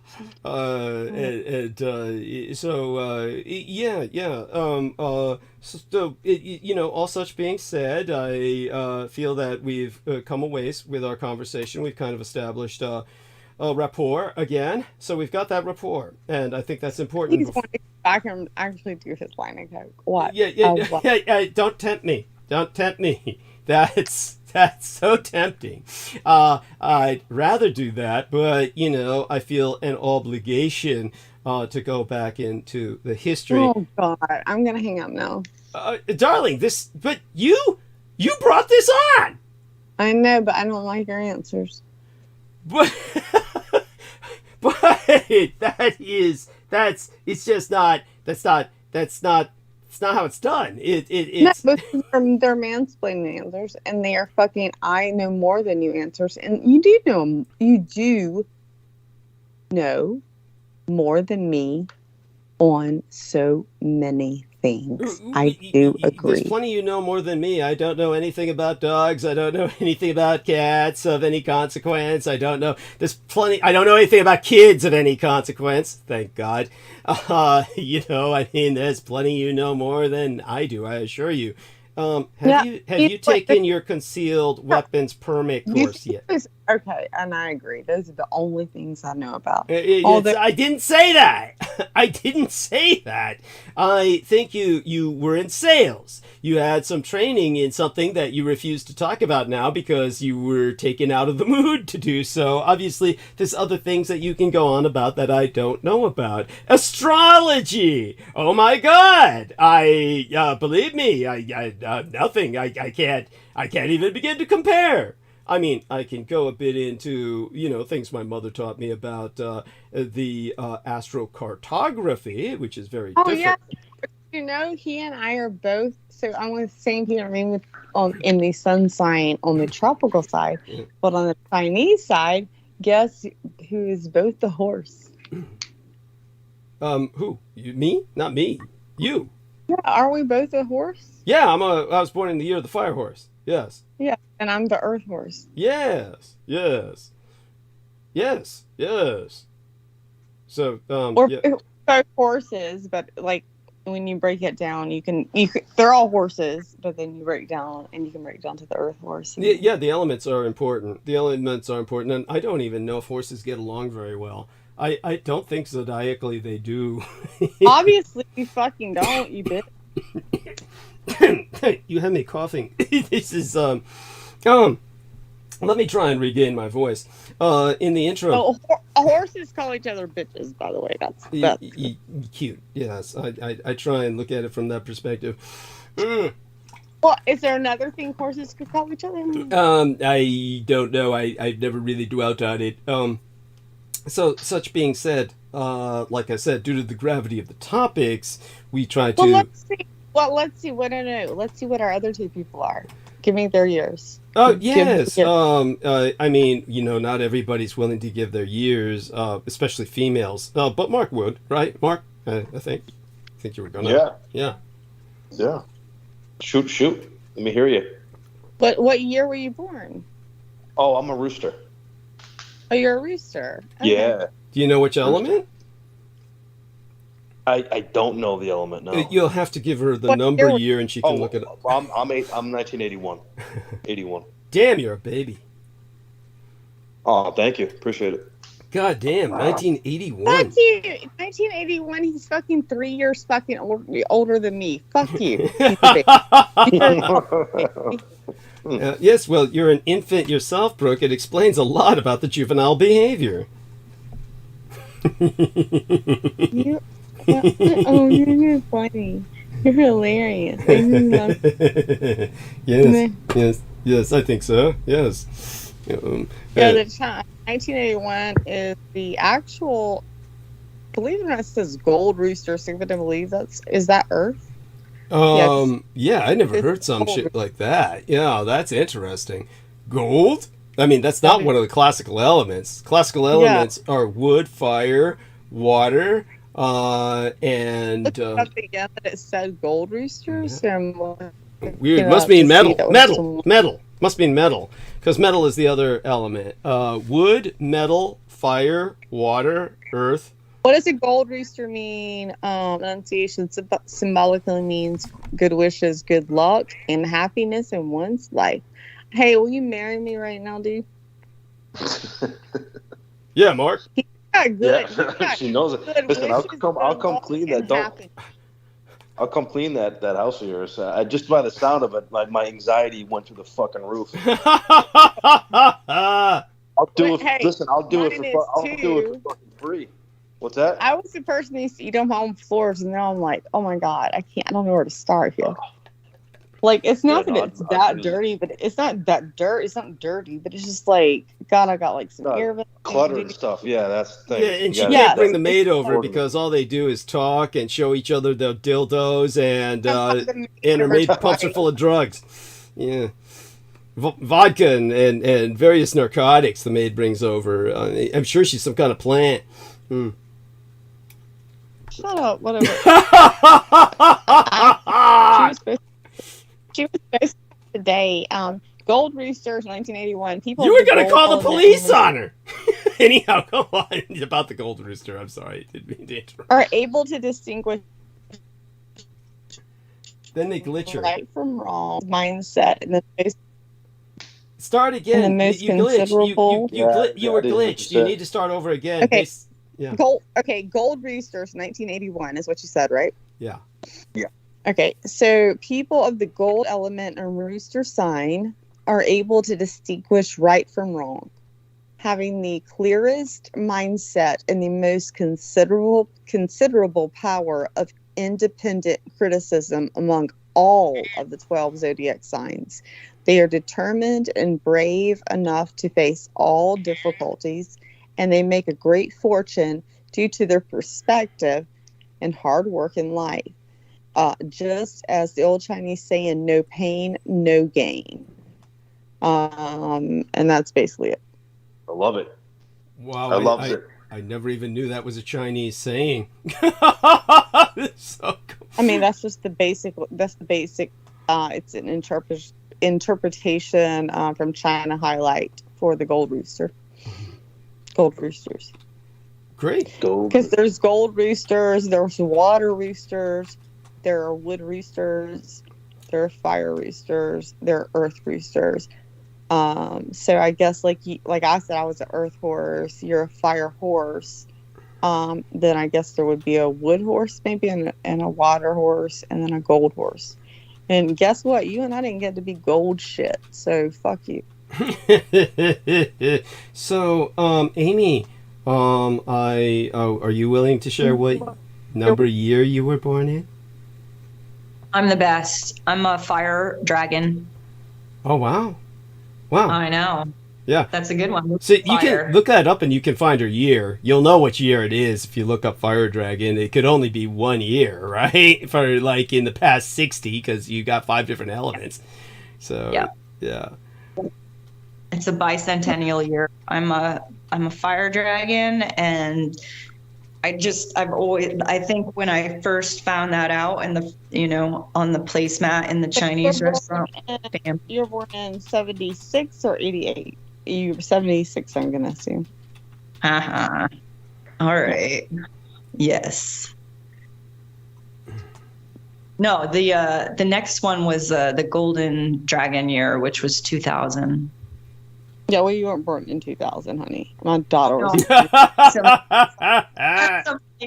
Though, and that was like one of the great things when he said, "Oh, I'm a dragon," and I was like, "Oh, you were born in 2000 in the big dragon year," because that's like that was a big celebration,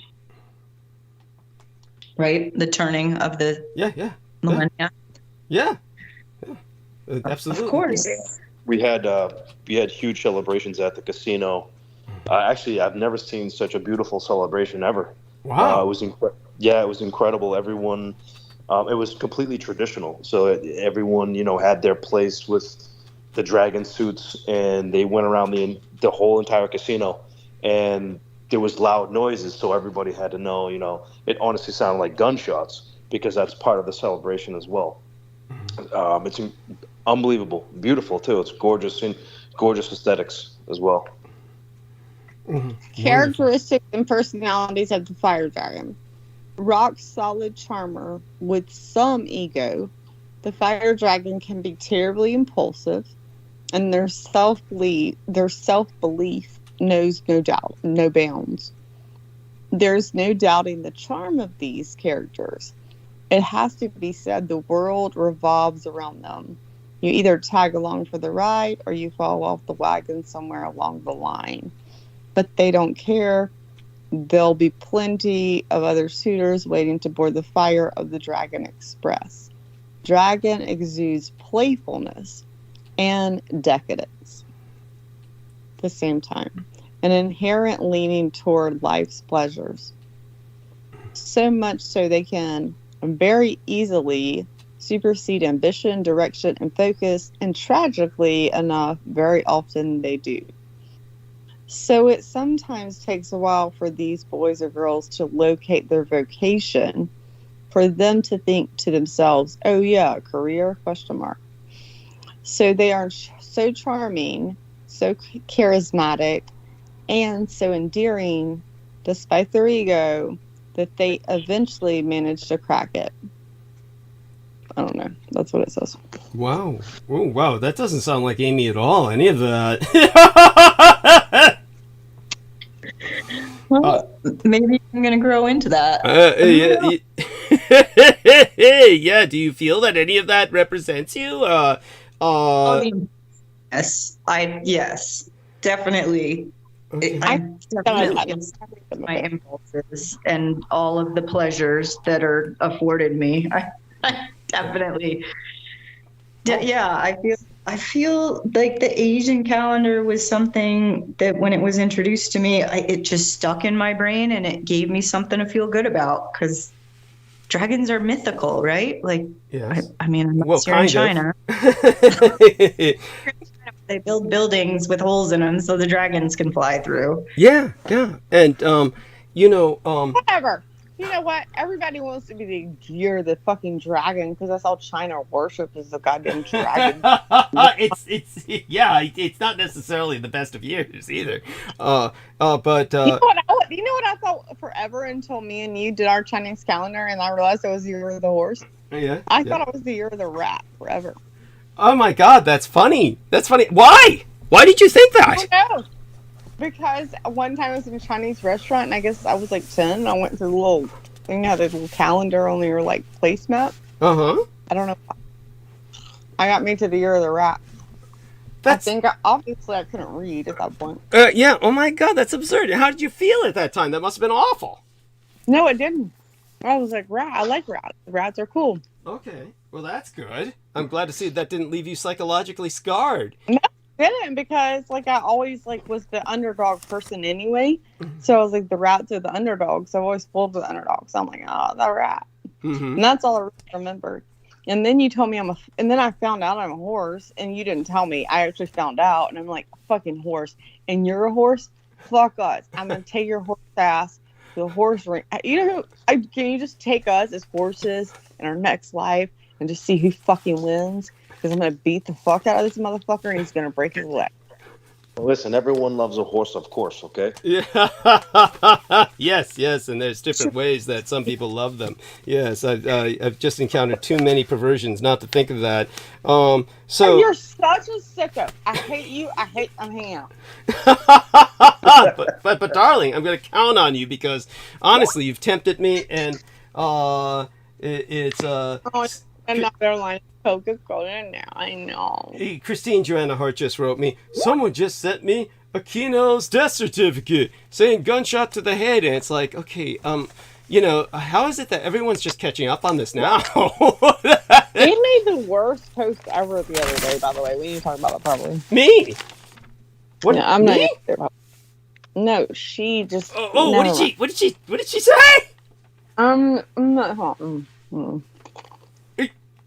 What was that? It was like you started chewing something in the middle of responding. It was very sad. It was a very sad post. I was like, Wait, she made it public. Whatever she said is public. So it's public. Anybody can look it up, but I'm not putting. I can't look it up. I'm banned from Facebook. Well, I'll show you at some point. Shut up. Oh, okay. All right. Thank you. Maybe, and I'm not saying she's a bad person. I was just like, oh my god, really? You said this?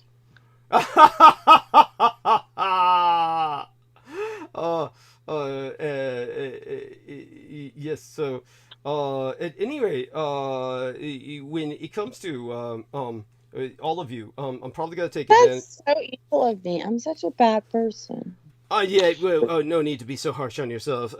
You've tempted me, and I'm going to take advantage of that. Probably take another short break soon. But before I do, I wanted to ask Amy.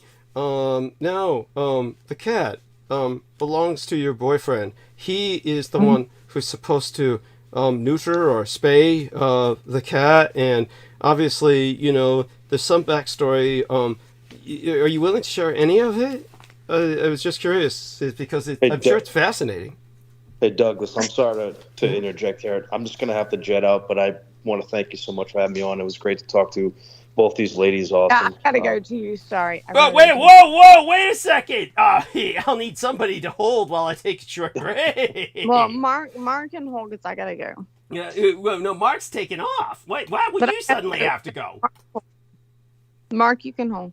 No, he has to go, honey. He really does. I have to go too. I have kids. He doesn't have kids. That's a good one. They're adults. I have kids and dogs. How many dogs or kids do you have? Yeah, so it's just going to be Amy and me for a little while, and Amy's going to have to hold the stage alone for a few minutes. I think you could do that, right, Amy? I got it. Yeah. So Amy can do this. So both of you say goodnight to our listeners, please, while you, take off, before you take off. Okay? Absolutely. Thank you so much for having me on, Doug. Support Doug Dietrich. Ladies, it was great talking to you, and I will see you all next time on the show. Yes, thank you. Very good. Bless you, Mark. Love you dearly. And your turn, dear Brooke. Yes, I would like to say thank you, everyone, for listening to me, and thank you for the night. And thank you, Amy, for everything we talked about. And Douglas, I would like to not thank you for anything we talked about. I would like to say support Douglas Dietrich, but first support. It's BugsyBrook@gmail.com. BUGSYBROKE@gmail.com. That's cute. That's and adorable. you can support that because I think Douglas deserves less support than he gets because he's already driving a Ferrari. And a Maserati, according to Maserati. Yeah. So, but no, I love Douglas and love you, Amy, and y'all take care. Yes, thank you. That was constructive. Did you need me to get my message again? No. It was clear, quite clear. Yeah. BUGSYBROK@gmail.com is the PayPal address. Oh my thank goodness. Yes, thank you, honey. That's adorable. I know, I love you. Yeah. After that, like whatever you have left over, like $1 or $2, you can give them. Oh gosh, yes. Okay. Thank you. But now, have a blessed night, honey. And I'm sorry. Love you. Yes. I love you. Love you dearly. Okay. And with that, I'm going to talk to Amy a few minutes before I take off for a few minutes, and then come back and dominate everything with basically a monologue, because that's demanded at this point. In the interim, dear Amy, some topics that you feel comfortable with, share them with us. You were speaking of things that were going on in the present world, and I'm just kind of getting my act together. Why don't you go on a little bit about some of these current things that I can comment on while I'm, semi-distracted by everything that I'm doing. It would help. Yeah. So I mean, this is definitely not current, but I was looking at the affinity triangles. I was looking at the way that the different astrological signs in the animals, how they get along. And I've pulled up this chart for best match, lively pair, and worst match. And yes, you're right. Horses do not get along. They are the worst match. So there is that. Would you like to know who you should look for? Sure, why not? Yeah, that's cute. So it's saying the best match for the horse is tiger, sheep, or dog. Oh, that's right. Yes. Go on. I don't know who that is for you, but if you're out there, Douglas is looking for you. Yeah.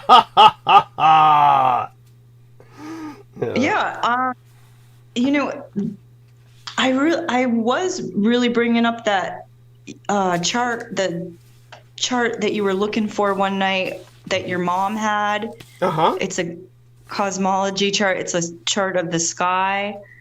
I found that to be like one of my favorite moments in all of your transmissions, where you were going over your mom's astrology notes. And I mean, there's times where I just have to write stuff down because otherwise I'm going to forget it. I mean, that's kind of my monkey mind just goes forward and I don't always remember things. But when you started talking about that, I really wanted to be sure that I wrote it down so that I could get back to you about the different ways that the myths of these star constellations played into how people relate to each other. Yes. I mean, that's not always an easy topic to discover, but I feel the relational trauma that exists, in the mainstream, could probably benefit from a new outlook. And, looking at history and looking at how we arrived at these ideas of what Jupiter is and what Saturn is and how Oshifus fits into all of that and why we don't talk about that. And, this kind of stuff to me is points that need to be elucidated. These are things, if we don't talk about them, who's going to bring this stuff up? Thank you. Yes, quite so. And go by all means. You can continue speaking a little more of it. I do want people to know that the way I pronounce the constellation, which Amy is speaking of, is Ophiuchus. But I think the way she pronounces it is fine. And it would be my mother's sign. I'm sorry, go on. I don't know how to pronounce it, so no Ophiuchus sounds a lot more. But I find what you say fairly euphonic.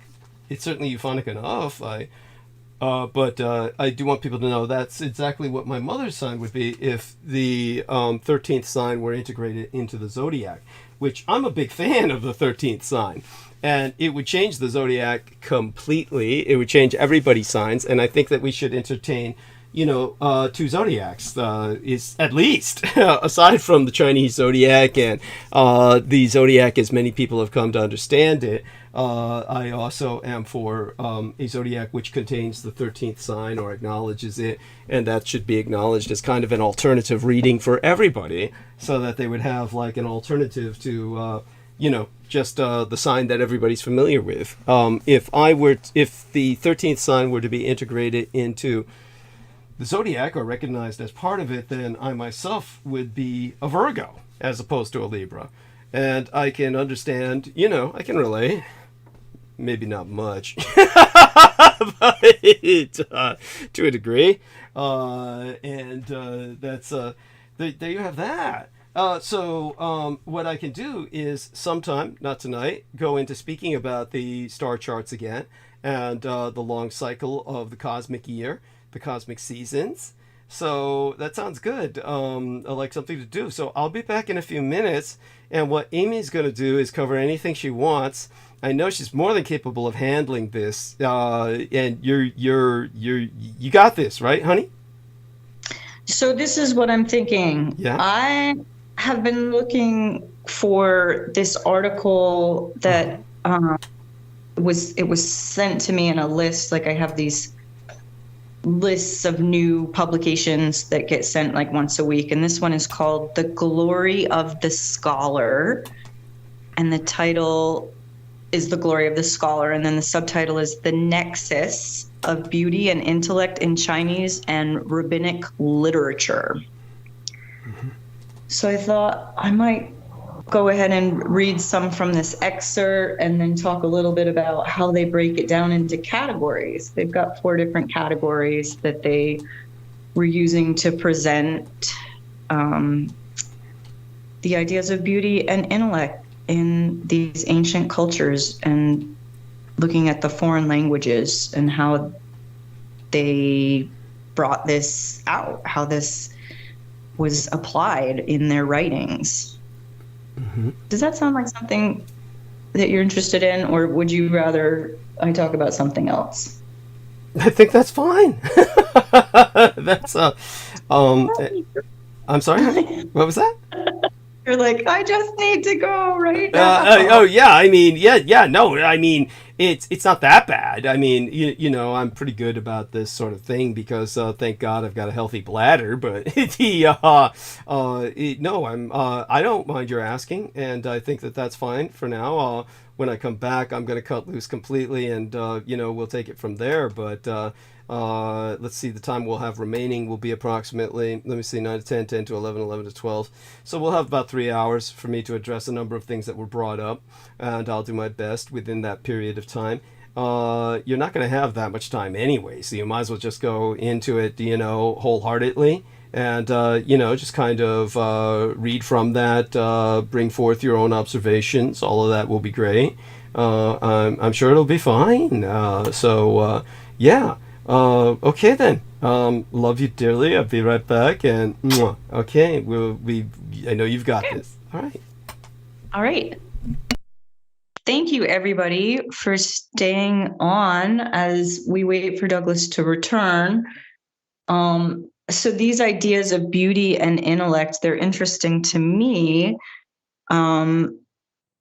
basically because of my own projection of vanity as something that I do not want to cultivate. And the idea that beauty and intellect are part of your own vanity in some way or another.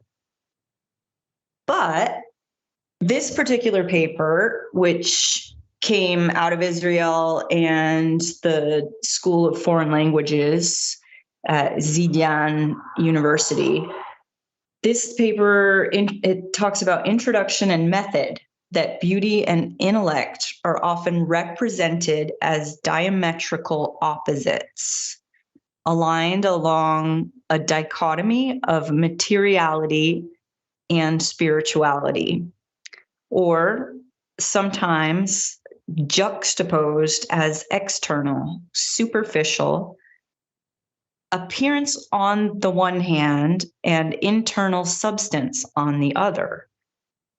The contrast between beauty and intellect, especially in religious literature, tends to be conceptualized as both antagonistic and hierarchical. Nonetheless, other positions exist, including the correlation of beauty and intellect. This opposite approach may have originated in the experiences of scholars or spiritual leaders. Spiritual leaders who encountered people who were both handsome and wise. The purpose of this study is to examine a variety of views on this matter in ancient Chinese and Jewish texts, specifically Confucian texts, examples from Taoism and rabbinic texts from the Jewish tradition. So they go on to compare, it says the method of comparison deliberately draws on two traditions which did not maintain contact or cultural exchange.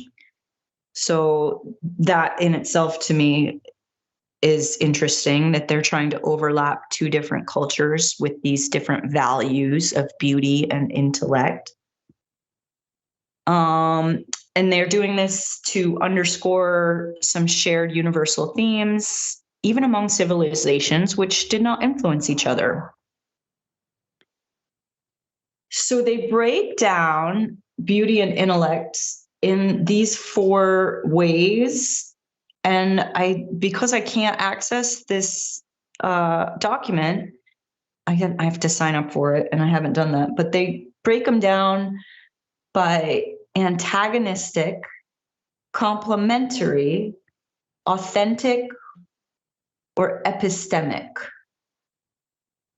And so looking at those 4 things, antagonistic, complementary, authentic, and epistemic. So epistemic being based on knowledge. I would like to find out, like, how does beauty and intellect affect knowledge? Like, what is the gift of the scholar? Like, why is it that we value scholarly work and knowledge? And how is that in relation to the other 3 categories: authentic, complementary, and antagonistic?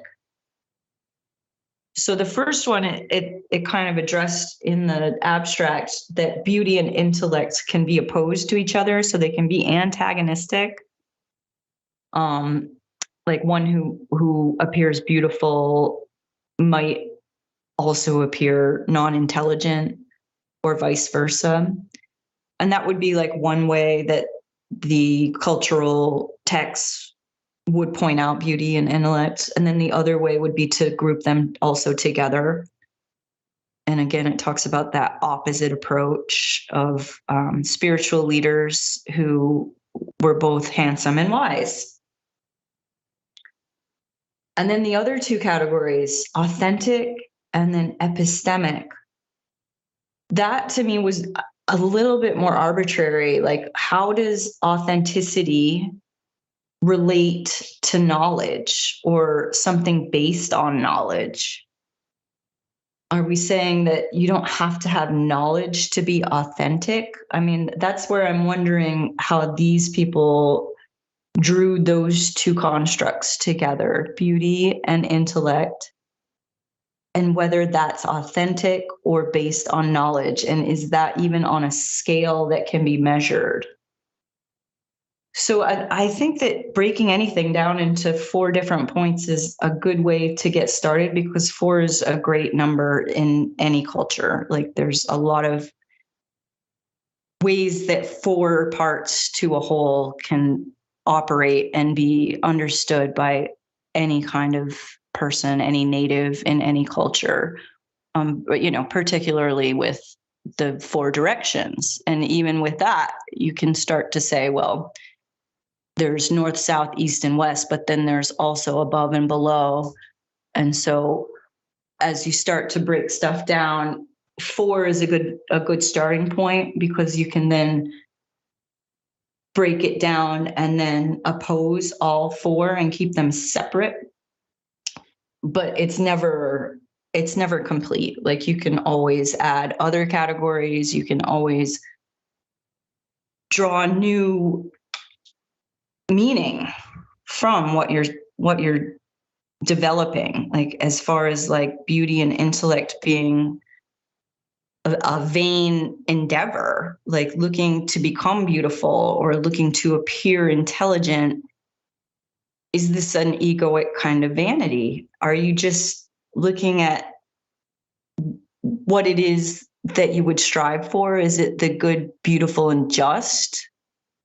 As you might say in a philosophical argument, like, is this an endeavor that's worthwhile, or are you just playing into your own vanity? Are you just allowing yourself to feel good about something that's really minute, really small and personal and not at all a part of a greater good?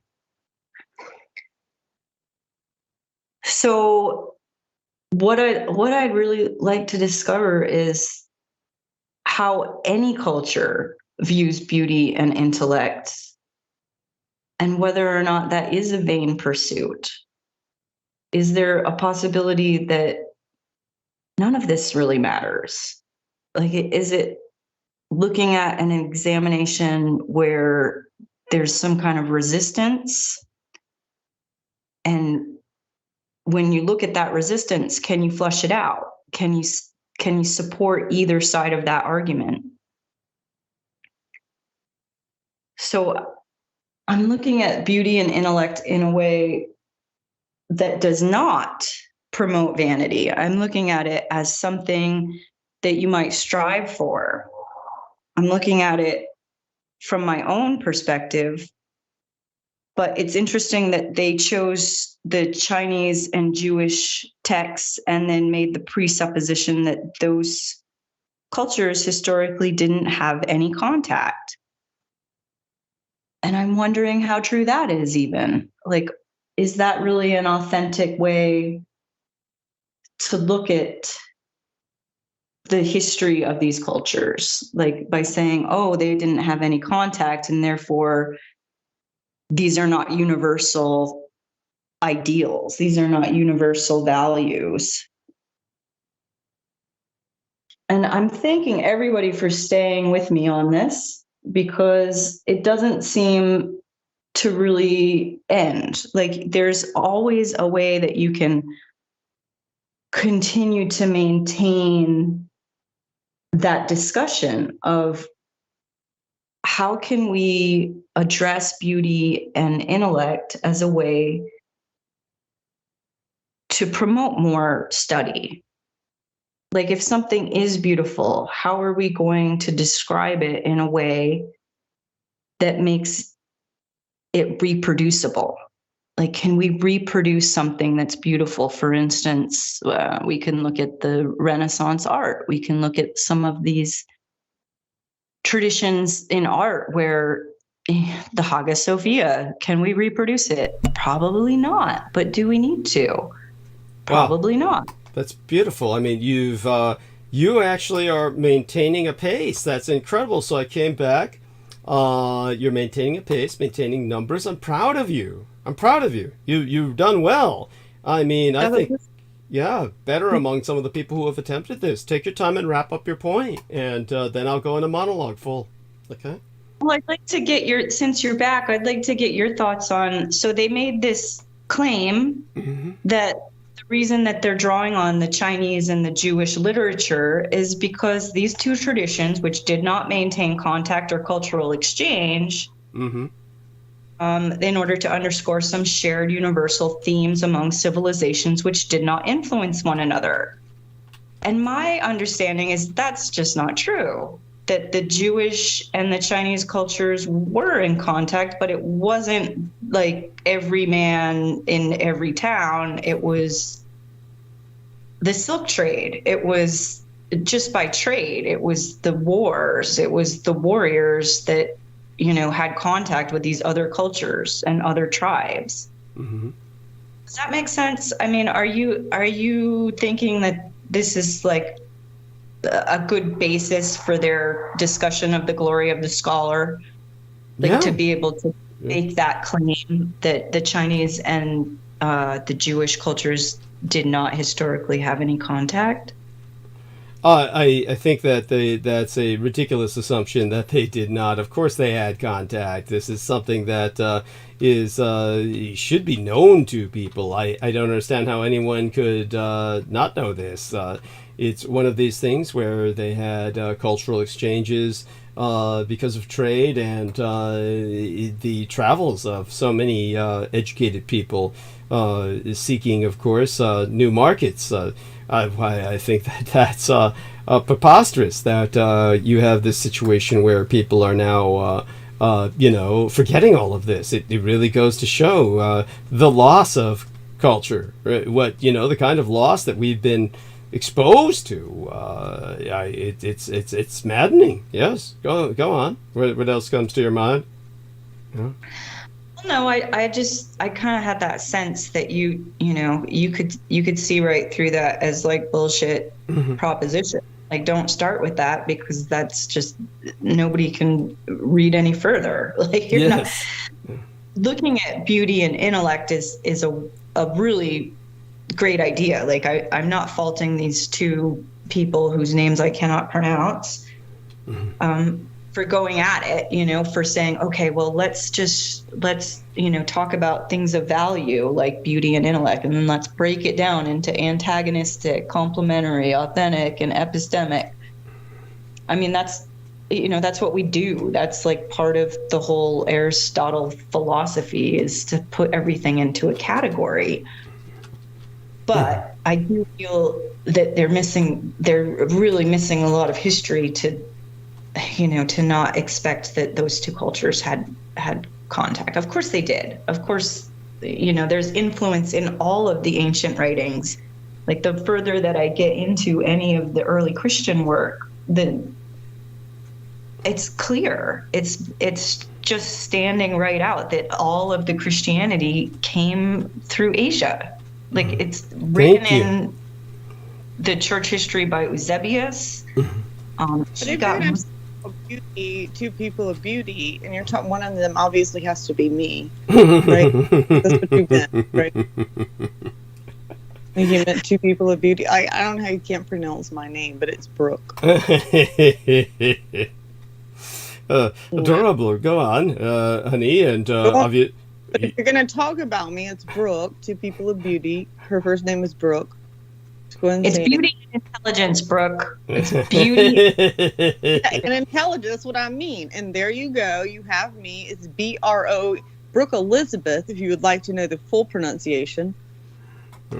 So that's cute. Obviously, you feel you have something to contribute. By all means. I do. I just think beauty and intelligence describes me, and therefore I should be named. If she's going to say she can't name a name. Right. So, darling, it seems like you're still awake and energetic. Tell us a little bit about how this sudden burst of energy came to pass. I ate Ruffles, and they're not doing well with my stomach because I thought I could. They were sour cream and onion, sour cream and cheddar and sour cream. Anyway, I had those and a beautiful mango smoothie, and I am literally wide awake with sugar. So I just wanted to call back and say that I felt like Amy was talking about me again. Well, I didn't say their names, but two people of beauty and intelligence, and I was like, go ahead and say my name, Amy. It's fine. I don't mind. You're talking about, like, I don't know who the other person is of beauty and intelligence, but you can say Brooke Elizabeth Gibson and be like, that one beauty and intelligence. Just say it, Amy. Okay, so to spare Amy that, I'm going to begin to go into monologue, but I invite both of you lovely young ladies of beauty and intelligence to suck it out of the goddamn room. Yes, but I invite you both to stay here, and of course... I'm going to stay here. I'm just going to interrupt you every 45 seconds.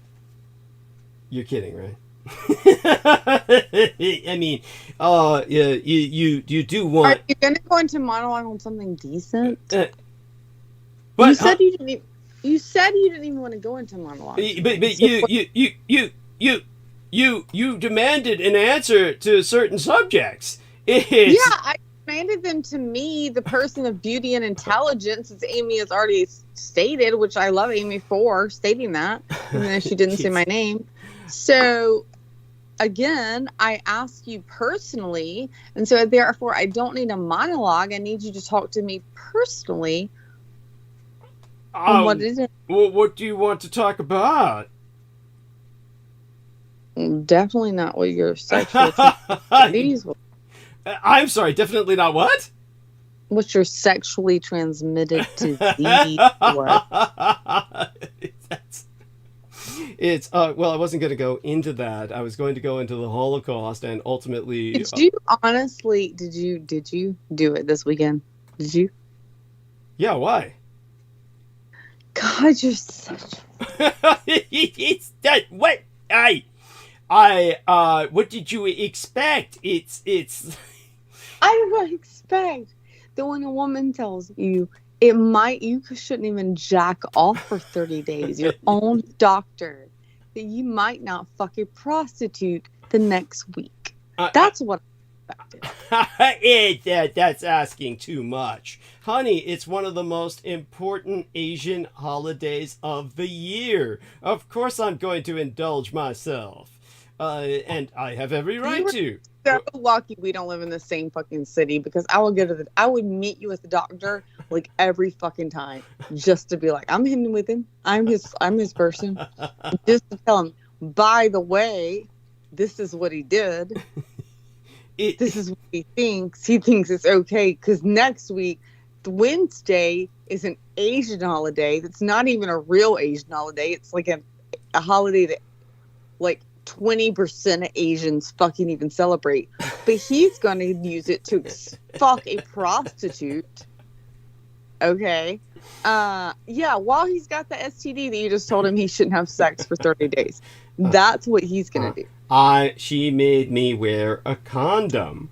And that's, that's something that I despise. It detracted oh a my bit. God. You poor little tiny 6-year-old baby to wear a condom. Oh, everybody send him extra money right now. Like, there needs to be Douglas Dietrich condom fund. Yeah, this is what irritated me about Brendan Zogit when he said, "Oh, his listeners pay for it." No, they don't. Honestly. No, they don't. No, I did hear him say that. And no, the listeners don't pay for his. The listeners do not pay. Listen to one of two things. Listeners, you need to understand something. Either he's lying about getting laid at all, or I can assure you, it's getting paid for from somewhere else. So he does not have the money to pay for. I mean, maybe a $15 hooker, like, and maybe that's what they got his disease, but that would be it. But no, I think he may. I don't know. I go back and forth. The estate he has not invited me to, so I refuse to believe it's real. So I'm pretty sure he's paying for a $10 or $15 hooker. But either way, it doesn't matter. He doesn't pay for that. But what he also doesn't pay for is condoms. That's right. Yes. So, okay, all such being established, yes, it is a barter system that I've worked out with my son's husband, where I teach the Blood Boys history, as I'll get into with all of you if I am permitted to do so. I would love for you to get history when you put me in that fucking pool. Like, I will sit there and listen to you all day. You don't even suck don't suck my blood. Just let me lay around in the pool while you fucking blah, blah, blah, and suck their blood. And I'll be like, I'll float around with a margarita and be like, taking it all in. It is good. But taking it all in on the phone, not in a pool, no, not doing it. You can pretend you're there, honey. Fuck you. You can make me there, or it doesn't exist. Honey, that's like saying you've never been to the International Space Station, so you doesn't believe it exists. I'm pretty sure it probably doesn't exist either, to be honest. Okay, I can't keep laughing. I've got to conserve my voice so that I can get into this monologue. This is a monologue. No, because we're so dying for your monologue. We can't wait for you to talk for 7 hours. I gotta admit, like I said, it's not necessarily that I want to do this, but I do feel obligated. You brought on a topic in a challenging manner. I'm trying to... well, why don't you let me challenge you on every fucking piece of your shit? Because we can't get anything done that way. No, you know how you like to get shit done? You like to go blah blah blah blah blah blah blah blah blah blah blah blah blah. Now fast forward for 4 hours. and then nobody. You're like a Peter Moon. Don't interrupt me. Blah, blah, blah, blah, blah, blah. So and then like if somebody doesn't, or let me mansplain it to you again. Blah, blah, blah, blah, blah, blah, blah, blah, blah, blah, blah. But there's that term again. Now, I have nothing against that term, and obviously it's a legitimate term to use in certain situations. But in terms of what I do with my monologue, that's not mansplaining. Mansplaining is, for instance, I just was like, I'm gonna invite Amy to come down to South Carolina. Yeah. Amy is welcome to come down to South Carolina. Amy, you're welcome. And, I'm not saying Coffee. a little bit next couple months. What? yeah, what did you say? It was You glitchy. got a few people talking in your background, bitch. Let's not use that term too freely. I say bitch. I only understand. people And like I actually said, ever care since about I got a yeast infection, you can consider me one of the bitches. But such being But said, no, bitch is actually my endearing term. If I don't call you a bitch, then it's not endearing. yeah, I get it. I get it. We still have to be careful of time and place. But No, I say fuck you, bitch. That's it. but Amy, yes. What did you say? Because you glitched. Your technology glitched. Sorry. Yeah. Oh, I was just saying, like, I'm not gonna say no, but I'm really busy for the next couple months, so we're gonna have to talk about this again later. Tomorrow you're having that procedure. Isn't that something? I'm hoping it happens. It's just, you can't ever tell until things actually happen, if they're really happening. So. Why are you staying up all night if you're having the procedure tomorrow? No, I went to bed. I went to sleep. Didn't listen, Okay. I got up at 4 because I had to pee, and then I was chasing around the cat, and I could hear you guys on, and I was like, well, I might as well just hang. I do have a job interview at noon, so I'm What? You have a job interview on the day that you have a surgical procedure? No, it's today. Tomorrow is the thing. Mm-hmm. So it's just, I don't know if I'm gonna, What's the job interview for? I'm sorry. Oh, you don't know. It's just like torture. It's just the University of Chicago wants me to be a field interviewer for childcare settings in northern Vermont. So I'm going to go Sounds and great. have my procedure, and then I'm going to spend like the holiday season dealing with kids in childcare. Oh my god. Sounds like torture to me. Oh, I'm yawning just I'm yawning just hearing that, but honey, it sounds myself. Yeah, I have a gun and a bullet.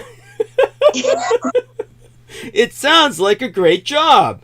Okay, he's lying through his ass. No, I mean for a woman. For a woman. Yeah.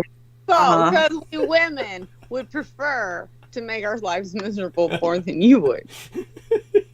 I think it's such an illusion that women honestly care about other people's children. That's what I mean. He's trying to say, like, we women somehow care more about, like, I think men care more about them, to be honest. Like, I do, all like, right, if it's yeah. not my own kid, I'm just like, you're snotty. Like, occasionally if you're cute, and if I've already had a child, you remind me of my kid, or maybe you remind me of a kid I want, but there's like a few, and the rest of them are snotty little nice brats, and I just want to throw them against a wall, to be honest. And I like I kept the church daycare, and that is how I felt. Oh my gosh, we have in common. I did that for years in my childhood too. Was taught Sunday school. Yep. Mm-hmm. Wow. And yeah. Tell us about that experience. I was paid a lot of money to go to the Episcopal church and watch these 3 or 4 kids while they had church services. So it was just like a way to keep these naughty little brats out of the church service. And I would just do like... Hey, I didn't even get fucking paid. I did it voluntarily. Jesus. They really scammed you. You should have gotten some money. I got $15 an hour, and this was like... Nothing. We got nothing. 90? Well, no. Well, we did nothing because we only did it for like 2 hours a fucking day. And then I did it with my grandmother, but that was helping her when I was younger. She probably got paid some because she would do it 8 hours a day. But and I would help her. I remember Ivy. Ivy was the one little kid, the only little baby I wanted. I loved her so much. Wow. But like the rest of the kids, I wanted to kill them. And that was, I was fucking kid. I was like 8 years old, man. And I was like, I don't want to kill all these. But I liked Ivy. I loved Ivy. I thought I'd name my daughter Ivy. But Ivy was the only girl I liked, the baby. And then when I got to volunteer 2 hours of the church service every Sunday, I would get these kids, and like 90% of them are brat bitches. And I volunteered in the room I like, because I like babies, but then I had already learned, like, I don't want to change a diaper every fucking 10 minutes. So like 2 hours with the 2-year-olds, because I love 2-year-olds, because they're like cute and they can play with you and they'll kind of talk, so I love 2-year-olds, like 2 and 3-year-olds. So like, but it has to be a good or two. Like, you realize then I like my 2 or 3-year-olds because I taught them how to respect people, and I taught them how not to fucking, I don't know, like, don't bring your kid in with a snotty nose and his boogers running down. Don't bring your kid in, throw shit at people's fucking head and expect us to not want to throw it back at his fucking head 9 times out. Like, those kids I was done with. So yeah, those were the kids I wanted to slam against the wall. But there were a few good ones, and yeah, I mean, it's the parents. It's not the kids, really. It's the parents that don't teach them then. I mean, in my case, I pretty much did a lot of childcare in my youth, and even like in through college, and it made me never want to ever have my own children. And that, and that to me is like the most disturbing part of like job searching, is finding the only people trying to interview me are for childcare positions. I feel like it's torture. I feel like they're just torturing me some more. Why are you even looking for work?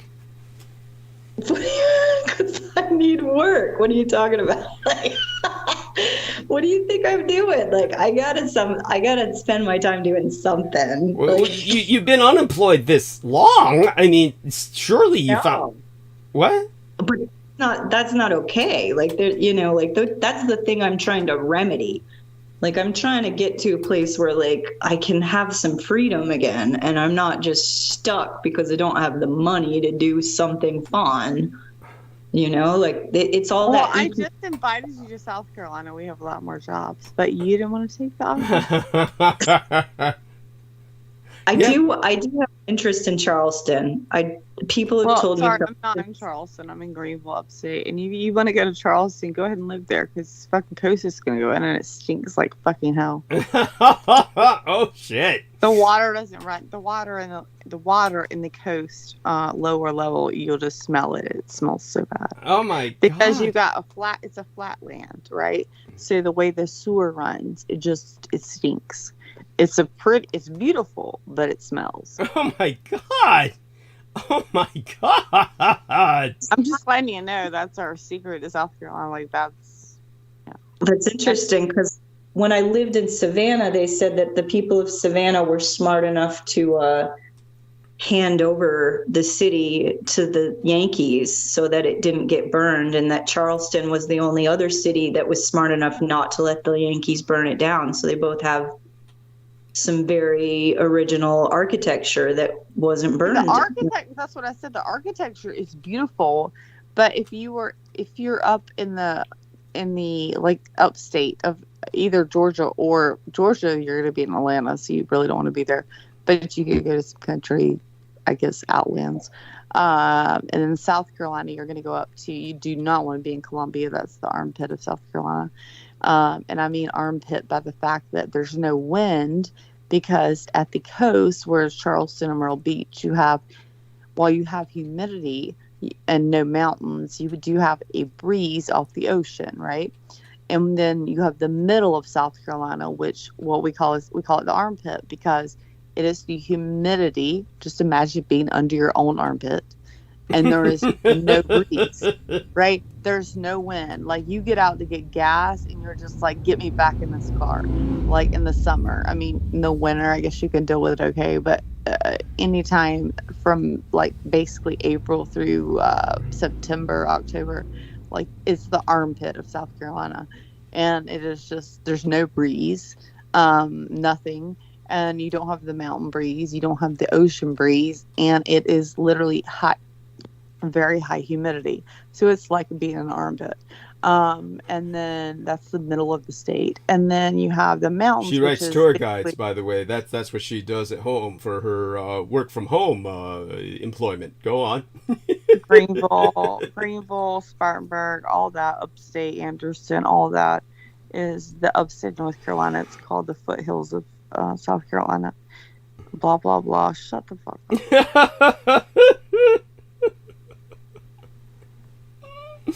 Go on, honey. Come on. I mean, this is, Jesus, it's fascinating. It is. It really is. No, so the upstate of South Carolina is the foothills. It's called the foothills. And basically, it's the foothills of Appalachian. And it basically, we have basically the breeze of the mountains. And what that's going on. So we have some humidity for the south, but not the high humidity comparably to the middle or lower part of the state.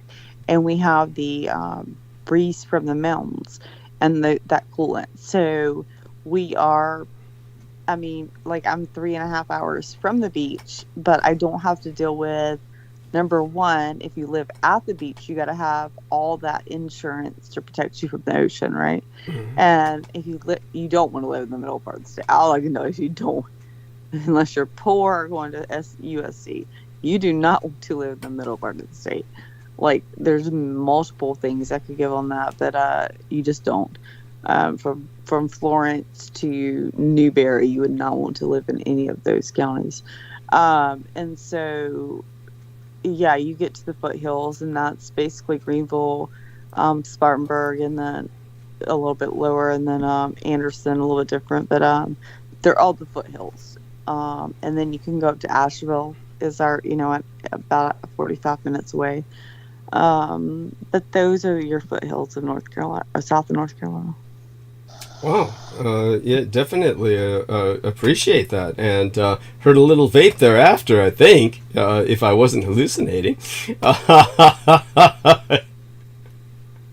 Shut up. Yeah. So, your response, Amy? Yeah, I would rather be a tour guide from home than watching other people's kids any day. Oh, really? Wow. Okay. I'm all for it. I like traveling. I like being in places. Like, there's nothing like just finding yourself somewhere you've never been and realizing how different the world really is from what you know. Yes. Thank you. Sounds like you're getting ready for the big show tonight. Who, He me? doesn't have a big show. He never has a big show. He's just gonna read some shit off fucking his pages, whatever. Like to marry you, Douglas. Yeah. It's yeah. She's 24 hours to this. Yeah. No. Yes. This. Yeah. I can't even begin to imagine. This is like, well, that's not going to happen because she'll try and kill me to get the insurance money. So that's. Oh my god! So I ordered. Okay, so non-nicotine vape. I ordered a watermelon raspberry. This is how all had to come from California, I believe, LA or San Francisco. I can't remember. Blue Raz. The company is called Cyclone, so you can look it up, Cyclone, as it would be spelled.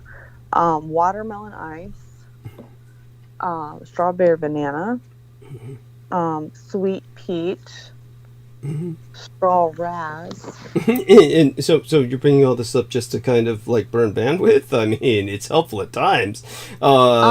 But I'm burning bandwidth. Number one, because I need you to be proud of me. But number two, I can't find the actual vape.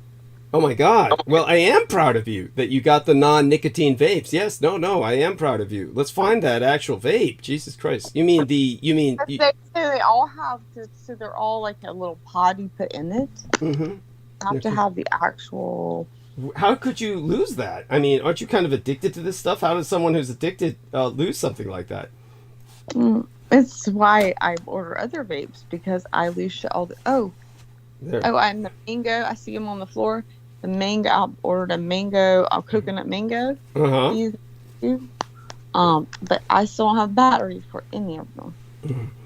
Okay. So I ordered 2 of them with batteries. Gave my son one. And the other one I don't fucking know. Because it's a vape. It's like losing keys, man. Like you have it with you all the time, and you sit it down on the couch. Oh, I just found it. Never mind. Excellent. I'm proud of you for that as well. Good. So with that, I was at the couch and just looked down. He's there. Yes, excellent. But like, what you don't understand, it's like if your penis wasn't attached, like occasionally you'd leave it sitting around. Okay. Yes, that's true. Yes, I'd forget my head if it weren't screwed on me. So what I'm going to do is going to try and go into You wouldn't lose your penis, I swear to God. Yes, it can happen. It can happen. I assure you. Can we prove it? I'm sorry, what? Can we prove it? Prove what? That I wouldn't lose my penis? Yeah. How could you prove something like that? So, like, I will cut it off, and you just prove that you keep up with it. That's cute. There we are. Thank you for that offer. I think I'll pass. At any rate, what I think I should do is maybe try. I was thinking maybe I should try and do the monologue next episode. Because, Brooke Sieb's anxious to participate tonight, and Amy is here. We should have kind of a 3-way until, the end of the show, which isn't too long from now. I mean, when you take a look at our live stream, we've got 10 to 11, 11 to 12, about 2 hours and some 20 minutes. It's so do you want to spend the next 2 hours and 20 minutes talking, honey? Yeah, just tell me what flavor to try next. Oh my God. Tell me what flavor to try. Coconut mango. Which one? Coconut mango. Okay, that's fucking one across the. God damn, you had to pick the one across the. I thought you said, you had just found it. No, I went across the floor to the goddamn dog. Okay. I coconut mango. And so, while she's going for that, Amy. So tell us about your this job thing. You say it's torture. You're going for the interview, and your procedure is after that, the day after. Today, tomorrow, basically. What about transportation? Did you find someone to take you there? No, that's why I'm like I got all these people on the hook. Mm-hmm. And I had a fucking girlfriend. What's that? I thought you had a girlfriend. Yeah, where's Kala? I'm not that way, first of all. But I'm sorry for you. That sucks for you. Friend for 3 years. But Kala, she's that way, isn't she? No, I mean, that's not what I was suggesting, but I mean, obviously people, you can understand why people get that impression, and it's not a bad impression, but why can't Kala take you there again? No. She's willing to, but it's her anniversary, and if she does it, then nobody's here to help with the dogs. So, and it's her anniversary, and so how's it your anniversary if you're not fucking together? Okay, well. Yeah, anniversary of what? I mean, you live with her, and as far as I understand, there's nobody else there. No. You just said it's our anniversary. He lives in New York. He's here now. But anniversary for the guy that fucking was in the mental hospital? No. Kala has her own love interest. Okay. And what's his trip? Interests have nothing to do with her. So what? But what I'm saying is there's a number of people who've agreed to help me. Okay. Trying to get a ride from somebody who doesn't know me and who isn't going to cause me extra trauma. You know, I'm trying to get a driver who's just going to drive and not attempt to rape you on the way there. Well, and back. you can come here. I'll drive you. You can drive to South Carolina. Drive you. Get a bus, and I will not cause you extra trauma. Buses here. We don't have buses. She is in bumfuck. She is in bumfuck, Vermont. I mean, she's on like the border of Canada. That's why, you know, Peter Moon. Remember when he started asking her questions about, "Oh, are you near?" and whatever he said, and yeah, and then she said, "No, I'm," and that's when he said, "That's not the question." That's not what I asked. I said, "Are you?" I know. Why does Peter have such a problem talking to me? He really just doesn't. He can't talk to females. Like you just have to understand. It is what it is. But darling, yeah, she can't take a bus down to South Carolina because she's out in the middle of bumfuck where there's just cars passing by once in a while, and when Thank God, I mean, the fucking Florida woman was about to take a bus here, and I didn't invite her. So. And but darling, at this point, the fact that you still don't have somebody dedicated to driving you there is beyond me. You've got to find somebody tomorrow to drive you there. Today. This is the problem. Yeah, go on. Let me explain to you how this works. Okay. They call you the day before to tell you what time to be there. Okay. So I'm not going to find out till today. We have to arrive, which is 4 or 5 people on the hook right now. Do you not have a fucking Uber there? No, there's none of that. There's no taxis. You don't have a goddamn Uber? Fuck no. People can't even get the internet long enough to make a phone call. Just like could get into some app and try to find somebody to give them a ride. I live in a bitch, and I still have fucking Uber. I mean, like, yeah, fucking Uber. I don't know what you're doing. And look for a ride in Montgomery, Vermont. Go on Uber. Find yourself a driver for anywhere in northern Vermont. Newport, St. Johnsbury, Stowe. Stowe is full of tourists. They are always looking for Ubers when they arrive in Stowe. Weren't you like living in a car? You had a car. What happened to your car? You should have been driving for Uber. You know how much money you would have made if you had a car?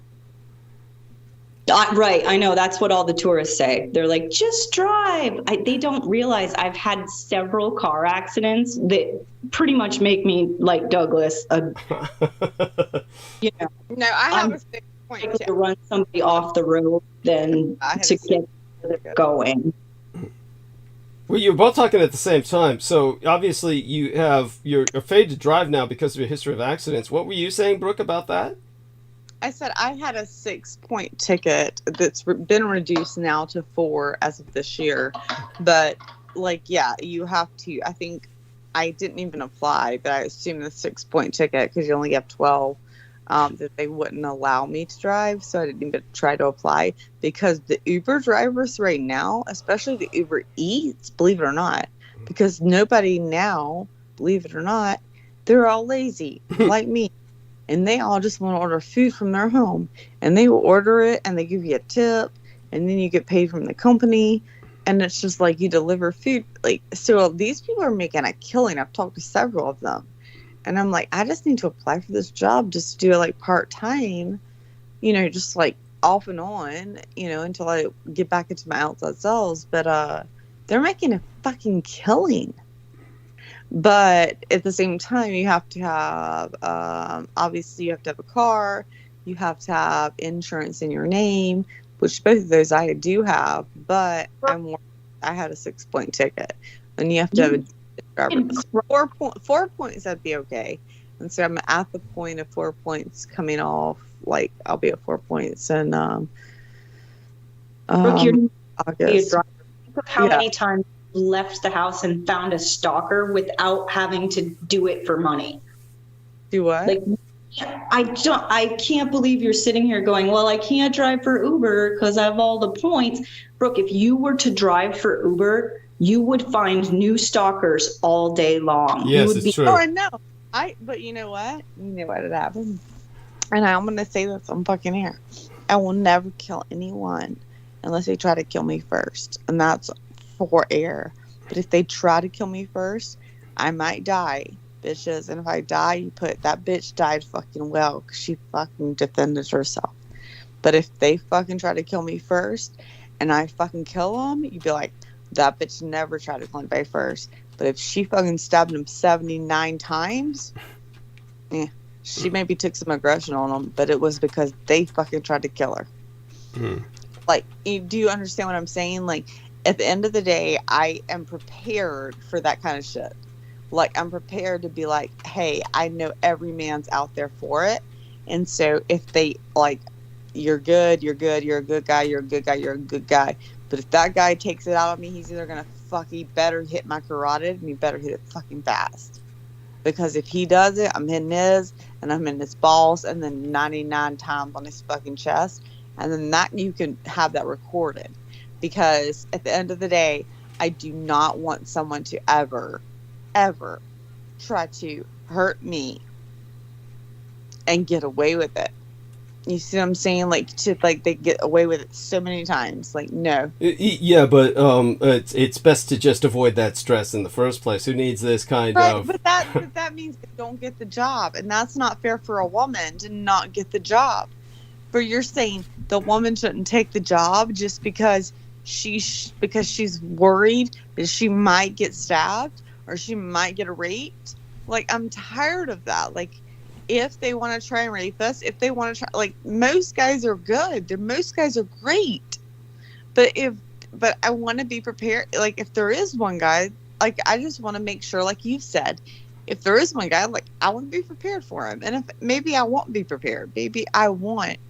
And he'll get me. But, like, if he doesn't get me, like, if he gets me, put in my fucking tombstone, bitch died trying. Oh my God, but it's...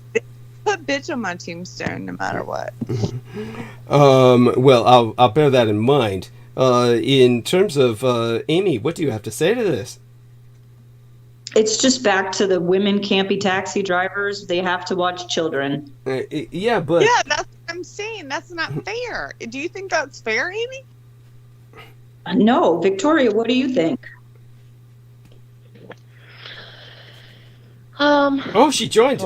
I didn't even notice. I'm sorry. I was too busy checking out some other things. Victoria Lauren Hobbs, my dear. Welcome aboard. Thank you so much for joining us. And I burped. That was my burp. I burped. And go ahead and answer what Amy said. Good morning, all. Sorry, I'm still working on how this thing works. The Skype? You're doing fine. Why is this not working? Well, we hear you. Oh, you can't hear us? Oh, okay, good. It is working then. Yes. There we go. Hi, friends. Yes. Did you hear the question? No, something about a taxi driver. Yeah. So what we can do is repeat the situation. What happened is that Amy Como, I must introduce you to her. She lives in Vermont, and she is got too much backstory to relate. And Brooke Gibson, you've met already. But Amy, do introduce yourself to Victoria.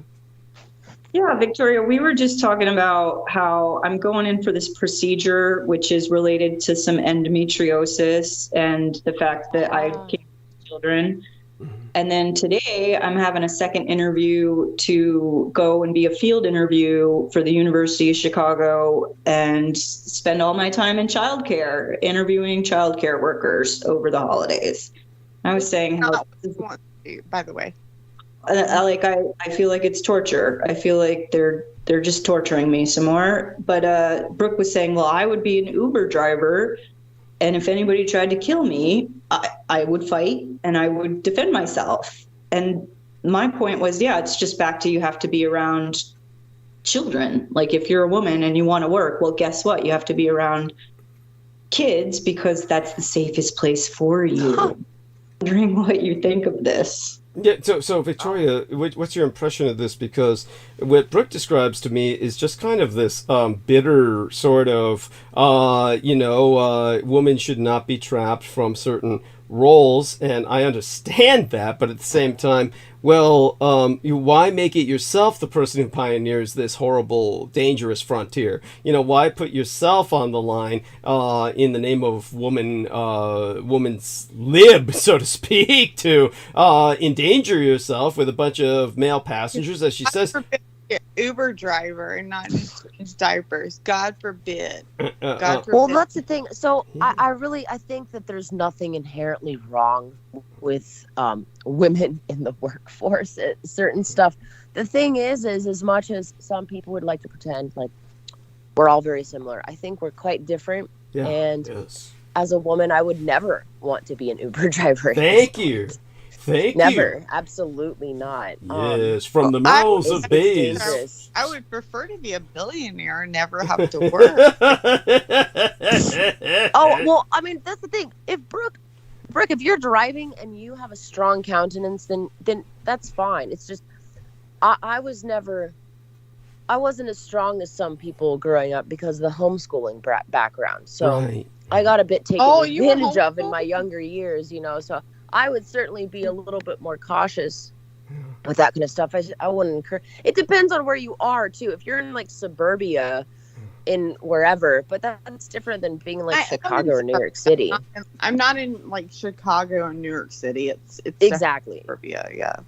Exactly. No, she's just in an area where. And I wasn't even talking about Uber driving. I was talking about Uber Eats. Like. That's different too. Just delivering the food. That's all I meant. Yeah. You don't want people in your car. What was that, honey? You don't want people. Yeah, you don't want just random people getting in your car as a woman as much anyway. Like the Uber Eats thing, that'd be a lot safer if your car. Yeah. And you don't have to have like certain specs for your car and stuff like that. But here's the thing: is that women can do anything. It's like the old Nike commercial: "Anything you can do, I can do better." That's not necessarily true, but at the same time, we want equal opportunity. It's not always going to be equal outcome. Mm-hmm. But that's fair. That's fine. Men are the one doing the fishing and the construction and all these crazy hard jobs that women, we don't tend to go for. Every once in a while we'll put on a power suit and be, head of a corporate thing. But the thing is a lot of women, they get to a certain age and they're like, ooh, I could either answer to a boss who freaking hates me, or I could answer to a husband who actually cares. I don't know. Some people say that's being oppressed, but I'm sorry. I feel like it's more oppressive being under the corporate head honcho who doesn't give two shits about you. Good point. Pardon my language. No, good point. I mean, it's a hard situation for women. Period. Yes. Heck yeah. Yes. Amy, you were going to say something? Or was that a glitch on your mic, so to speak? Or a dog in the background there. My cars. Okay. Yeah. Yeah. I just, I'd rather address the problem of the inequality because they don't have a choice with the childbearing. They're attached to the infant. And there's this idea that there's equality when there's just not. Like if you choose to have a family and you choose to raise your children with love, that is going to get in the way of your career. Mm-hmm. And you got to pick one. Gotta choose exactly. One. You should pick one. The problem is society has made it where you shouldn't pick one. And it doesn't even mean two women can have a kid, but it means you're supposed to pick a kid. I mean, you're supposed to pick your career, and you're supposed to also be a full-time mother. And you can't do both. You can be a full-time mother and a full-time employee, right? or 40 hours a week. But guess what you're doing? You're giving half shit to that job and half shit to that kid. Yeah. No, So go on. at the end of the day, I think that's what you're saying, Amy. Yeah. Kind of, right? I mean, I saw having no attention from my parents, and it wasn't just me. There's a group of people that I'm involved with who none of us had time with our parents in our childhood. They were always working, and it wasn't just our fathers that were out of the house. It was our mothers also. Honey, you need to sue your parents. Your parents are stark raving mad, and you basically could sue them saying that they made you a homeless wreck, and that they're tormenting you by withholding financial support that could help you lead a better life. I mean, they're disgusting, honestly. At one point, well, I shouldn't share anything private of yours on air. And also, I think you have a personal trauma with children anyway, and this is why the children are so such a pain to you.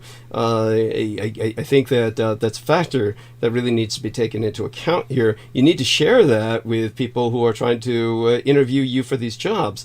Obviously, rather, you need to be talking with the Department of Employment or the EDD. In California, we call it EDD, Employment and Development Department, and share with them a trauma that prevents you from working with children comfortably because of this past trauma. Wouldn't that make sense? Maybe they'll start looking for different jobs for you. That's something that I've done. I've been to the employment office, and they're not helpful at all. It's really, there's so many people who in our community right now who are just trying to get on disability. Like, I don't understand why you're not trying. Oh no, I have. I definitely have. And I've talked to another NGO about, getting the crime victims compensation group, and they referred me back to the police officer who refused to take a report. And I went to the Attorney General and said, I don't understand why a domestic violence victim has to confront the police officer who refused to file a report. Ding, ding, ding, ding. Yeah. Exactly. Yeah. Did something similar. I hate to say it, but cops a lot of times do not do too much for women sometimes. I've been in this position multiple times where I have been threatened. I didn't feel safe. I had someone basically threatening my life. Jesus and they were Christ. laughing in my face. Basically, I'm like, okay. No, this is outrageous, and it's all too common. Honestly, I'm appalled and offended at the police behavior. It's almost standard operating procedure, and the idea is to basically drive you away so that you don't approach them anymore. That's really their intent. Amy, I'm so sorry that happened to you, girl. No, and like you say, I'm not the only one, and that's what really keeps going, is that there's other women in this same position where you can report over and over and over again and receive the same nonsense of just go back to the police. Yes. Just report it to the police. And you're like, no. Here's all the times the police have come to do something and nothing was done. You see, this is why I've thought this out a long time ago, and I've always advocated something radical. I've pointed out in the past that the U.S. military's greatest operational success really was as a draft army, and that we really need to get rid of the so-called professional military force, which is simply a welfare state of cultists. Right. Yes, thank you so much, honey. And and it's also half mercs anyway, I'm pretty sure. Oh, well, by the way, what you say is absolutely true. A lot of people don't understand the enormous influence that private mercenary companies have come to have, and how much impact they've had on American battlefields, at least until recently. And how they get shut down and renamed same day. Blackwater turned to Z, turned to Academy, which is under, Triple K canopy, which is, you know, like they have their ways. You're very familiar with this. I'm quite impressed. Everything she's just said is accurate. I've explained this to people over the years, all to avoid lawsuits, or war crimes tribunals. Yes. So my proposition, aside from the fact that we have to realize the differences in men and women, the differences in men and women physiologically have to be acknowledged. They are an inescapable reality. And they're beautiful. Yes, thank you. Now, of course, I'm much more liberal progressive, and I also acquiesce to recognizing people who are gender fluid or trans. So I have a solution to this. With a draft economy, men alone need to be drafted into a military. Will your ass. I'm sorry, honey? We will be your ass, and you know it. I'm sorry? Women in general, is what you're saying, will be ass in the military. Yeah. Well, we don't want them there. I mean, by that I mean We don't want them there, but we will fucking kill them. We will handle it. Because we will handle it either in a negotiable way, number one, or number two, we're going to kill people on our very. Well, let me finish what I'm going to say first. Though I appreciate what you're saying. Obviously, you know, there's this thing known as, of course, happens on female sports teams and the like. I'm sorry, honey? You've already told me this, so I think I pretty much said it, but it's fine. Well, there are other people who haven't heard this, Brooke. So you have to appreciate that fact. And we always have new listeners, so I do need to be allowed to make my statement without constant interruptions. Thank you. But of course, to vet or validate some of what Brooke has said about, we can handle this, we can do things. I mean, there is this thing on sports teams you see with women where they begin to synchronize their periods. I mean, I can just imagine them on the battlefield as one lean, mean, bleeding machine. Just all the damage they would do just by the sheer ferocity of scratching out other people's eyes, especially if they're deprived of chocolate. But at any rate, without going in that direction, what we can say is that I would insist myself that men be drafted into the military and that we institute a draft for women into a national... the cops. Yes, a national United States police force in which women would be drafted at the age of 16, unless they had physical or religious... I think you need to go with 18. 16 is a little young. No, I think 16 is important because I want them to serve a year like troops served in Vietnam, but it would be like a National Guard organization. Understand, of course, that if they're young and trained at a young age, it will help them. At 16, I would have been drunk on cocaine. Yes. Not everybody has that option. So the idea is to give them firearms training, martial arts training, for at least a minimum. I'm pretty sure the shooting with the cocaine would probably be pretty good. Such aside, never fear, there would probably be some issued stimulants on the field. That I have no doubt. But yes, this is the way that I want people to understand it. You see, the way cops are right now as a male-dominated force is terrible because men are very aggressive and men are not fit to handle. Yes, and they have quotas. They're also trained in a certain country by a certain country. They're also same as our CIA, FBI stuff like that. A certain country who we're affiliated with. What is this country that I'd like to know? Oh, I don't know. I don't even. Gosh, it just slips my mind. I'm pretty sure it's the United States. I don't really know, bro. You know what I'm saying? But I agree with you, Douglas. So even if I don't think that, like, say, 16-year-old girls should be trained and being yelled at by, military-age men, because that would make... Well, no. I imagine basically rounding up enough dykes to do that, but go on. That's true. But also, I do believe, I agree with you in that... Fuck you, you think 100... Yeah, Brooke could do something like that easy. She could be a 100 years ago, firearm training was normal. It was commonplace in public schools. That's right. So it would make more sense to just have people know how to handle their shit, maybe before sticking them in front of a, maybe have them go. What do the kids play? The Call of Duty or something? Right, right. Get them hyped up for killing. So. By the way, to validate what Victoria is saying, obviously the problem with these video games is that you don't die, and the horror of these. I know. I keep sending them to you, and you won't die.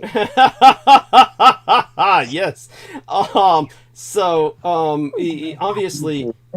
By the way, Victoria's talking. What was that, Victoria? What did you just? She was laughing because my cats. I'm sorry. I'll mute when I'm talking to my kitty cats who are just rolling in the dirt right now. Oh, that's adorable. Yes. Sorry. I love how you go. You're a little Libra ass. That's adorable. You don't get living like fucking cats. I don't believe her, Victoria. I actually love cats. I simply. Okay, tell me how much. I hope my cats eat me one day. How many cats have you had in your life, dude? I've had probably more cats than years under my belt. How many cats have you had in your life, dude?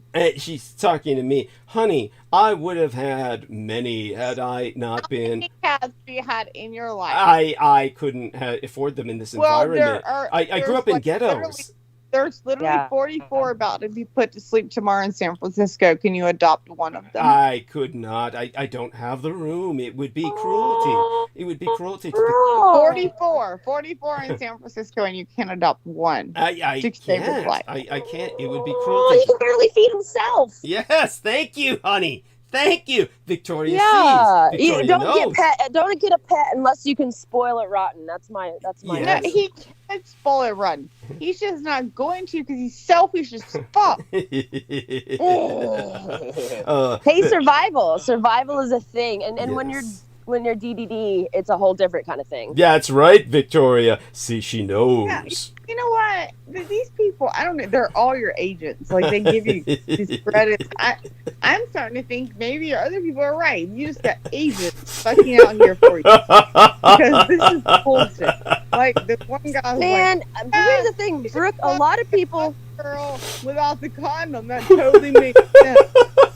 That fucking brother. And now you're like, yeah, I love cats, but yeah, he shouldn't adopt any, let him die. Yeah, who cares? Yeah, honestly, most guys like dogs, and I've always found that a little unsettling. How many men I've seen in his apartment? Oh no, he didn't have pets. That's fine. For like 3 days, and that on the cat uses a litter box, and there could be food down, and he will not even take one cat in. But let Brooke, we get your point. Let Victoria finish hers. Yes, it unsettles her that it basically. Like a lot of men do not like cats in particular because you have to win them over. Yeah. Which I know that's not probably the thing with Douglas. He's got a lot going on. Yeah, that's right, baby. To keep himself alive. He doesn't want a dog. He doesn't want to. Well, I wonder why. Probably because they're barky and smelly and slobbery and shedding and they can bite your face off and they bark all the time and they poop in your house.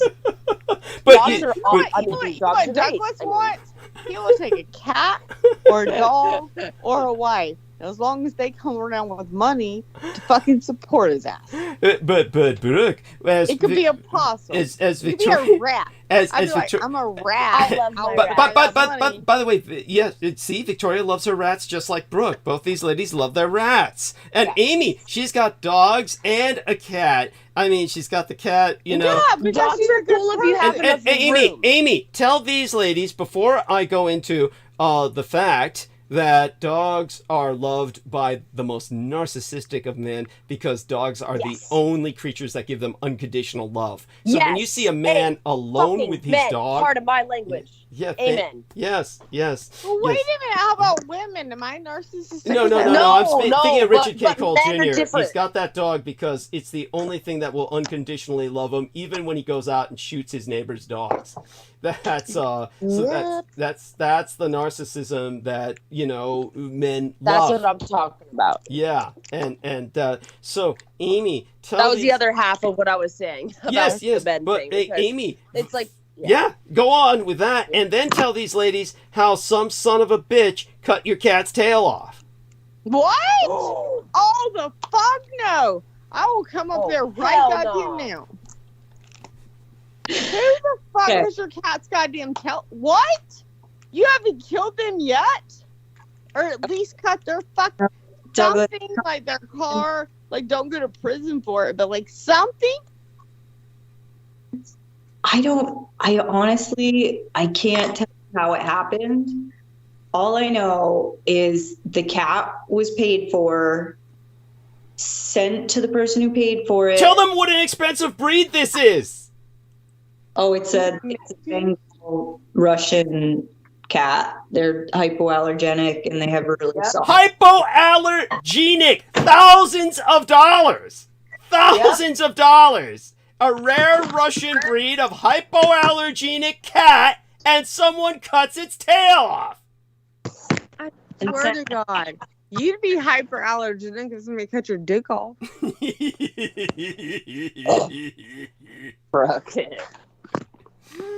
Yeah. Amy, So go Jesus on about this, and now it's shitting all over your home because it's got no tail muscles to control its ass, so it just shits everywhere. No. It's sad. It is. And she's getting better. Like I figured out that, you know, at one point we'd given her some probiotic and she seemed to get better control. And so I forced her. She doesn't like. Somebody actually cut her tail with a knife. No. They did something to it. It's fused and hooked. It's like, I don't know what happened. I don't know. All I know Are you is, trying to say that it appears surgical? yeah. So somebody cosmetically thought it would be aesthetic to deprive this cat of her tail, so they could just see the cat's ass high in the air all the time, like it's some sex fantasy, like a woman's in display or something. Oh yeah, that makes me. That makes me want to send you a photo. Yes, of course. Thank you. That's Can somebody cut my house off so it displays higher in the air? That's what I'm looking for. It's like a higher in the air tail. I'm 45. Like I need the higher end. So if you want to give me that neighbor's number, like I'll totally take it. Amy, so this cat though was like it somehow wound up in the hands of people who did this and then wound up back with you. What? Oh, there's the photograph. Oh my fucking God. There it is in the text box. We can see it now. There's the cat, just showing us her ass. And what kind of fur is that? Why is that? Is that a sweater it's wearing, or it's just got calico fur that's kind of spotted like that? What the fuck? She looks like she looks like a little tiger. She's so pretty. Oh, look at that little butt. Look at them legs. Yeah. She's wearing a sweater. Oh, they made her like a crop No, she tail. doesn't have a sweater on. She's got a little collar on. That's her hair. Yeah, she got a little harness. Harness. Thank you. A harness, but that black is her hair, honey. Yes. Okay. And he thought the black. Is that a Bengal? That looks like a part Bengal. She's totally Bengal. She's all. Yeah, okay. I was gonna say. I thought you said Russian something, but okay, Yeah. okay. They're from Russia. What? Really? Mm-hmm. Oh, cool. My dad has two of them. I don't know if they're like, they're not like too crazy up the scale. They're like maybe like F5s or something. Wow. Wow. Yeah. You can make some good not videos with her. They're different. To be honest, you can make some They're good. very strange. You should start making some little YouTube videos with her, and just put them on there. I haven't even seen my YouTube videos of the damn cat and her boyfriend over at the lake. I'm telling you, people are starting to get likes off random shit, and that fucking guy that does the voice over Rockstar. Yeah. Even if you don't get a video, send it to Rockstar, and he will fucking make the videos. Mm-hmm. Because he does a voiceover, and I think he gives you so much money back. His name is Rockstar, but he literally does a voiceover for the animal, and he does the same thing over and over. But it's hilarious, and he gets 1 million views. So yeah, you should totally start making views of that cat. Mm-hmm. Just Yes. like right. You'd get money. People send contributions. They will, and you will get money, and you will get money, like, especially because of the dog. He'll make up a story for her and the dog. If she pops the dog, he'll be like, man. You just look at Rockstar. First of all, Because if you can't make your own, first of all, make your own videos and put them out there. But if they don't make money, you send them to Rockstar, Rockstar, like I'm saying it. I don't need to spell it.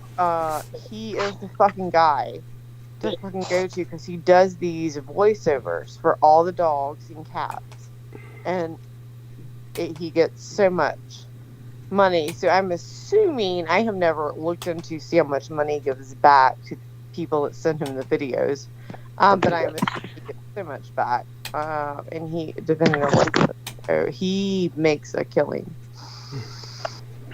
Yeah, thank you. Yeah, and so there you have it. With that cat, and if you have a dog too near it, if it'll get near a dog, and he'll make it up like, oh, you think you're gonna get my shit? And the cat dog will be like, oh, you think you'll get my shit? No, he'll just like, literally, it's hilarious. You have to watch it. Yeah, and yeah, believe me, you have an asset, use it. We like the fact that you showed your face, that the cat's there, and you're there as well, and your hair. Yes, that's right. So that's appreciated, and I like it. Yes, and so Although I will tell you, most of the videos you send to him, you have to. It just needs to be just the animals, and not the people. No, it's just because he does the voices for the animals. If you need to send it to him. Oh, you're still talking about Rockstar. I thought you were talking about me. No, Rockstar. Well, he would do the voices for the animals, and he does voiceovers, and that's how he gets all his money. But my point is, like, there's no people ever in the video. Okay. Yes, that's right. Of course, I could make a joke here about some people on our show that you could send their videos and he'll mistake them for animals and do a voiceover anyway. You're talking about like yourself and Joe Ty. Well, Joe Ty and Ian West and yes, a number of others. I was thinking. Without eyeliner. So Amy, you were going to agree with some things as well as telling us the tragic backstory of this cat. You go on. There's other things that come up with this storyline, right? Yes. I mean, you know, I would like to get her fixed to see if that keeps her from having as many issues, because I wonder if it's hormones that cause the inflammation, you know, in her tail, because she definitely, like, her tail hurts her. Like, you can see that, like, it's an okay situation. Like, is she not fixed? She's 5 years old and she's never been fixed. She has to be fixed. So what will happen is so cats are the worst. Like every 3 months they'll go into heat. Oh yeah. She could have worms too. Yeah. But that's an easy fix.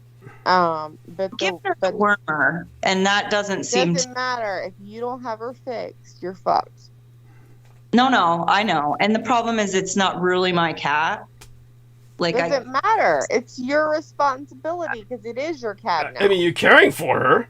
I mean, like, it is your cat. Like, it's like me saying my neighbor's cat isn't my cat.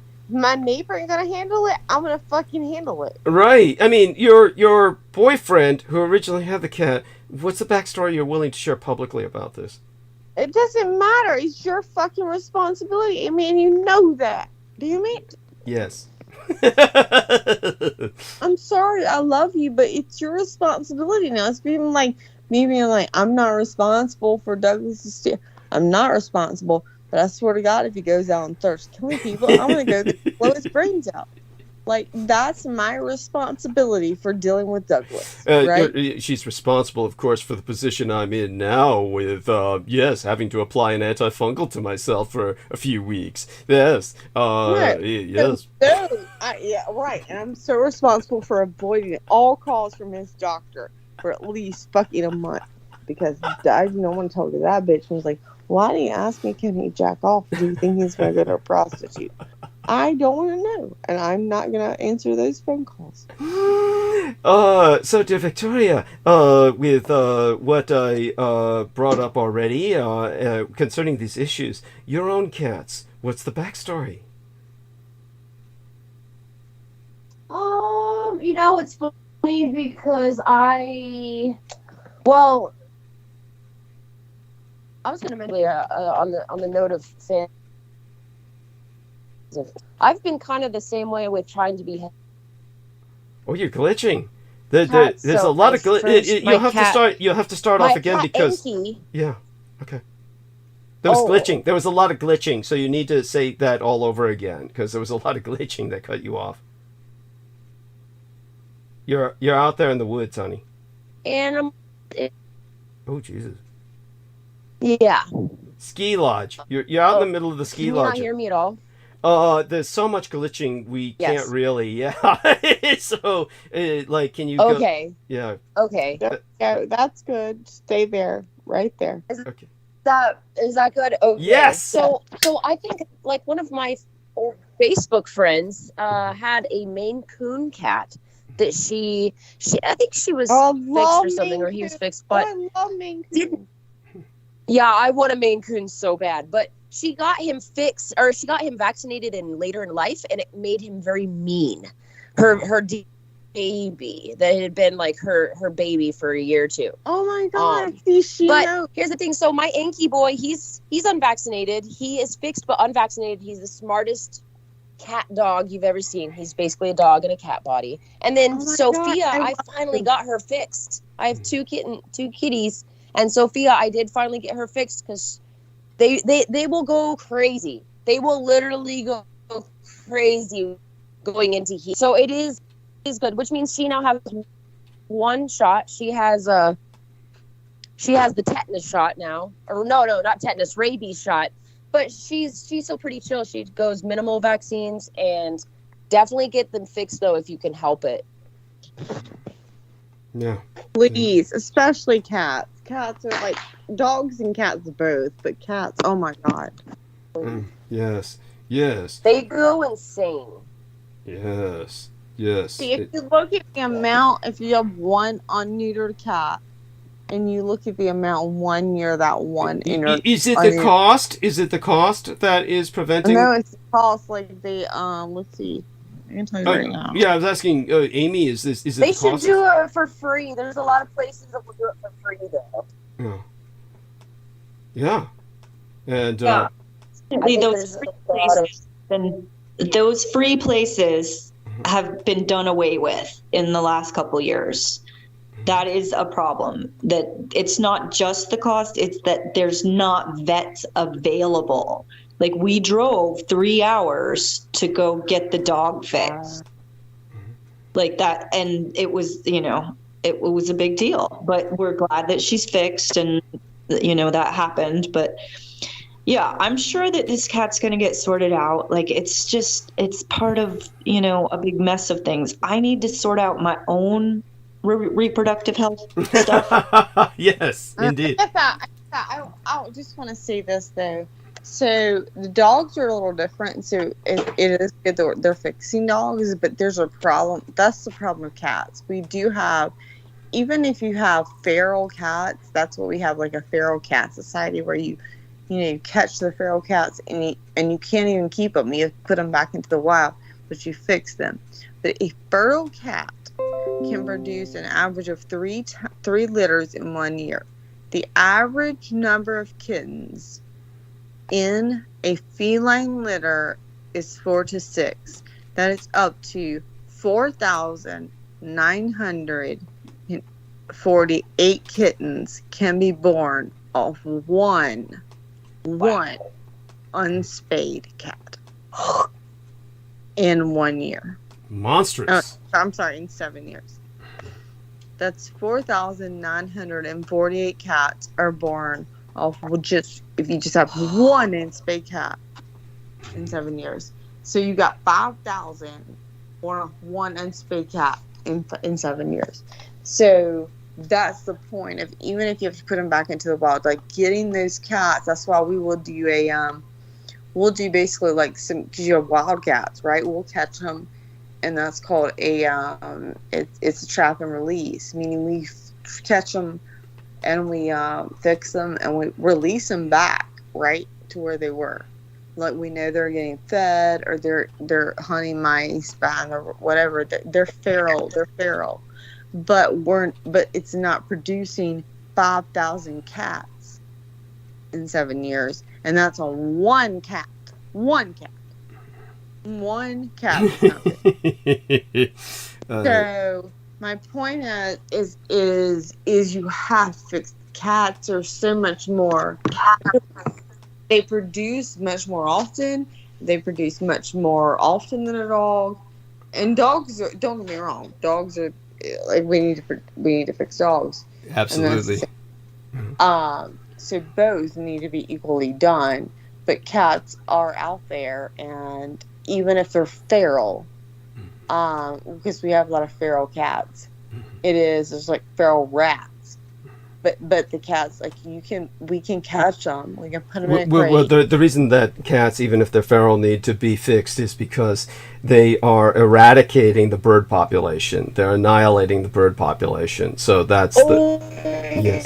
No. I'll hop on and say that's probably not true. If anything is eradicating the freaking bird population, it's the years of stratospheric aerosol injection and 5G that went up over CV a couple years ago. I'll go on both. I was gonna say, why not both? It seems like both.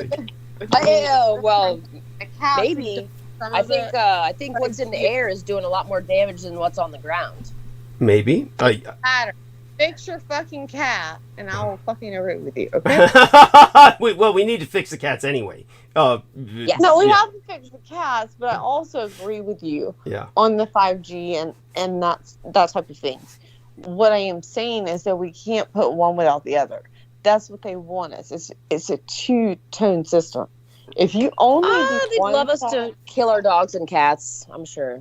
They want us to depopulate everything eventually. I want you to be Fox or I want you to be CNN. That is totally your fucking what would I call it? Your fucking That's the polarity of choice that we're presented with is what she's no describing. polarity, but what is my favorite word? Military industrial complex, MID.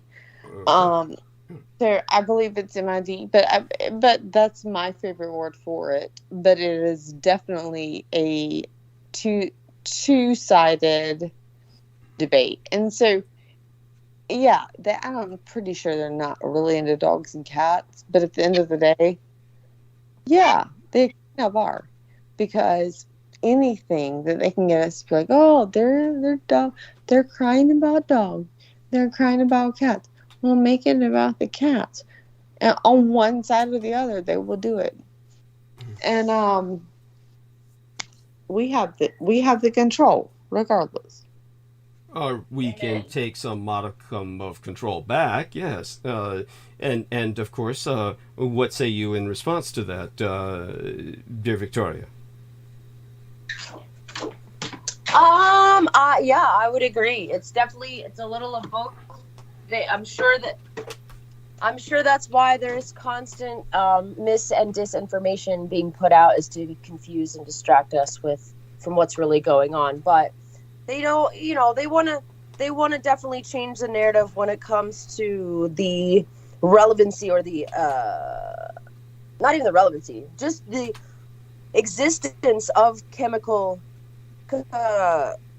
contrails that are persistent chemical contrails, and there's like thousands of times the amount of aluminum that there should be on top of Shasta and Mount Everest and places like that. So I don't know, what can we do? What can you do? Hey, I'm sorry, this is gonna sound kind of weird. Has anyone this is gonna completely sound weird, I'm sure it's because Douglas, but has anyone seen any more airplane, like an average number of airplanes going over them? Please respond. I think both Amy and Victoria are qualified to do this, but particularly Victoria has pursued this as a kind of research subject, specializing in it more than anyone I personally know. So, Victoria. So you can actually buy these little flight tracker apps. A lot of them it's mostly military. I think I've seen some American Airlines doing some pretty thick ones as well. I don't really think it's when it comes to commercial, they are not aware of it and they're not doing it on purpose. in 1995, NATO upped the aluminum content in the gas by 3 times, and that was back then. So who knows what it's at now? But when it comes to all the drones that are doing it, because a lot of times people will say they see trails coming up without a plane, and obviously that's going a little further up in the atmosphere. But yeah, as far as like unmarked planes, I mean, heck, I live in the middle of nowhere in the mountains, and I have a black helicopter basically checked every other day. So yeah. Yes. Yeah, that's by the way, the argument would be that they're actually quite dark green, so dark green that they appear to be black is what some people insist. Yes, correct. Yeah. But you certainly rate that simply because of what they know about you, and they, of course, this has been going on long before your affiliation with myself, which is still probably considered peripheral by them. By the way, by them, I have entered into the text box, both here in our conversation and privately with each of the three. Swear to God, if these planes are because of you, I swear I'm going to fly there. Anybody, listen to me. I'm going to kill him. I will go to prison. It is fine. But she will get 50 grand. That's, I will get 50 grand in prison. It's fine. So, and then I spent 30 to bury him, 20 for taxes. I get 0. So, what I've entered into each one of... I'm sorry, go on, Victoria?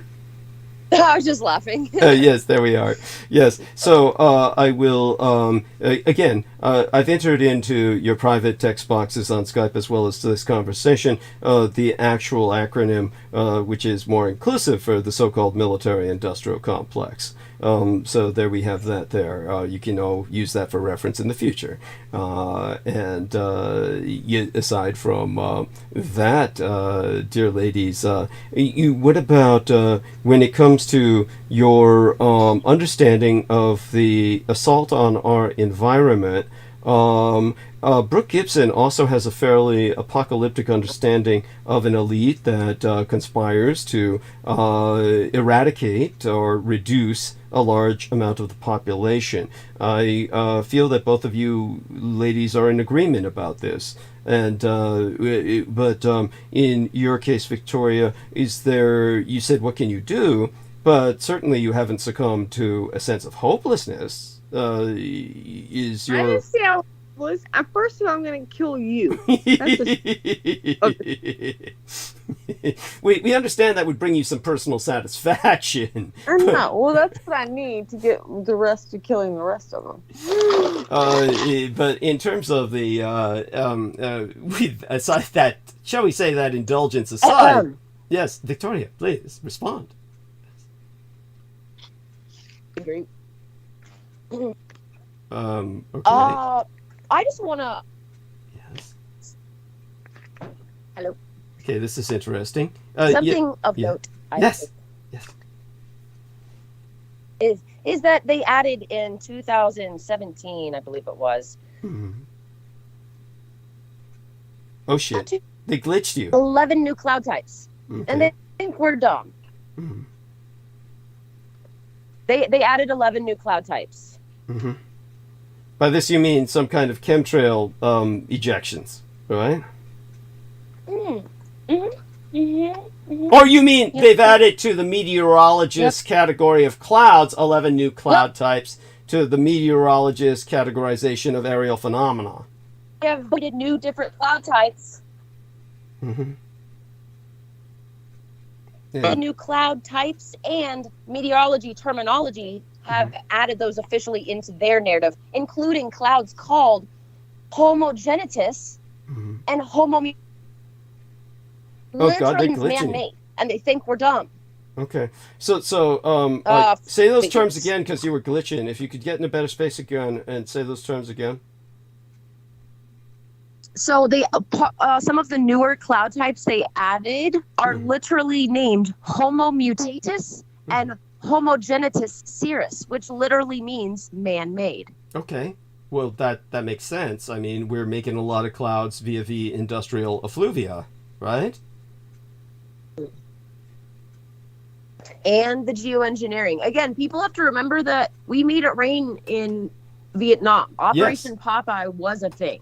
Yes, it's quite true. For those who don't know, Operation Popeye was meteorological manipulation where they caused severe rain in Vietnam, and this was a while back, and that technology was being exploited. So that being suggested, that being exposed, Brooke, Amy, respond to this as to how you feel about this. My question was, is there a feeling of hopelessness or impotence that comes with this, or your source of hope in this situation, aside from killing me? Well, I kind of feel like I've been thinking about it, and I have like the homogeneous population of South Africa, and just to be able to do that with the with what they believe. What was it? The honey zogus, I think it was. Is that what it was? Yeah. So what they did was amazing. And not amazing, but I think that's the belief system we have to go with. I've never heard of that. What are we talking about? The homogenesis. Is this like a species of anthropology, a subcategorization of a kind of humanity, or something? No, homogenesis. Maybe I'm not saying it the right way. Homogeneous.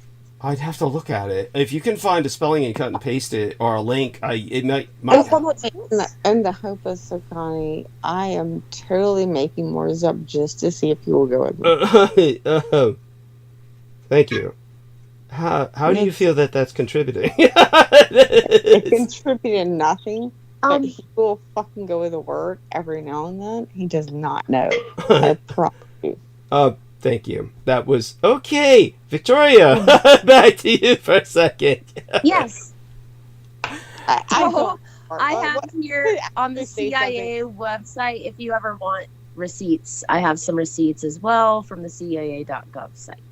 Okay, yeah. Now that makes sense. Do you think that what you're saying is the fact that, let me get this straight, that you're saying that... Whoa. Go on. Yeah. I want you to explain exactly what she's saying so I'm not getting it wrong. I understood, but before you do that, Amy, you were going to say something there for a second before you lose your train of thought? Never mind. I'm making coffee. I feel like it's really important to be able to discern, when they present these things to you, such as, hey, here's some new cloud formations. I do think it's important to question, are they really new? Amy as my woman, she can speak so well. Yeah. Yeah, well, she doesn't have these non-nicotine vapes that might be filled with something else. Okay, well, whatever. It's a little pod room. Shut up. Oh my God, that hits you hard. You see, somebody like Victoria now, she's got more THC in her veins than blood. That stuff doesn't even faze her. I'm not good at it, but I'm not drinking, so that's good. Yes, yes. It's hard to choose in right. Yeah. So here we are with Wired magazine, and what we are seeing is Homo mutatis. I'll be damned. Here we are, persistent contrails of the cirrus family of clouds formed over a period of time under the influence of strong upper winds. They grow and spread over a larger and eventually take on the appearance of more natural cirriform clouds. There you are, young lady. And why can't you simply accept this explanation? Aside from the fact that it looks completely unnatural and is obviously, obviously man-made. Homo man. Who wants to play tic-tac-toe, y'all? We can all play tic-tac-toe. Yes. See how they confuse and mislead people. Yes. Sacramento forecast there, so that's right over the capital of my own Golden State. That. Have you seen their pictures of Jupiter? They look like this? No, Jupiter. Look at their pictures of Jupiter. And the rings of Jupiter. It's NASA's. Look at them. Mm-hmm. Yep. Exact same picture. Wow. Well, at any rate, this is supposed to be the inside of a chemtrail plane. Fuck you. No. I'm on your show. And you don't, there's one word you don't say to me, at any rate. 3 words. Whoa. At any rate. I didn't mean that to be dismissive. Disrespectful. But you, is there an image of Jupiter that you can show us that where we see this phenomenon? That's what I meant. It wasn't to dismiss. I can show you a video of it, but you won't allow me to play it. What do you? It's not that. You can put the link inside of the text box. No, but then I'm in the text box, but then nobody else gets it, which they're gonna pull shitty on. Well, then you put a link inside both the text box and the chat room. Okay, I'm gonna put so many links to my private stuff. Oh, great! So she's gonna put up the links to her, shall we say, entertainment channel? Yes. I wish I need one. And yes, so I ever smoke this vape again? Yes, I must admit it. Like, it's a good vape. Like, I don't drink, but like, I'm so not good. Victoria, you're legal, good. It's legal in South Carolina. That's the thing. Like, it's legal. There's supposed to be like minimal legal amounts of THC in it, and I don't. You don't need much, honey. You don't need much. I know, and I am just like. Victoria, you're good with drugs. Tell us a little bit about how to. Hell, for those of you. People's brain chemistry is different. Like, I could drink a bottle of vodka and y'all wouldn't know what was on it. But fucking give me fucking 2 hits of THC and I'm like, Well, let's help Brooke maximally optimize what she's got. We've had friends who sent her care packages with certain herbs. And she might be able to describe them to us, as well as mushrooms that are being sent to her from a Facebook friend, maybe even Blue Lotus. I'm not sure. What would you recommend, Victoria, for Brooke to help reset herself to kill her addiction to... what addiction are we specifically trying to kill, Brooke? Also, I got off pain pills. I got off all pain pills, all narcotics. And I know you got off on all these, but I mean, which ones are you trying to quit? Alcohol.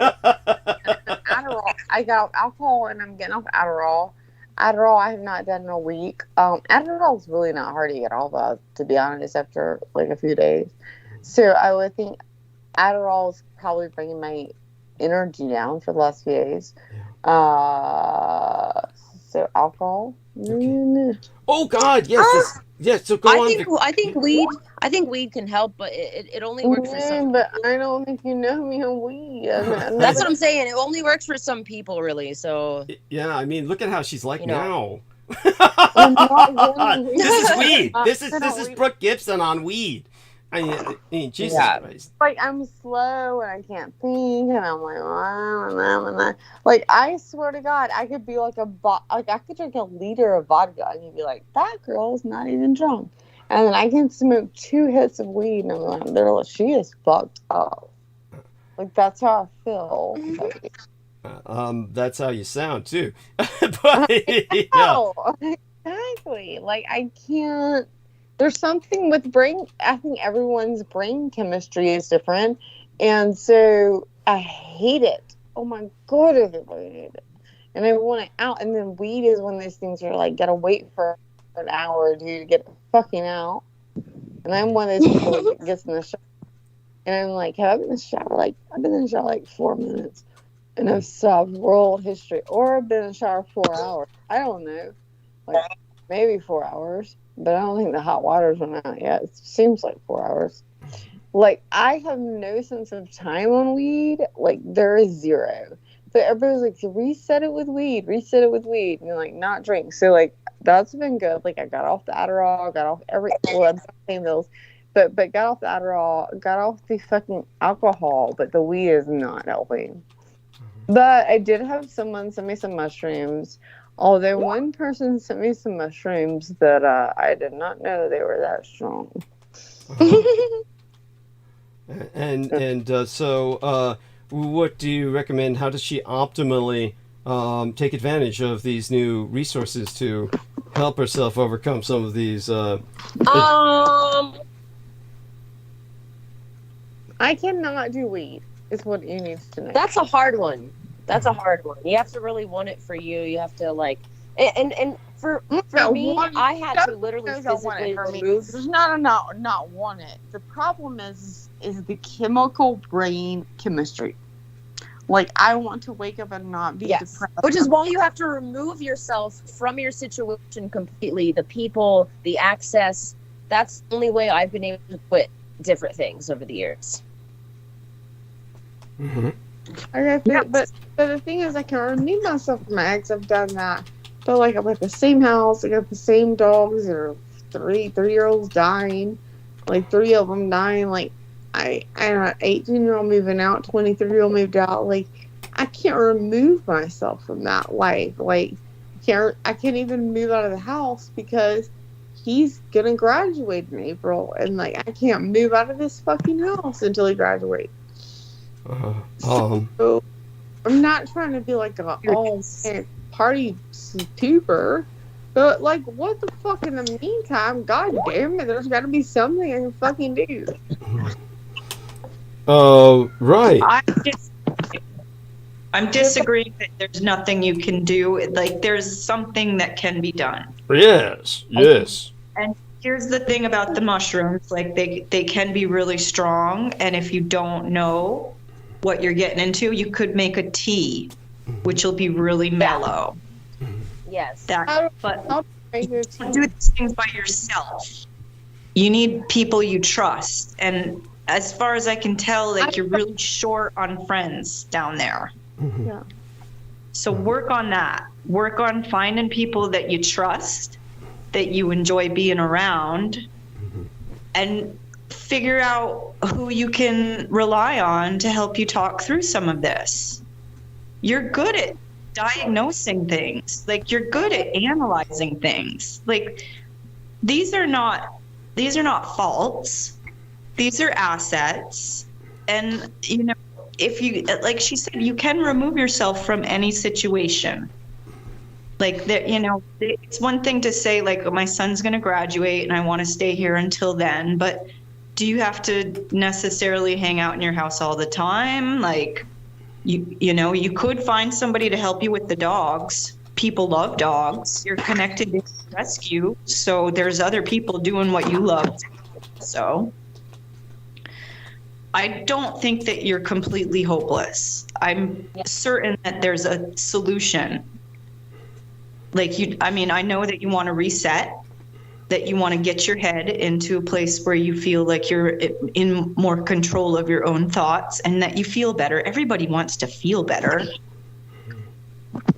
That's, you know, that we're programmed for that. Kids spin in circles to get by. Like, that's what we do when we're kids and we're trying to feel good. We spin around in a circle, you know, and maybe you just need to play. Like, maybe there's an option for you to just allow yourself to be more playful with somebody else. No, she's playful, all right. I mean, she calls some poor fucking Lebanese stalker and harasses him to the point where he's worried about being caught by his parents and shit. Yeah, I mean, she has her share of fun. So. I mean, he was the guy who was stalking her before she turned it around. Well, she must have realized that there's something very vulnerable about him. You know, if I wasn't gonna allow him to stalk. I saw he was vulnerable. I wasn't gonna allow him to stalk me anymore. Yeah, but when he stopped stalking you, you turned around and decided you were going to have a little more fun with him and stalk him. By the way, Victoria has been she's very, very persistent about turning in a lot of information. So when she hits people with information on something, she really does everything she can to back up what she's saying. So quite a bit has been put there in the text box. Just want to bring that to to everyone's attention will always be available in this call. Long after the call is over, people can come back to this call to source that. One of them is about the United States turning rain into a war weapon. And, of course, these are actually quite legitimate articles, a number of them. As for some of the photographs, of course, I mean, they certainly seem real enough. I'm not quite sure what some of them exactly are. I mean, we know what they're supposed to be. Amy left. Why would she suddenly leave? I guess somebody called her away from well, Amy, I'll tell her I pray she be well. In the meantime, so by all means, with what we've been discussing, aside from, of course, the challenges that Brooke faces, I think that you yourself, Victoria, you've faced a lot of challenges in your life. Obviously, you're concerned about the world around you, and maybe we should get back for the moment to talking about how both Brooke and yourself share a common concern that the elites have nefarious plans, or malevolent plans, really, to basically denude this planet of a good deal of its population. And with that, Brooke, why don't you share with Victoria what you think might be happening with the elites and their plans for the majority of the world's population, and then we can see how Victoria responds to that.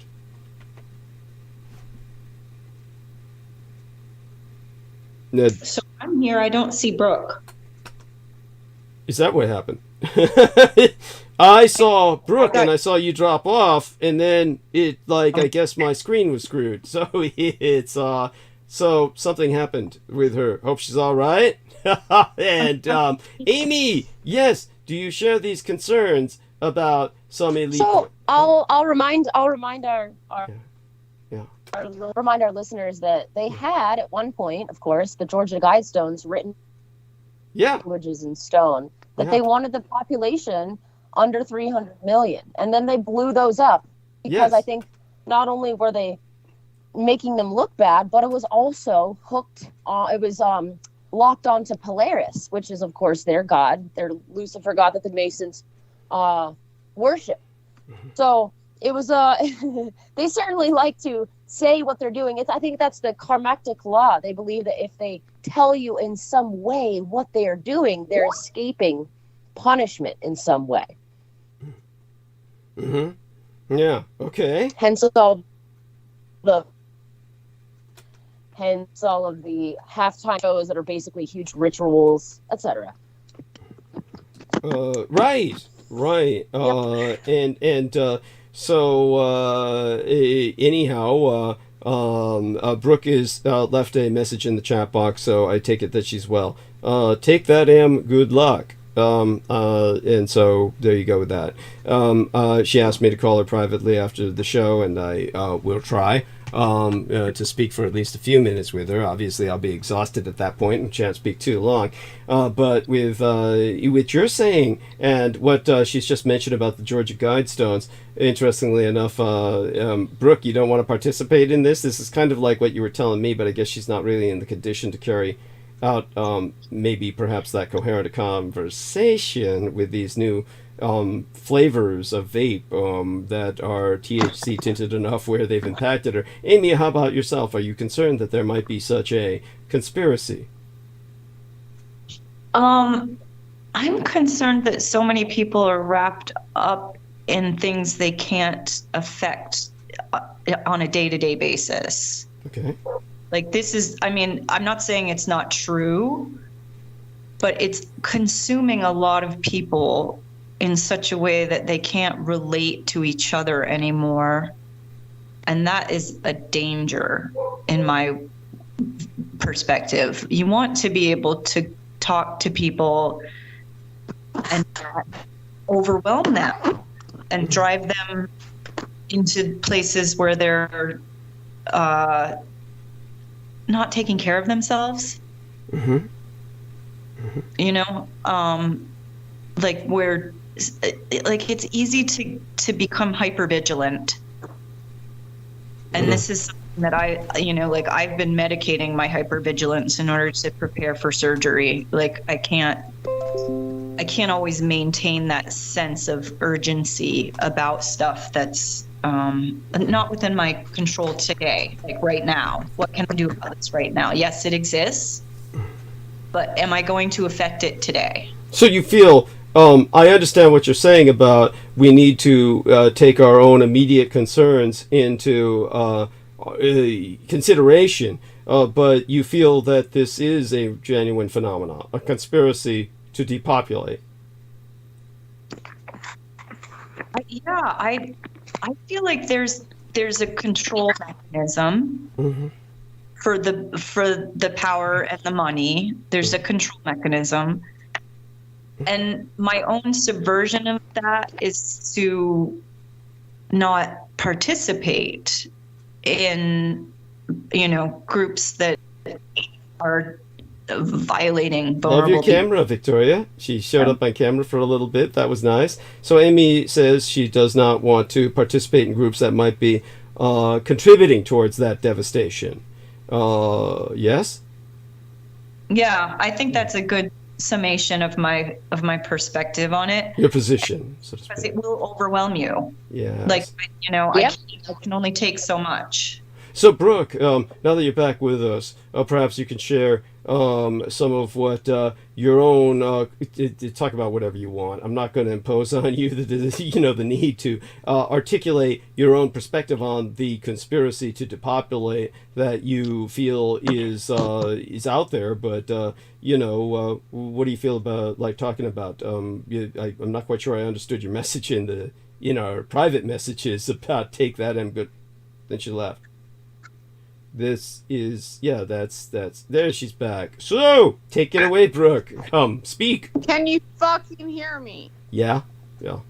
Okay, so I now we can probably tell her how you feel about similar things I have said, even though I am talking with the little pot mouth. Similar. Not to mention potty mouth as well. Well, I always talk to potty mouth. All right, but let's see, like similar things I have said, regardless, in that same aspect, right? And you're like, oh, you are what is your word you always like to call me? Why, I can't recall ever disagreeing with you on this subject, young lady. You know my word, you said it 20 fucking times. The way I understood it was simply that we had a disagreement on the way to express the issue. No. You, Brooke, I think you are a... what was the term that I used? Why? I don't even remember. You remember everything in the world, but you're suddenly gonna forget that. That's I forget all kinds of things, honey. I mean, Jesus Christ. There's days when I don't remember what day it is when I'm on this show, and I can't remember is this the Wednesday or the Sunday. The opposite of empathic. The opposite of. I was looking at things from not a liberal or a Republican point of view, just not conspiratorial. But like a cynical. You call me cynical. Cynical. Cynical person. You're cynical. A cynic. That's cynic view. Cynic. That's all you call me. And is that bad? No, but I do believe what she was saying was what you would say would be cynic. Well, you never veered into chemtrails, and chemtrails takes us to kind of a whole new level where we're dealing with something that's definitely real. That the chemtrails, it's as beloved, so below. So they obviously pesticide the crap out of our food. So it's just another way. Well, this. Yeah, I would say that. I did not know, you stupid ass, that I need to go into details of every goddamn little thing that they're doing to us. By the way, she's using the term stupid ass for me, just so the ladies know. That I didn't need to go into chemtrails, or that I need to go into this shit, or this shit. I thought you fucking got it. No, I get the general direction in which you were going with your own concerns. And they were, in many ways, parallel to Victoria's. Amy is also concerned about this. So, yeah, I mean, I'll happily articulate some things just to put this into perspective. The one thing I will admit is that, and I'm not doing this just because I'm trying to butter up Victoria, I assure you. We had never spoken of chemtrails before, you and I, so I do want you to know I'm quite sincere in what I say about chemtrails. The way I would personally suspect what they're for is I do believe they're geoengineering. They are probably trying to stave off global burning. It's a serious enough issue where I would call it global burning as opposed to global warming. And I believe that they're trying to do something about it with spraying what they're spraying into the air. Blocking the sun. Yes, to basically block incoming sun rays. And they want to block the sun while telling us that the sunlight, which provides us natural vitamin D, is causing us cancer, when our sunscreen with its benzenes and benzones are causing us cancer. But the thing is it's not really, you know, as much as we'd like to say they want to pretend it's for our good. Those nano aluminum, nanobarium, nanometals are the specific reason why for many years now, starting with California, the wildfires couldn't be put out. I'm sorry, say that again. The wildfires. They're spraying nano aluminum, nanobarium, nanometals that are very, very much fire accelerants, and then wondering, oh wow, gosh, why can't we put out these dang fires all over California and Canada? Maybe because you've been spraying fire accelerants for the last couple decades, brah. Okay. So I will say this: that makes a lot more sense than fucking laser satellites that I was getting from Brendan Zokit and a number of other people. That's whatever. Yeah, so that, Exactly. Okay, so taking into consideration what you've just said, the one thing I would remove is the word nano. Okay, you could just add just the metal particulate detritus. Just say, like metal dust. It's Yes, just dust, yes, that's so right. I fly a lot, and then when I'm literally up in the air, I can you can see the difference. They're different colors. It acts different. It looks different. You know, I've flown my whole life. My dad's a pilot, so yeah, I've been paying attention to that stuff. I understand your dad being a pilot might get you some flight privileges. Is that it? Is that why you fly so much? You get some flight privileges? Because that happens with pilots' families a lot. Is that the case? Or are you just why would you put yourself through that? I mean, it's not like flying is an enjoyable pastime. Why are you subjecting yourself to that? Because I have family and friends all over the country and all over the world. So, you know, got to do what you got to do. So, but it's go on. No, go ahead. No, I'm impressed that you're well traveled. I mean, it's like I have to ask. I mean, you're a young lady. I mean, at some point, it just must get repetitive. All the body groping that you go through with TSA. At some point, it's just got to become wearisome. And is that the case, or you somehow managed to avoid? No, it's not that big of a deal. I mean, most of the time you're going through a full body scanner anyway, which I used to care about because I'm like, oh no, millimeter wave, 5G. But now all of our phones are on 5G, so we're all carrying around miniature cell phone towers in our pockets. Mm-hmm. Yeah. Well, our phones aren't 5G yet. It's just a selling term. It's not like they actually have the technology. Just so you can rest easy with that for a while. So of course, it's not any faster. They obviously didn't do anything other than put up extra towers to make us have more headaches. Right. So, just so people understand, the word 5G refers to an infrastructure. It's generation. Yep. But I mean, aside from what it stands for, fifth generation, it refers to an infrastructure which has not yet even been installed. So we're simply talking concept at this point. So what was installed during COVID then? What were all the new towers that were much bigger that they were putting up during COVID? They were That wasn't 5G. Well, it was an attempt to go towards 5G, but we've still got a long way before they actually got enough of an infrastructure installed where we've got 5G. It's like you said, you noticed just how everything's still as slow and glitchy as ever. You know, your Skype is barely getting through to us, so, you know, trust me, the 5G is But not... I think they're already talking about 6G, which they say is light. Hence all the blue and purple lights being put up, because the luciferase, right, that's in the hydrogel inside of the jabs, it can glow, right? Because it's literally luciferase. It's the chemical that's in lightning bugs. Like what? Say that again. So, basically, they're putting up 6G. As far as I understand, 6G is light. They've had studies where you can switch off your memory off and on with rats with light for years. So I believe that 6G is going to be light, and that's why they're putting up all these blue purpley lights that can read the luciferase within the hydrogel of the jabs. The hydrogel of the jabs. Jabs is an acronym? Yeah, the luciferase. Right. The luciferase is supposedly, as I understand it, like the phosphorescent material inside jellyfish and stuff like that. But maybe I'm wrong. But what you said inside the you said, it sounded like you said jabs. Lightning bugs, like a firefly. It's the chemical that's in a firefly as well. Right, but it sounded like you said the word jabs there for a second. I take it that's not what you said. Yes, jabs. I don't know if I'm allowed to say vaccine much, but I'm talking about the jabs, as in vaccines. Yeah. Okay, yes. So you feel that they're vaccinating luciferin into us? Yeah, they've told us that the luciferase is in the hydrogel in the mRNA shot. So I'm just going by their words, you know. Okay, I'll check into that. I haven't heard of this. But yeah, well, it'd be interesting if a lot of us started glowing in the dark. Well, that'd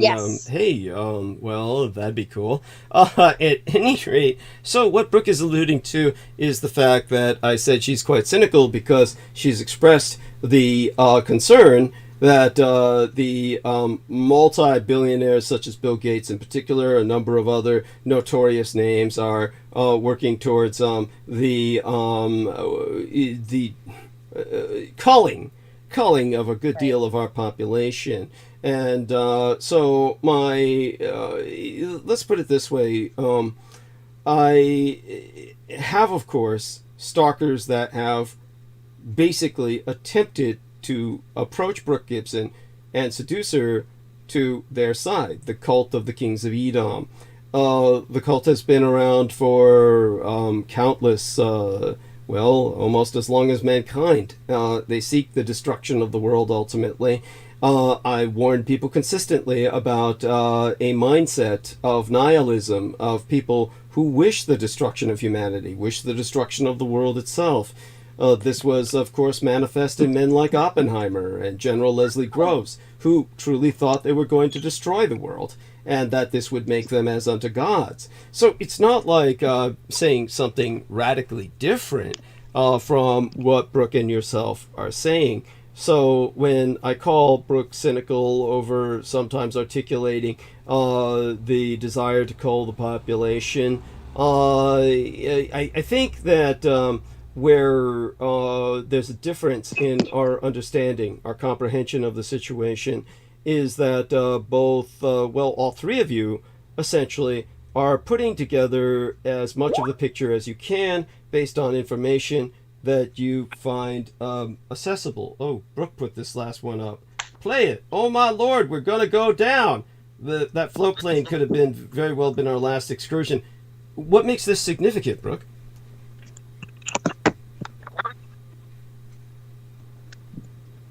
Brooke. She's typing. Just play. Brooke, I'm not gonna. You saw what happened with Ian West. I mean, if it's a YouTube video, it'd probably be safe. But okay. So if I play this, all right. Okay, let's play it. What the fuck? I'll bite. All right. Let's see if this. If it's a YouTube video, it should be safe. So far, I managed to turn it on fucking twice. And here it comes. I guess I need to turn the voice on. Oh my lord, we're gonna go down. The Perksies, they send us on these trips all over the world. But sometimes it'll be like Alaska. I don't know how to turn the voice on. Been overseas, for instance, Alaska. We sign up for excursions before we go. My husband signed up is on a float plane to see a glacier, and we walk to this dock, and there's this little float plane. Stop it! Stop! What? Stop! What? You don't get to do that.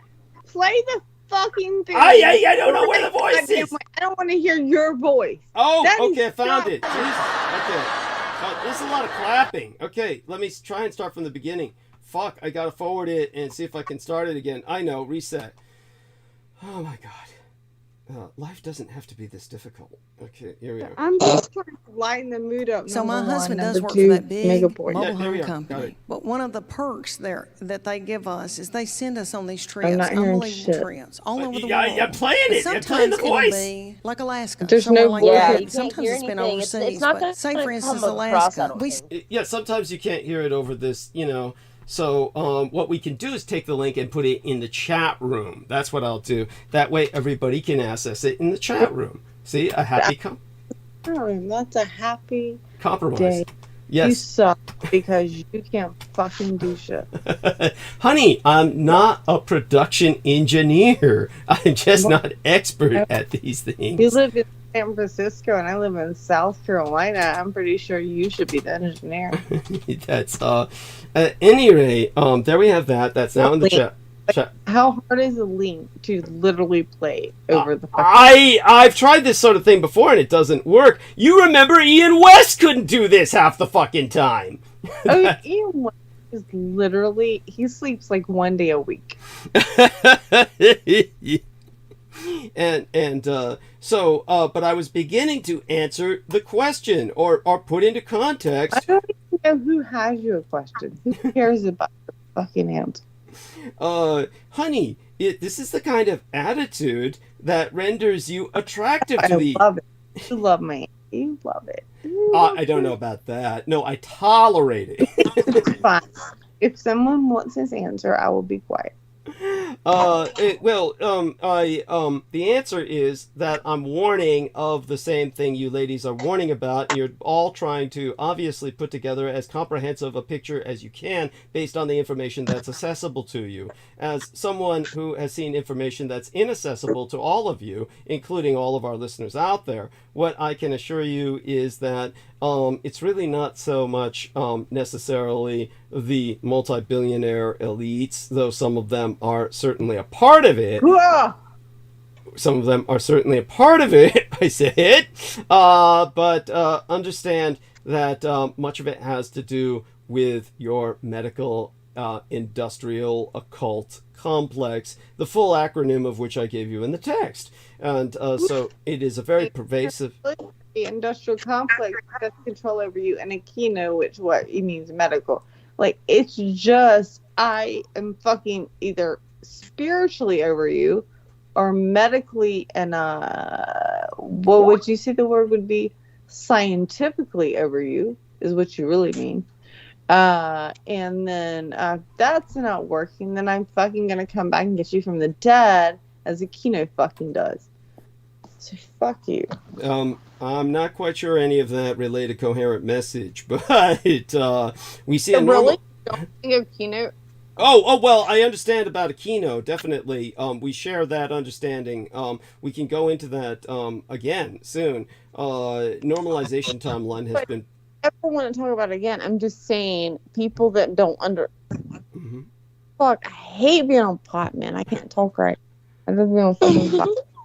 I can't talk right. My voice doesn't get right. But Akino fucking you know how he was, man. Yeah.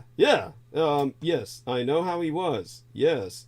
and I know. I love how I'm so chill and I'm like Snoop Dogg. I'm like, yeah, but and he's still around in his own way. Yes. Around. He's around. Yeah, But he's definitely still around. Yeah. Because I'm so chill, I'd be like, hey, you want to smoke a joint with me, Akino? Like, that's how fucking chill I am right now. Cool. So we got that. Yeah. It's pot. That's the thing. Yeah, it's scary stuff.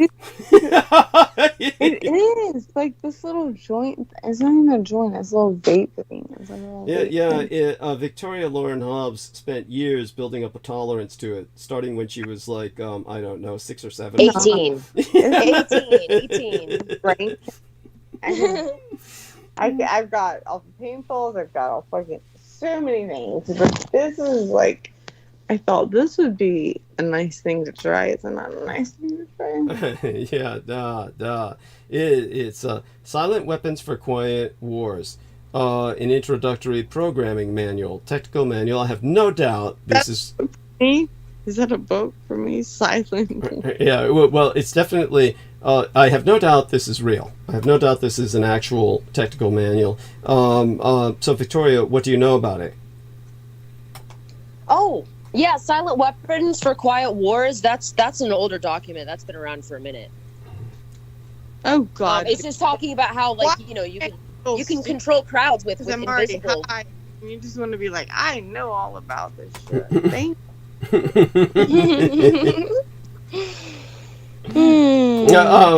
well, she does definitely seems to be looking into this a lot.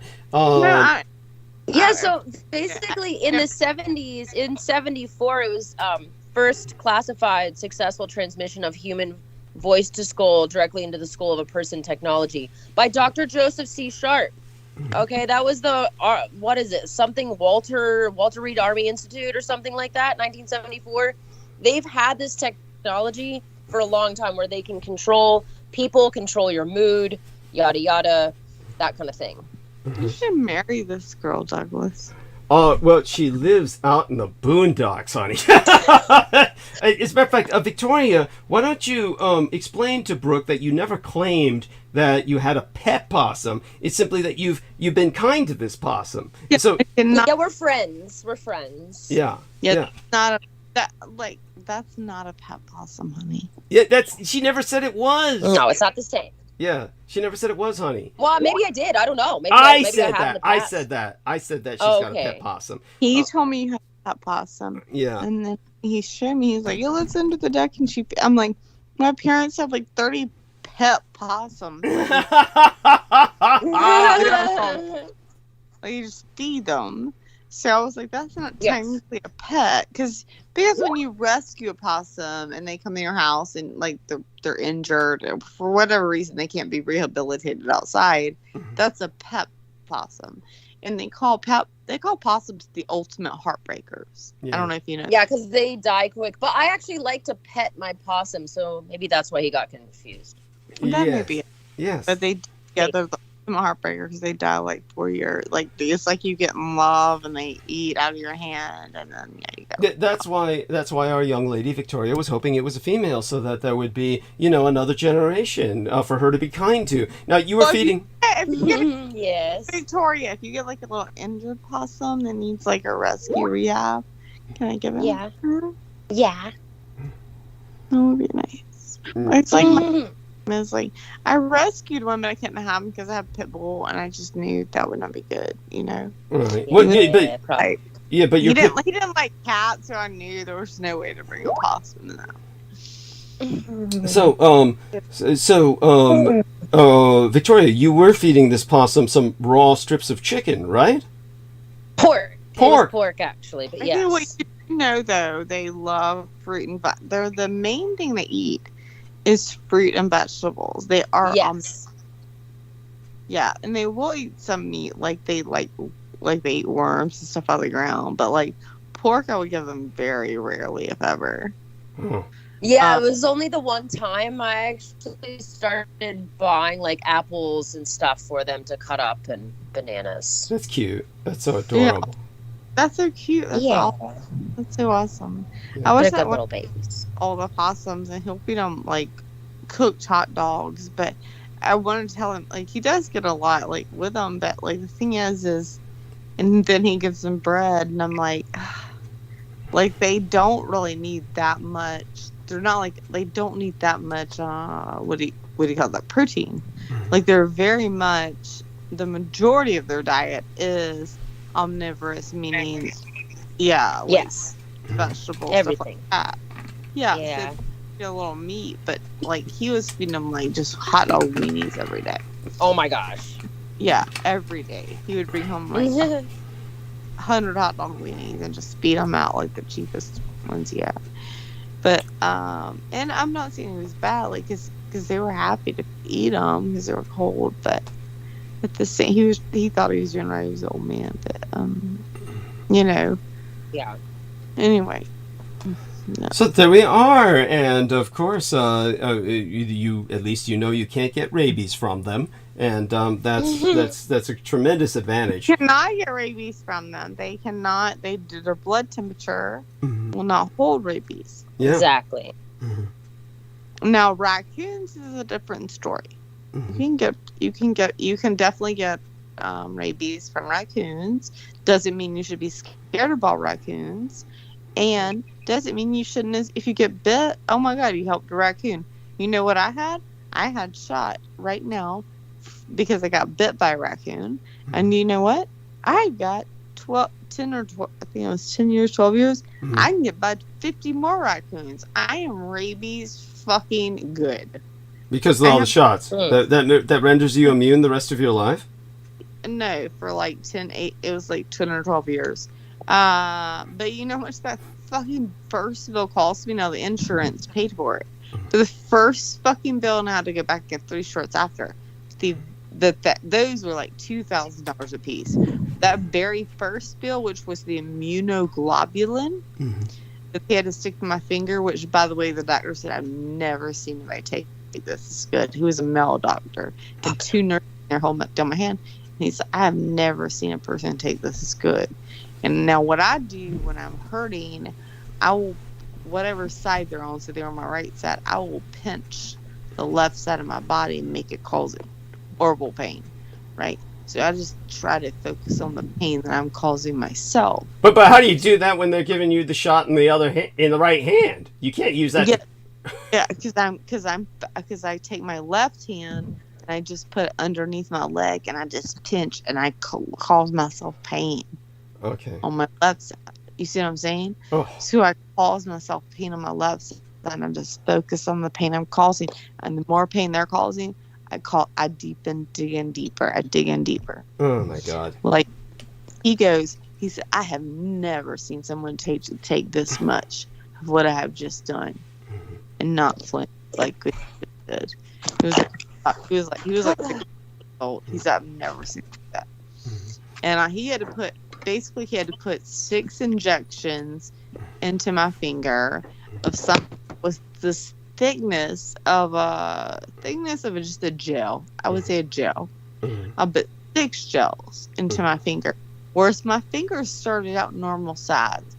By the time I was done, the finger and the entire hand was twice the size. Oh my God. Injected everything. Oh, they did an OJ on her so the glove wouldn't fit. Yes. So. And I got the bill for that. You know what's the bill just for that one? Astronomical. What was it? $18,000. Yes. Outrageous. And people can't say no to that. But like she said, fortunately in her case, the insurance covered that. Yeah, covered it. But it's that's what I see is where pharmaceutical is getting over. Yes. Because they're charging $18,000 to your insurance company. Yeah. And so, Victoria, Amy, have either one of you young ladies ever experienced a situation in which you felt you might have been exposed to rabies where you were in danger of going through what Brooke went through? No. I don't think so. Yes. You might explain how you got... But it sounds like she works with a more like furry animals. Like my brother and I caught a lot of critters growing up in the homeschool world, but not too many that was a risk factor. Okay. But you developed a love for animals. I mean, you were always kind of like out in the wilderness, it sounds like. Was that the case?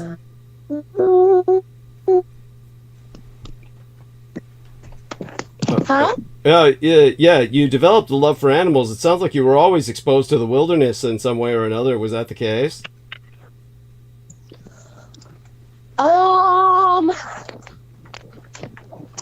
Yeah, I would say we moved a lot, but we were mostly in suburban areas. This is probably the most remote I've ever been. technically lived up here. I am in a goddamn suburban area, bitch. And when I say bitch, Douglas will teach you. Like, bitch means love. Yes, she says that as an affectionate kind of like a sister kind of thing. So Yes.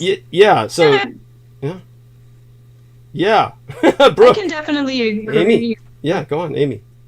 Hey, you can you agree? Go on, Amy. Yeah, I want to point out something that Brooke was saying about the pharmaceutical companies are the ones making out like bandits. I got a bill for this thing that's happening hopefully soon for me. It was $61,000. And I thought it's so incredible to me that for getting paid, and I am not. Yeah. I'm the one in the world, and there's nobody giving me any money. So yeah, I get $6 for what? Like you're like making your stuff with. Part of it was surgeon, like 30 grand. More than 30 grand was the surgeon, and then the other part of it was the hospital, the staff, the hospital. Medicaid, at least you should have Medicaid at that point. What's that? Medicaid? She's asking you should have Yeah. Medicaid at that point. Have you never had access to Medicaid? Issue. Yeah, there it's all covered. Like, and I have already asked for more financial aid in case it goes on coverage, and they've agreed that I can get that. But that's the issue is like if I do any other kind of work, then I lose the health insurance that's covering all of my medical needs. So that's why I need this to happen now. It's been 2 years and I can't find work that give me the health insurance that I need to maintain myself. Right. So that's really, that's a key component to what you're saying about the medical industrial complex is Thank that you. there's people who are caught up in it. Like they can't let it go because then they lose all the benefits they get. Oh, I'm there, Douglas. I am so fucking there, and I don't know how the fuck to get out of it. So you're gonna give me a fucking advice right on here? Our dear Victoria is the manager of a CBD dispensary. Did I say? It's dispensary. I mean, how the fuck you're talking about Civil War, blah blah blah. How the fuck do I get out of this bullshit? What are we gonna do for a Civil War? What are we gonna do to make it happen? Because I am done with this. I see what you're saying. Of course, the Civil War is almost necessary in order to rehabilitate or reform much of the corruption and just the sheer inaccessibility of like I can literally get I can get Medicaid if I'm not working, right? And they pay for prescriptions like a half price of when I was working like a full-time job, right? And they pay or even a quarter or 0%, like 10% they pay. They'll give it to me. But no, then my tooth care, I can't go get my teeth done, right? So you got to pay for that. And then I'm not making money. So then as soon as I go to make money, then I got to pay into the healthcare system. Then I got to pay for prescriptions 4 times as much, and then, drive to the job and all that. So by the end of that, where are we at? Well, obviously, you're left broke. That's the system. Either way, you're left broke. That's my point. Yes. Yeah, the system fucking sucks. It's you can't win. You basically work to death and get nowhere. It's a hamster wheel. So the American dream is dead. Obviously, something needs to be done. And we live under a gerontocracy of old fucks that are on palliative care anyway. Well, what's your show if you're not going to do something? Well, I've already provided solutions. I know what to do once the revolution is over. The point is that we survive the revolution, take advantage of the opportunities it brings to seize secular power. There's no hope through the electoral system. The electoral system is too corrupt, too fixed, and it leaves us... Yeah. Yes, thank you. Thank you. Victoria understands. All votes are wasted. Oh, a third party vote is wasted. All votes are wasted, bitch. Yes. I mean, Every fucking vote is wasted. We don't live in a system where we can actually have those. Yes. Now, understand, everybody listening, my stance is, as true as this is, I do insist for the present that everyone vote just because... He votes for Kennedy and get Biden out. He wants Kennedy in office. That's her idea. That is Brooke's idea. I, of course, have argued. If you don't start, I can tell you right now, if fucking Biden doesn't step the fuck down, we're gonna have Trump as president. Mark my fucking words. Well, let's put it this way. As I said, the last thing America needs... Date and time. Yes, the last thing America needs is two old white men in a rematch like Biden and Trump. I am not happy about it. I do not like Biden. I had said on record in the past that Biden is a pedophile and will never be president, and look at how wrong I was. Say that. You gotta pick a different candidate then. But you can't. I don't like. But no, you don't. Who's better? So I'm definitely not a Democrat. Right. So Victoria, yes. Obviously, Brooke is. I'm definitely not a Democrat because I'm definitely coming from the other side of the things. The political spectrum. We're all pro-life, God, etc. Right. Yeah. So but that's the thing is I don't really believe in the left-right paradigm at this point. You can't if you're a centrist, you're basically on the right or you're far right. But so in I know they're considering gruesome Newsom. Who is a good candidate for our side? Your side, our sides, the different sides. What's less worse? DeSantis and gruesome? Kennedy is the best to me. I would say Kennedy. Yeah, because I feel like totally Republicans and Democrats. He sees both sides, and he can bring them in. Cool. Yeah. No. Yeah. And say, do you not like that? I'm letting you say it. I'm in her, not you. I don't think he's gonna win. His voice isn't strong enough. He'll never win because of that. Thank you, honey. It's unfortunate, but we need someone with a much stronger countenance. Yeah, I do agree. His voice is. Thank you. But he sounds like Darth Vader no matter what good he's talking about. That's paying him a compliment. He wishes he sounded like Darth Vader. He wishes. Shut the fuck up, Douglas. It's true. That's not why Douglas Dietrich doesn't like him. Why don't you ask why Douglas Dietrich doesn't like him? I've gone into that in some detail in the past, but I'll be happy to go over it again. But the one thing that I want to say is that I consider myself a radical centrist as well as Victoria Hobbs. And so I do want people to understand that to put this into some perspective about centrism, because many people don't understand it. And this is where I take the academic approach that drives Brooke nuts.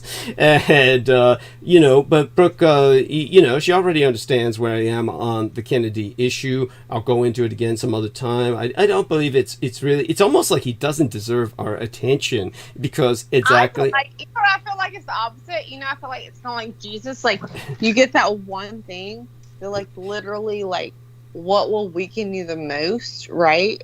To come through, and his voice, so the thing that he could be the strongest in would be his voice, right? That could be his voice. Not to mention that his face looks like he had a stroke. It was taken away. No, I see that kind of it was taken away from him, and I see that with those they weren't the best people. I'm not saying they were the best people. But I see that in that man compared to what we have now. And he wants to do the right thing. Are you crying? Is this moving you to tears? To talk about this wretched individual? Brooke! Oh my God! That's sad! Come on, Brooke. You can't let yourself get emotionally attached to a politician. He's That's a like, big softie. Yeah, that's like getting emotionally attached to a serial killer. I'm not crying. I'm fucking petting my dog. Okay, I understand that. Okay, but yes, just always remember, a politician is a mugger in a suit. If you want to produce a politician, I don't believe in any of them. But what I want to say is, I want us as a country to come together. You're crying again. You're crying again about this. I can't see Trump will not bring us together. Biden will not bring us together. And I'm just trying to see some person that can kind of bring us together. Honey, okay, this is what's going to happen. Nothing can bring us together. There's going to be a civil war, and then hopefully in that power vacuum. You're a warmonger. Fuck you. Honey, my saying something that's an inevitability doesn't mean I'm smacking my lips for it. Do you honestly think I'm in a relatively comfortable position now? Do you honestly think I want a goddamn war? It's one of these things that is going to happen. There's nothing we can do to stop it because you've got people who will not communicate with each other.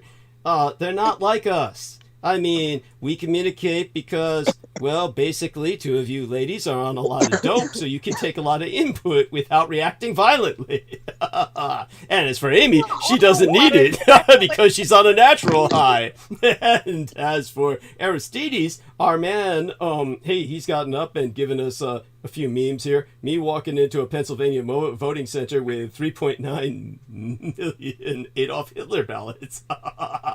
There we have it. You see, we're going to get so desperate where people say, we need another Hitler. That's where I step in, honey. It's not electoral. It's filling in a power vacuum. I will take on Hitler any day of the week. That's one person I would take on. There we are. And you mean that in a positive, yes? Thank you. Positive. I think me and Hitler would be positive, but I would take him on either way. Yeah, there we are. Kelly Fletcher, what does this mean for us, Amy? What does this mean? This is, I'm putting forth a new candidate, and I think she can do it. I think she's able to. She's a single mother. She's done it all on her own. She got herself into that position. Okay. And I think we need to move towards something that works and away from things that are caustic. We have to understand, I appreciate what you're saying. Certainly a single mother is the situation of all too many women in the United States. We need someone who represents them more than anyone else in the population. Which single mother did she put forward? It's in the text box, honey, if you look in the text box. And by the way, you will notice that on top of the American shield and eagle, within the circle of, well, let's just put it this way. There's a Star of David that is formed by all the stars that is on top of the American eagle. That just makes me feel so liberated. This is like, it's a Zionist occupation government. Anybody listening, just type Brooke Rocks. Is there anybody that listening, just like Brooke Rocks? Like Brooke Rocks. You mean put that on the voting ballot? Or whatever. I just want to hear my name. Well, we'll just write that here to make you feel better. Here we are, Brooke. I need you to write it. Yeah. Okay, somebody else then. Aristides, perhaps, or Amy. Now, of course, where we were with the situation, Kelly Fletcher. Look, I like what you're saying about her. But nothing can be accomplished in a 4-year term. Which one? Please tell me they did not see the woman out of South Carolina. I don't know. I don't know this Kelly Fletcher, but she's not out of South Carolina, is she, Amy? No, she's not. No. Okay. So, but we have a system in which you spend half your 4-year term preparing for the next 4-year term in terms of campaigning, and that gives you 2 years to do anything. The next 2 years is lame duck. If you happen to win the next election, which is questionable, then you've got 4 years potentially to do something else. But either way, you're stuck with a system where you're constantly sabotaged by the people in the Congress. At this point. I'm sorry, honey? I think we might need a civil war. There we are. There you said it. Now who's the warmonger? Why do I get the shit for being a warmonger when you've just validated everything I've said?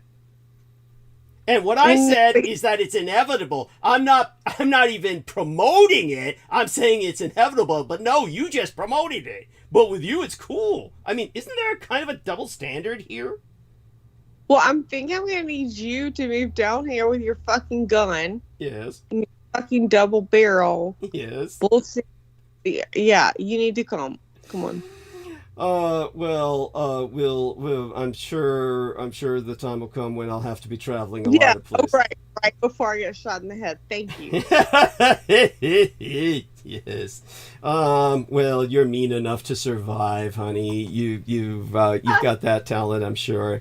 The same with Victoria and Amy. I mean, oh my God, Amy is like, what she does for fun is, she was like, what the fuck were you doing, Amy, when you chipped that tooth? You fell down like you were exploring some ravine. It was like, oh, there's a body down there at the bottom of the ravine. Let me see if I can retrieve the bones. And then, oh yeah, slides down all that moss. And then, of course, you're at the bottom. I guess no one will ever find me. That was, how long did that last? And how did you get out of that again? You extricated yourself by, I forgot what you tied together. Oh yes, the dead man's clothing beside you. Yes, hooked it up onto a rock or something, wasn't it? And somehow I still managed to get up early and come on here and participate in the chick takeover. Yes, that's we right. Totally have. No, but this happened how many months ago? This is program. How many months ago did this happen? Oh, it was just like, I don't know, like we had one sunny day this summer. Hey, it was, by the way, Amy, there's never a chick takeover. I'm always the chick. Oh my goodness. Brooke, it's how did you get so full of yourself? It's appalling. I don't appreciate somebody saying chick takeover. So if they're gonna say chick takeover, they need to understand who the fucking hen is. I am the hen. There is no chick takeover. Oh my goodness, you're so bossy. But the ladies love you, of course, and at the very least, yes, they're so in love with me. Yes, it also means you're the one laying the eggs. Yes, I'm in their eggs, so they better shut the fuck up. And so see what pot does to you, kids. Yes, take this as a warning, but it's cute. This is being pot. I'm literally getting off the pot and sobering up, and this is literally Brooke being a bitch and saying, "Don't fucking say I'm gonna do a chick takeover." That I call being completely. Well, I'll call this a happy chick takeover. I'll say all three of you, of course, are at least in the female department. Take a look at what our man Aristides wrote. She may have been it that way. That's cool. And I may have taken it in the wrong way. And Amy, I'm sorry if I took it in the wrong way. But yes, there you go. Yeah. Still the fucking hen. Sure. If you did mean takeover, like I'm cool with that, and like I will refrain and apologize. It did. Hey, our man just got on the. Oh, that's our dear Victoria's on the camera. Look at that, honey. Brooke, look at those earrings. Anarchy earrings, adorable. Yes, honey. Anarchy AK earrings. Yes, they're delightful. They're so horrible. I love them. I love them. Aren't they great? Horrible. I think they're sexy as hell. They're the ugliest things I've ever fucking seen. Honestly, honey, I want to pound you while you're wearing those things. That's just to see them go back and forth. So you don't ever wear them again. Yeah, and I have not looked at the camera this entire time, so I have no idea what you're. There, you see. Besides, she wants in on you as much as I do. And what are we looking at? She's back on the camera, Brooke. Here's your opportunity. Take a look at the choker. I mean, oh my god! I didn't know there was a girl on it. Part of my outfit, actually. Cool. It's delightful. Fuck you. Yes, your outfit is fabulous. There, you see. Brooke says she wants to fuck you. Yes, and you've got the lovely nails. Yes. Yes. Which girl is that? That's Victoria Lauren Hobbs, honey. You've already seen Amy Como with her cat. No. Victoria's a bitch because she lives out west. She's a possum, and she won't come visit. Hey, I'm afraid of California. Yeah, I'm sorry, Victoria. Say that again. Hey, what? What was that? Oh, I said I'm kind of afraid of California these years. Well, Brooke's not in California. Brooke's in South Carolina. Where are you? Are you actually in South Carolina? Yeah, she's in your time zone. What? Yeah. You're close to me. We should hang out. Yes. Where are you? Where are you? I'm in Pennsylvania, but I have family in North Carolina, so I get down that way. Yeah. Oh, yeah, I'm in Greenville, South Carolina. Oh. Nice. Yeah. Yes. Bye, Douglas. We're gonna be friends now. Bye. Yeah. It's so hot, and I am meeting this girl now. Yes, there we I are. thought the guy showed himself when you were going like, look at him. I was like, I'm not even gonna look at the screen. Thelma and Louise. It's Thelma and Louise all over again. Yes, it's so you two ladies. That'll be great. I'd like the two of you to get together too. I'd like to be in the middle. You will not get any pictures. I need female friends. I do. I always need female friends. They're the best. They're Yes, the bestest. they are. They are. Oh my God, men are disgusting. North Carolina, whatever, around Greenville, like close to Greenville, that area. Yeah, I'm like an hour from Nashville. Yeah. Nice. Yeah. There you go. Sweet. And she'd much rather have you visit than you'll Diana visit one of these Fraser. days. I'm sorry, what's that, honey? Victoria, say that again. Oh, I said maybe we'll have that happen one of these days. We'll see. Yeah. That'd be awesome. Yeah, yeah, she'd much rather prefer you Would than be Diana. great. It would be great. Yes, that's what you said, right, Vic? Much rather. Yes. Yeah. He says Diana. I'd much rather prefer you than Douglas. Well, Douglas probably comes with like a string of crows that will bring death, and then just there you are. Oh. Yes, she knows me too well. curse it. I don't know. I'm No, gonna it's bring dead Douglas. animals. It's like a catch-22. Douglas is gonna bring his own death warrant, and then I've got my death. And like me and Douglas are just gonna be like in the house, just like who's gonna die first. Well, hell of a way to I don't know. spend. It's commonplace that it's definitely funny. A lot of people, whenever we meet cool people, the general line is like, "Are you created by the internet? Or created by the government to keep you?" Something like that. Or I don't know. That's generally the line of questioning if you're meeting someone new. Are you Mossad? Are you AI? What's up? Yeah. No, I mean, it's a valid question Yeah. in this day and age, believe me. It's Christ, especially with the recent experience that I had with just someone ringing my doorbell and all the shit that followed after that. Jesus. No one cares. Can you just go into your monologue? Yeah, well, we only have a few minutes left, so what I'll do is explain a little bit about centrism in terms of imagine a line, a straight line, so that people understand the economics of this. When you take a look at What is a straight line now? Is that a straight line like with like you're talking about like a string? well, no, not your string theory and your string conspiracy theory that you love to harp on. No, honey. Imagine an economic chart that is geometrically simple between left and right. No, and what's economic mean? I'm sorry? What is economic?